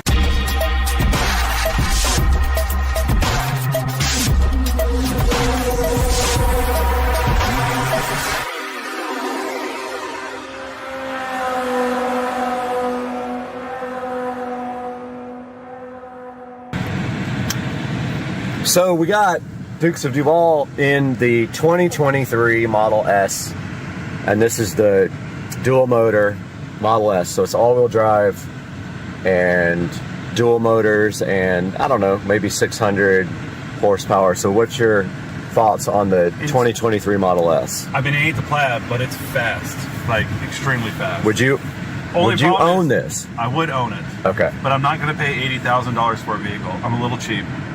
What would you buy if you were going to buy a car right now? If I listen, if can I afford it? Yes. Do I want to buy it? Yes. But am I crazy enough? If I was going to buy a car that I wanted to have something with this much horsepower, best bang for your buck. What are you going to buy that's got this much? Do they call it horsepower? Yeah. Okay, so let's what do you buy do with this much horsepower. Let's do a 0 to 60 because these people next to you are also looking at the car. They're digging it. Yeah. So let's see what this thing does 0 to 60. It's they got to put it in like track mode, or you don't like have to do it. You don't have to do anything. We're not ready for drag strip mode, so let's just see. All right. Let's see 0 to 60. I'm prepped. My head's on the thingy.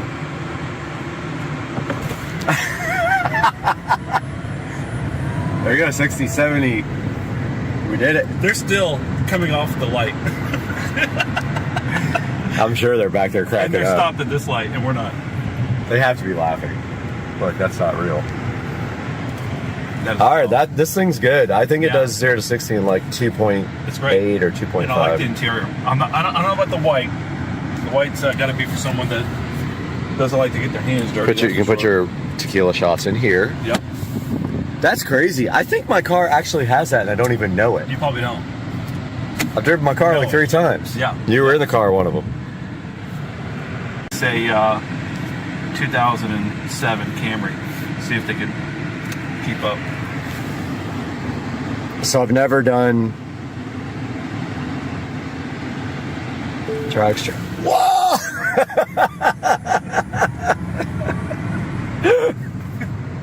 Man, I wish Goodwill was open. I do too. Actually, that's what we need to do after you bring Carter. We need to go Goodwill. There's good stuff probably there. where I'm going to find all the kids' clothes.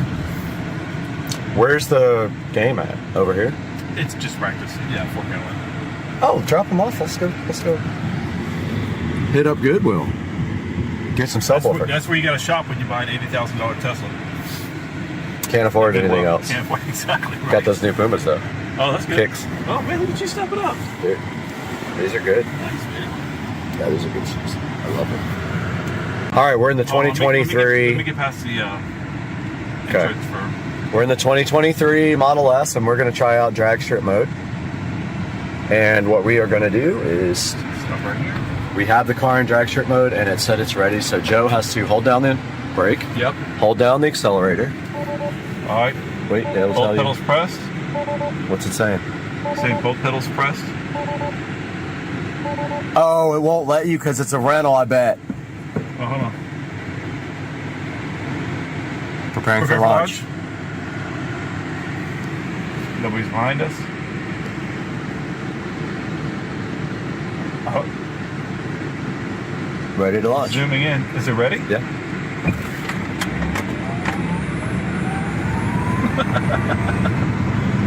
Did we hit the top speed? Oh, well, I got to like 82 that I put back down. But I feel like it wasn't much different than I probably would have if I would have just hit the gas from Yeah, standstill. it's not like the Plaid. It's not as dramatic. Dude, my car is faster than this car. Right? Oh, 1,000%. You're testing the brakes. Can't park here.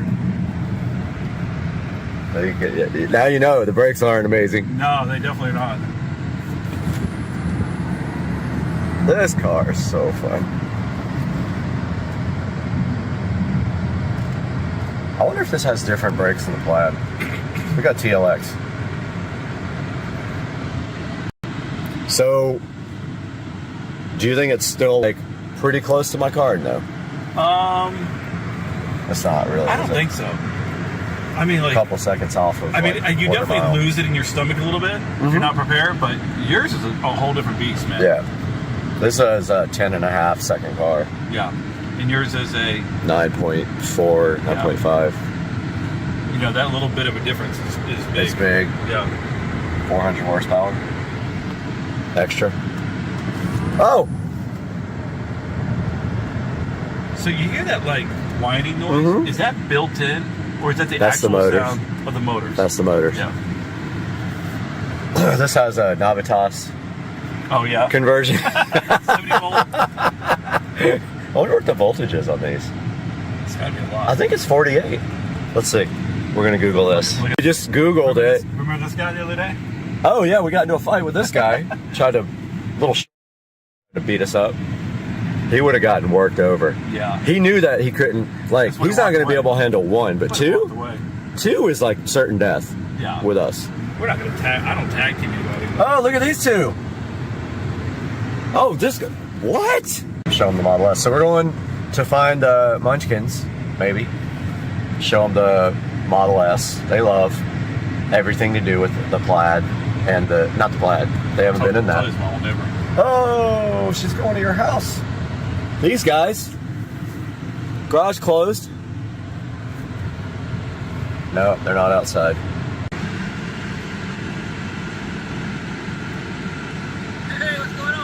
I just bought it. What do you think? It's good. It's good. Brad sucker me into getting one. Hey.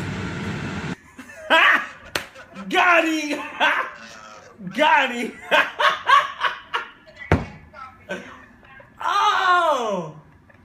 Whoa. Whoa.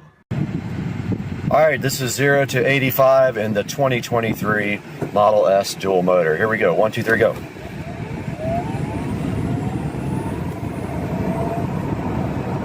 And it's limited there. Yeah, your fridge ain't this cool.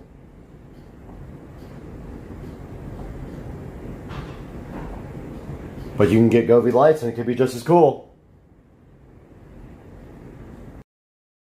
Guys and girls, ladies and gentlemen, we are back in the Supercar Street Racing 4K production studio today, and we have graciously been provided this eMeet 4K Nova camera here to go ahead and check out on the channel. This thing is pretty cool. I'm looking forward to opening up and testing it against the Logitech that sits right in front of me right here. So let's not delay this any longer. Let's get this eMeet 4K Nova camera opened up and check it out today on Supercar Street Racing.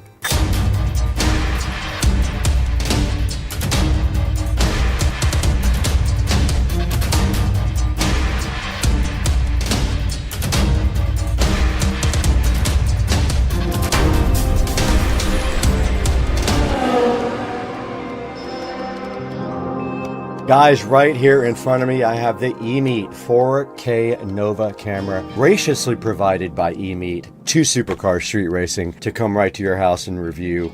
So let's get this eMeet camera opened up right now. But first, we want to just take a look at the box. And it does say that it has 2 microphones. It does have autofocus, and on the screen right here, you can see it has noise canceling mics, 73-degree field of view, auto light correction, USB plug and play, and a privacy cover. And we want to see how this compares to the Logitech Brio that's sitting right up here and that you're looking at me on right now. So we'll probably put those side by side as well. Let's get this box opened right now. In front of me, we have the eMeet Smart Cam. And I did take a picture of the back of the box because it was so small so I could read off to you guys the model. This is the E3131 Smart Cam Nova 4K, and it is part number E3131111. It's Shenzhen eMeet Company is the actual company name, and they are in Shenzhen, China. There is an 800 number on here. Also, if you guys are looking for support, it is 888-959-5320. They are open 9 to 5 Eastern Time. And we have the eMeet camera right here in the box. Let's go ahead and get that out and see what's inside. We have a nice user manual right here, right on top. Looks like the privacy cover is right underneath that. Now this is a USB Type A, so it does not use USB Type C. If you need that, you're gonna have to get an adapter for it or figure out a different way because it is only USB Type A. It does also have a stand here that goes on the monitor, but also on the bottom of the stand it does have a screw mount if you wanted to mount this permanently somewhere. And there's a good look at the front of the eMeet, and it looks very similar to the Logitech Brio, but it is not the same camera 1000%. It also is 1/3 of the price of the Brio. So basically, if you look at the front of the eMeet Nova, you can actually see a microphone on each side of it. It has dual mics. Now let's get this eMeet Nova plugged in and see how it works. All right, we do have the eMeet here. You guys are looking from above now. I'm gonna go ahead and take off the little retaining clip on the eMeet's cord here.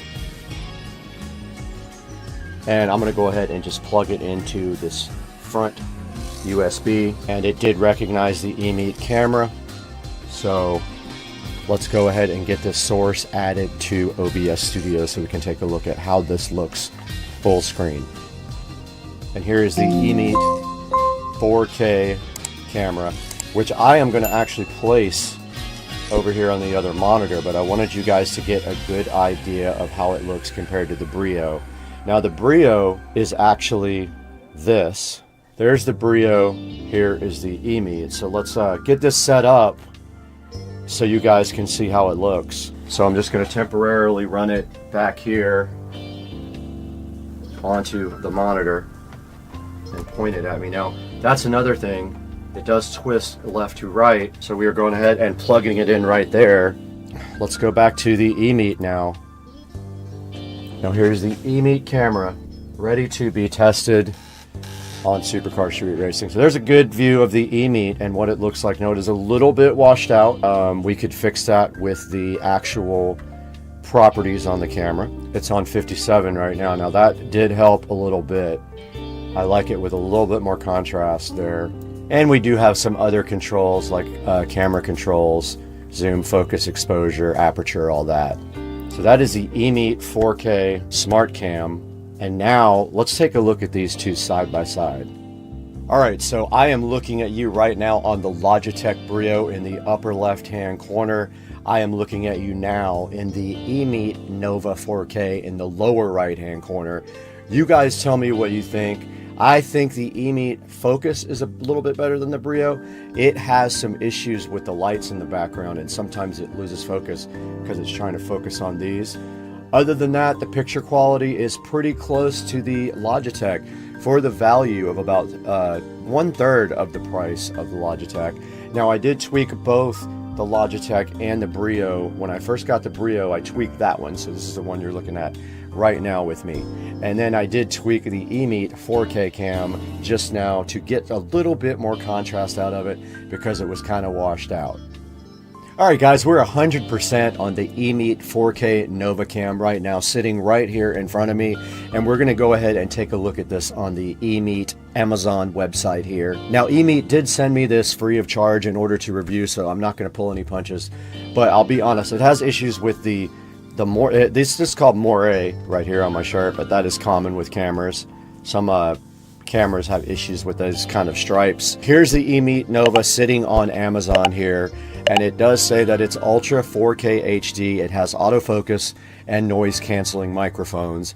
It is USB Type A, so remember that if you don't have a USB Type A plug available, you will need to get that.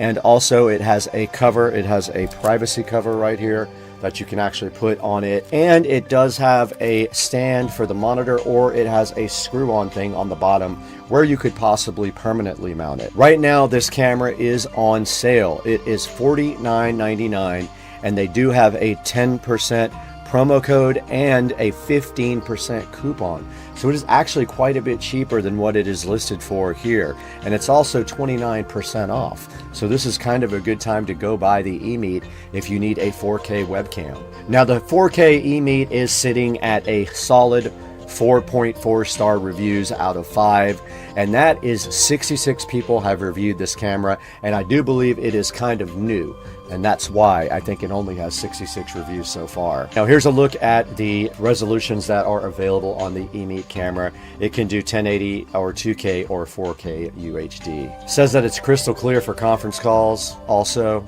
and it's just showing you as plug and play, and it shows you just plug that right into a USB Type A in any computer, and it should just automatically be recognized and have all the drivers and everything automatically. It says it's kind of flexible because you can tilt it forward and backwards. And then here is a small video that we'll show you guys right now.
Alright guys, I wanted to show you the eMeet website and how you download their software. So if you go to eMeet.com and you go to support, you can download the eMeet Stream app and stream live to your favorite platform. And you can download the eMeet software and firmware here if you click support and download eMeet link. There's all the software, and here is the tuner software. So this top one is for Windows and PC.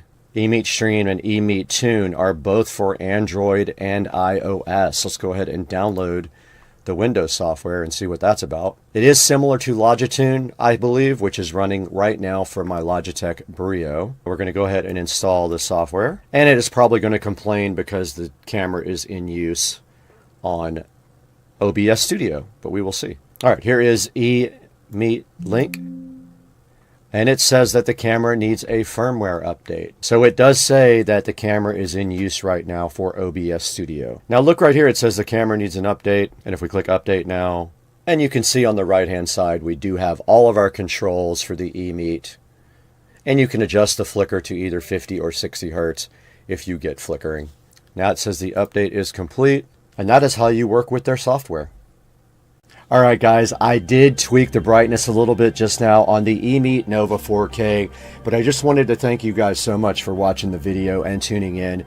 I want to encourage you please to go down into the description and order this eMeet through my official link. And I do appreciate all the support. Please like and subscribe to Supercar Street Racing, and the next time we are available, we will bring you more high quality videos like this one. So thank you so much, and we're going to get out of here right now.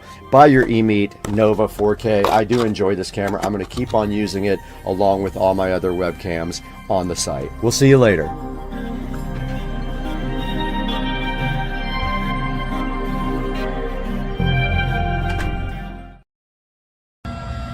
Pinks are slipping away.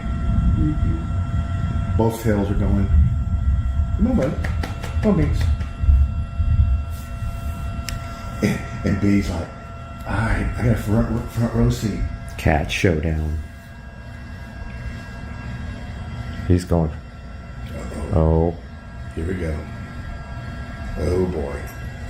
This could get ugly. You want to get cornered. Oh yeah. Oh. Well, Cooper took care of it. Cooper's taking up the building. He broke up the fight. It's alright, Coop. Let them work it out.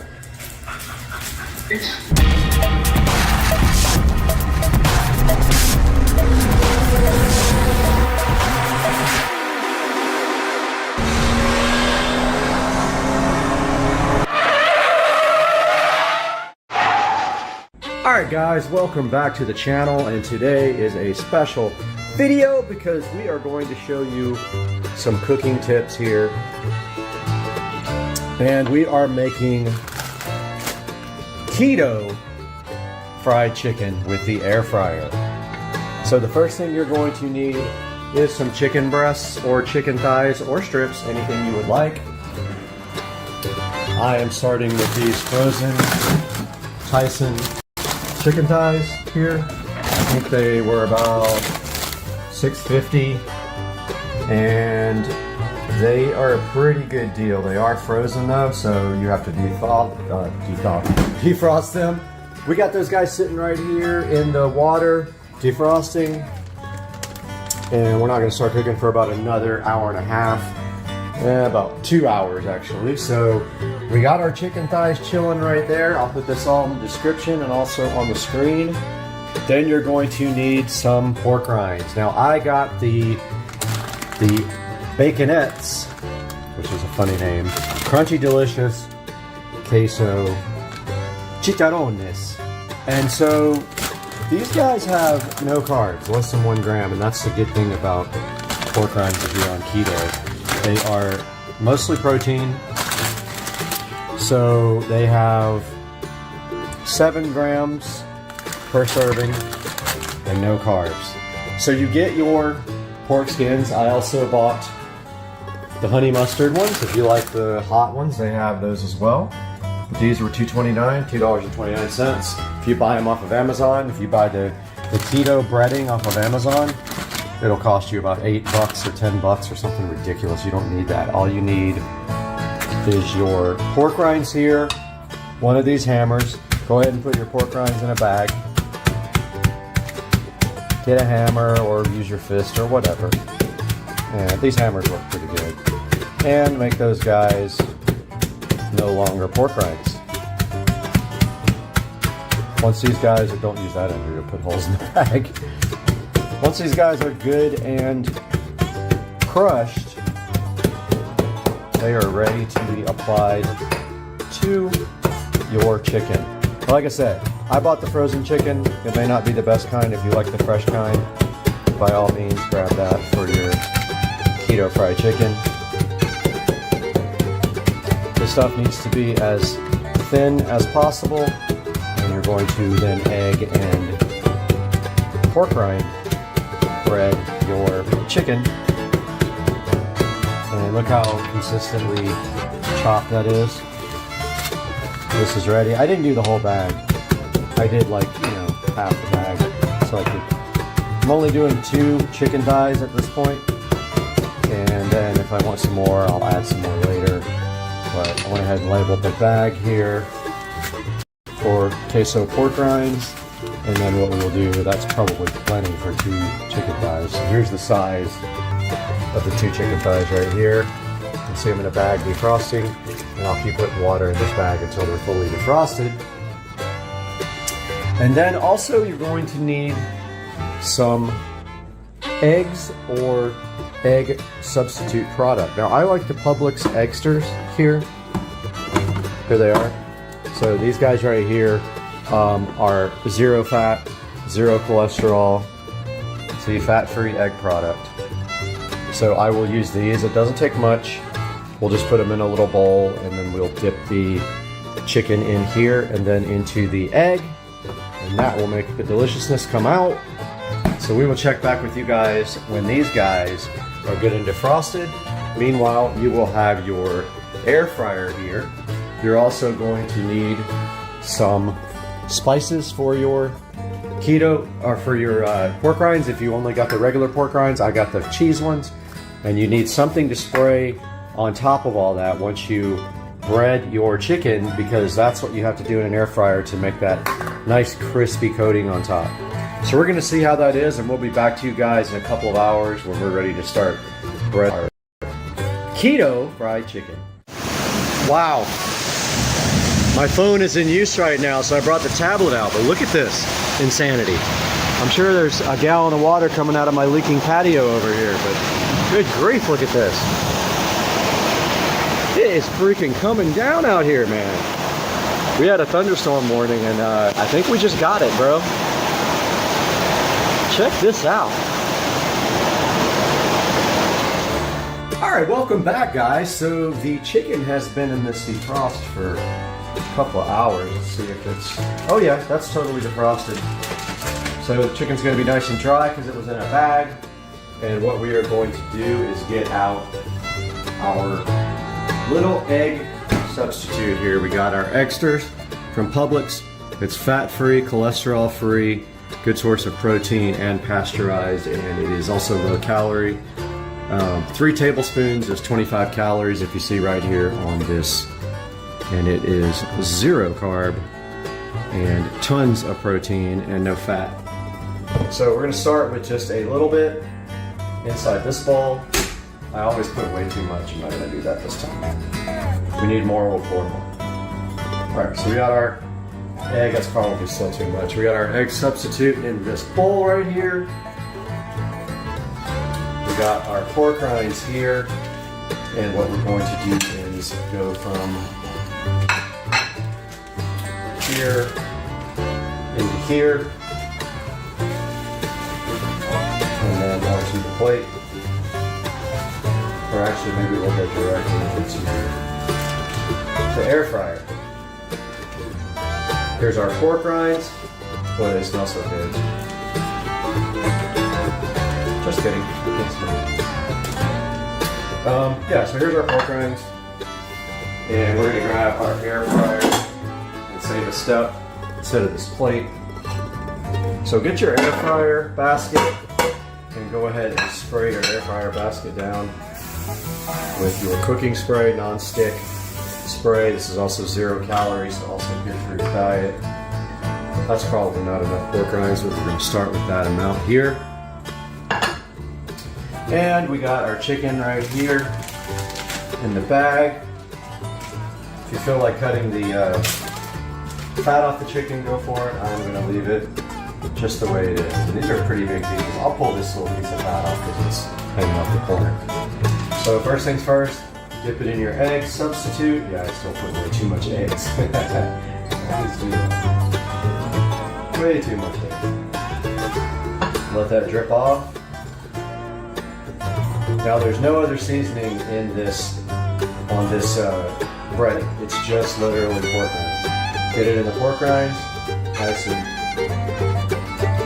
kind of help it out there, flip it over, help it with the pork rinds in the places it didn't get, on the sides, give it a little bit extra. And there's already spray there, so drop it and put it into your air fryer like so. And I think we might have enough for the next one. Let's see.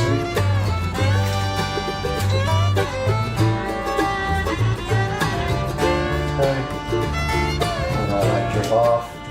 There's a little bit of fat on this. I'm not going to worry about it too much. I might take this little piece off the there. Put it in the egg.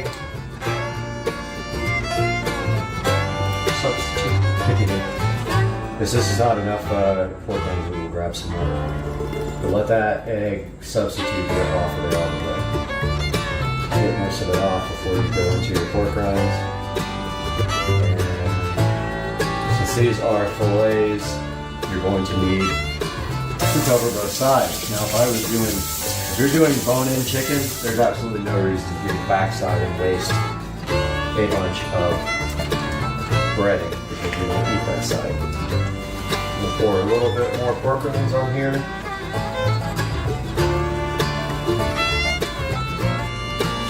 Get those all into the chicken.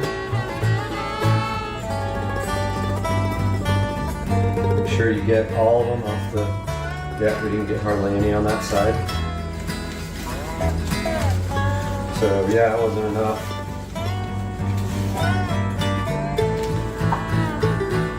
So we got a nice coating of those now on both sides. And we will take that guy. And if you pick it up like this, you won't lose all your breading.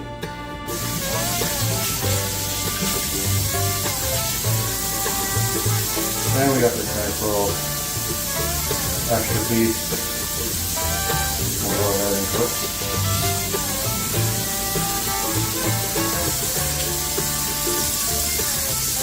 Get this little bit of fat off of here. We'll have a little nugget.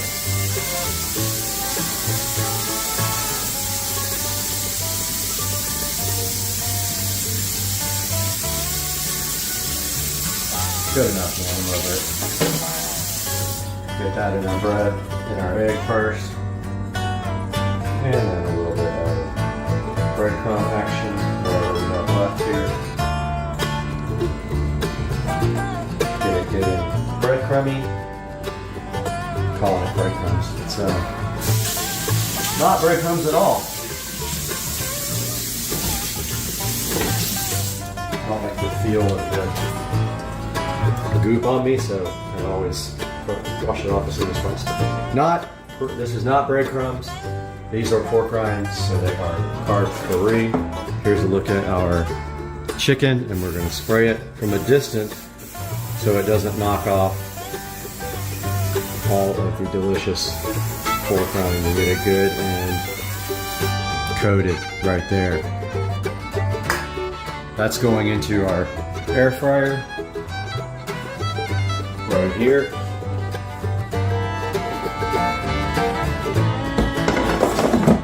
And if you are curious about how long you are supposed to cook this,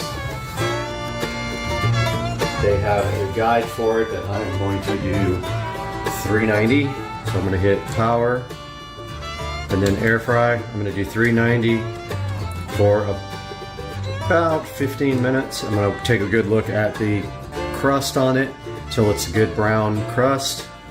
Let's go ahead and hit start. You can preheat that also if you want to. Those are ready to go. We will check on them at 7.5 minutes. We will flip them over and probably spray that side as well. And we'll be back to you then. All right, guys, we're ready to flip these guys, and hopefully we don't get a copyright notice for the music that's playing. Oh, those look so fantastic. Ignore the music at all costs. Oh, some breading fell off. But it's looking good, guys. It's gonna take another 5 minutes. All right, guys, the timer went off after about 17 minutes. And that is what we are left with. Those look absolutely fantastic. So that is what we are going to do now, is sit down and have a nice keto dinner with just a little bit of ketchup, because it's my favorite thing. And you are allowed to have just a little bit of net carbs per day. Let's get this all made up and get some tasting done.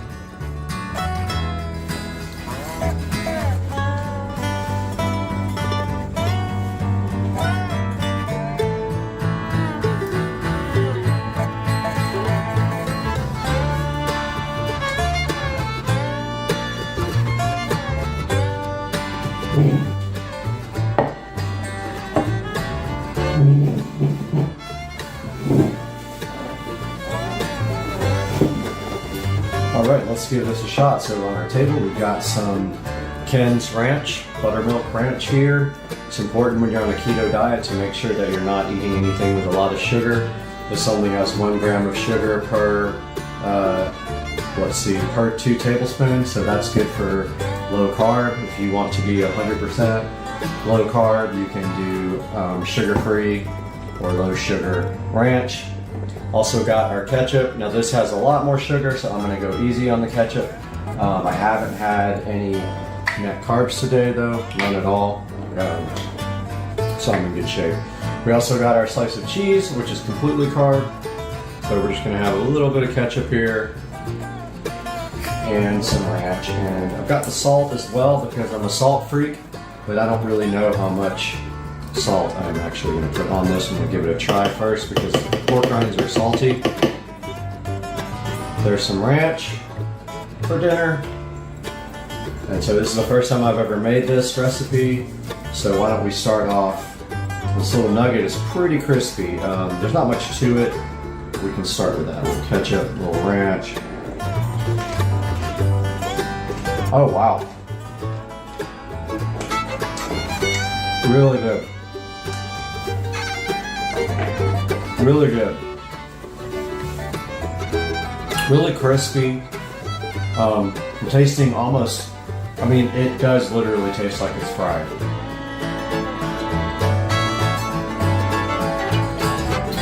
And here comes the rain. We decided thunderstorm morning. So sorry about the rain sounds. We do have the skylights that are loud, but let's get a piece of now our, remember this was frozen. Let's see how tender it is. Okay, yeah, it cuts pretty easy. There's a look at the inside of it. Completely done. Probably could have come out a couple minutes early, but I like the breading to be kind of crispy. I do like how this crisped up on the shell here from the air fryer. Let's give that a little taste with some ranch.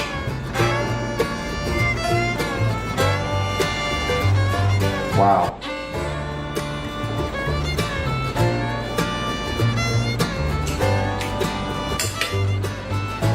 So first thing I noticed, I can't smell, haven't in a couple of years.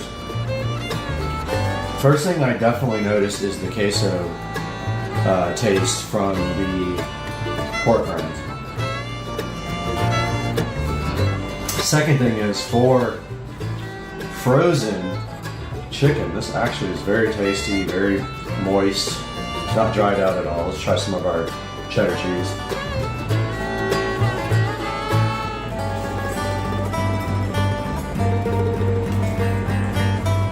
Delicious. This will be my dinner, 2 of these. Still hot. Moist, tasty. You can really taste that pork rind. And to answer the question, it does not need any more salt.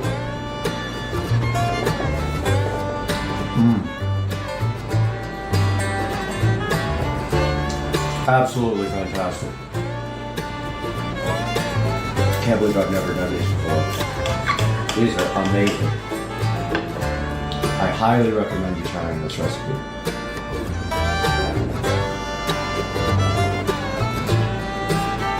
Wow.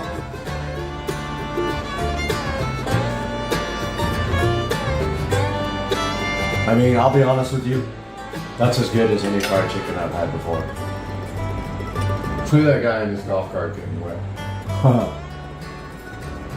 That is absolutely fantastic. So good.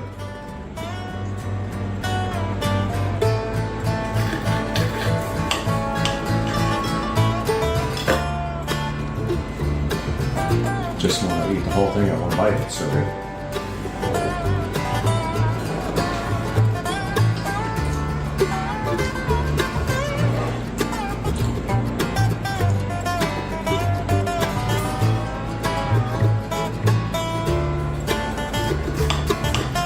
Forgot to put wine on. That's probably better.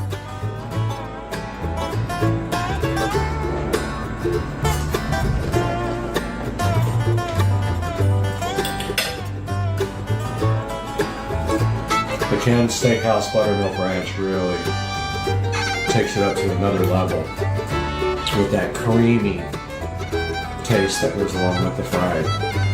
Good on any fried food, and it's keto friendly. Keep the sugar down, you're good with keto. The ketchup is way more dangerous for your keto diet. If you have any worries about it, use Carb Manager, the app, put in the ranch, put in the ketchup, and see what you come to. I have not had any carbs today.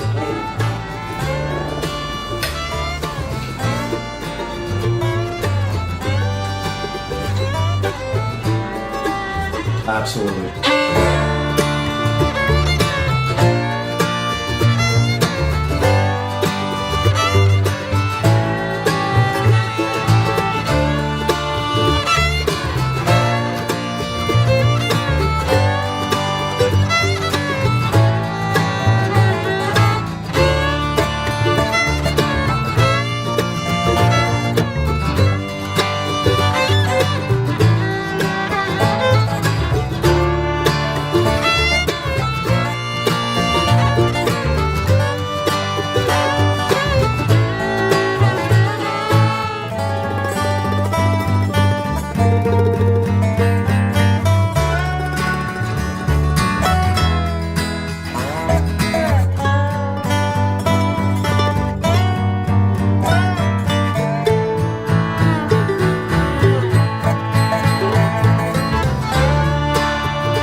But I think I have a new plan that makes more sense.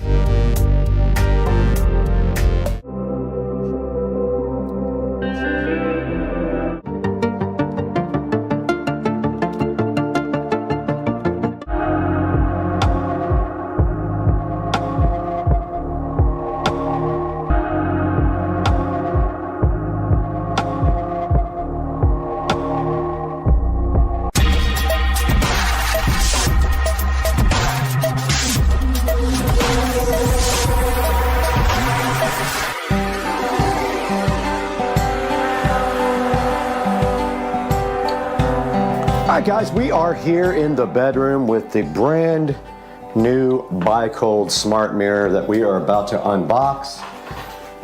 And I'm looking for my scissors or the SCSR knife, but I can't find them. So let's use this drywall saw. So what we're doing today is we're gonna unbox this guy. We're gonna take a look at the back and the mounting because I've already done 2 of these, so I kind of understand, but I've never done a wide one. And so we're gonna look and see what the mounting mechanism is, but it's usually like a metal bar, and then you put that on the wall, and then this just hangs from the metal bar, but we also have to do electric behind it.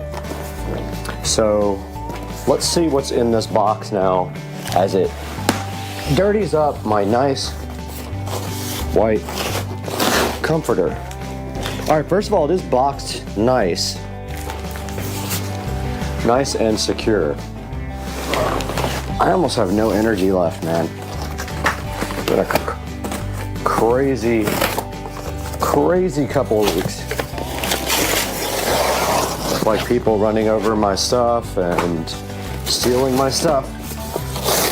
So you guys don't know this, but my pavers all got stolen last night by some guy who thought he could just pull up and get my stuff.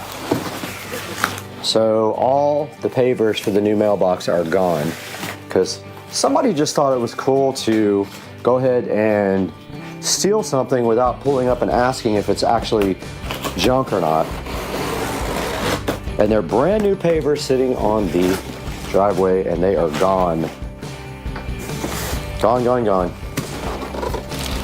All right, here's the mailbox. Ha! Edit.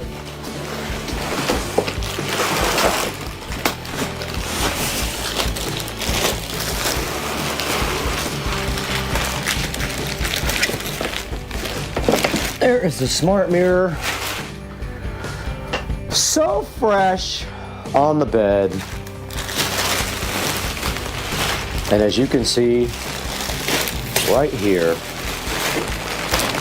and right now, it just mounts with 2 screws here and here. They give you inserts, but I have purchased some way better inserts that will be perfect for what we're doing. And then they give you this template. And so the confusing thing about the template is you have to know which device that you have. So you take this guy and you put it like this, and this device is going to be A and N. So it's going to be that hole and that hole. So we put this up on the wall, we level it, we put our drywall anchors in, and then we hang the mirror from our drywall anchors. But first, we have a whole process to do of putting LED strips on the back, and also we have to put a box in for electrical. So let's do that peel sat for our shorts. All right, we went ahead and did our short for the peel sat, for the peel satisfaction. We still have another one for the front, so that'll be awesome also. But back here is where we're doing the RGB IC LED strip. So we're gonna take that guy and we're gonna run it right around the edge there. And then we're gonna put that control box right here and Velcro that on or whatever, or 3M tape it, and then we're gonna mount this to the wall.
Before we mount this, I totally forgot that we honestly need to get this thing programmed and make sure that it's good. So we'll take our power supply right here, regular power brick. We're going to go ahead and plug that into the wall, open up the Govee app, and get this guy all set and tested before we actually mount this. The last thing we want to do is take the mirror down if we have problems. So let's get this thing powered up, powered on, discovered in the Govee app, named, hooked to Wi-Fi, and see what we have available. So let's do that now. We got the power cord here. It should come on when we do this. It did, so it does actually work.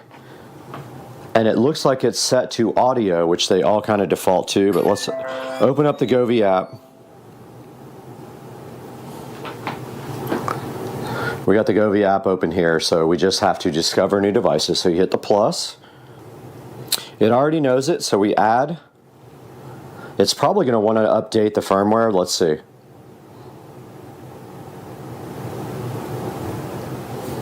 Oh, please short press the on-off button. So in order to pair this, you have to do this, that, the power button. Finally, device is pairing after like 18 tries. Please press the off on. All right, we finally got the device to pair after I had a small heart attack, and it is the guest bathroom smart mirror. As you can see here, we'll hit done. It's looking for Wi-Fi. We're going to go ahead and connect to that Wi-Fi network. It might fail because I just rebooted the router. Let's see. It did connect. Let's see if it wants to update firmware. And here goes the upgrade, so we will come back when it's done. Now the whole thing is getting the mirror template lined up so we can cut the box for the power and then also get it lined up correctly and get it mounted to the wall. So let's go do that. Back in the bathroom here, and we have our template. Sorry if it's echoey, but basically I have also reskimmed this and just sanded that, so they need paint before we do anything. But I guess that's kind of the next step. We wait for this to dry, wait for that to dry, paint both. And then this needs to go centered. I think C is the center. And we know the light's going to be like right over the stud, so we're going to do that right like that and level this template out, put it up on the wall, and then put our marks for our drywall inserts there. That's the next step.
Alright guys, we're back and we have the light here, and the goal right now is to just install this light.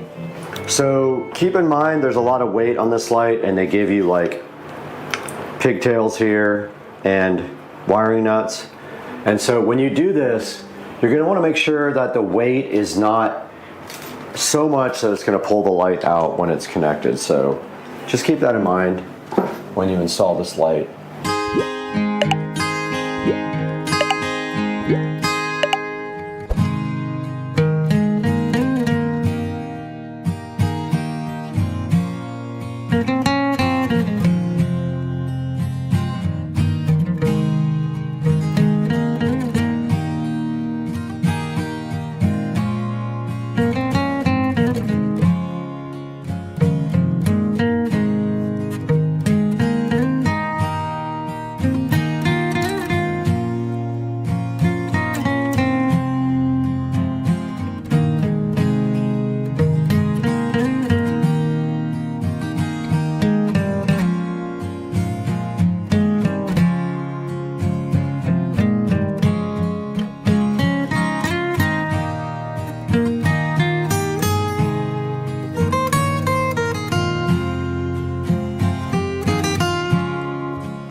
right, so it's kind of the same color as the top lights.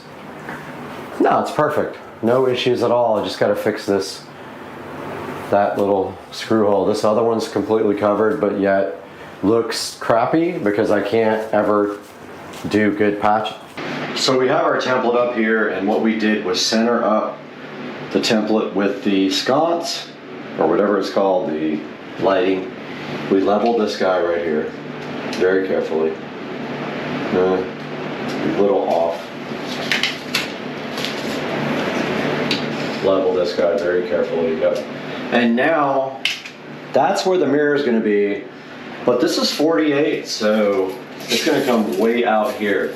So we put 24 in the center. It's going to be way out there. Literally 24 on each side, so put 24 here. And then 48 there.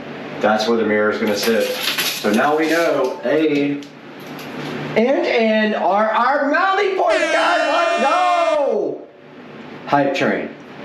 Guys, welcome back, and we have the template up here, the center marked out like right between the lights. So 24 is right between the center of 48. This is 48 by 24 this way. The bottom of the mirror will hang here, which is great. We're going to put our marks right here and go ahead and put our drywall inserts in there so we can hang our mirror. But after we do this, we'll test that, then mount our electrical box somewhere in here. Let's go. We got our Hillman toggles, and we just have to put a hole right here.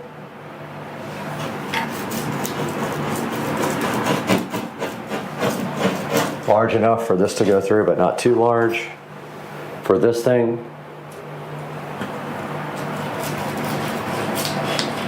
Let's go.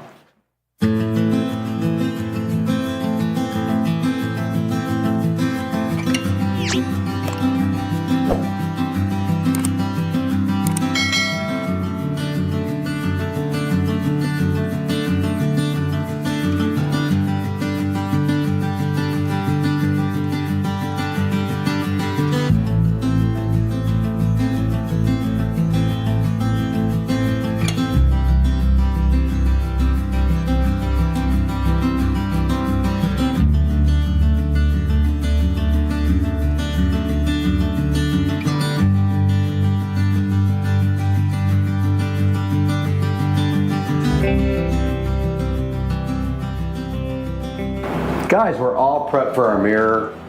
We have our hangers here, our electrical hole here, our false positive here, and what we're going to do right here and right now is figure out electrical through this hole, and we'll tie it into the back side of the wall. But I need to figure that out now, so I got to make a little extension cord to go through to the wall and make a electrical box, guys. Let's go. All right, so I had a meltdown yesterday and threw the mirror after it was broken, and I kind of scratched up my floor, so I ordered a kit to kind of touch that up. But given a little update in here, my receiver microphone is dead, so I can't use the wireless mic, but I got everything painted in here. I got the new light put up yesterday, and I just repatched a couple of holes that were there because it looked terrible. So I'm going to try to do that better. That was my worst thing ever.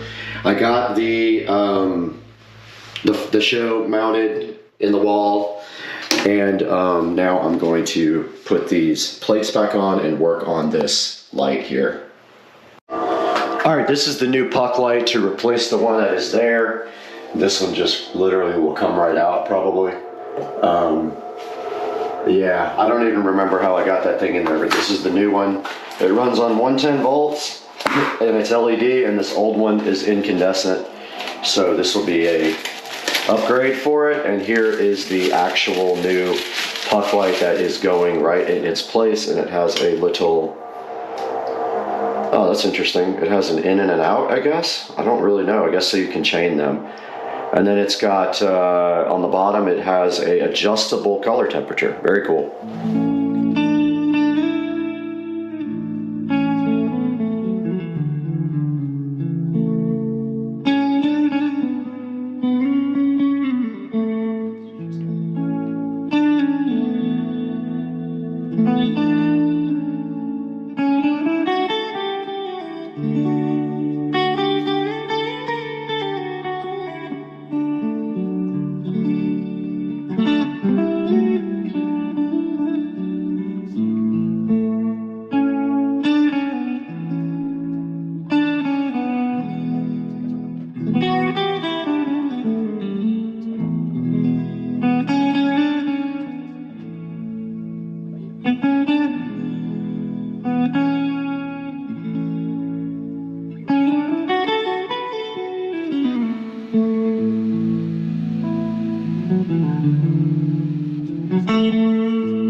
Where do I start? Good morning, everybody. This is a video that is painful for me to make, and some big changes coming in my life.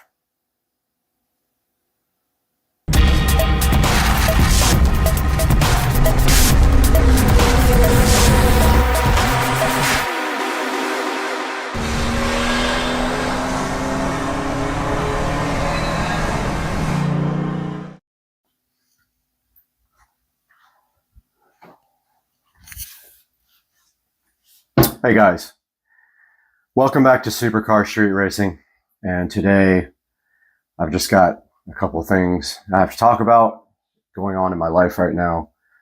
So, as you guys all know, my channel all started with car.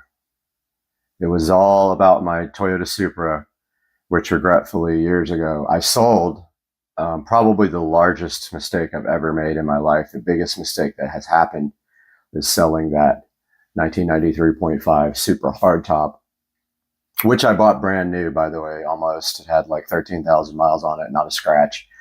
And I modified it and ended up selling it. And I did make money on it, but after all the mods and stuff, I actually lost money, of course. Which brings me to the current situation that we are in right now.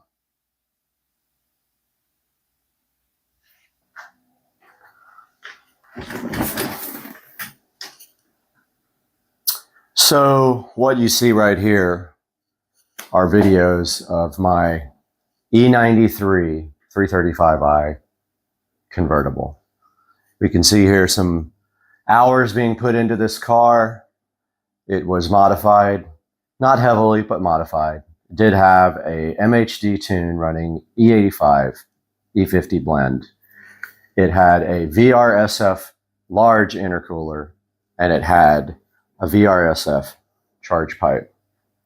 Amongst a few interior modifications, which also included the ID4 digital dash and also had the Android head unit on the inside. We have a lot of projects here on the channel, as you can see, with my 2011 335i, things like ethanol tune and running the car up to 160 miles an hour. Car has been with me for probably 7 years almost, maybe 6 years. I did buy it in 2017-ish, 2018, and I did pay $18,000 for it. At the time, it had an aftermarket warranty, which made it attractive. The car had lower mileage. I can't remember exactly how many, but I think it was in the 50s when I got it. So haven't driven it very much. And through the years, we have put content up on the channel, and the car has been with me ever since. And you can see here me doing a project on MHD on that side of the screen there.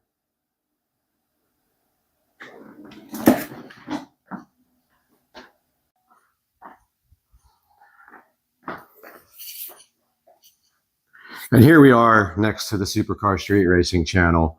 Obviously, the channel is named for car videos, but has kind of evolved over the years to also involve reviews and unboxings of awesome products to deliver to you guys, that I just enjoy doing that now.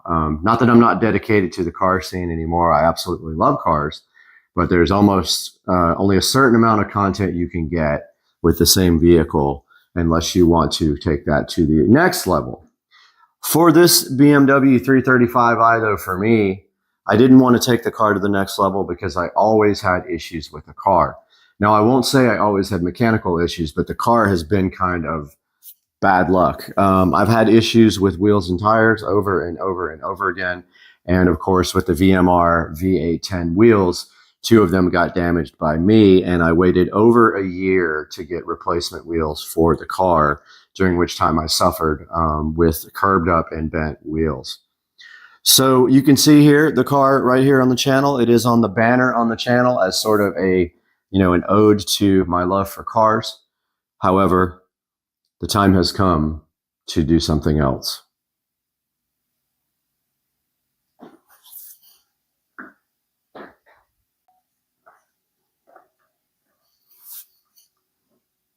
And here we are standing next to my Epiphone Les Paul Goth bass here that matches my Epiphone Les Paul guitar, and thinking about all the good times that we had in the BMW and a lot of the bad times we had in the BMW.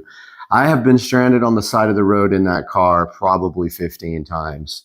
And if you know BMWs, there is no spare in that car. They encourage you to run flat tires, but of course the first thing everyone does when they get new wheels and tires is they ditch the run flat and they go with Michelin Pilot Sport 4S's, which in my opinion are the best street tires made, unless you get the Pilot Cups, which don't last very long. They're super sticky, but just don't last very long. So that brings me where we are now. So I would say maybe about 4 months ago, I started noticing the car would idle, kind of like surge up and down at idle, and nothing bad, but just a little bit of up and down. It would start hunting for idle. I didn't think a lot about it, and I just continued to drive the car around. So at the same time, the car did need a PCV valve. So I did the PCV valve hack on the car, which is you actually cut out the old PCV valve and JB weld the new valve in. Now, the reason for doing that is BMW does not offer just the PCV valve. They want you to replace the whole valve cover at a cost of $500 and something for the parts, and then it's another around $1,000 for labor to put that in. Long story short, I did take the car into Sam's Automotive to get that work done.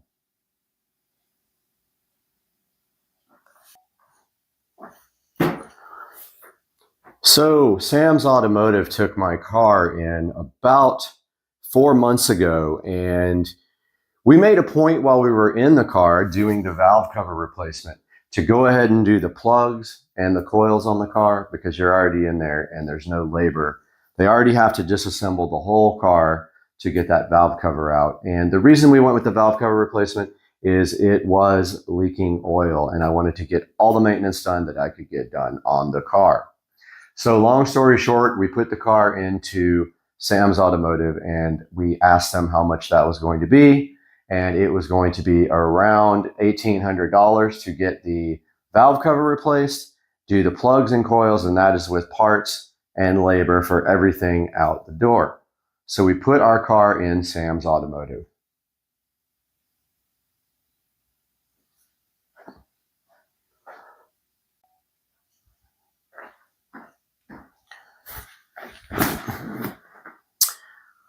So that leads me to where we are kind of now. So we picked up the car from Sam's Automotive probably about 3.5 months ago. When we got there, we asked for the bill, and unfortunately, right before we picked the car up, we got a call from Sam's Automotive letting us know that when they went into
All right, welcome back to the channel. Today we got Dukes of Duval here, and then behind the camera, introduce yourself. Hi, I'm Wayne. Wayne is behind the camera doing all the videography today, and we got this brand new to us golf cart we're going to be working on. So Joe, tell us a little bit about what you found here. Well, obviously the first thing I recognized that the batteries were bad. They were about 7 to 8 years old, which is a pretty decent lifespan for a set of Trojan batteries. Right. Typically what you get out of them, but they start to fall off about 5-6 years. So to get that long a lifespan out of them is pretty good. So I knew that was the first thing we need to replace. But this is 36 volts, so you got to get 6 volt batteries times 6, and we knew that we needed to replace them. So just had a guy come over, drop them off. A lot of guys will do delivery service, so just called them up. They came right over to help me just remove the batteries. Typically they'll help you kind of reinstall the batteries, but in this case, once we removed the first battery, which I kind of knew was going to happen, it was going to be ugly underneath. So we're going to have to show you guys the clean. It's on. We're going to have to show you guys the cleanup here. That's coming up in a minute. But let's talk a little bit about what this is right after this.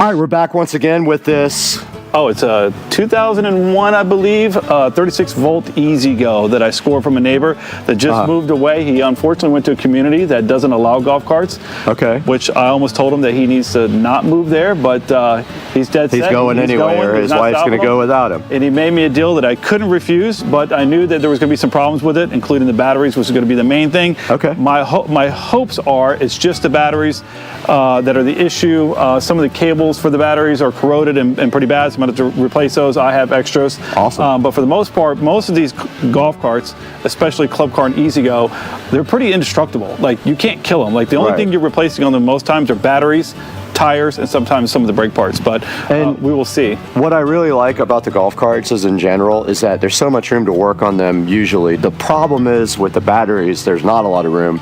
And when you get down in the battery compartment, it's pretty cramped up. And what you guys are going to see here in a minute is probably going to blow your mind. It might be the thumbnail. The amount of acid in the tray here for the batteries is insane. So what we need to do today is get that battery acid washed out. We're going to make it inert. We're going to clean up the engine bay, call it engine bay, battery bay. We're going to paint this thing and then get it ready for these brand new Trojan 6 volt batteries. Now, I don't even know if they do a lot of the same golf carts today with the 6 volt batteries. Do they still even do these? No, I think it's pretty much 48, they've done away with that. 48 volt is pretty much, I mean, you might be able to find some, but they're 48 volt now. And you're going to see also that the lead acid, the traditional lead acid battery is also kind of going to the wayside for lithium now. So a lot more manufacturers are offering less lead acid and more lithium because of the low maintenance, the long life, the output's better, the shelf life is better. Everything about them seems to be better. They're sealed. There's no acid in them at all. So let's take a look at the battery tray though now and show these guys exactly what's happening. Yeah, and before we say that, a couple things. One, I like most people are kind of on the brink of wanting to get lithium, but the price just still isn't right for me. So for this cart and the price that I pay for these batteries, it just made sense to continue to go with a flooded battery.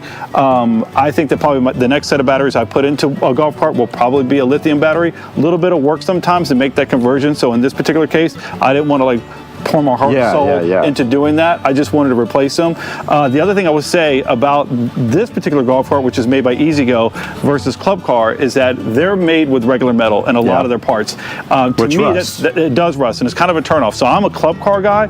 My main golf cart is a Club Car, and so what you'll see is the effects of having lead acid flooded batteries with the overflow of the acid that happens and trickles over onto the metal, which causes some pretty good corrosion and other issues. So we'll see that in just a second. And I think like in the future, we might be able to convert this guy over here, this golf cart, to lithium. And when we do, I think we need to do a frame off restoration on this thing and like paint it and do all the stuff. That seems aggressive. This car's in great shape. We'll just do a simple lithium change out on it. So yeah, let's get it done. All right, let's get it going. Dukes of Duval here with his new golf cart. And you guys need to see this is what happens. So when you put water in these things, the water boils over as the battery makes voltage. Yeah, as it's charging. And As with it's that, charging. some of the acid releases simultaneously. And so look at this. So this stuff right here, I guarantee you don't want to mess with it. I had it on my garage floor. It soaked into the carpet, and then it got into my clothes, and it burned my actual skin from my clothes. Yep. It'll put blisters on your body. Yeah, so earlier when I was taking the batteries out or getting ready to start, this sits on top to hold it down if you want to point it down here. Sure. And the second that I went to just kind of mess with it, it completely came off. So this took these bolts, these hanger bolts or whatever you want to call them, and completely corroded them to nothing. So did you order hanger bolts already, or do we have to? Nope, Okay, cool. Already ordered these. Okay, we can great. Keep this because the plastic doesn't go bad, so we'll reuse this. And then, so the plan is to go through this thing and completely get all this off of here. Okay. And then we're going to neutralize the acid, and then we're going to come back and we're going to probably sand it down a little bit, and then we're going to spray paint it. Okay. Hopefully get a good coat on it, and hopefully see if we can prolong the time that this battery bay has, because over time it'll eventually get so bad that a lot of people have to come in here, cut this out, and replace the whole one, and that's just a pain. So, all right. So what's our first step? We need to roll this thing outside somewhere where we can get this stuff out. Yep, exactly. Are we just going to spray it out with a spray? Just going to spray it for out now. Okay, cool. All right, let's do it. Yep. All right, so we're getting suited up here for surgery and inspection of the battery cavity. So we're getting our gloves on here because this stuff is very toxic to your skin and to your respiratory system. You really kind of want to wear also breathing protection. But what we're going to do right here, that's only for people that were born after 2000. Right. If you're born before 2000, you're good. You don't need any of that. You're a lot stronger in the lung area. Yeah. So what we're going to do right now is brush all this stuff off and then sweep it up and put it in a bag and dispose of it properly because it's battery acid. Yep. And if you see, it's going to come right off, but when it does come off, we're going to also be able to see that the frame is corroded. And that stuff might need to get something else to scrape. I'm thinking, yeah, we're going to need a scraper as well. I didn't bring one. Do you have one? I got everything. All right, cool.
All right, so we kind of knocked off the top layer of this pretty thick stuff, pretty nasty. We've got quite the pile of acid debris down here, and now we're going to go back with this stainless steel brush and go ahead and this wire brush, I should say, and try to knock some more of it off. Let's do it. I'm getting away unless you got a mask.